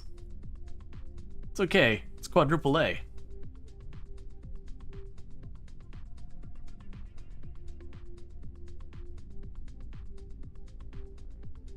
Yep, we'll recover the ship. I'll use the restroom real fast. We'll do that drawing. And I'll probably do one more mission, which is probably going to be way later than I should go tonight, but I don't want to end early tonight, so, you know, we're going to probably end late. That do be how it do sometimes.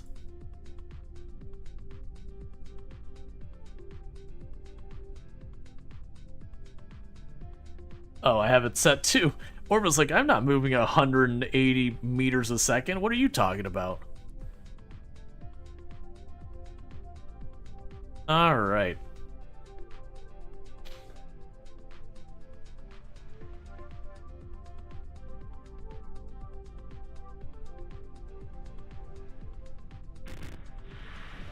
And good to go. We'll do our crew report in the water. And nothing we'll get from it, so that's okay. Recover the vehicle. Alright, Infinity Simplex. You don't think Tinkerland's about $10 a month? Yeah, that's the whole thing. Let's see. What are the casualty figures though? So material damage only? Yeah, but that's we're safe scumming. We're, you know, like when we're losing people, I haven't played this game nearly enough to be able to do like floss runs. We got a crap ton of money from that. Yep, so we got ourselves some levels and all that. You forgot you got the farm sim bundle? That's no problem. If I draw the name, you could either be like, hey, I'd like Tinkerlands, or, you know, draw again. That's fine. All right, I'm going to quickly use the restroom. I'll be right back. And then we're going to draw the names and see what thing. There are a lot of indie games that release much better condition than half the AAA games. Those few indie games are totally worth... Oh, yeah, no, there are absolutely indie games that do hit that. But my comment was more, there's been a whole lot of, like, early access survival crafters that are kind of like minimal viable product, also $45. And you're like, all right, hang on a second. If you're an early access game, and being indie, or that is irrelevant to me, but if you're an early access game that like only a tenth of your product is actually there, you shouldn't be charging full price. All right, I'll be back in just a couple minutes. Thank you again for tuning in.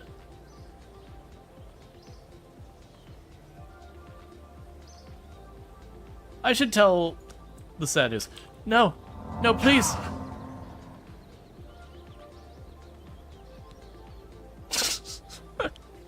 Imagine that's your permadeath run, and that's how you die. Well, he certainly doesn't need that anymore. Man.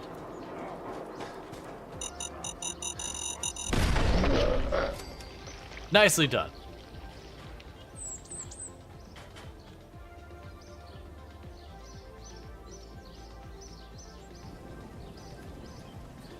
I have been claimed by the landmines in many a place.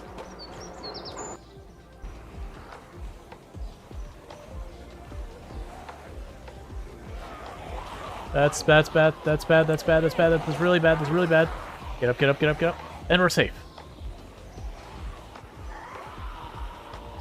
Whew. Nah, it's fine. We weren't moments away from death. Yeah, when I yelled. Well, here comes the train. I don't think enough time to move, so back it up, back it up, back it up, back it up, back it up, back it up, back it up. It's fine. It's fine. Yeah, that's what you want. I eagerly await our P money. That sentence sounds very weird. I can only imagine some of the jokes that happen in farming. You followed after that? I truly don't understand people. Thank you for the follow. Welcome to the stream.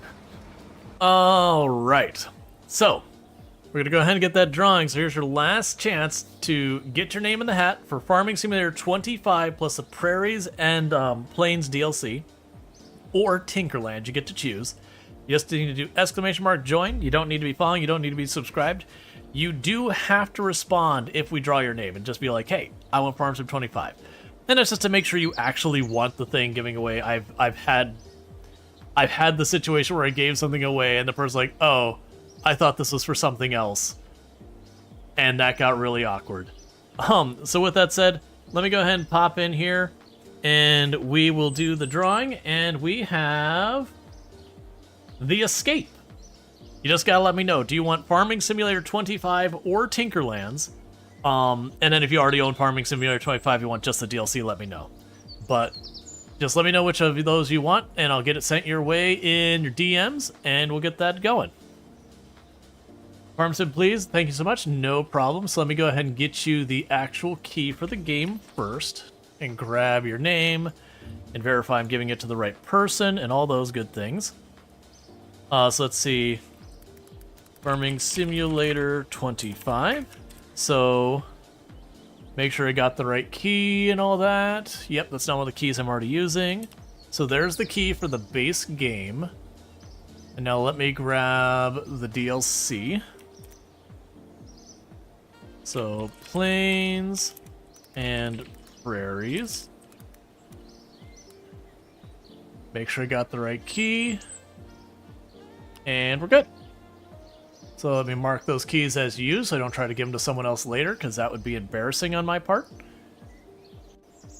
And that'll probably be the last giveaway for tonight. But I got a bunch more keys. I think, did we even get through half of the keys? I think I have like 8 or 9 Farm Sim keys to give away. I think we got through 4 today. So we got plenty of those to still go around. Alright, so there were things I was going to get that I don't remember. So I need to get... We happen to get exactly 90 research, so I can get one more thing of research. So I can get our bigger engines. We can get the stuff like the monopropellant, which will be good for a lander. We can get the researcher on the ground. I can get a solar panel so that we can deal with the battery stuff better. We can get some lights. Okay, so downside is until I have both of these, I can't really, because this one needs a command station thing, and that's there. So these two are kind of not fully usable until this, unfortunately. We have the advanced flight stuff, which is like monopropellant, RCS, that kind of thing. We got the lander, which will give us stronger landing struts and all that. We got propulsion systems, which is going to be a lot better for very smaller, like much smaller ships for landing. I think for us, these propulsion systems are probably what we need for the landing module. Okay, so grab that research. Now we're out of money. So I could upgrade that, but that wipes us out to the point I literally can't afford to do anything. Oh, people ask me about the reputation. I vaguely remember that this gauge, that each time you hit one of these thresholds, you get access to more different, better contracts, that kind of thing.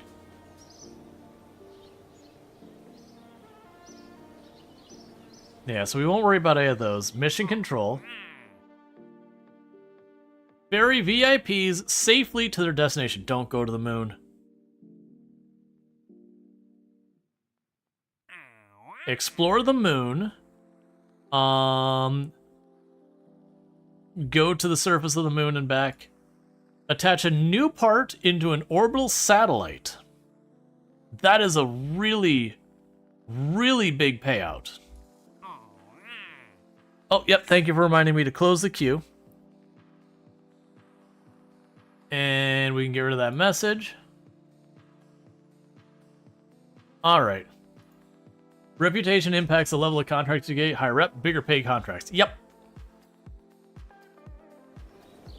Okay. So, chat, we got a couple different tourism things that they got going on. So, let's I was gonna go back to, we have a ship called Big Uppies with Friends, I think. That was the one that we used oh, actually, that'll work. That will work. Okay. The big catch is I gotta get it to the moon this time. And I don't know if this has enough oomph to do that. It genuinely might. It very really might.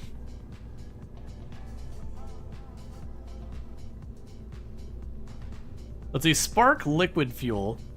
Let's see, this may be a small, but it packs quite a punch for its size.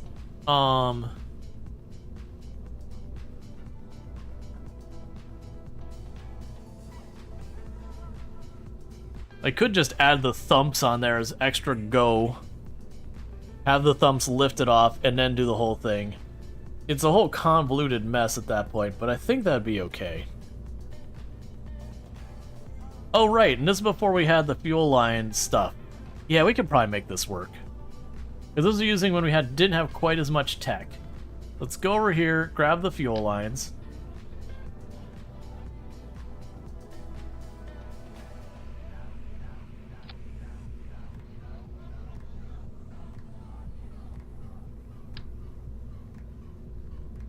So grab our fuel line here.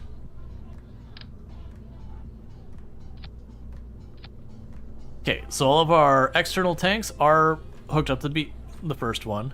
So we could drag down that engine to be there.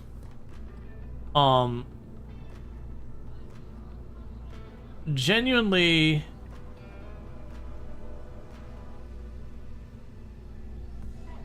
Okay, there's literally they're the same stats between the two. Regardless of if I use that one or the bigger one. It just makes it less parts. Structurally, I'm not going to worry about it. Not going to worry about it. Not going to worry about it. That's fine. We're good with what we had. What we could do here, that'll probably help out.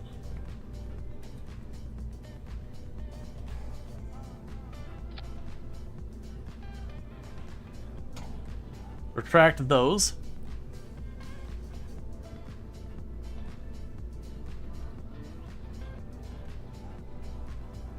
We've already got the science stuff set up. Okay. Alright, so let's look at our actual contracts. So, have an engineer on the active vessel. That's the one we're not doing right now. That'll be interesting to figure that one out. These are all things we gotta do there. So, you just want to get to suborbital flight. Oh, you're gonna get so much more than that, friend. You want to get to orbit, you want to go past, you both want to go around the moon. That's our actual goal. We're not gonna worry about the Juno engine. We're not gonna get the flag on the moon, this one. We're not gonna land on the moon. But we are gonna try and get to the point where we can do this really close inspection with the thermometer. So we got a thermometer here. Okay. So crew. We could be bringing an entire group of people who are capable of getting a lot done. Or, instead... Actually, I've got multiple scientists.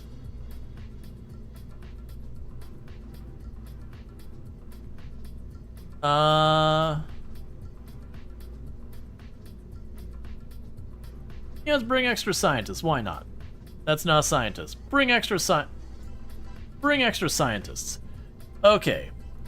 Because, yep, so we're taking our people on board. I'm gonna save that. Launch. Alright. So, the hope here is that this will be sufficient to take us to the moon. For a quick little bypass. Who needs an engineer? Yeah, no, they don't pay. Alright. So with that all said, step one, get it off the ground.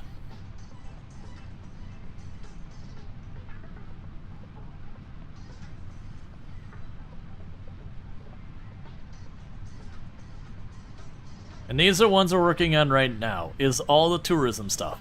And then way down here, we've got the one contract to just take a temperature above the surface of the moon at pretty close proximity. We'll see how that goes. Alright.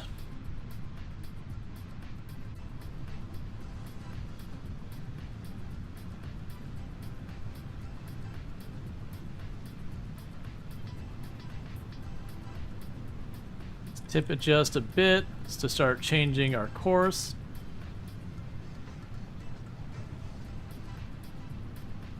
Too far, too far, too far, too far, too far. Recover, recover, recover. Too far, too far. Save it. Save it. Perfect. There was nothing wrong the whole time. Don't worry about it. It was basically going exactly as planned. How close in proximity are we talking? A couple kilometers, like 9, or I think it's above, yeah. So about above 10 kilometers.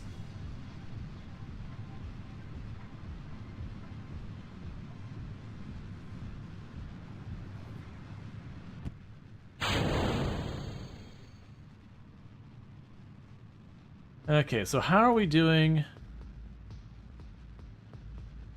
Oh, could you, like... forget that exists, please?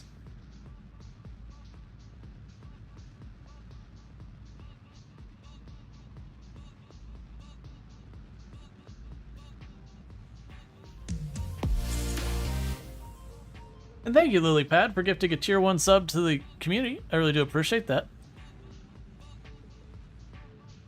Oh, oh, too much, too much, too much. There we go. Memory wipe unsuccessful. Okay, and just like this, we are working our way towards getting ourselves properly in orbit.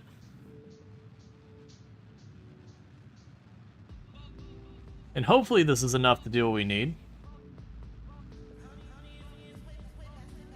Because it'd be real embarrassing if we got that. Hope stream has been good. It has been good.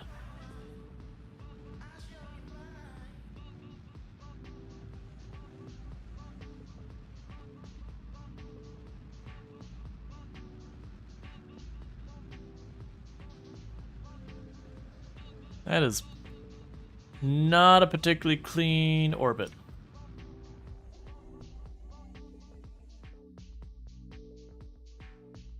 Come on, I just need you to inch that forward a little bit more.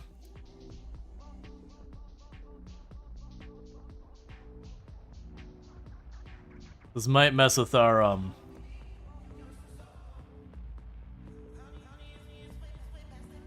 intercept path.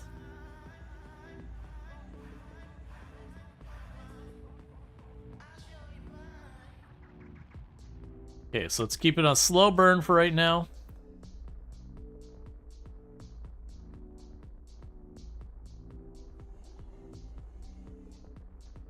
And once I get close to the AP, we'll do that. So we're a little off kilter, but that can actually be fixed pretty well.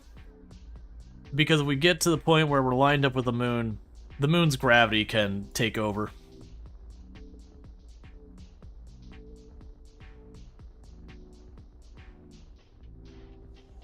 All right.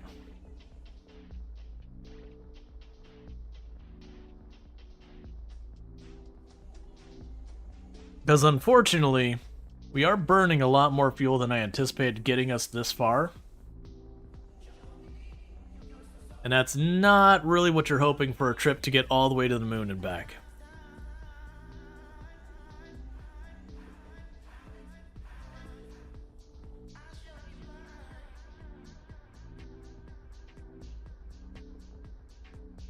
The good news is getting back from the moon is easy. It's getting to the moon that's the tricky part.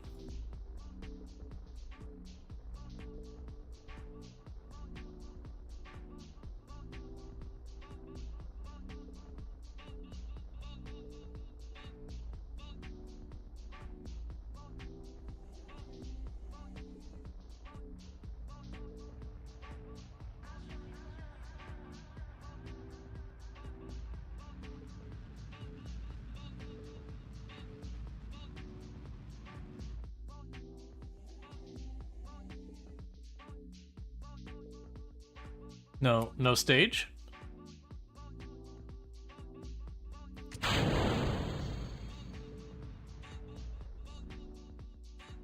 Okay.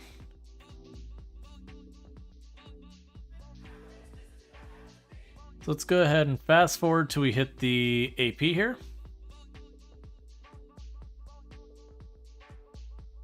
Now we gotta try and figure out our maneuver.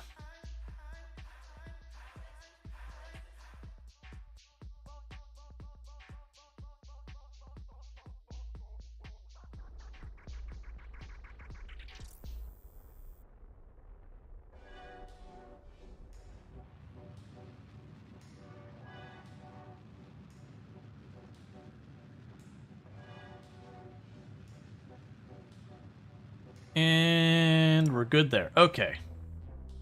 So kill these for a moment. Alright, so the moon is relative to us here. So let's probably go and start our maneuver there, maybe.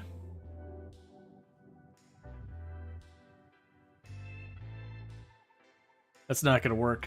I don't have nearly enough. I got 858 Delta V left. Alright, revert real fast. So we need more uppies, chat. I am insufficient in my volume of uppies.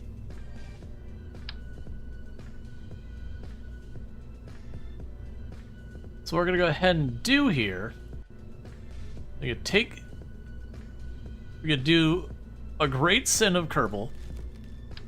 Because I'm just gonna shove even more engines on this. Oh, I'm gonna need the clamps.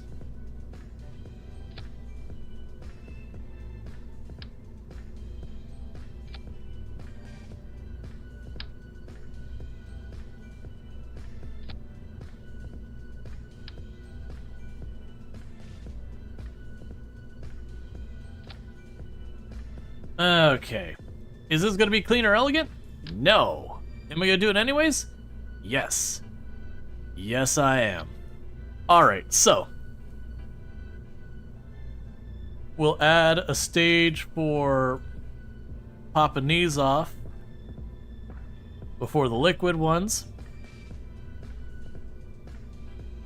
And it'll pop all over the boosters at the same time. But I'll keep these probably throttled down, so okay. Cool. Meanwhile, let's get those clamps on here again.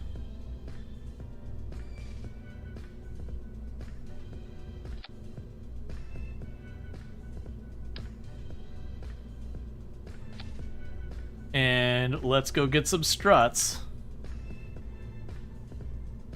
I'm a little worried about the structural integrity of this. So I gave it a lot more Delta V.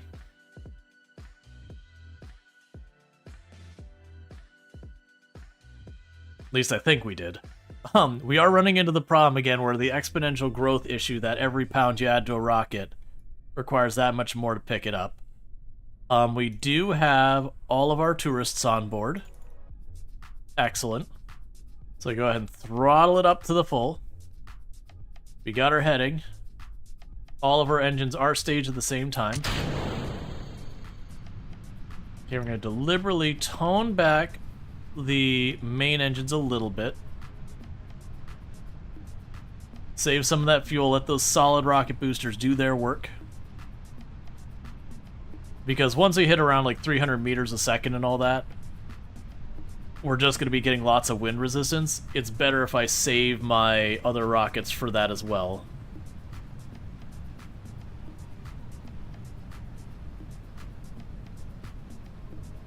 Now granted, once we get up here, we'll be in good shape.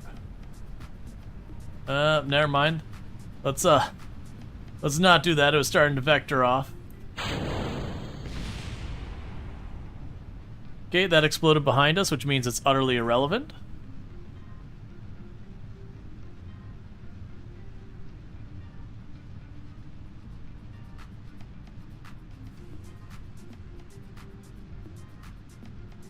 Okay, so we're clearing the atmosphere, so let's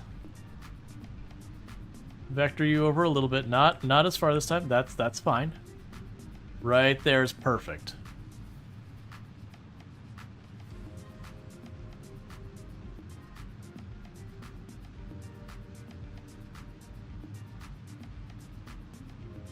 Okay, start cutting the engines off in a big way. Yeah, so this time we're basically on track to get into orbit. I haven't even done the first set of stages with my main engines. So we're looking way better off having done that.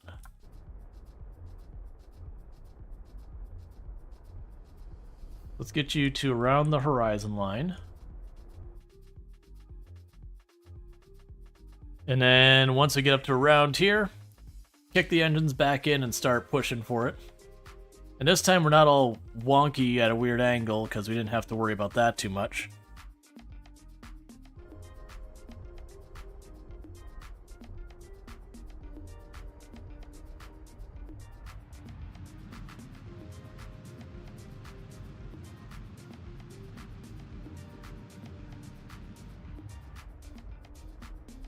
All right.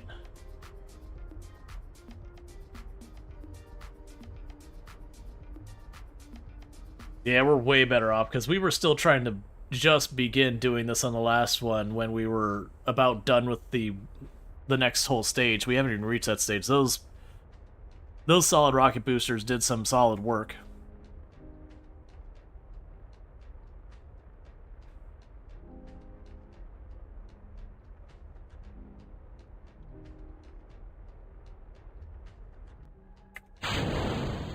Okay. Kicked those off.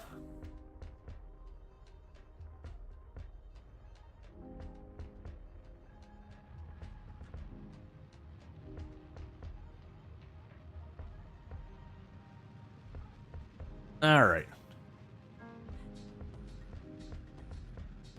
So that's not going to go up much higher. We'll work on getting ourselves into orbit. So it still only has about 1,000 Delta V for that last stage, but my hope is to have more than enough Delta V on this stage to get us to the moon, because honestly, getting back to the moon is not a big deal. Depending on which way you leave the moon, you can leave so you drop off the back and you kind of keep the momentum. You can have it slingshot down and just about throw it directly into Kerbin, which certainly isn't ideal, but that means you can kind of aim for anything in between.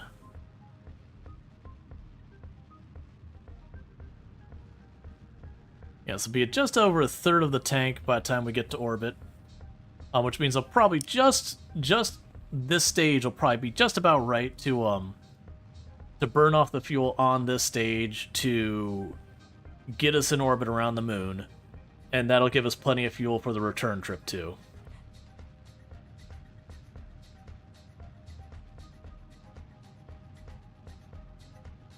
Okay, and we're good. Alright, so where is the moon relative to us right now? So it's there.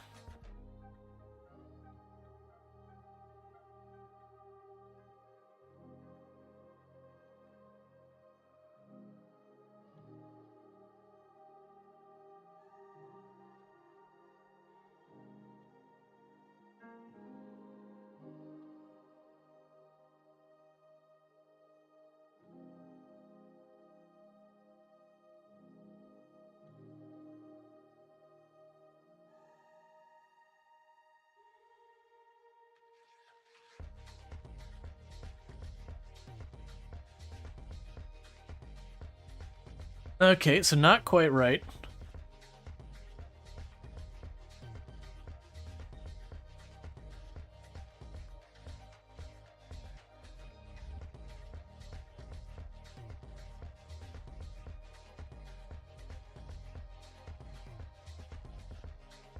Yeah, so problem is I'm not in a good position for that yet. Let's turn off the SAS for a moment.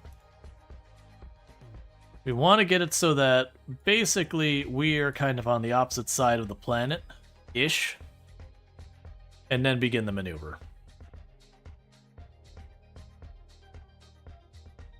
Yeah, so let's plan for about here, add maneuver, do this.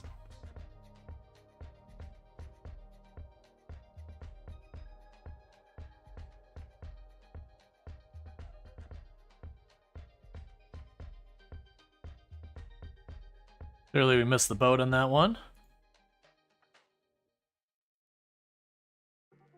Let's go a bit farther.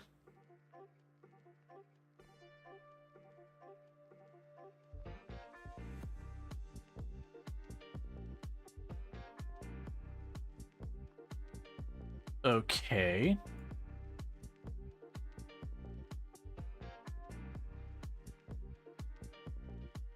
All right, there we go.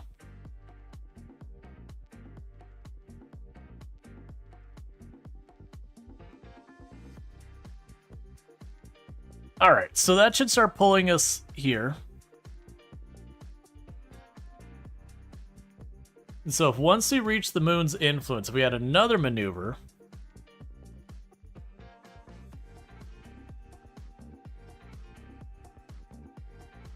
I think that's too early.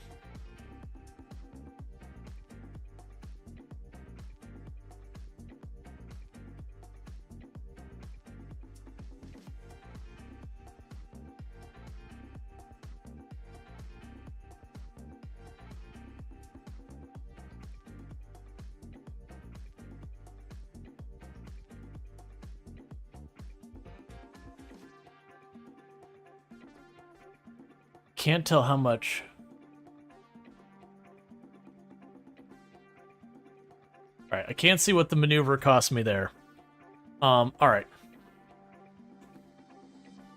Let's go back to this maneuver. That's our first one.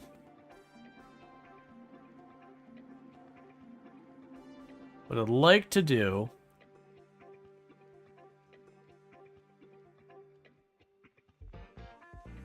there. So just barely gonna go and sweep around it, and that should give me a place to kind of stage this. All right, so we need 800. That's gonna be a pretty big ask for what we've got. It is what it is.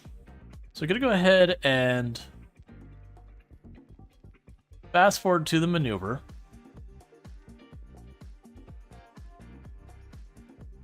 Turn on SAS, get ourselves aligned.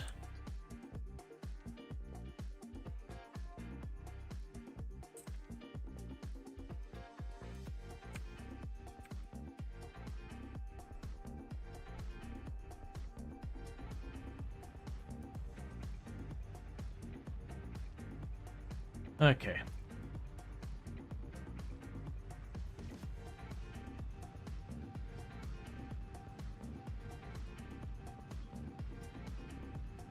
So we're currently on our path to get ourselves sorted out.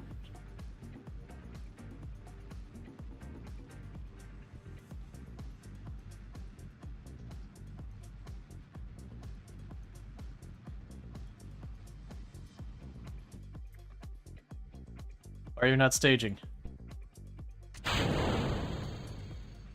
Okay, sloppy because the staging, whatever reason, took a big delay, so that's great.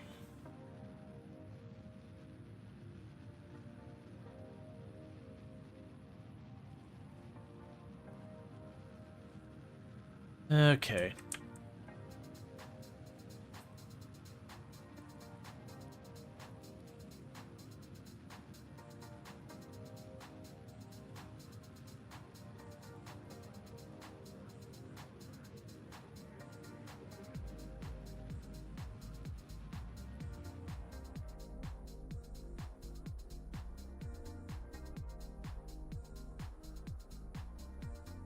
Cool. All right, so we got that.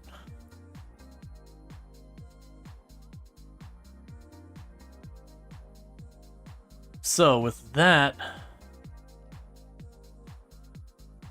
moon encounter, and this is where we got the big question, is if I add a maneuver here and say slow down. I did set you as a target, right? Well, that'd make sense if I actually did things that were smart. Could have made that way less painful.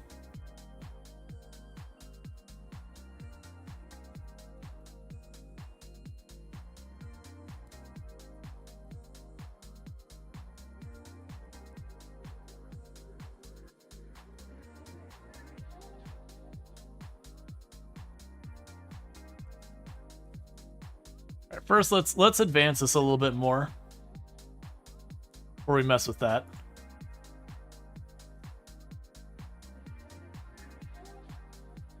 Okay.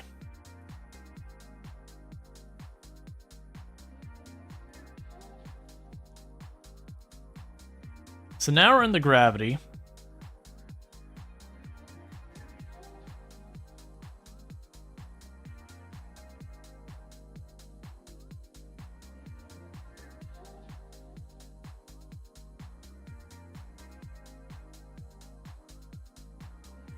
Okay, and that's enough to give us a pretty high orbit.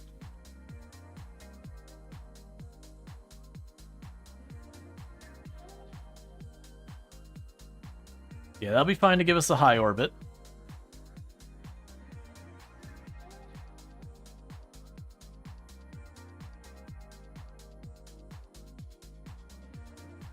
Okay, SAS retrograde should be about the right angle.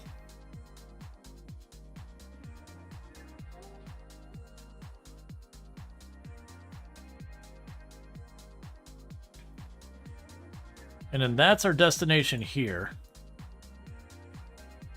If we could pull it off. We'll see what the maneuver requires to get there.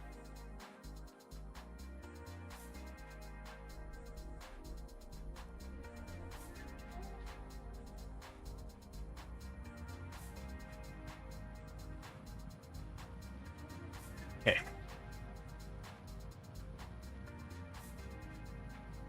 So with that, that should satisfy that we are doing a flyby on the moon. Because we don't have a ton of fuel left.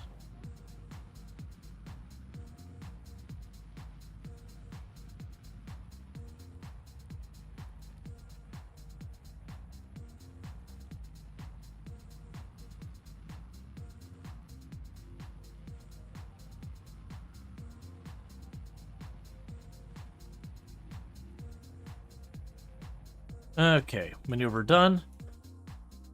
Alright, so if we want to reach that spot, we want to get to the opposite side here.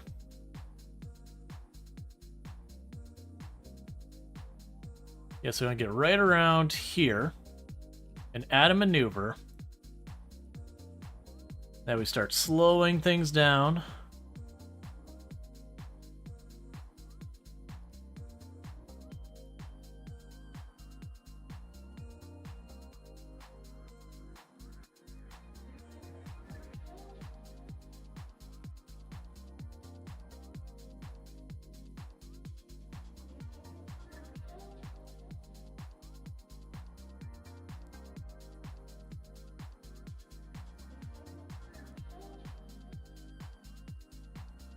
Okay, that'll take us to 45 kilometers above the surface of the moon. And it's not a very big burn. And then on top of that, because we've got this area over here still at a very far out orbit, getting back off the moon should be a very low investment of delta V.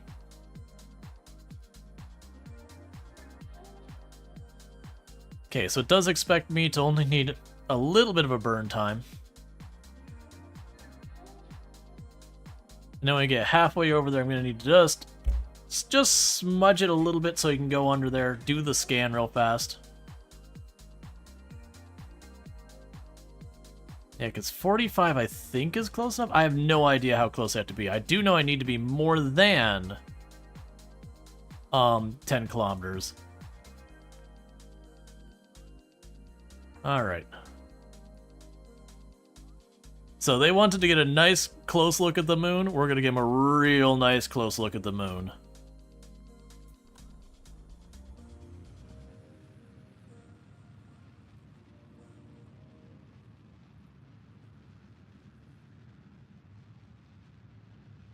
And too much. We need to turn that around because we're going to crash into the moon. So let's go ahead and cancel that maneuver.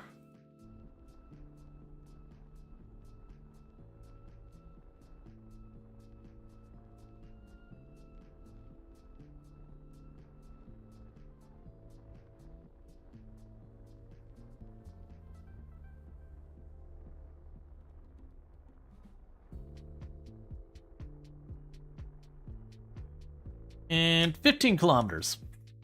All right, so turn off the SAS. Yeah, so what we'll do here is about halfway.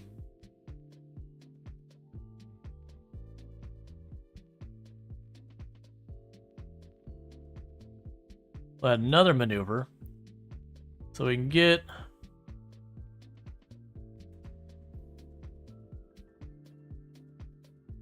That's going to be a problem, isn't it?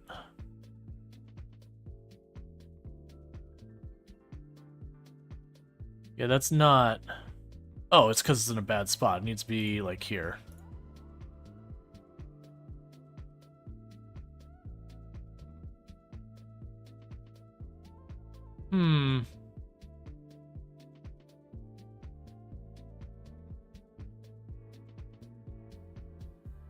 There, that's a little better.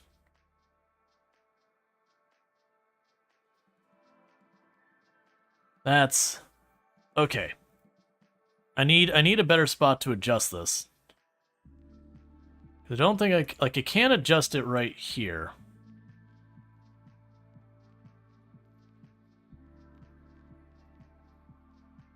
Yeah, if I adjust it right there, we just pop out of orbit. Now what I don't know is moon escape where that's gonna throw me, so we can't really take advantage of that. Oh. Oh, yeah, actually. That'll work out.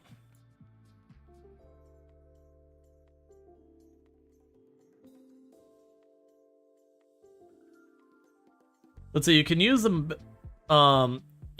button on the left menu to fine-tune. Oh, I can adjust here?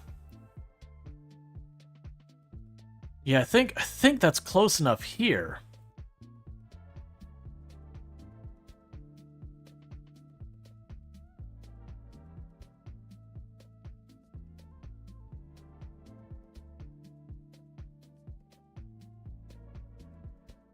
Where's the maneuver supposed to... Oh. Yeah, I don't have that much fuel. With the scale slider. So the problem is I can't do that long of a burn.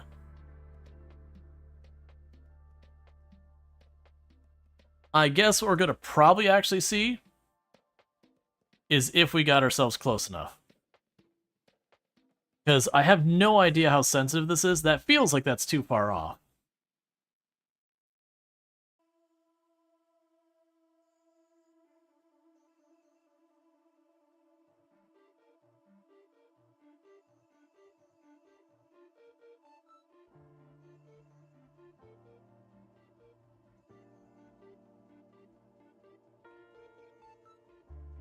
Okay, that'd be fine there. Now the question is from there...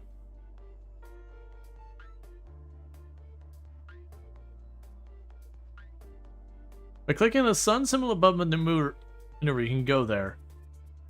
But the fuel, indeed fuel is limiting. Yeah, the sun symbol above the maneuver menu.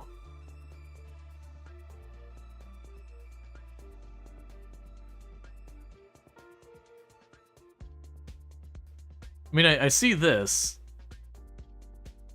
I'm not seeing another sun symbol.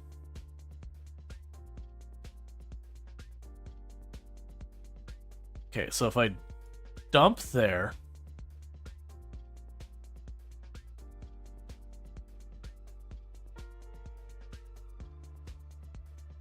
Oh, I see. Oh, okay.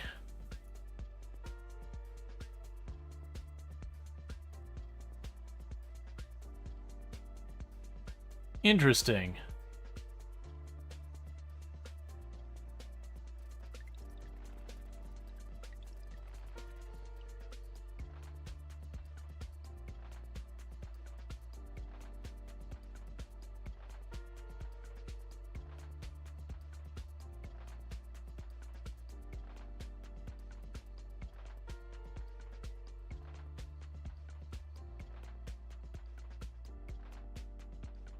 I'm gonna try to do...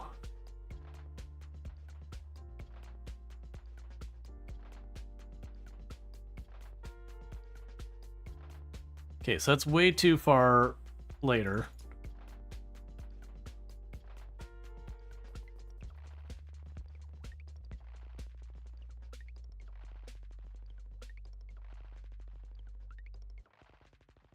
Yeah, so that is on this side. Now leave me about 90 fuel left.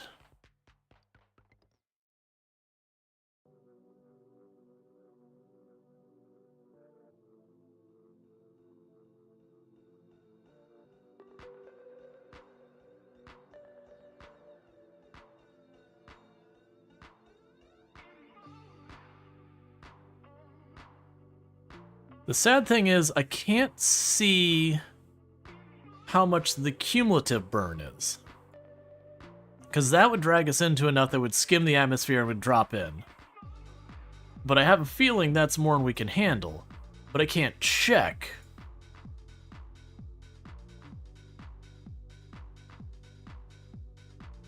Can't really check here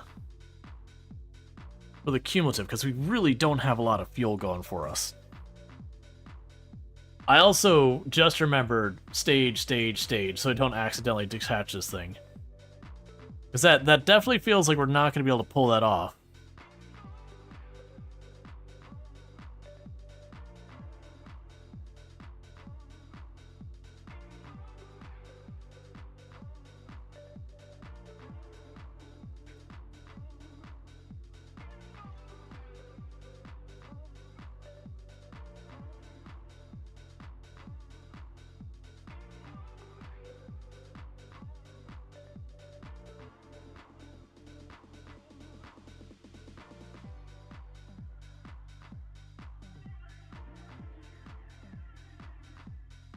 Okay, that's not going to help at all. Okay.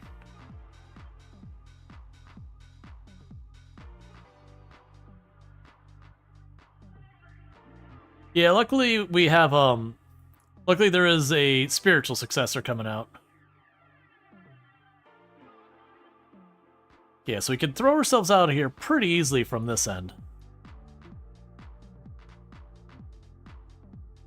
Do I need to be doing this maneuver here? Is that what's going on? No. That's the wrong place.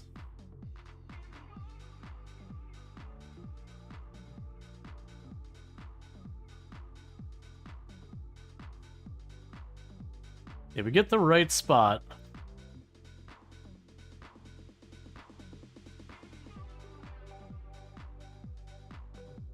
I can probably get that maneuver and not a lot of fuel.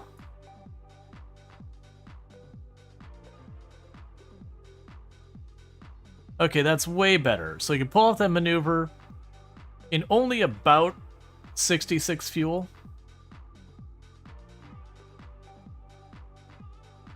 That's actually not great.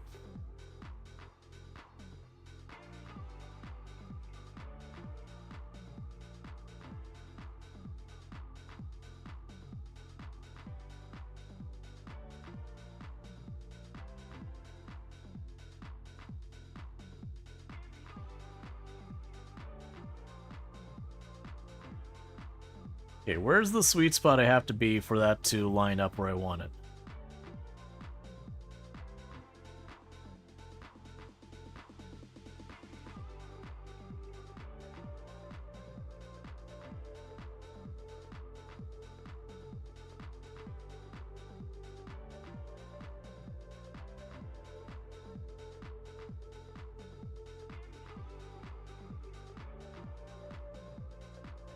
Okay.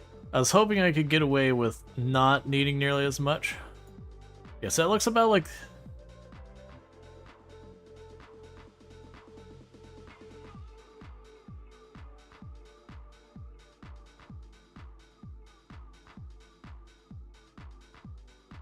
Okay, so it looks like that can get me there with the other thing. Yeah, so I just need to get the temperature here, and then I just need to get back home. So we'll use the 75 for that, and then I'll figure out the maneuver to get here, because I should be able to make something get me back to Kerbal with what I got if I'm careful. So let's go here. Let's get that. That threw me off in a big way, but that's okay. SAS. We've got a 7-second burn.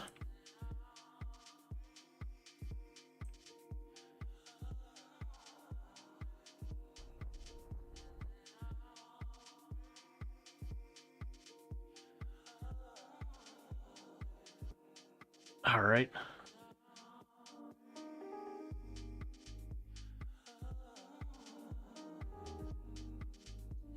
Where did... Oh, there's the... Well, it's not even remotely close to right. Hang on.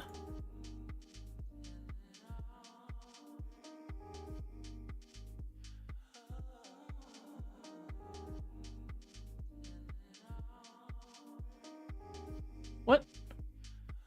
Oh, right. Right.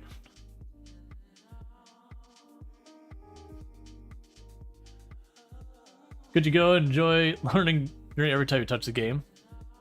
Yeah, so we're on the wrong side of the moon. So downside is I can't really afford to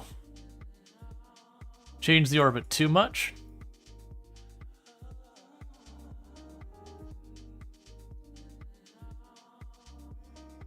So the hope here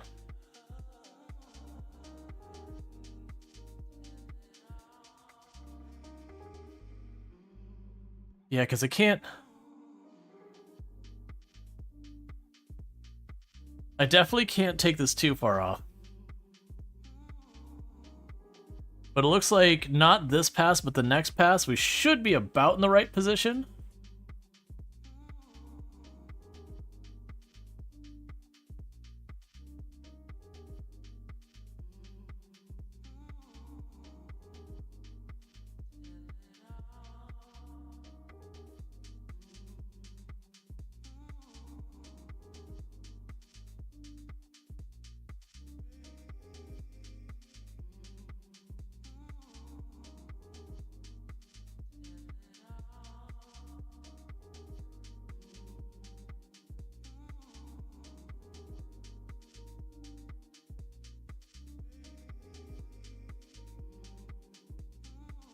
And I think that might do.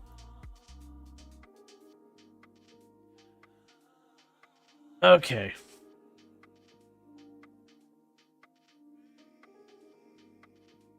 So we are node in 1 day.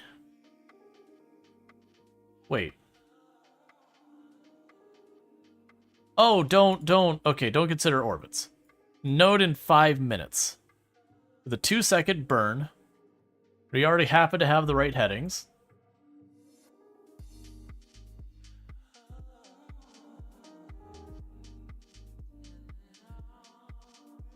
Okay. And it should be just a little chirp. And I'm hoping that'll be close enough. And then it'll be a matter of figuring out what path I can do to bring us back into a very close orbit of Kerbal. At which point then we'll start, using our throttle to really slow us down.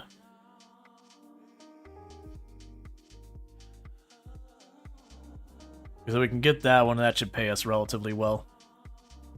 Now is a temperature reading I need to get.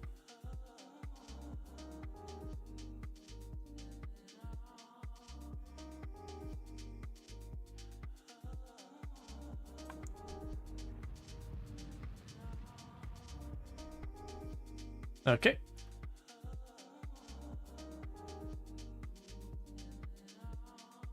Yep, and let's fast forward till we're roughly in position.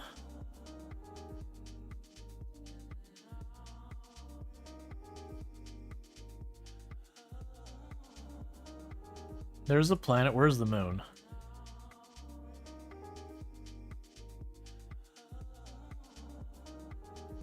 How is our battery doing, by the way? Doing relatively okay.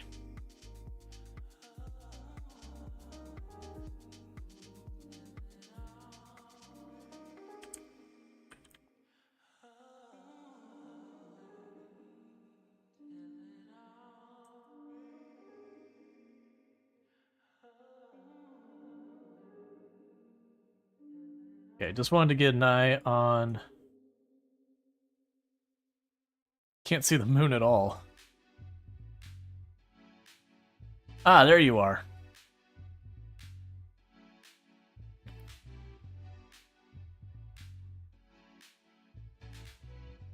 Did I not? Oh, it's back here. So let's pin that. That's what I need for that thing. You can go ahead and conduct our material research. That's fine. Close the doors to that. Grab the barometer, log that. That's fine. Do the goo. That's fine. Crew report.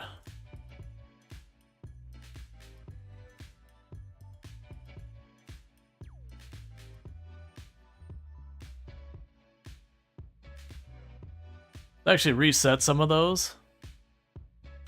Because I'm betting when we get really close here, we'll probably get better readings.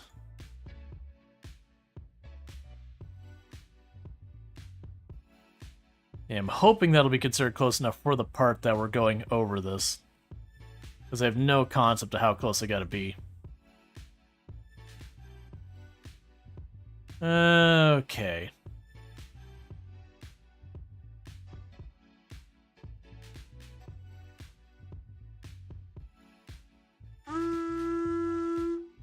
Hey, Ben Serpent, thank you so much for the raid. I do hope you had yourself a good stream and all that. What were you playing and all? Can I get a shout out for Ben Serpent, by the way?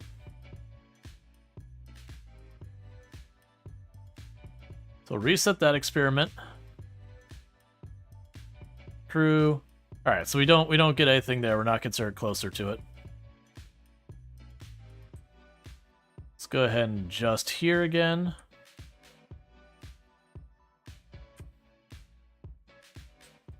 Alright. But welcome in, Raiders. Sorry, I'm like focus mode here. But again, pretty close to getting over Kerbin's Spire and all that. I saw your stream KSP before you started, and now after, so you had to drop in. Gotcha. Well, I hope you had a good stream. Let me go ahead and get you a shout out. That is not who I'm looking for. Ben Sprint. So a shout out for Ben Serpent, who was also playing some Kerbal Space Program. So if you're looking for Kerbal Space Program, which I assume if you're here, there's a good chance that might be true. But you can go find that over there. So let me go ahead and again find my thermometer. Where did it go?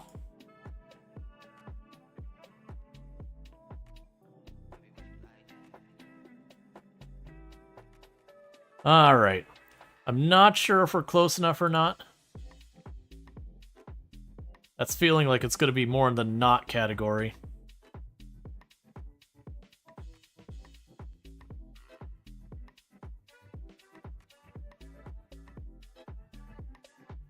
Yep.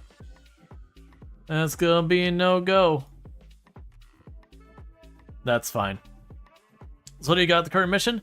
We're taking tourists past the moon, and I was trying to catch this on the flyby, but we don't have the fuel to really do much correction there. So we are just gonna have to bugger off. In the meantime, go ahead and pop out an EVA. Man. They really are like, yeah, we took one reading. Alright, so, with this, we need to get back to Kerbin. Needless to say, launching ourselves out the wrong direction, not gonna cut it.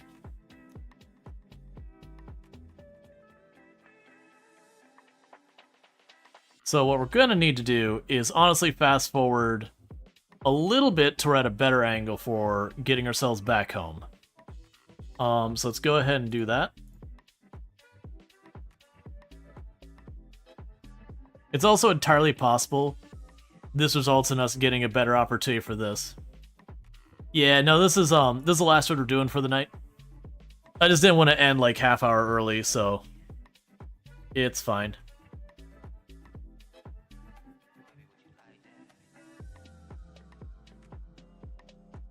Okay.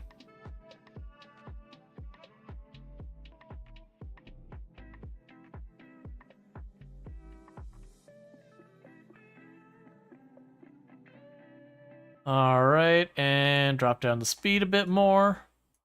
Oh, that looks so much better. I think we still might not be on target. But we're trying to scan that. Like, right now, I'm just getting into position so I can huck myself back to Kerbin. I gotta wait till the moon's in better position, because I only got 228... 228, we can feel it. Okay.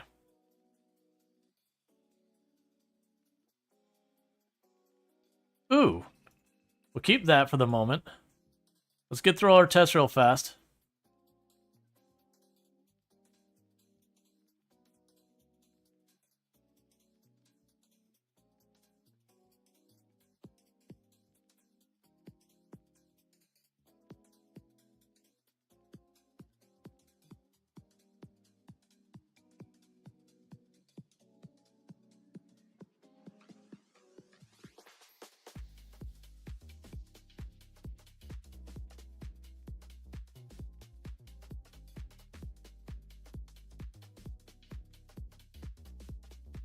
I don't think we're gonna get close enough.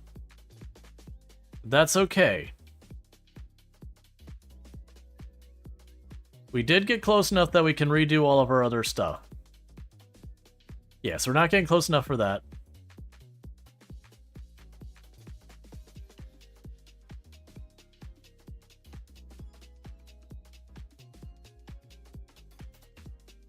Alright. So. With that, we got our scans here. But I need to get to where the moon is at a better angle for getting to Kerbin. That's basically going to be when this AP is generally heading towards Kerbin. So unfortunately, it's going to be a couple in-game days.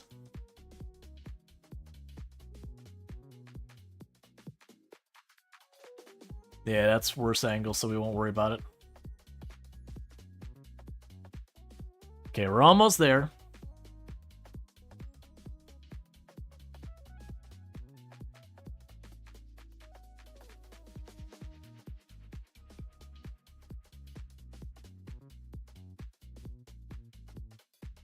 Alright, this might be the one we're looking for. So, if we check here, we add a maneuver that immediately throws us out into just a tiny little smidge, throws us out here.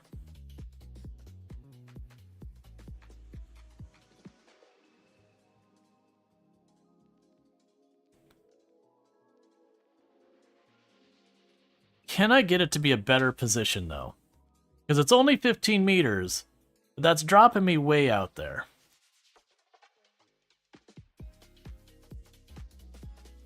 I'm gonna take my chances doing one more orbit. Not of Earth, but like one more loop around the moon. Because it might be a slightly better position.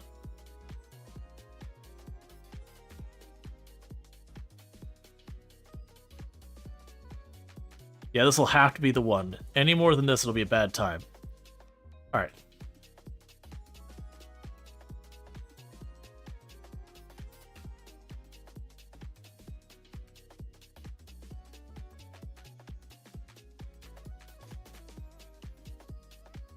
Oh, interesting. I hadn't considered that. So that's way worse, actually. Alright. Let's get to the next pass over here. Because we need to try and slingshot ourselves.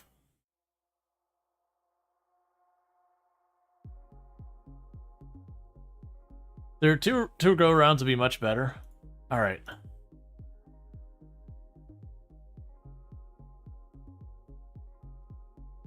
It's interesting to me that is so much worse.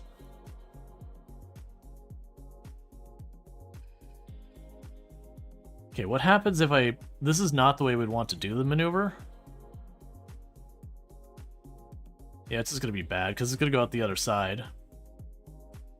Or...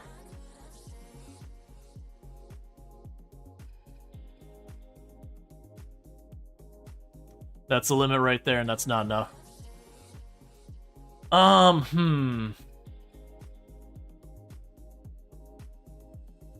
So I need to do...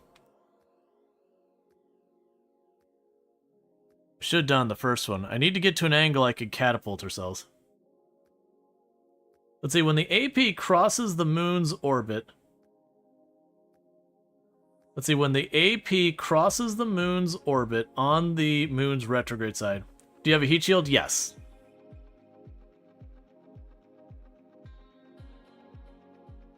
As you're coming up to the AP crossing orbit on the moon's prograde. Oh, I see what you're saying. Yeah, so you should have done the other side. Okay.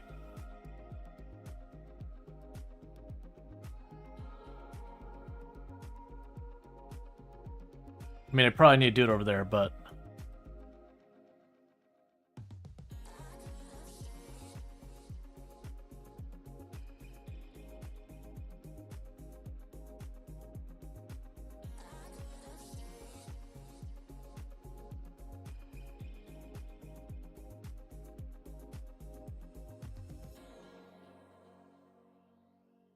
Let's see how high that is.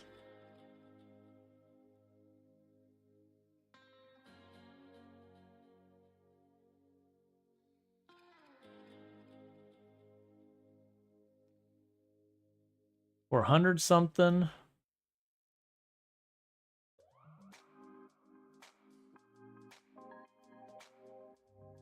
$200 something. Okay. And that'll leave me more than enough fuel to adjust this, even if it's going to be a pretty rough re-entry. So let's go ahead and we're going to get ourselves in position. And then it's going to just be a prograde shot.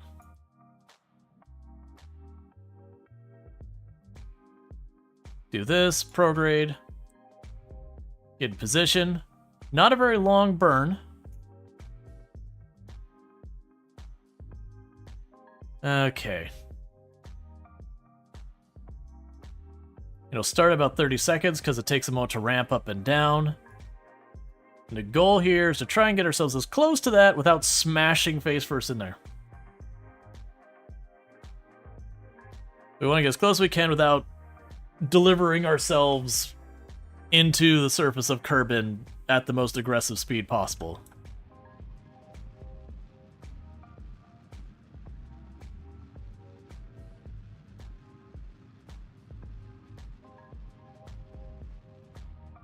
Burning too fast. 91, that'll work. Okay, so we've got ourselves a solid escape vector. Turn that back off so we're not wasting battery. And I still have 101 Delta V. So basically what we've done is made our orbit far enough that the moon is going to get away from us.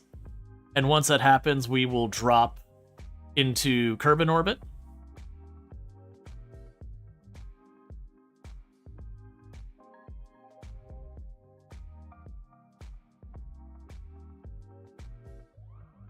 Because basically the moon is now dragging us to be slower and slower because the gravity of the moon's trying to pull us in.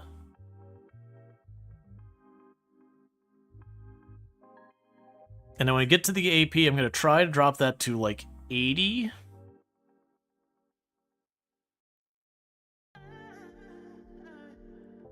Because we don't have a lot going for us. Because we need to bring it down so we get into the surface. But I'd like to try and slow down a bit up here. Even though it's not going to be as efficient. Because I'm a little worried about this being at 12,000 or 12 million meters. Going in there, because that's going to be a real fast skim of that atmosphere. Again, it'll pull this in, but will we be able to survive it?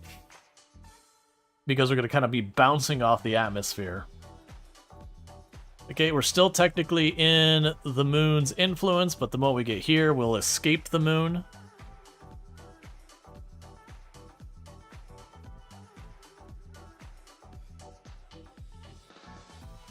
Hey, a Night Dweller, how's it going? Okay, so let's add a maneuver here. And give the tiniest little retrograde thrust there. So we want to make sure this doesn't go to the point that we're dropping much lower than that, because we are going to ricochet off the thing. Managed to get some sleep to turn the AC back on? Nice. Glad to hear.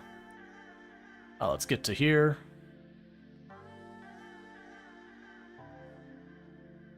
SAS, retrograde.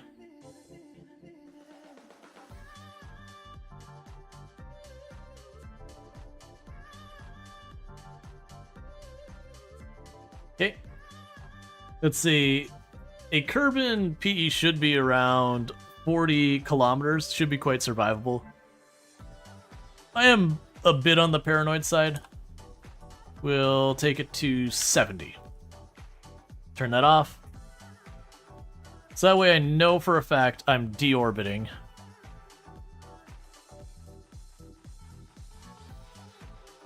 Okay, so we are going to be approaching at a pretty alarming speed here.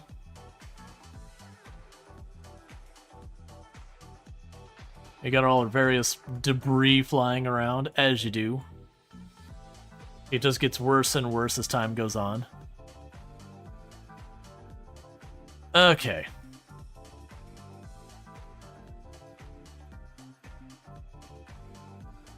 Need to be concerned with the moon coming back around? Well, that's the reason I want to get over here. I still got 99 Delta V. I want to try and bring this in a little bit more on this side.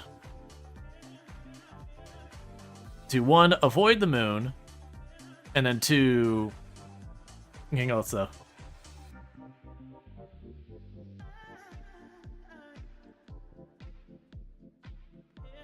Okay, so SAS, retrograde.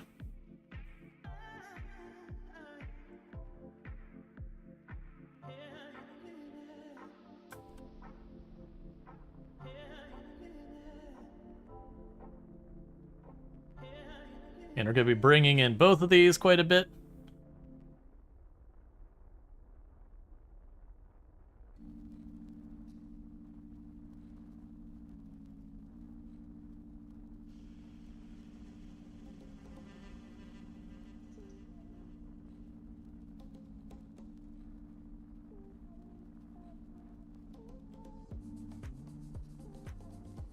Not going to burn all of our fuel. Okay, take that back off. Yeah, so we did cut it down to 7 million. We're probably got the skim closer. Oh, I wonder if we'll get... oh, we probably won't be close enough for that. Maybe on the actual landing. Okay. We didn't land on the moon, but we were doing... I actually did pass over it. It's fine.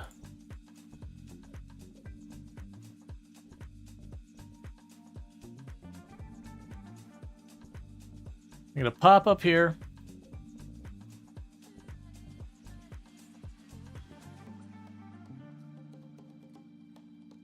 Go here. SAS retrograde. Give it a little toot. Bring us down a little bit closer.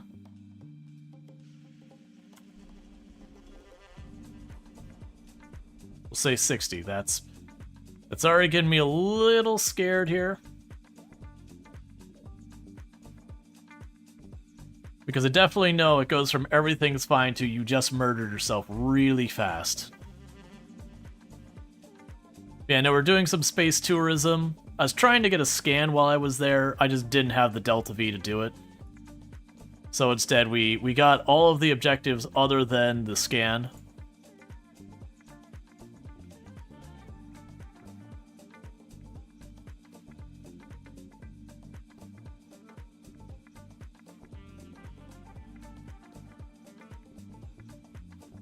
Okay.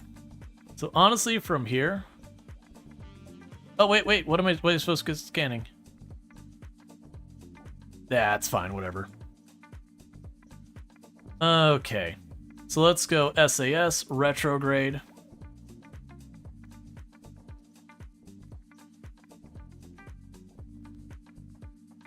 Yeah, I have to go over all of them. It's fine.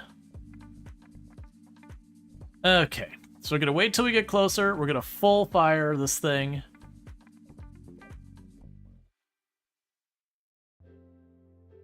And then we're gonna hope for the best. And we'll either have wasted the last hour or we'll succeed.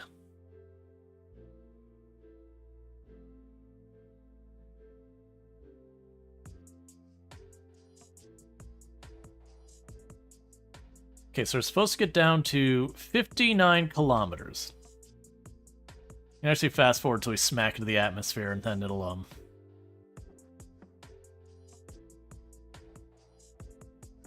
Okay, we're adjusting.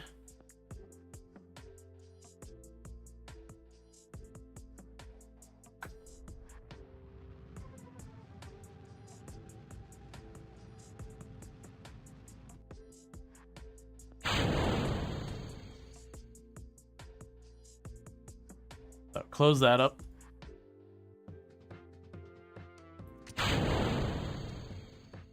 All right.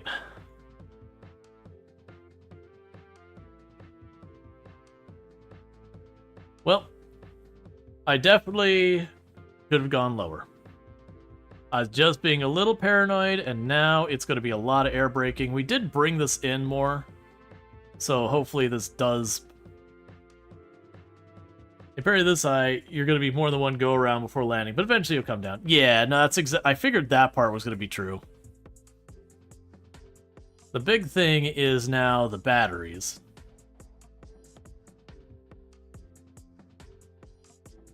Yeah, because they're pretty low. So I'm going to just leave all of this turned off. We're just going to keep going around again and again. And then for the final approach, we'll turn on the SAS to retrograde. Okay.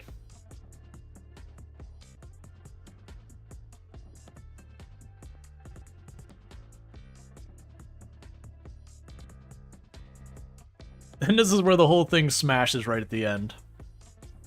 Or I accidentally stage again and cause problems. Oh, right. Stage, stage, stage, stage, stage, stage. So I don't accidentally pop off the capsule, killing everyone else on accident. Alright, once we get over 70, we fast forward again, and we go again. Whee! Goodbye, Kerbal.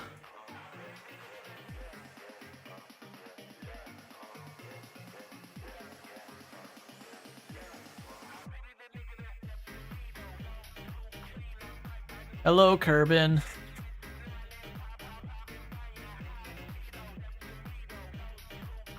Can lock that separates so it doesn't release. This works too. Yeah, I didn't see an option to lock it, which is the thing that makes me scared of it. Oh, I forgot you were down there. Because I didn't see an option for it.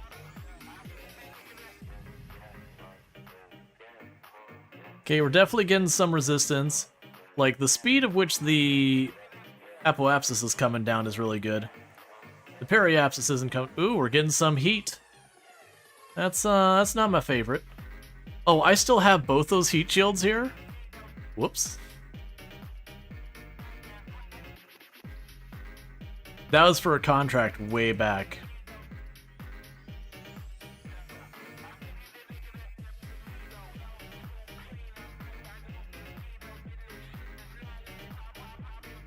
All right.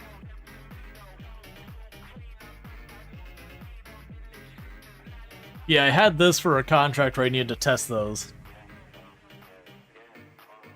It's good to see that it's like the friction is bumping it back and forth to keep us mostly on target.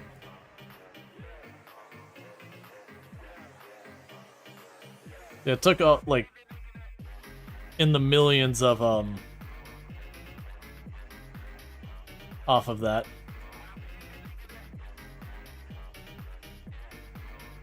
Okay, and we're about to be able to go around another time at the higher speed.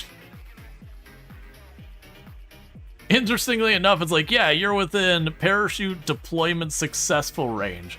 Yeah, I don't think we're gonna do that.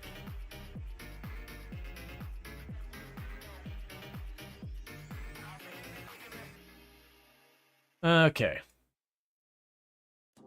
So we go again. And each time we do this, we're not going nearly as far out. So that's some good news.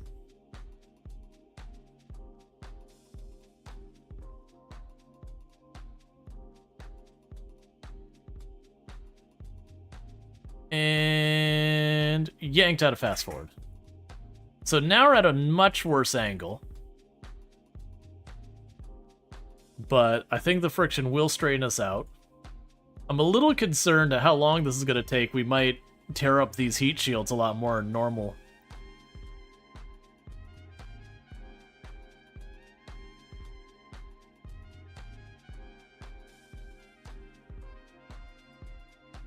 Okay.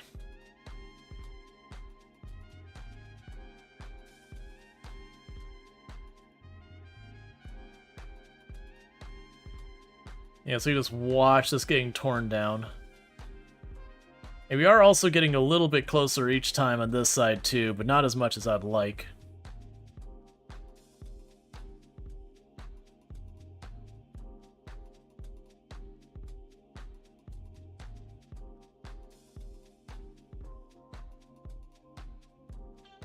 This is going to be a slow descent.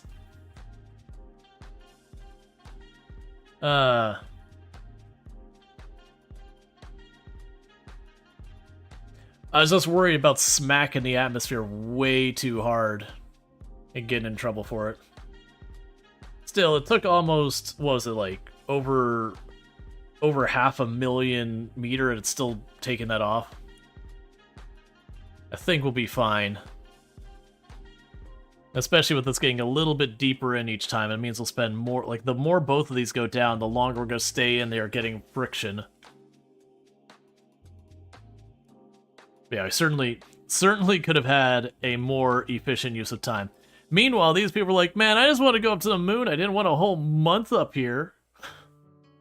I have a family.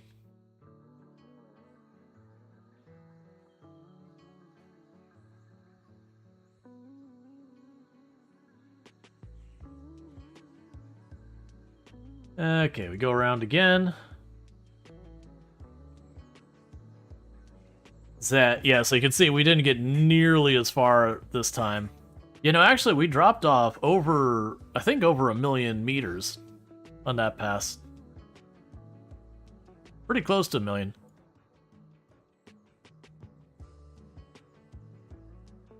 Okay, here we go again for another pass. Yeah, so in the future, I should bring it in a little closer. Probably instead of the 59, bring it to like 55. And then slam on the slowdown. Also, keep an eye on your blader as it's going to send... you just got to send it and hope for the best. Yeah, well, I mean, that's the thing. I don't have anything to start aiming it back down. It's literally, we're just going to let that run, and it's either going to make it or it's not. I got no go juice left. We are at the mercy. The only thing I could do is stage out my parachutes and put down landing gear. Everything else is going to either solve itself or it's not. Kirsten was only looking for a suborbital flight. Yeah, Kirsten's like, dude, this is supposed to be a couple of hours tops. What is going on? Look, man, I had a slow cooker going. I was going to have some barbecue afterwards.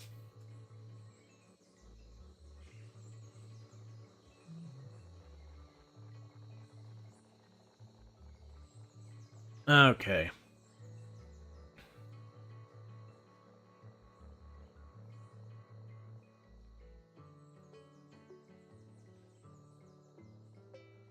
Shaving off a lot more time. We just wanted to give them the grand tour. We wanted to make sure they got their money's worth. Good thing we don't have to pay like rent or power bills or anything, as our home place is doing all of this and just everything's on a standstill.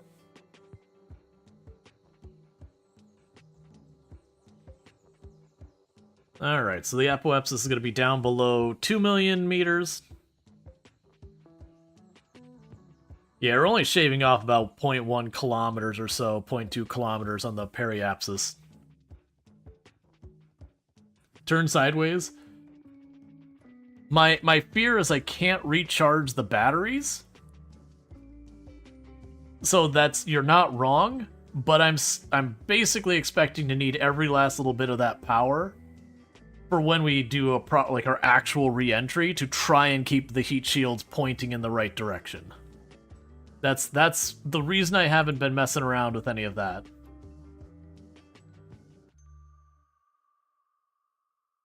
Zoom.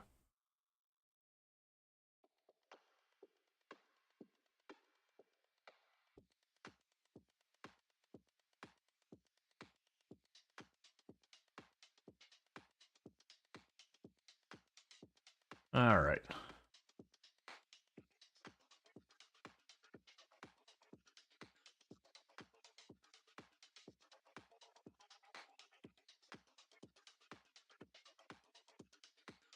Okay, another pass. You have to bring that orbit down little by little.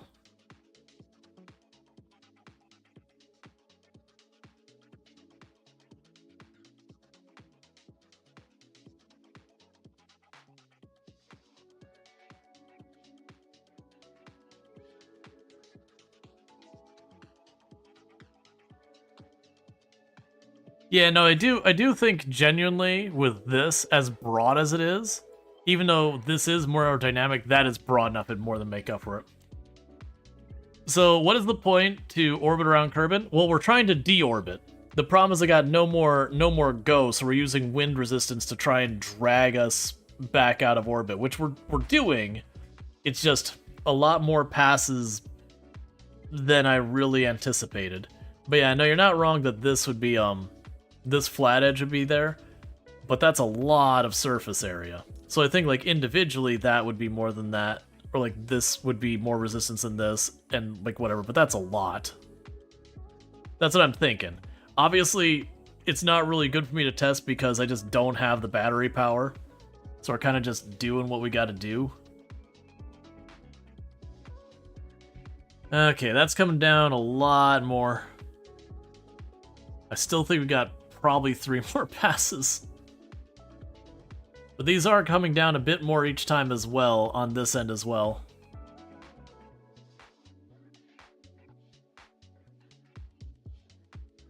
Because again, it is spending more and more time each pass in the atmosphere. Because like, even if we're not getting this part lower, because this is getting broader this way, say like this is where we start in the atmosphere and then this is where we pop out, as it goes more and more, it'll be more of that distance that'll be in the atmosphere. Yeah, that actually took us down almost a full 0.1. They're not so happy anymore. Let's see, with F6, the drag overlay, you can jump F6? That didn't do anything. Maybe because I'm already out of atmosphere.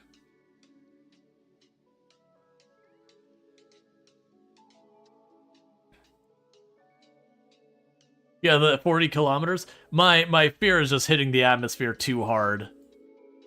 But yeah, you're right. Yeah, so F6 isn't doing anything.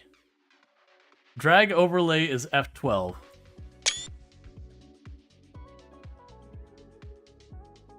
Which also Steam screenshot.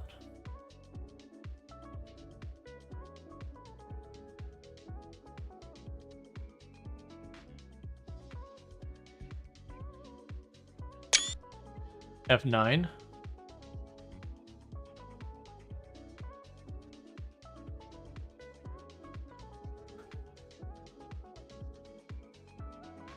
F9 luckily didn't restore our last save, at least like as far as I could tell. So that's good. I think it was F7's restore. Yeah, I'm gonna stop hitting buttons. And just, we'll just not know. Yeah, no, I missed that. It's fine.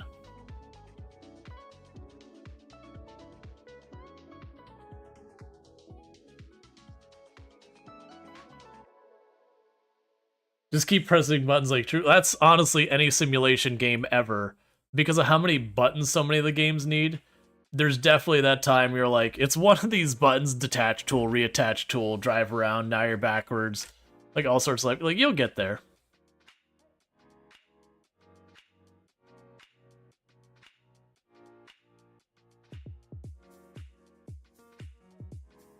And thank you for people doing the combos. And thank you for all those biddies. I do appreciate it. Means a heck of a lot.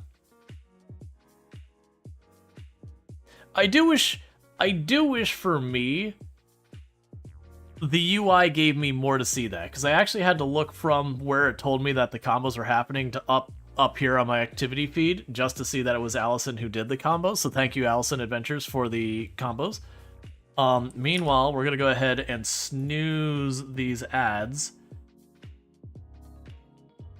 because we don't need to do that. 1.5 million to go. Yeah, but we're at least shaving off a number of 100,000 every single pass. So that's at least some good news. And we're also shaving a little bit off the periapsis as well. Not nearly as much, sadly. And thank you for everyone who chipped in the combos and all that stuff. It means a heck of a lot, so thank you. Alright, so we're smacking into the atmosphere yet again. The worst thing is we're going to do this and do this and do this. And then it's just not going to land well. And we're going to have to basically be set back the whole thing.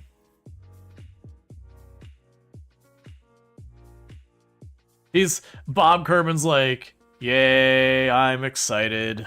This is our 8th pass.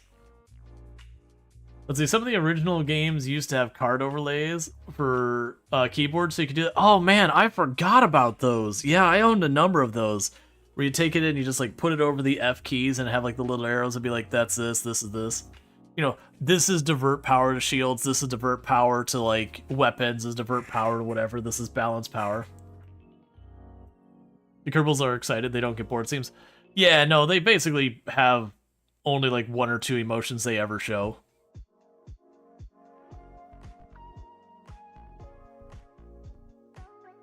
We're almost the point of dropping below 59k.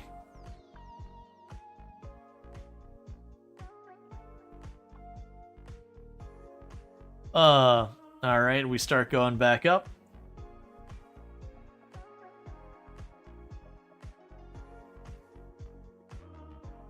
Either that or short-term memory issues.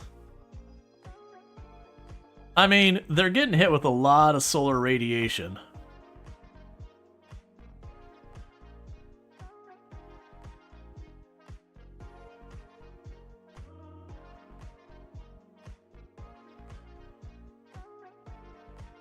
Okay.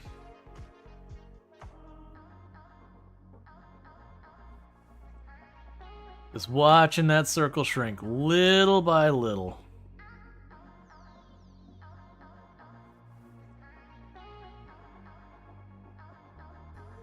Yep, so the good news is next pass, we're going to get under 59 kilometers. Maybe Kerbals express abject fear by smiling. That's the reality, is in Kerbals, they just have an entire thing, so their smiles are just the absolute most upset, just unwilling to bear with you kind of upset. I'm starting to worry about these heat shields getting worn out.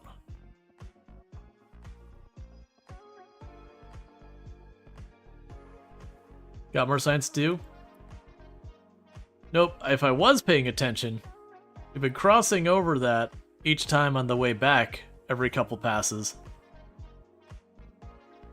Alright, so here we go again. Yeah, so this time we're going to go down to upper 58k. Yeah, sadly I don't have an antenna or anything on here to broadcast, so we're full up on science, and it's science from the moon, so worth way more than anything I'm going to get from just scanning Kerbal. Actually, honestly, at this stage, I probably wouldn't even get any science. I've already done stuff like every other pass, as we're doing stuff that I didn't have. When I was doing something I wasn't for science, it was for some objective.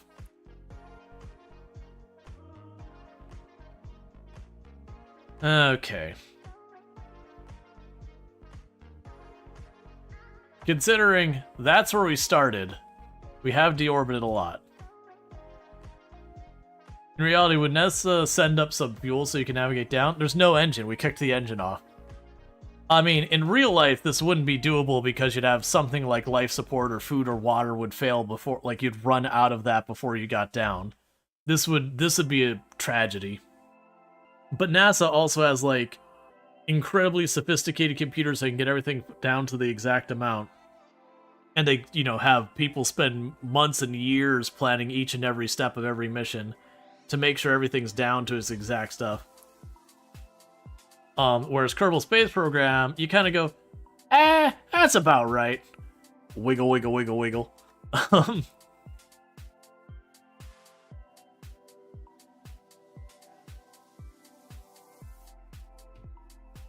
If it's worth your input, fuel transfer isn't exactly something you fully worked out. Yeah.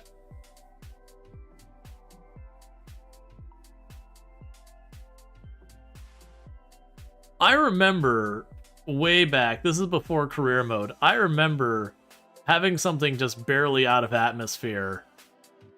And I remember taking another ship and just putting a big set of structure on the front of it, getting up to it and just shoving it to deorbit. Because it didn't have an anchor point. Because I'd gone there forgetting I didn't have a docking point on the thing I went to get. As like, it's coming down. So just got there and just gave it a little nudge back. Very slow burn and just dropped it. Because it's right there. The source, M-Engineer in undergrad and helped with PhD research towards cryogenic fluid behavior in zero-G, specifically for transferring between vessels. Alright, shaved off a bunch more that pass.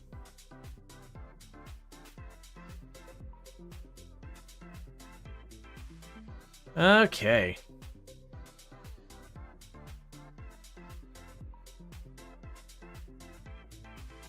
But yeah, if you have an EVA suit, you could use to push it a bit. Yeah, you gotta be real close for the EVA suit to matter. Oh, are you saying get to the apoapsis, like hold on to the rungs and just like nudge with the EVA suit?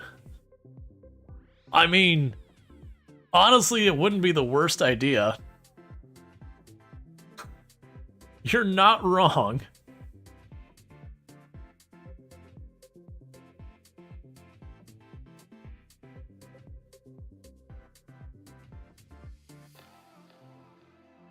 Alright, and we're going to go under the 1 million meter mark for the apoapsis. Oh, look at that countdown.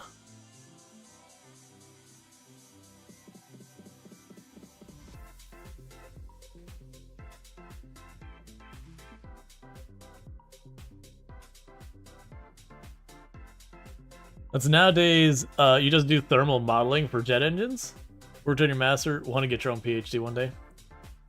Do we know how long they've been orbiting? How long they've been orbiting? I don't know. This is day 19 of their mission. But we did spend a good, probably something like 10 days out dealing with moon shenanigans.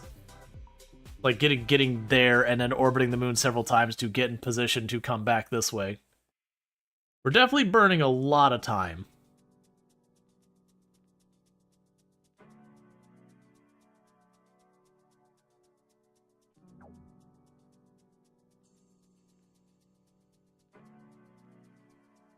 How is my periapsis going up? Weird. Like, for a moment there, my periapsis was going up instead of down. Like, it resolved itself.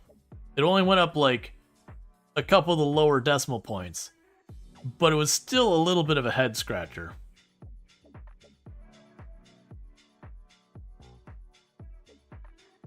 A Kerbin day is 12 hours or in-game day? Oh, I have no idea. I didn't look, I just see that it says this many days up here.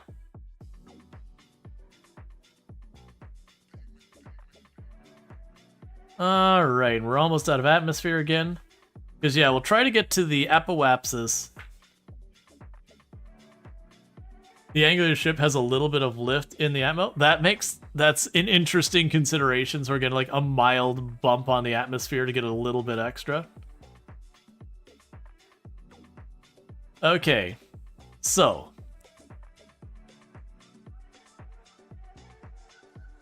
We're clear here. Try to get up to the point we're starting to hit the 800 mark.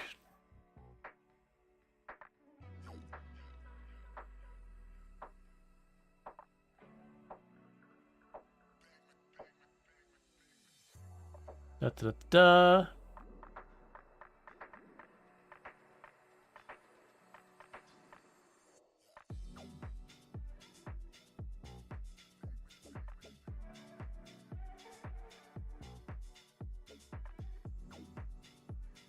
Alright, so it's right about the top. We can EVA you.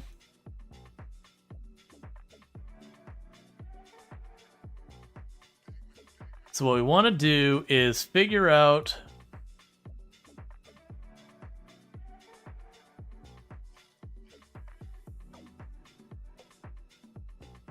oh, that's good climbing. I'm a little scared of separating you out. It's fine. We'll just...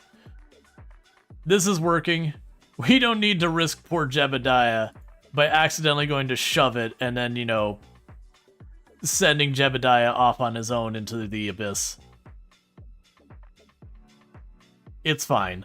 We're at the point where we're genuinely getting loose out of here. I mean, one of the other things I could do here is...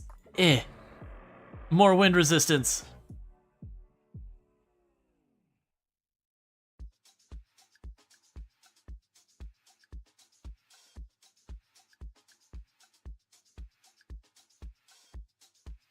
I don't think it'll matter that much, actually. It was day 14 that we started, so we've only been orbiting for 5 days. Okay. I would have thought it was longer than that, but that's fine.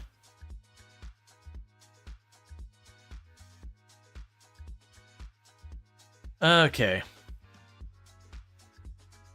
Yeah, it definitely looks like we're pulling more off the periapsis as well. Quite a bit. You just looked at YouTube? Oh man, yeah, that far, how far behind the YouTube stuff gets.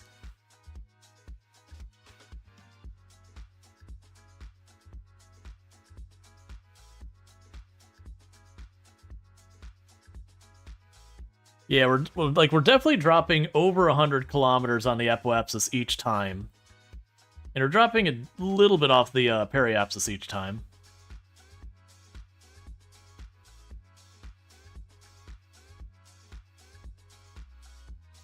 Okay.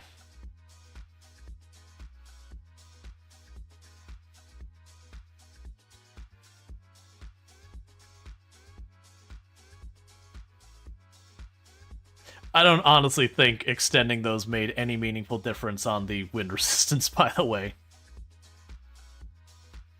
Because the big flat plate things are still where they are.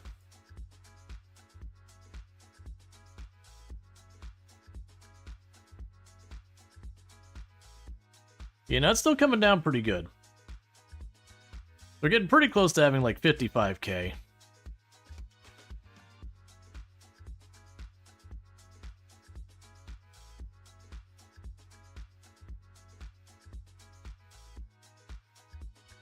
Giving that those astronauts were up for 9 months in the International Space Station? Yeah. The thing, though, is the International Space Station, you have supplies and everything there designed to keep you going for a whole bunch of time. Versus they're trapped in a tiny little ball and basically airplane seats.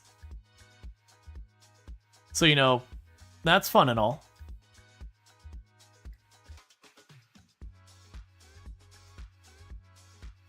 Yeah, so he's shedding over 100 kilometers off the apoapsis, and we actually shaved over half a kilometer off of the periapsis. Still, we're going to be doing a couple more laps.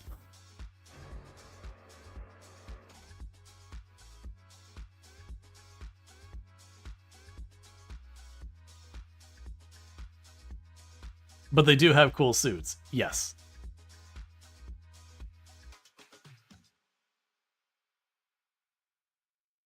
Alright. Let's see. In a pressurized tin can, a really large void of 3 Kelvin outside. Yup.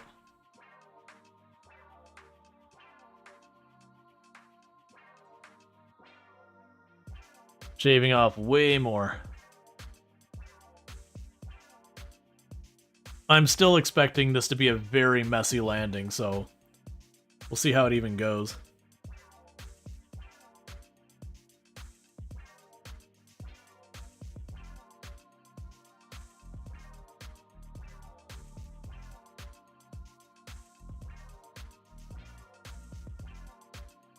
Yeah, that ring's getting smaller and smaller. On the plus side, think of the TV coverage.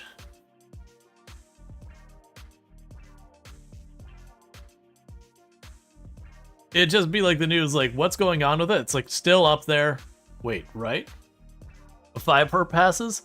We'll see, because it's the catch is every single time it comes down farther, we spend more time in the atmosphere and getting deeper into the atmosphere. It's not by a lot, but it does make it slow down. Like, I'm getting more time to slow down each time.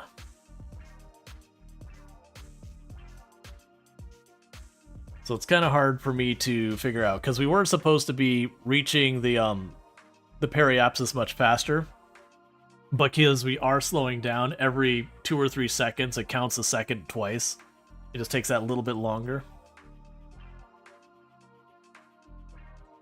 We'll see, though. It's really hard to tell. The downside is, we got an ad break coming up, and it's going to happen before we finish deorbiting. Realistically. You call day 21? There's a good chance.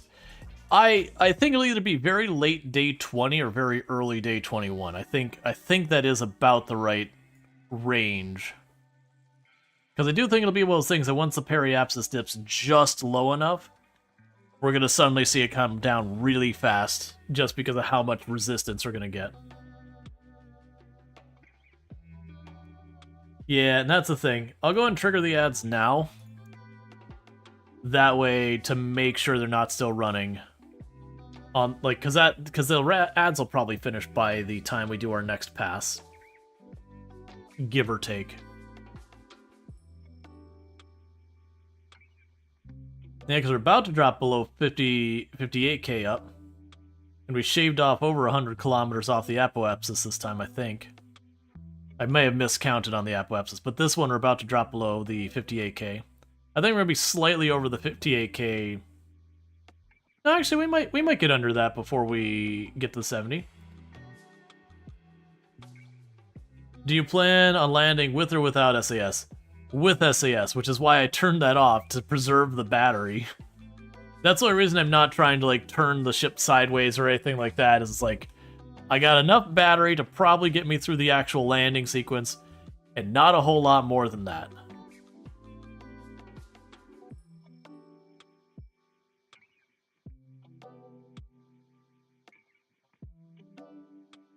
Alright, and next pass.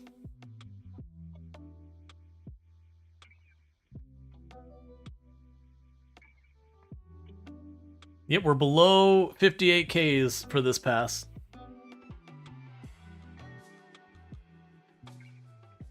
Slowly wearing away our heat shields, which is deeply concerning. Because there's nothing I could do about this. We are in for the ride we're in for.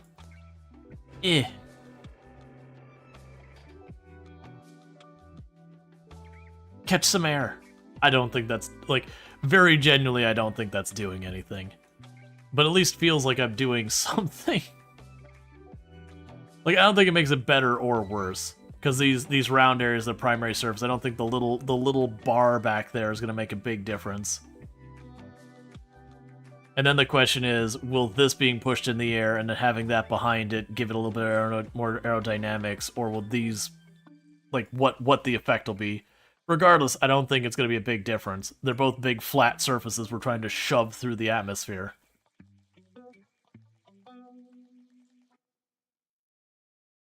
Yeah, considering that just got to about 58k, and we're still going down here and dropping off more. Open landing gear might flip it. Oh yeah, no, I don't think you're wrong. That's the reason I'm not gonna do it when we're actually doing a proper landing.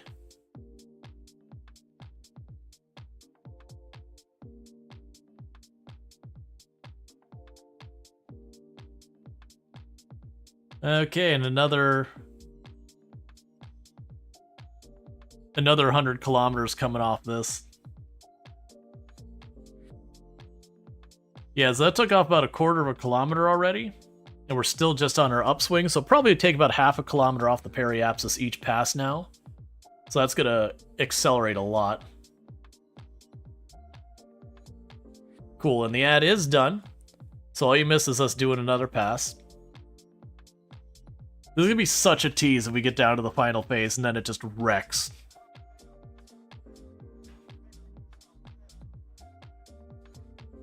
So it's funny you say that, War Machine. I had the cone-shaped one, and the problem was it would force it to flip around and then like kind of arrow into the ground. And once that happened, there was like no time for the parachutes because it was just going too fast. It would just smash into the ground. With this, because it has a whole lot of drag on it, it is keeping it on the back pretty well for me, which has been pretty good. This also has entirely too many parachutes. It has 9 parachutes on it. So if we get down to the speed where the parachutes work, it will land without too much problem.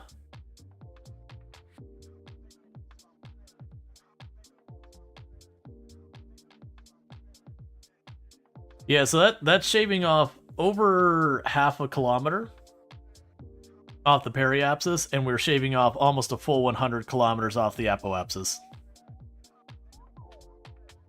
So I think we might have probably, I would guess, 2 more passes till we start really coming down hard. Because I do feel like once we start getting down to like 55k, 56k or whatever for the periapsis, we're going to be starting to see some proper strain on the heat shields and all that. Yep, so in the future, definitely want to bring it around. I still am not brave enough to do the 40, but I think taking it down to 55 to start with was probably the better idea.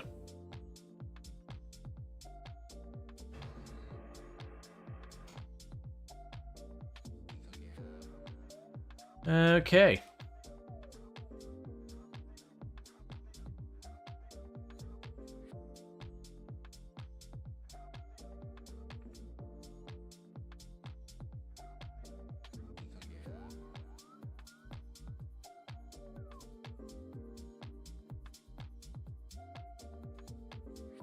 Yeah, so we did get to under 57.5.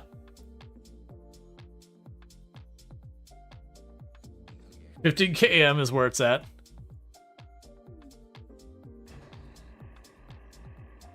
I'm just doing this to do this now. Oh yeah, wasn't there a landing gear button that used to be here somewhere? Am I misremembering that? I feel like there used to be an indicator here somewhere for like the landing gear that used to be able to hit a button and your landing gear would go down. Maybe I'm just misremembering because it's been so long.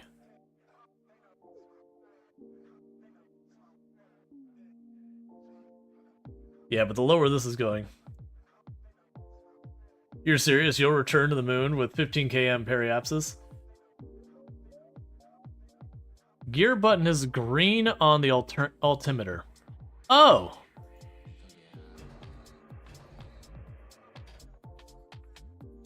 Neat.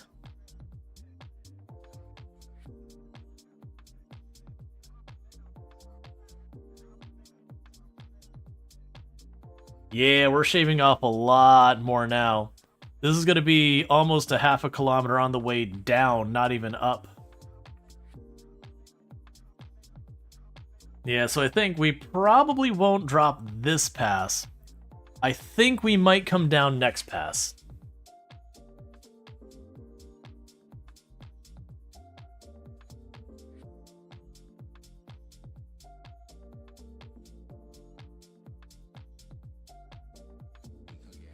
Because we are shaving a lot at this time, and our orbital speed is getting down to the point of where you'd start deorbiting in general.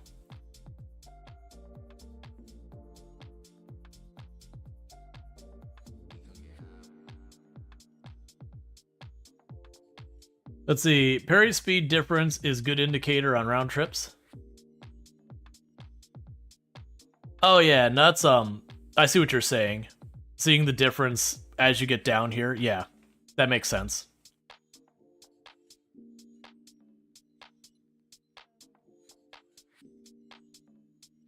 Yeah, now we're down to 280 something.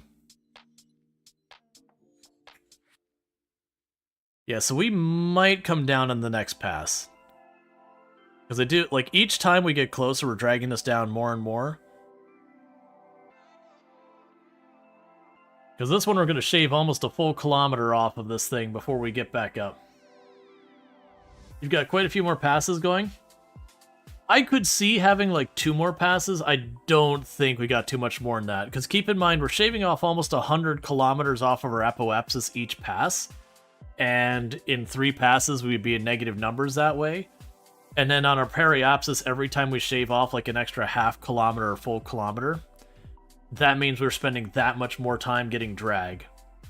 So the amount we slow down per pass should increase, not exponentially, but increase by a factor each time. Considering we're still 10 km from getting back out of the atmosphere, and we've already shaved off well over half a kilometer on our periapsis. So I think we're genuinely getting pretty close.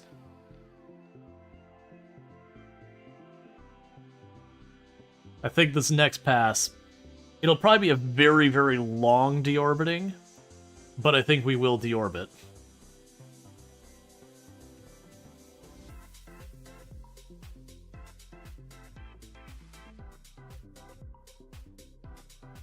Because we take 100 off, that puts us at 135. We assume we do a little bit better in the next pass. It'd only take about 40-ish kilometers off that, and then you're just basically in, you know, in the atmosphere the whole way around, and that would count as landing the whole time. But yeah, so we're already more than a full kilometer dropped, and we're still going out. Where are we going next? Well, tonight, we're probably landing this one and then wrapping up for the night, because I've already gone almost an hour and 20 minutes long for my normal wrap-up time. How do we get the situation anyways? We were doing a tourism shot to the moon, and we were trying to do an extra stop at the moon that took us a bit longer than intended. So I just didn't have enough Delta V. If I would have skipped trying to do the extra tourism thing, we probably would have been good.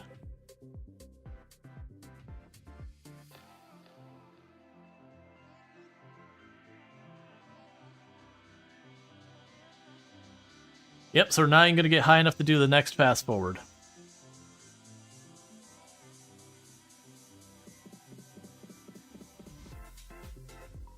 Is the UI scale purposely big? Yes. Keep in mind when people watch streams, you have people who are watching on their computers, phones, tablets, televisions, and a whole lot of stuff. So I do deliberately make my UI much bigger to make it, you know, easier to see for a bunch of people. You also have people who have, like, you know, different ability to see and all that, so making the UI bigger also helps for people who, you know, that you don't have to wear your glasses or whatever, or, you know, if your vision's just not great. So, and also, plus, I genuinely like my UI to be bigger than default, personally. I find there's some games that the UI is so obnoxiously small, it's just like, alright, hang on, let me get my magnifying glass so I can look down here at your UI. Get a little zoom tool so I can mouse over it. Alright. How committed am I to thinking that this is going to happen right now? That is the question. You didn't even notice that, but it's 100% correct. You have chat, the favorites, the top bars, etc. Yep. Yeah, it's also a thing to keep in mind that while the majority of people who watch Twitch are on desktop computers, it's honestly not a small number of channels, like a small number of viewers that watch on other devices. Like, it's a pretty significant one. Yeah, some KSP streamers have ultra-wide max res, you can't read anything, even on a 4K TV. Yep. That's always one of the things I try to be very mindful, is that, we might not get it out of this pass. We're gonna bring it down a lot. I'm not sure. It's gonna be on that fence where we might bring it down this pass, or we might just barely escape again. Definitely not another pass after this one, though. Because we are still shaving a lot off the periapsis. We haven't quite hit that equilibrium that eventually you get to the point where this doesn't go down as fast as that, and then you know you're set. It's gonna be on that fence.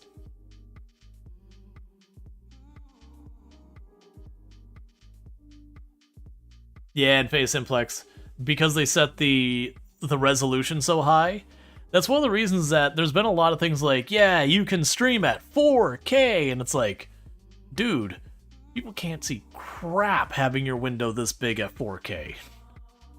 What's the point of streaming at that resolution when no one's going to be able to see anything on the screen? It'll look gorgeous, don't get me wrong. You won't be able to see anything happening. It'll look good while it's doing that.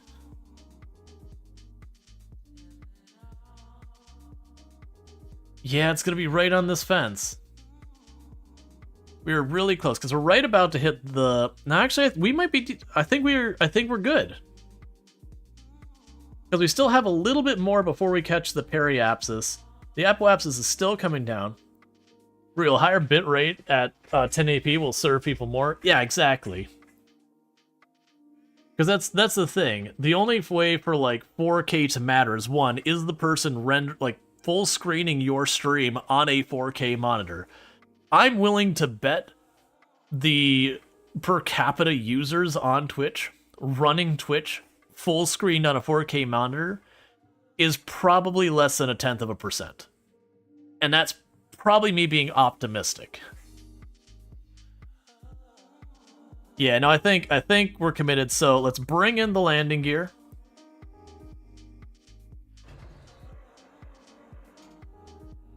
And then once we see that this is going to keep us at like 50, 60 up here, we turn on our SAS, put ourselves in retrograde, and then it is commitment to drop time. Yep, no, we're definitely solid because the apoapsis, once that drops below 70, it's atmosphere the whole way around. And considering I got a whole lot higher to go, that's going to be a whole thing. Yeah, on mobile at the moment, if you type in chat, your entire stream shrinks to like 2 inches by 1 inch. Oh yeah, no, that's... Yeah. The mobile experience, like, to be clear, the mobile experience being rough makes sense. I've done a lot of software development in my history, you know, whether it's been like server-side, mobile, desktop, web, all that stuff. And it's just one of those things that one of the biggest things about mobile is just going, all right, I have such limited screen real estate. How do I make do? If you keep your phone horizontally, it's better, but your keyboard changes layout. Yeah. That was I did a play test for a game, and I won't say the name of the game or anything like that because I don't think I can right now. But I did a play test for a game very recently. And that was one of the main things of feedback I gave them, is they had like this, oh, you are burning through that power way too fast. No, I think we're fine. Yeah. But they had like, I found I had an old UI that was like this big grid layout that I don't think I was supposed to be able to get a hold of. But they had like this phone layout, and I'm like, why would you do this? You have to nest everything like 10 layers deep this whole way. Why would you set it up like this? If I want to do one action, I got to go through and drill like 5 layers in. And then I happened to find through a means I won't share because, again, I can't talk about the individual game. I accidentally got to what was clearly an older UI they had that took up like the full screen, and it was data intense. Like, it was one of those things where like, I understand why you got rid of it. There's all the data right here. But between me and you, I really like having all the data right there and not needing to drill in 10 layers deep just to find it. I was pretty excited when I found that UI. Because I'm not a fan how like every other game is like, oh yeah, we'll do a phone UI. Like, I feel like the game that popularized it was GTA 5. Like, it wasn't the first one to do it, but like it was the first kind of really popular game that I could think of that had like your navigation menu for a lot of stuff was your telephone. But then, you know, once a popular game did it, everyone does it like, please stop. think about what you're adding to your game. Does this make your game a better experience or not? Maybe if your game is centered around you whip out your phone and do stuff, sure, you can point it at things or whatever. Sure, there's definitely use cases. But then you have like really weird, like you have like The Sims has like a phone UI and parts of it, and you're like, I mean, I get it's supposed to be their actual phone. Could you make it not tiny? Could they have a tablet phone maybe? Asking for a friend that is me?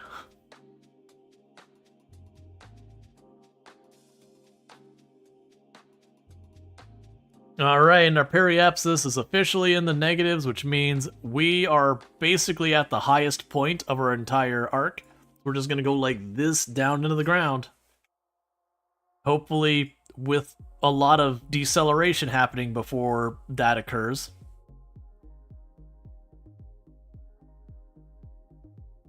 Excuse me, that would ruin my Sims immersion. Yeah. Wasn't it, didn't Blizzard announce that they were going to discontinue their mobile Diablo game soon? That they're going to stop supporting it? I thought I read something about that. They just announced it. I could be wrong. There was something about Blizzard and they were going to discontinue something on mobile. And I remember talking to a few people, and they're like, what, don't you have a phone? I'm like, man, that is one of the things that has aged horrifically. They made a boatload of money off of that game, though. For as much as I cane at clouds, they made a lot of money. You're convinced my immersion folks have poor imaginations? Yeah. They killed mobile WoW? Oh, gotcha. Yeah, okay, that makes more sense. Let's see, you play Grand Strategy for the biggest issue of the games is having the correct info in the right place. Oh yeah. The number of tycoon games I play where I'm like, I need this information. Where can I find it? And it's nowhere in the UI. You're like, this is important information that I need a source of.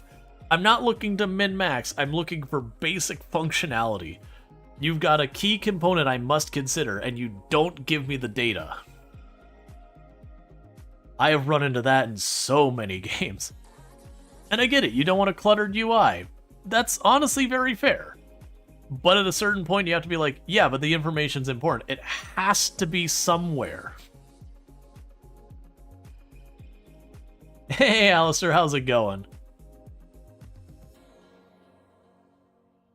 Alright, chat, here's where we figured out. How much power I got left? 9.55. Alright, Jebediah. Literally, I can't do anything else. I mean, there's one more thing, is I gotta actually deploy the parachutes. But, either you are gonna get us down to the ground safely, or everybody you know and love dies. Even those not on the ship, because there will be no witnesses. But, you know, no pressure. Like, you think G-Pond here in the back? You think he's here just for the ride? He's actually the one who's supposed to take you down if you survive the crash landing.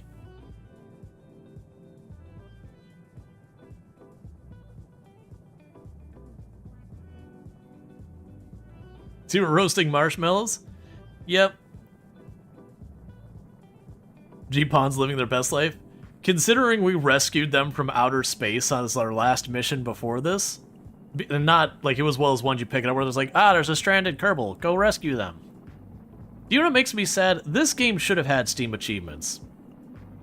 Like, very genuinely, this game should have had Steam achievements for rescuing a Kerbal from space, for, you know, docking two ships together. I mean, and then the classic, like, getting to orbit, breaking the atmosphere, landing on the moon. My achievement obsession, I probably would have done everything this game had. Like, come back for and all that. For stranding a Kerbal into solar orbit? Yeah.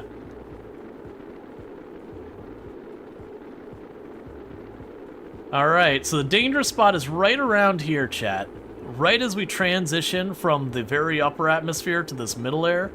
That's when I expect, if things are going to go horrifically wrong, it'll be right there.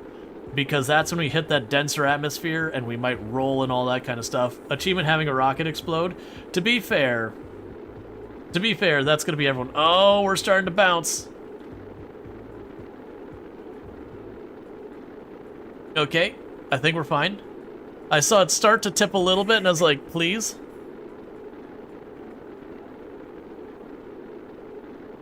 Alright, I think we'll be fine on our battery.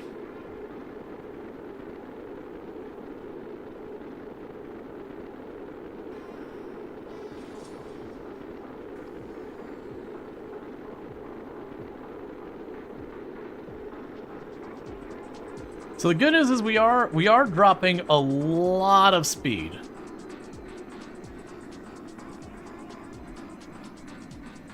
Okay, we're almost in the clear. We just got a little bit more. I'm feeling pretty good about this. And then the parachute should become available anytime now. And I'm scared of the thing, so... Alright, the drag chutes are out. SAS is off.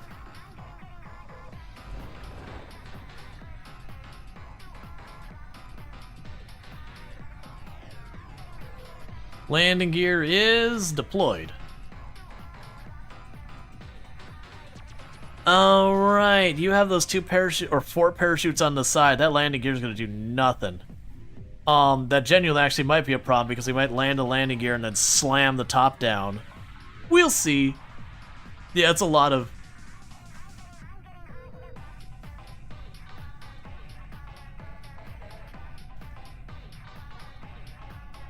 It's all over but the waiting, yep. Okay, so let's go ahead and give ourselves a little bit of fast forward. Not a lot. You guys use the SAS to point up? This is true. Water landing? I think so.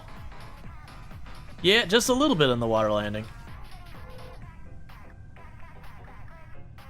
I'm hoping we don't end up destroying the science module by dunking it really hard in the water, but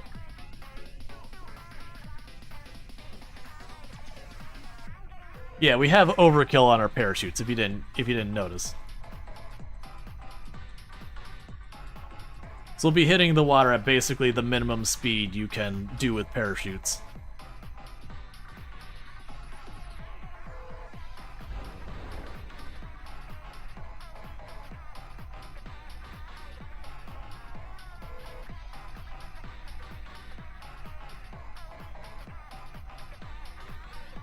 Yep. The SAS is not going to be enough to do anything. It's going to hit that at what speed it's going to hit that at, and that's just the way it's going to be.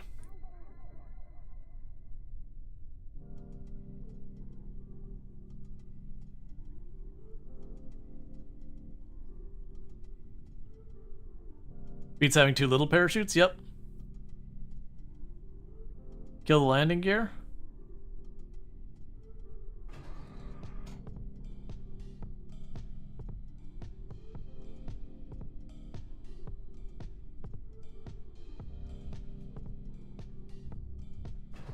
I don't think it makes a difference.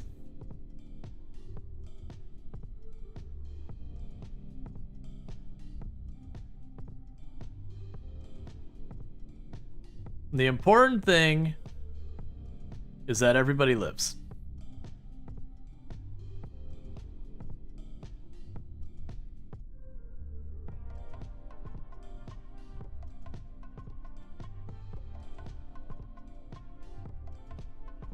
I don't care about the landing gear. Like, if the landing gear slamming into the water spared the rest of the Kerbals, that'd be good. So I don't mind if they smack into the ground.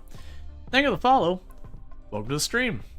And we're gonna gently deposit this into the ocean. You know, at 5 meters a second, which is not gently in real life at all. Yeah. Recovered.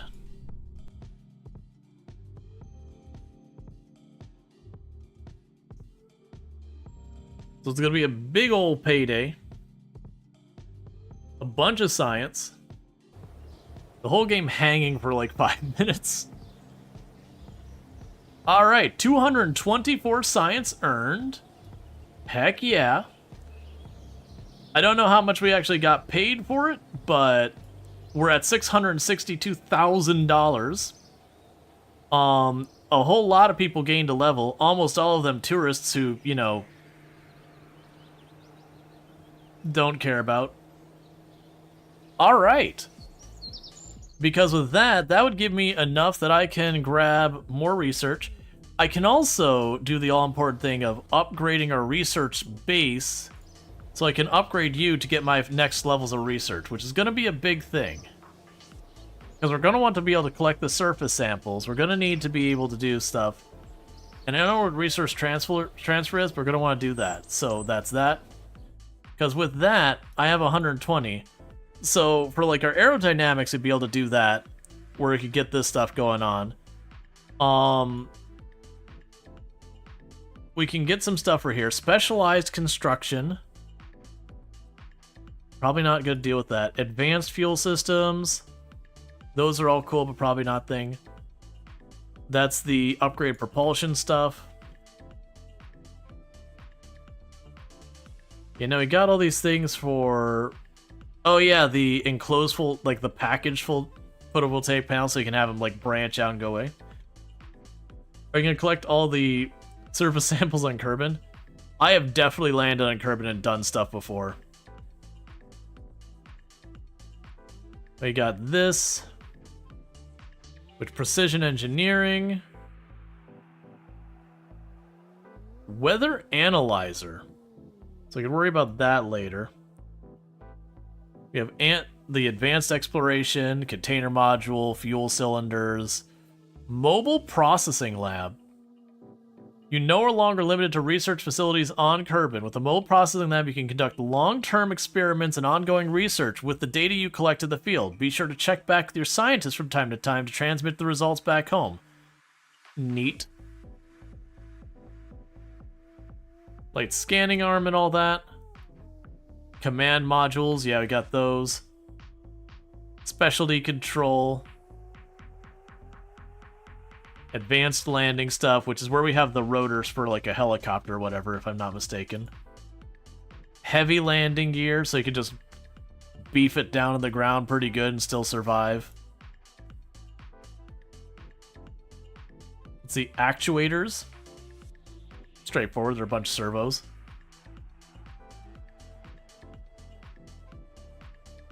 Yeah, so I don't know what we go after next, because we got 220. So I can get one of these levels, or two of these. Now, that if we have to land on the moon's surface, it would be worth grabbing some of these. Because we can grab the control station, and you can grab the monitor. You can also grab the power source here. That's going to be a hard one to decide. I'm not going to worry about that right now, because that's going to probably be the last mission for tonight. I might end up playing this again tomorrow. We'll see. But the starting land gears are a good idea too. Oh yeah, no, I remember, because like before career mode, you could just get all that stuff. Or I think it was you had the science mode or whatever. And I definitely remember getting that. So like with the moon, you could kind of you couldn't slam it into the ground, but you could be pretty aggressive with it. So it was really good for those ones where you just want to get it down and move on, or high gravity or whatever. So with all that said, if you are watching over on YouTube, don't forget to like and subscribe, because it's going to be ending for all of you abruptly, so thank you for tuning in. But for everyone over here on Twitch, I have gone considerably longer than I normally do, but I'm going to go ahead and put up my ending stream screen, and if you have enjoyed today's stream,